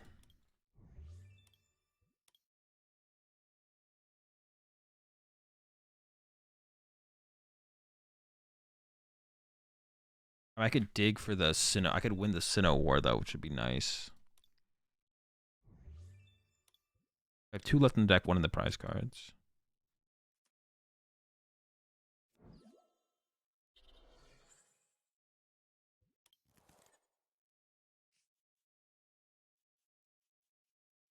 They didn't put a gift on their Regice, which is really weird.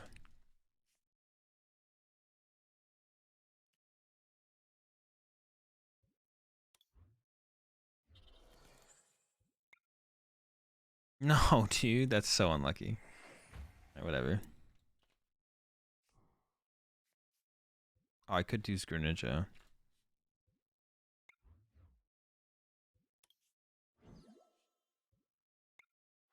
That's unlucky. That's unlucky. I was like, all right, let me get the double Sinnoh, and I'll just close out this game. Double Sinnoh. That's unfortunate. I got a net though, so we're chilling. So I don't think they can 3-hit KO me. Or I don't think they can 2-hit KO me. I don't think they can 2-hit KO me. Dude, what the heck? I did have the boss play that turn as well. Because they're gonna do 80. 100. Yeah, I think I just win. I just win the price right now. I just win the price right now. We're just chilling.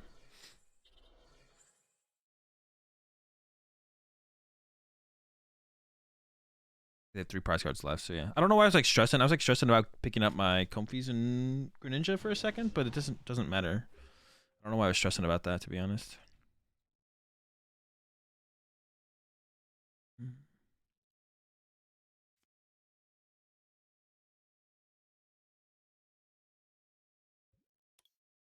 just in case.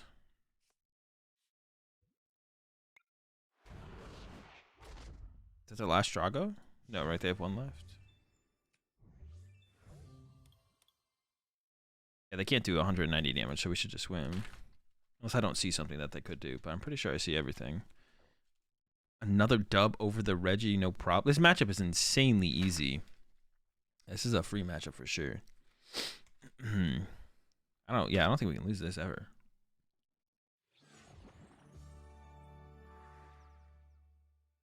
It was like a little bit it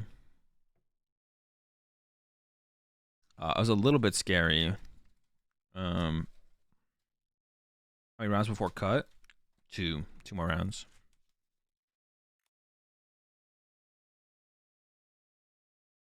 Play more water in the deck? No. I think 4 is fine. You can still attack with Greninja sometimes, which you almost never do. Just like not a big part of the deck strategy. You just want to make sure you're consistently attacking with your Goodra. That's the most important part.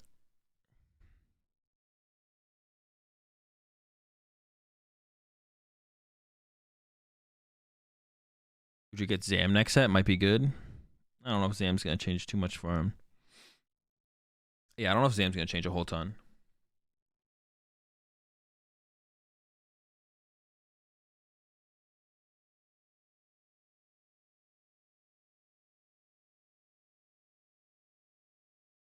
Okay, so we gotta win. We can win one and then ID one, I think. Just send it to look.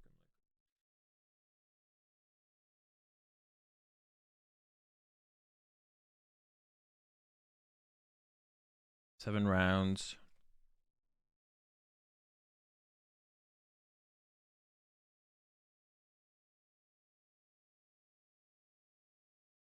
Oh, there's an arc Goodra. An Udra.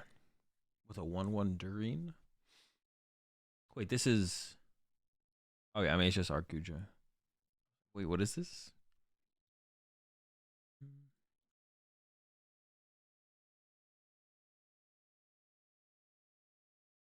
The Beetle deck a spin? Probably not today. Maybe tomorrow. If I stream tomorrow, if I'm not feeling too sick. But it's kind of creeping up on me right now.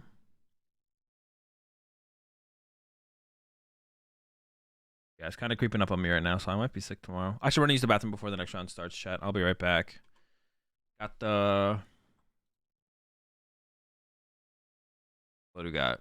9 minutes till the next round. It'll probably be less than 9 minutes, though. See, I'm going to run to use the bathroom real fast. And then... I just got to check something.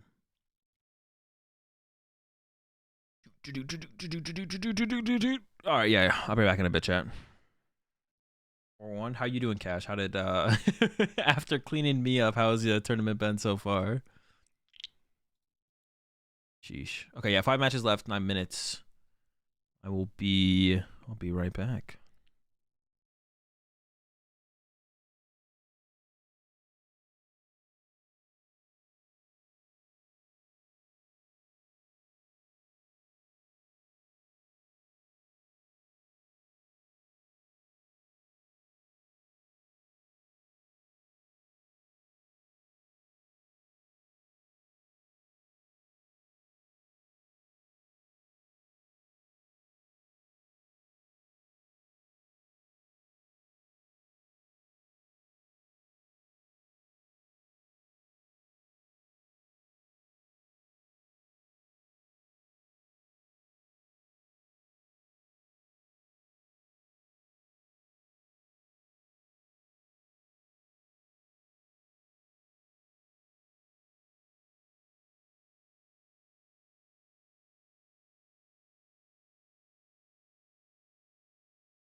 Online tournaments have been fucking lately. Bad matchups and bad RNG. Doesn't that mean they haven't been fucking? I feel like I feel like online tournaments have been fucking lately would be like a good thing. Or is that bad?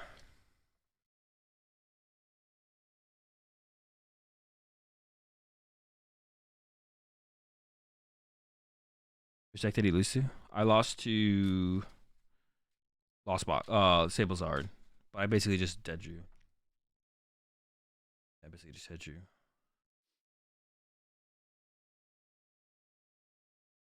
How's the Lugia matchup with this? I have no clue. I've never played it. It's probably close to 50-50, maybe slightly unfavored. It's hard for me to ever think about a deck being like favored against Lugia. It's like almost impossible. The deck is just so disgusting and broken.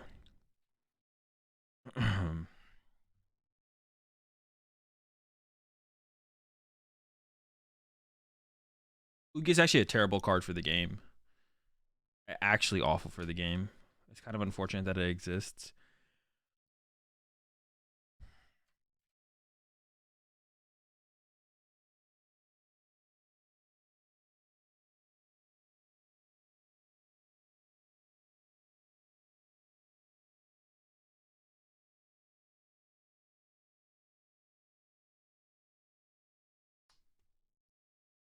Absolutely.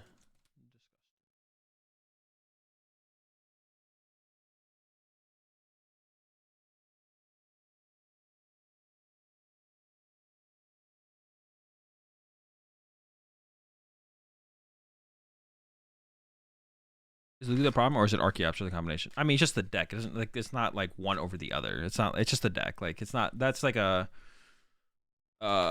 basically a pointless question, to be honest. Like the problem is the Lugia deck, but Lugia is not a deck without Archeops, and Archeops isn't a card without Lugia. Actually, that's not true. Archeops maybe could exist without Lugia, but it probably wouldn't be a tier 1 deck. And it's fine. Yeah, it's just yeah. There's no point in like breaking it down that far. It's just like Lugia Archeops is just a stupid. They're both individually fine on their own. Yeah, probably. But like it's not a. But then they're both probably just bad, to be honest. If they're on their own, they're probably just fine. What's wrong with Lugia? It's just too good. I feel it's more fun and skillful than decks like Mew that use one attack. Yeah, but that's not a good compare. You just don't be like, oh, what was my? You can't just be like, oh, you're saying Lugia is a problem. Well, it's not as big of a problem as I think Mew was. Like that's not a conversation. That's like not a reason that Lugia isn't a problem. Like you could argue Mew was a worse problem, but it doesn't mean Lugia is not a problem. It can't be like, oh, you didn't like Lugia, you don't like Lugia. Well, I disliked Mew more than you currently dislike Lugia. You know what I'm saying? Like that's like not a. I mean, you can say that. You can have that opinion, but like it doesn't like mean Lugia is not a problem. You know what I'm saying? Oh, you think you dislike Lugia? Bro, I hate Mew. You'll never hate Lugia. Jeez, I just spit. You'll never hate Lugia as much as I hate Mew. Mew uses 2 attacks. That's also true. And sometimes you glistening droplets. Don't mind my spit. I have to order a new phone case. I'm like distracted ordering a phone case right now. Those kind of things, I don't know. Does anyone else like that in chat? Like I need to order a new phone case, and I realize that like right now because something on my phone case just broke. But I can't wait. I couldn't wait till after the stream to order it. Like I have to do it right now. I hate the idea because like sometimes when you like save things to do for later, you forget them. I hate that when that happens. I hate when you need to do something and then you forget to do something. I can't handle it. So like the idea that that could happen means I just have to do it right now. The fact that I could forget about it means I just have to do it right now. Oh, hit Mew. Yikes. We hit Shmew. I mean, we got that drippy drape. We'll see how this goes. The fact that I could forget, I just have to do it right now. I'm in a constant state of forgetting to do things. But you see, I try and solve that. Like, I forget to do stuff all the time, but just try and solve that, I just, like, do stuff. Just do it now. Or try, if you can't do it now, then yeah, taking a note would be good. Taking notes would be good, but just do it. Just go, go, go, go.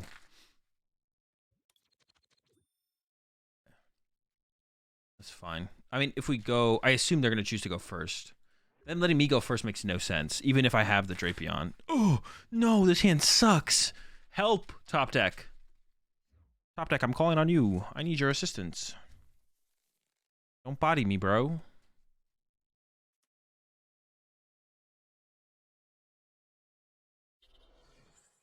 Hey, chill. Let's get it. No! Oh, my. Okay, we're in it, we're in it, we're in it. Don't body me, brother.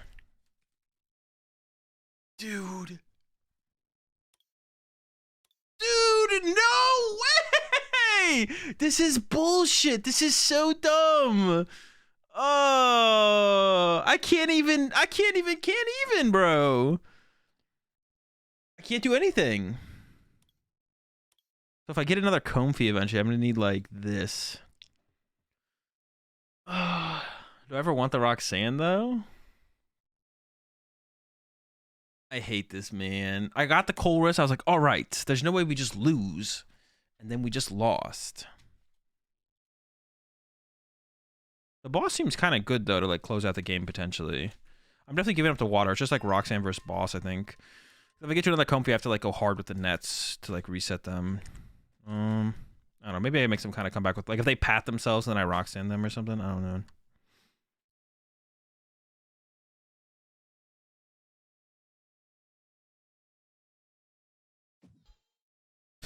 I have a 9-card hand and I'm passing. Cringe.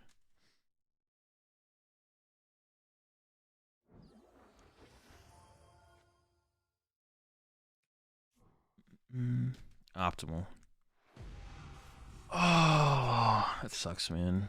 Well, we are 4-2. We can maybe make cut at 5-2. Maybe. Probably not. Dude, that sucks. That's so ass, man. I don't even need to, like, win. I just want to play the game, man. I just want to play the game. You should have netted. You would have won. It's possible. Like, maybe if I go to play the net, my opponent concedes the game. Man. All right, so we're just going to hit the ladder a little bit more. Maybe a 5-2 makes cut. I don't think so. But I'll play the last round out anyways. Like, we'll just play the last round out. We can get to 5-2 and, I don't know, kind of chill. We really didn't get to play many games in this tournament. Like, we hit 2... The Lost Ray I played against Dead Drew. I Dead Drew against Cash. I hit 2 Reggies. The only real game we had was against the Eternatus, to be honest. Because the Reggie matchup is, like, pretty free. Yeah, we just didn't play many. We didn't play much Pokemon. Lack of poke was played for sure, and then we just dead drew against a freaking Mew, man. Disgusting.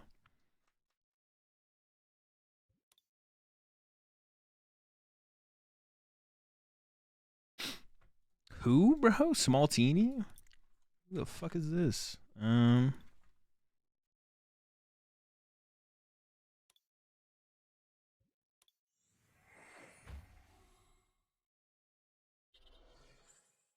Should I just get the goo or should I go for the Greninja? Go for the Ninja.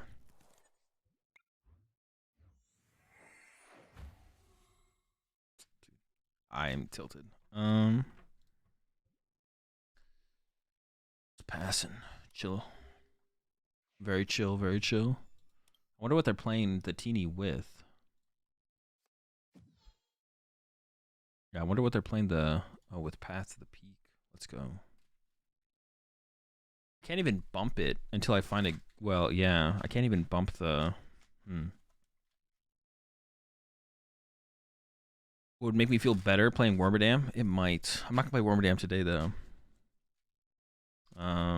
Yeah. I'm not playing any Wormadam today. It would maybe make me feel better. Probably not.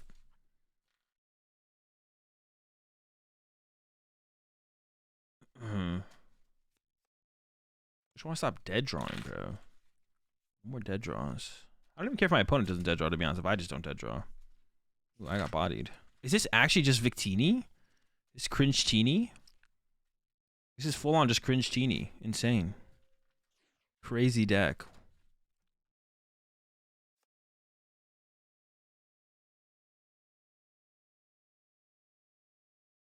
I feel like boss isn't doing much in this matchup.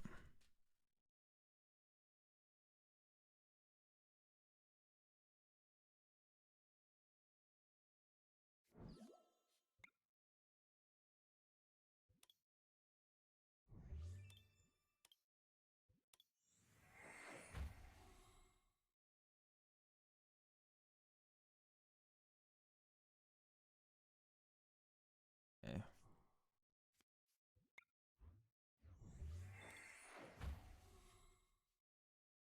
Dude.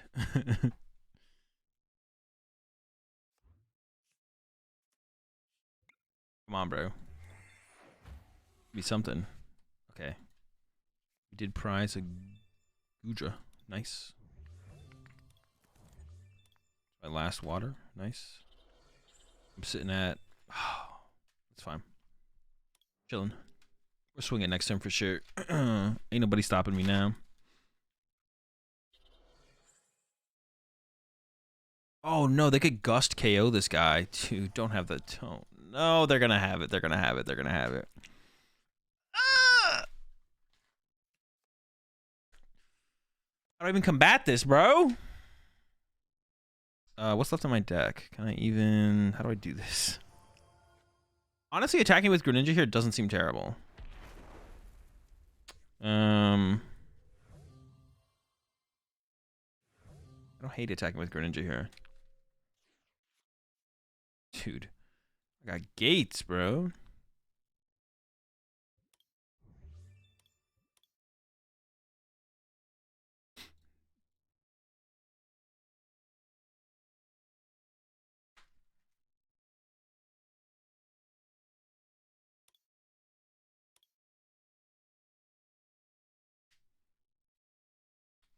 Okay.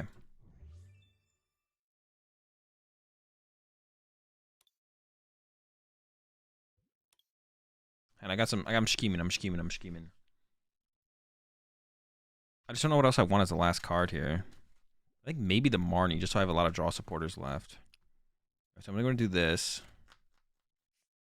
We're going to do this. I'm going to do both. Grab Goo. Oh, I didn't use this guy yet. Shoot. Waddy. It doesn't change much, though. I don't. Well, I thought the capture energy was going to give me something. Dude, this sucks. Alright. I'm gonna grab this. I thought the capture energy was gonna give me something. I was like, alright, I'm hyped. Let's get the capture energy route. This is sick. Alright, dope.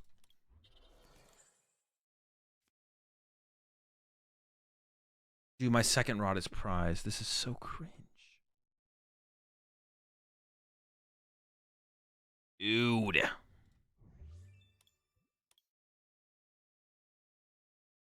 can't even do this play then. I thought if my second rod was in here, I could do this play. Whatever, we're doing it anyways.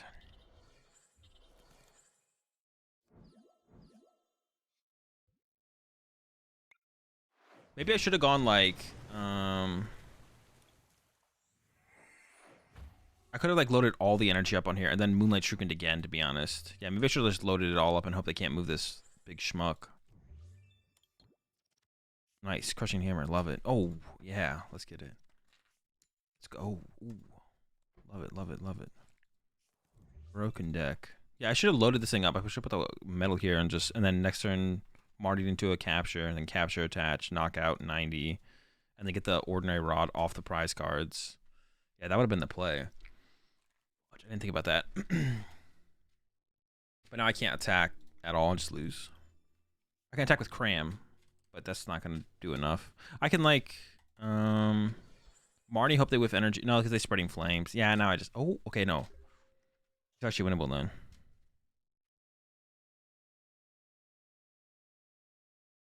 So Marnie into Cram.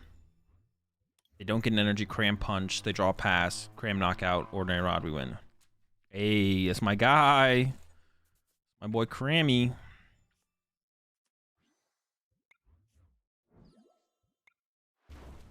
All right, now they whiff.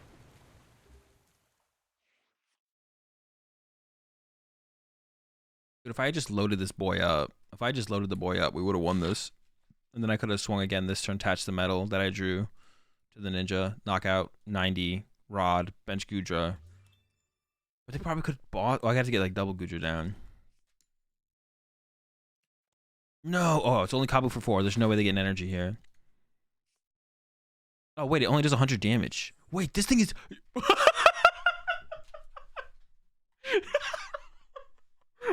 they can't one-hit KO Cram. This should have been my main attacker, bro. That was my main. I should have been going in. That's hilarious. I didn't realize that till right now. They can't even KO the Cram. That's legendary.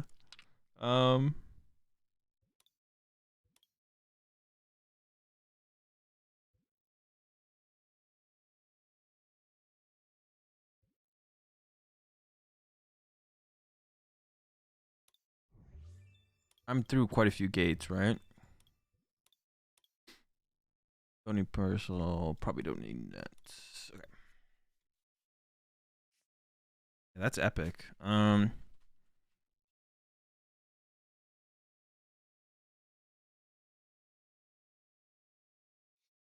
need the Goodra V now, though. McGoo?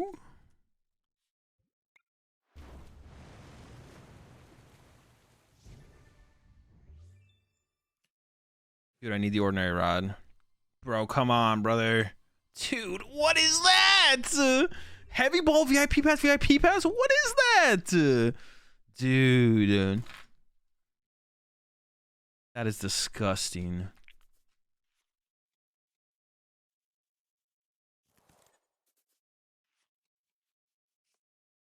I might just lose now. Dude, if I had gone Cram, though, if I went aggressive for Cram, bro, Cram is sick in this matchup.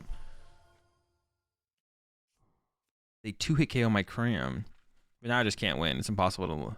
Oh, that's why Sosa played 2 Cram. Was for the teeny matchup. That makes sense now. Yeah, this matchup is way easier if we have 2 Cram. Now I know why Sosa played 2.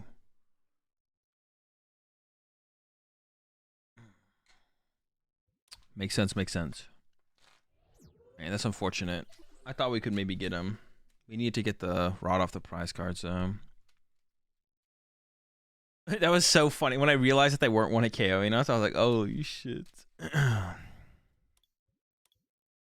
was hilarious. They only hit us for 100 damage. Gosh, dude. Victini sucks, bro. Damn, it's that bad, though, isn't it? Jeez. Yeah, the early VMAXs are just all, like, trash now. Like, a turn just barely hanging on by a thread, but, like... Dragapult, trash. Victini, garbage. Like, they're just bad. Could have net the Cram to reset the damage. Oh, shoot. I could have net the Cram to reset the damage. We could have sat there and just like, netted my Cram over and over again. Bro, I trolled that game so hard. I could have easily won that. Just like Cram and Ninja. Like, that's all I need to do is beat him with Cram. That would have been such a funny dub. I just beat them with 1 Cram and 1 Greninja.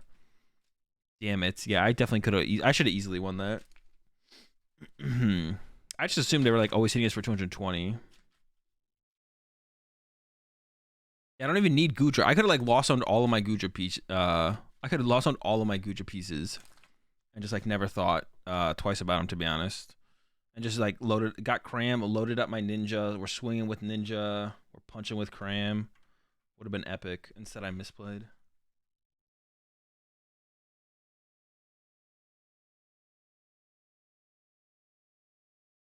No, I didn't lose, Fred. I didn't lose.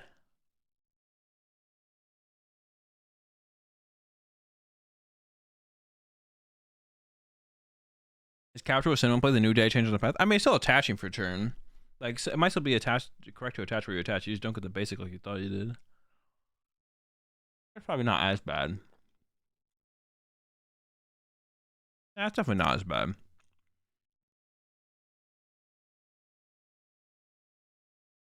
Not quite, anyways. It's still probably pretty bad.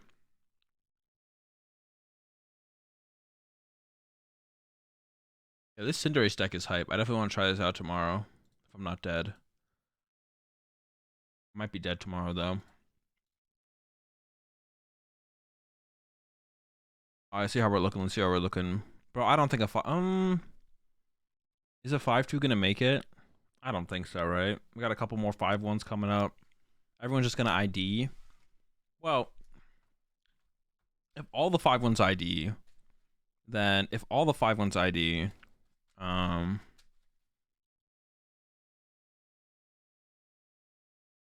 if all the 5-1s ID, then maybe some whiffs so that inspires, not inspires, but it changes some people's opinion on. Maybe it inspires them to play it out. And then they play it out instead, and then a 5-2 makes it. Because I wouldn't ID if I could bubble out.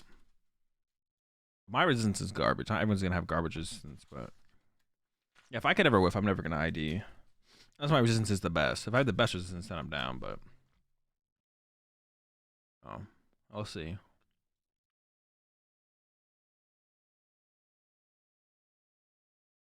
We will see.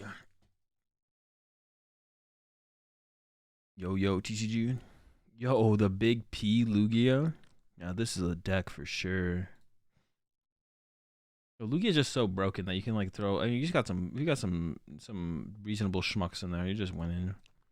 Like Big P is not. I don't think Big P is great in Lugia, but he's a reasonable schmuck, right? If you like Crobat VMAX, reasonable schmuck. You don't even have to play like the best or close to optimal list. You need some reasonable schmucks, and you're farming them. Lugia is absolutely disgusting. I hate it. Burnett? No, don't play Burnett though. That's trolling. Burnett's definitely trolling.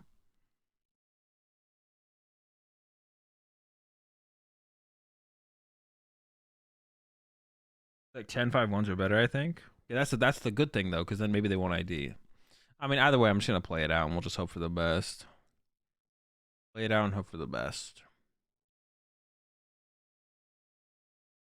Yo, the 0-1 drops, bro. What? Run it back. Don't 0-1 drop. Reasonable schmuck winning Orlando. It's likely. It's possible for sure. There's 2 Lunarocks in here. What does Lunarock even beat? You probably beat Lugia, right? You're probably favored against Lugia, but you get bodied by Lost Box for sure. You get absolutely farmed. Maybe dinner was ready. That's always a reasonable bet. All right, there's only 1 match left. It's gonna take a while. What is this last match? Mew versus Goo. The Mew and the Goo. They got the. Ooh. Dude, I have been kind of wanting a Guru, to be honest. Guru's like that's something I've been missing. 4-3 battle VIP pass? Nah, bro, they're trolling. I can't believe they're getting away with this, bruh. Who let them cook? They can't be allowed to get away with this. I hope they lose. You can't do that and win. They're not allowed to do that and win. 2-0 drop with Lunarock. Found out it was well, sometimes you just find out a deck's broken. You're like, shoot, I can't leak this. And then you drop. You trying to hide the sauce? Wait, Irida? Wait, what? Is that good? Is that good?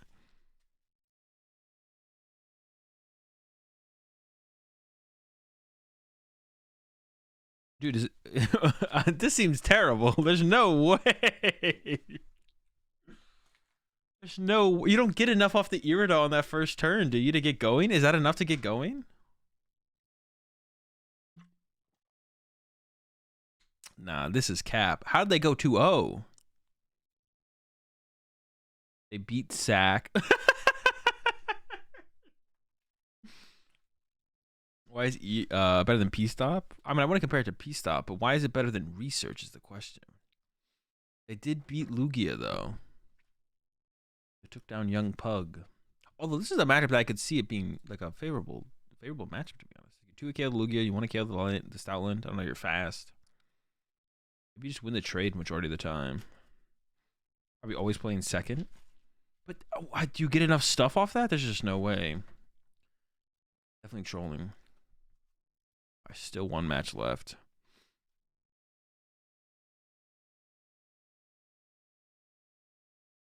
Why is Irida? Good question.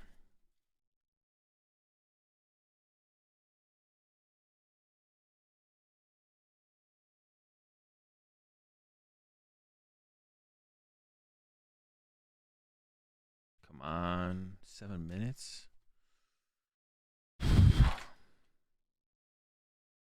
I'm just ready to go. Tournament Irida for Ninja and Net is to get going? No idea. I mean, you get the VIP pass, right? You can get like Ninja VIP pass, but then the rest of your hand has to be pretty good. I feel like your rest of your hand has to be too good for that to be enough, you know? Yeah, I feel like the rest of your hand has to be way too good to like get cooking. Way too good to get cooking.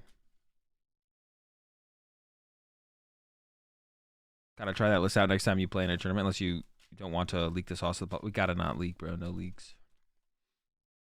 My longest stream? I don't know. Yeah, I need a hella. Oh wait, there's not that many 5-1s. The 5-1s go down to 9th place. Is everyone just gonna ID though? Probably. Oh no, there'll be one more 5-1. There'll be 10 5-1s or better. 2 of them would whiff though if they all ID. I don't know. I'm still gonna try and get a respectable record of 5-2. I'm down to play another game of Pokemon, to be honest. I'm definitely down to play one more game of Poke. So we'll play out the last round no matter what. I think you do just lose to Lugia holding Stout. That's true. They could just hold it, right? As you can catch or kill the ops before. It has to be the Asplay. Gust KO Archeops. But you need like a pretty big thing to KO the Archeops.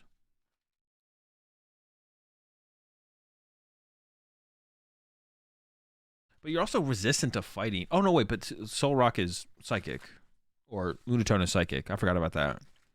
Yeah, the resistance doesn't matter, actually.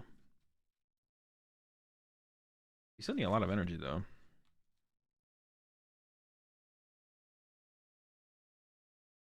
Maybe more if they're worried. Hopefully they're all worried. That's what I'm hoping. I'm hoping they're all worried. So we're gonna have 10 5-1 or better because there's 2 4-1s playing it right now. We'll have 10 5-1s or better. So they should hopefully they're all worried. They all play it out, and then we get like 2 5-2s, maybe 3 in there. I mean, if I was one of them, it depends. If I had like Tommy's resistance here. Or Ryan M, I probably wouldn't. If I had one of their resistances, I would be down to ID. But if I had anyone else's, I'd probably play it out. Like any of these, I would probably play it out. I would, if I'm Z attack, I'm definitely playing it out. Too many people actually like ID with this, like with this resistance. Like Z attack, too many people are just like, oh, I just ID. It's like, yeah, but you just do the math so fast, you realize, oh shit, no, if everyone else IDs, I just get bodied, and you have the worst resistance. So why would you body yourself? Just play it out. And it's just an online tournament, so if you whiff this one, who cares? But if you ID, you're always whiffing. So I guess if someone else plays and you ID, then you could come in, right? Like if 2 other people play it out and then you ID as Z attack, then I guess you'd be fine. But you don't know if they're IDing until after, anyways. Actually, advice on Ryan M. Yeah, like if I was you, Mixon, I would probably ID 63. If I was you, I would probably ID. If I was you or Tommy, I'd ID. If I wasn't one of you, I'd probably play it out. And I don't know what are their resistance at. 49 and where's the other 4-1? I'm tripping. 49 and 46. Yeah, so whoever wins between this also should definitely play it out because their resistance also sucks. Of course, you never. If other people are going to play it out, then you could ID theoretically in those scenarios. What I used to do back in the day, like at League Cups and stuff, when everyone would like sit down and like some people could ID, some people could play it out. My strategy would always be to try and be the first person to ID. Because if you ID first, what are the other people going to all of a sudden ID as well, knowing other people are kicked out, but me and my opponent have already committed to IDing? That was always my strategy at Cups and Challenges. It's just be like when everyone sits down for the round, just be the first table to ID, and that's all the pressure's on everyone else, and then the pressure's on you. And then someone always caves, and then someone always caves, and we'll play it out for sure, 100%. All right, what do we hit? Dude, we hit a 3rd Reggie, bro. This is literally just me beating up on Reggie players. Those are all my wins. Is just, or over half my wins is just me beating up on Reggies. All right. We'll get this last game in and then dip. So this will be the last thing for me for tonight, guys. I'm feeling pretty bad. I'm definitely sick. Hopefully I don't feel worse tomorrow. If I feel bad, then I probably won't stream. But hopefully I feel fine enough to stream. So, I'll play out this last game and then I'll be out of here. We'll review all the set and all the stuff tomorrow. I want to do that today, but I'm just like not. My head's not in it right now.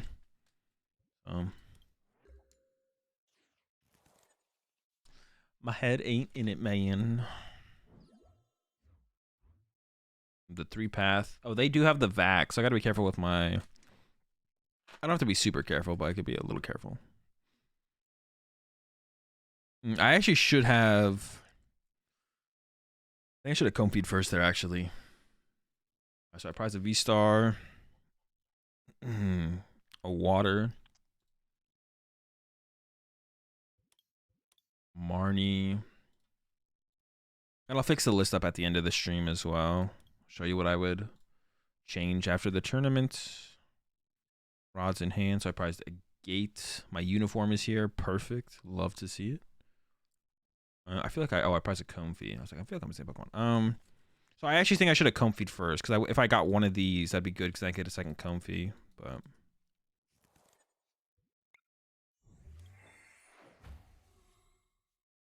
I did prize a Comfy though, so that's pretty cool.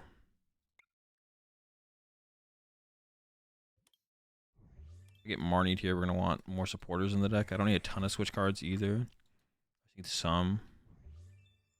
So I can confirm my prize cards, but instead of wait, I mess up. Was just switching here.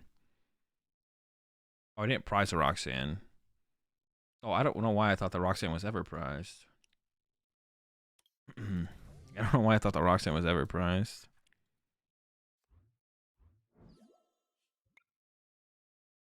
Dude, that's a good thing I took the other course. That's kind of unfortunate, but I'm not gonna bench the Cram because that's like another thing I'll just have to get out of play.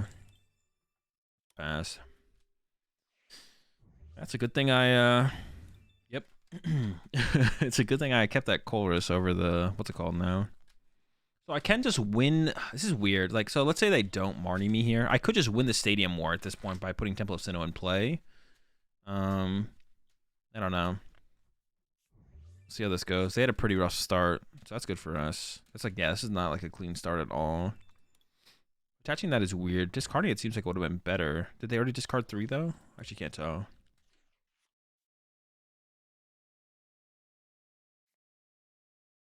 Dude. Okay. It's not that bad actually. I can go like.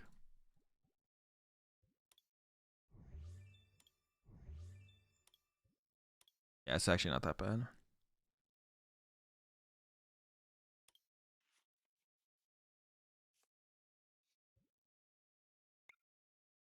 Ooh.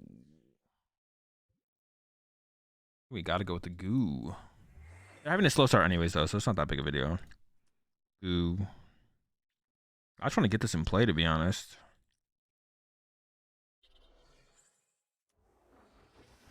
Well, we're just chilling. We don't need to be that aggressive. They had a slow start.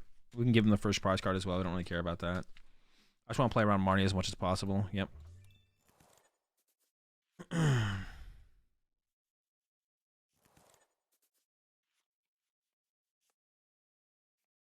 I could have Sinnohed though. I could have Sinnohed there.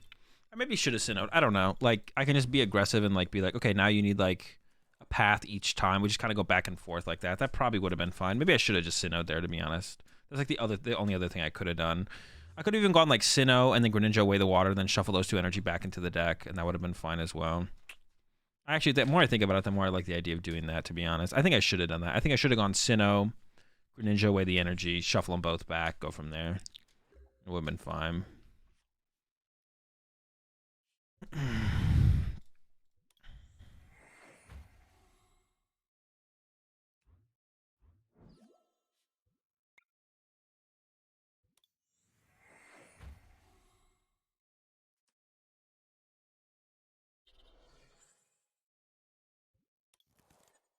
don't want anything else in place. I want to shuffle the deck. I'm gonna go to. Oh, am I gonna go to 8 here already? Holy smokes, we're already at 8. I would prefer to Colress than Marnie though, so I'm gonna do this first. The Roxanne for late game. There's a metal on the bottom. There was also a... was there a gate in my hand? Actually, I don't know if there was.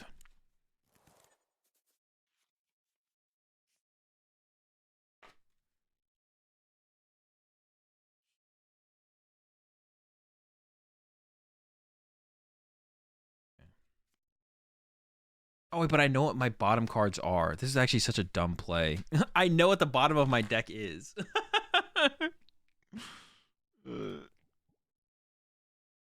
I shouldn't have used this yet. So top deck this. Lost on that. Dude, that's a stupid play. Oh, that's such a bad play. Oh my gosh. Why did I play that? I should have held it. I just literally Marnied. I can't use this one, right? No, I can't. I don't really want a Temple of Sinnoh right now. Dude, why did I do that? I should not have done that. That was such a bad play. It was so bad.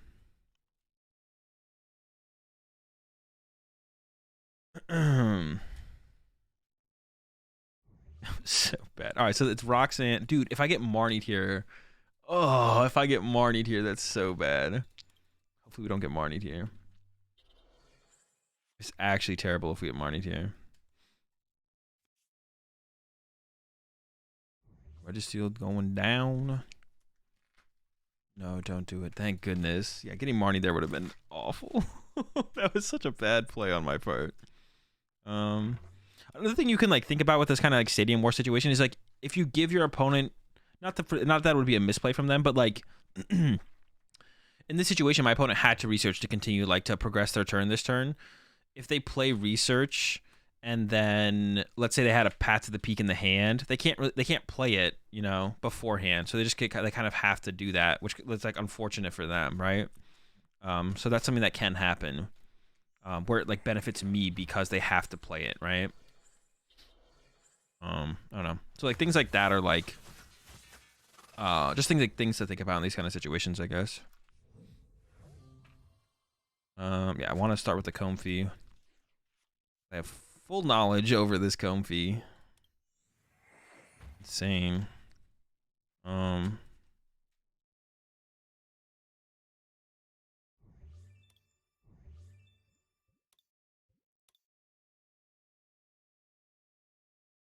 think I'd prefer to knock Greninja if I don't have to. Those three are pretty good. What do I have for energy in here? One metal. So I'm gonna Sinnoh anyway, I think. I'm gonna go Sinnoh. 1, 2, 3. Is there any metal in here? So I should be able to... Mirage should work right now for 2. Okay, cool.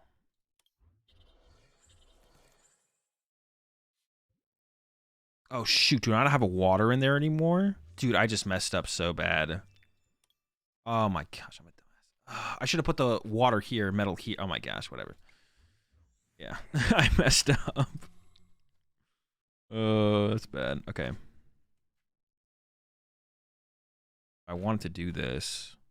I should have had a... Oh, my gosh.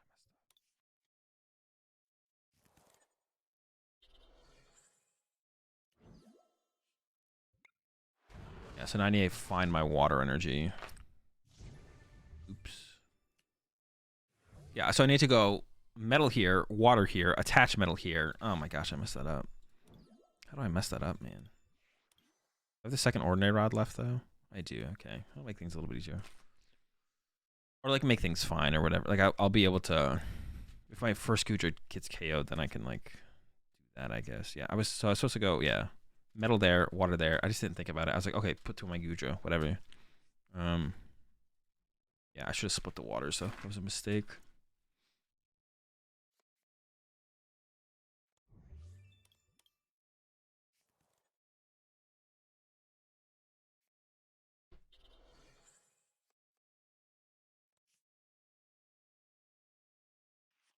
I was gonna like snipe my... What are they gonna snipe here, actually? They sent up the Lecky. Sheesh, bro. Just have the nuts, why don't you? What the heck? Chill. Whatever. I didn't find their vacuum. That's good. Oh, they're out of ordinary rods. Okay, this is it. This is it. They got these Reggies and that's it. What I got the prize cards? A V-Star? Okay. It's 3/3/3 2/2. Okay. Oh wait, do they play 4-rod? No, 3-rod. Almost everyone plays 3-rod now. Yeah, makes sense. Snipe my dude.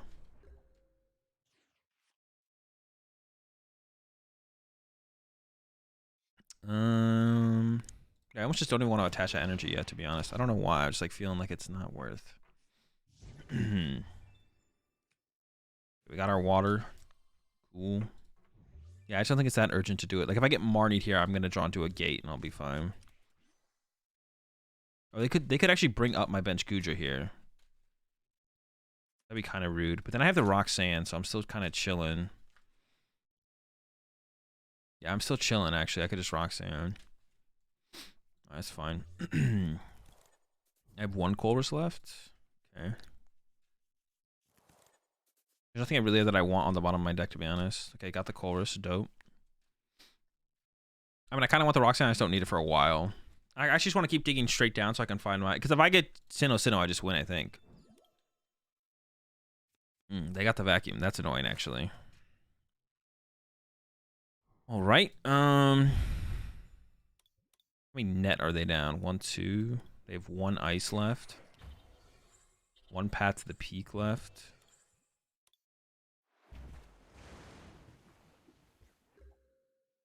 Oh, they only did 50 damage. That's sad. I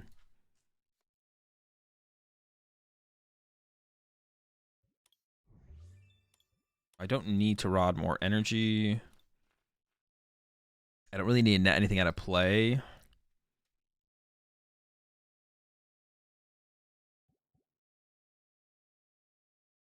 There's a metal in the water on the bottom of the deck, right?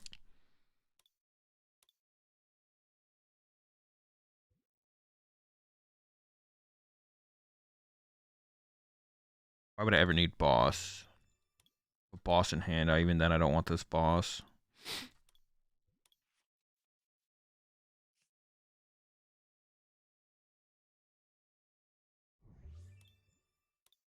Both energy on the bottom of the deck. I haven't shuffled the deck yet. So I want to go Temple of Sinnoh. I want to dig with this first to get the last temple in my hand. Then I want to play a Mirage Gate. Get these two.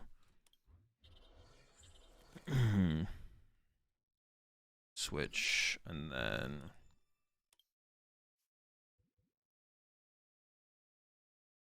Rolling Iron. I could have played the gate, actually. I could have played the gate. Yeah, I could have played the gate. That would have been the other thing I could have done here, to be honest. Yeah, I could have just played the gate. That would have been fine. If I never made that mistake, we never would have been in a bad spot. I was kind of in a precarious spot, though, for a second until I got the water off the prize cards, to be honest. So I got like a little bit fortunate with that, but... I like a little bit fortunate.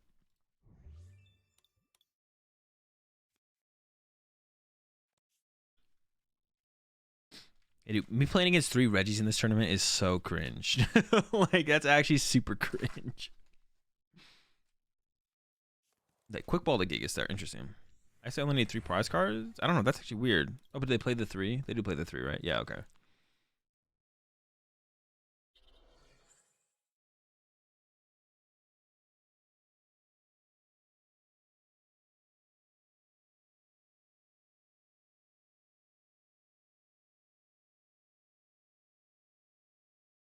We can't even attack this turn.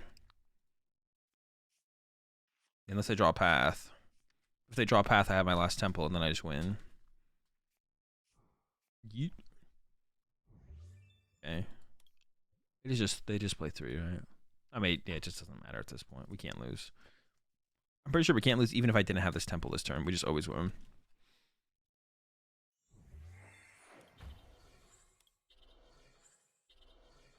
But 3rd temple makes it auto win. Like it's impossible. I mean, it was always impossible. I was never losing this. I don't lose. How many switch cards do I have left? I still have hella switch cards left too.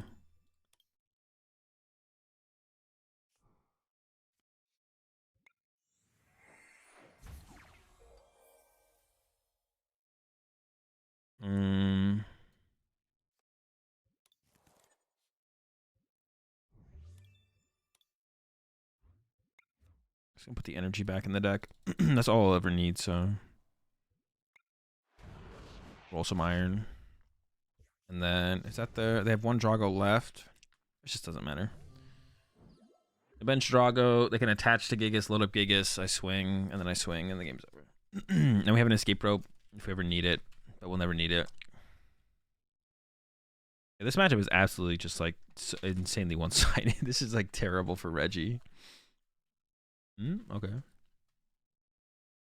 We're guaranteed my escape rope though next. Even if they Marty us, I get the escape rope. If I Marty myself, I get the escape rope. So I don't even have to do it though. They're just gonna punch my active here, and then I'm gonna KO their Gigas, and then they can't attack next turn. Genius strategy.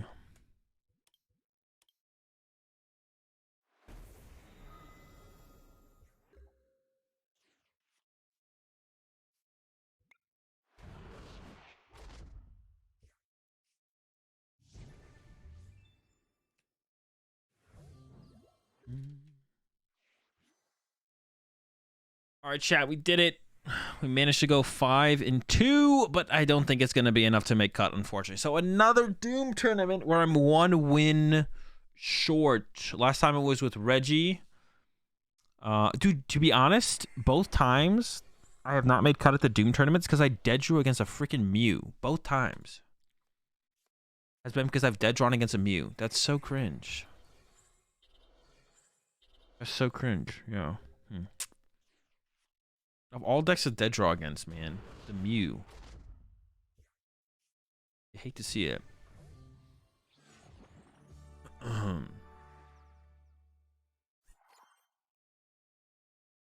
Man. Well, yeah, another Doom. I'm off by 1. We're close, though. We're close again. It makes me want to run Goodra back, to be honest. But I don't know. The Ray matchup is so... That's like such a sketch matchup. It kind of makes me not want to run it back. It makes me kind of not want to run it back because the Ray matchup is so sketch. Was I the last match? I was almost the last match. So here's how it ended up. Yeah, 1-5-1-1 missed because they ID'd, man. That's what you get for IDing. Sometimes. It looks like someone else maybe didn't ID and played it out because of their more poor resistance. But yeah, Beats didn't have that. It had the lowest. I don't know what it was on the previous round, though. I wish you could check that. I don't think you can check that, though, can you? Can you check that somewhere? I can't see the resistance, right? I'd be interested to, like, see that. Actually, no. Actually, they're still fighting for it. Well, there's one match left. Can one match change it by one resistance point? Bullying Reggie players. That's literally all I did all night. Was I played against a Ray deck they dead drew. I had one game against a Eternatus, and then literally I was just bullying Reggie players the whole night. That's literally all I did. That's literally all I did. I don't know, 5-2. It's whatever. That's all right. I think it makes me want to play. It makes me want to play Goodra again, in a tournament. But we should fix the list real fast. So I think what I'm gonna do. We're definitely cutting this. Although the card is actually not terrible, to be honest. It didn't feel terrible. I'm gonna do this. I definitely want more ways to find basics. I'm gonna go to the 4 capture. And then past that, I am tempted to add like a quick ball, to be honest. Like 1 quick ball. Or maybe cut the quick capture energy and play 2 quick ball. I just want more basic Pokemon turn 1. That's all I really want, to be honest. That's what I'm looking for. Plenty of switch cards. You know, like that's all good. So then I'm gonna cut a boss. Yeah, I just don't know like how repetitive is it to have more. Basically, the only reason I was whiffing was because I couldn't find my Pokemon, man. I could also see playing air ballooning here, to be honest. Not considering Guru. I mean, Guru would be all right. I don't really want too many basic Pokemon on my bench to begin with, though. I don't really want too many basic Pokemon on my bench to begin with, so I don't know how much I'd actually want the Guru anyways. Yeah, I just don't really want those Pokemon on my bench anyways, but maybe it would work. Maybe it would work. We could try the Guru. So we could go like this. See how much it feels like I can actually have that Pokemon sitting on my bench. Maybe it's more often than I think. Be nice to have like a play around Marnie. All right, looks pretty good. Kind of like where it ended up for sure. Definitely decent. Yeah, maybe put some quick balls in here as well. I don't know. That's gonna do it for me though, chat. I'm out of here. Let's go ahead and raise someone before I head off. Is anyone on still streaming the tournament? Would be the first question I have. I'm going to raid Lorelei before I head off here. All right, chat. Send you over to Lorelei. Oh, raid Doom. Oh, yeah, that's true. I should raid Doom. Doom is probably streaming, right? Hold up. All right, we're not raiding Lorelei. I take it back. /raid _ Doom. All right, we're raiding Doom. I'm out of here, chat. Have a good one. Once again, 1 win away from another 1 win away from getting that top 8. I'll get that top 8 in Doom eventually. We're gonna go come for it. Go for it again next week. Maybe I'll be streaming tomorrow. I feel sick. I'm definitely sick. Depends how sick I am if I'm gonna be streaming or not tomorrow. So hopefully I'm not too sick to stream tomorrow, and I'll catch y'all tomorrow. But if I am too sick, I'll put out a tweet tomorrow morning if I'm feeling shitty. So hopefully I'm streaming tomorrow, but we'll see what tomorrow brings. Peace.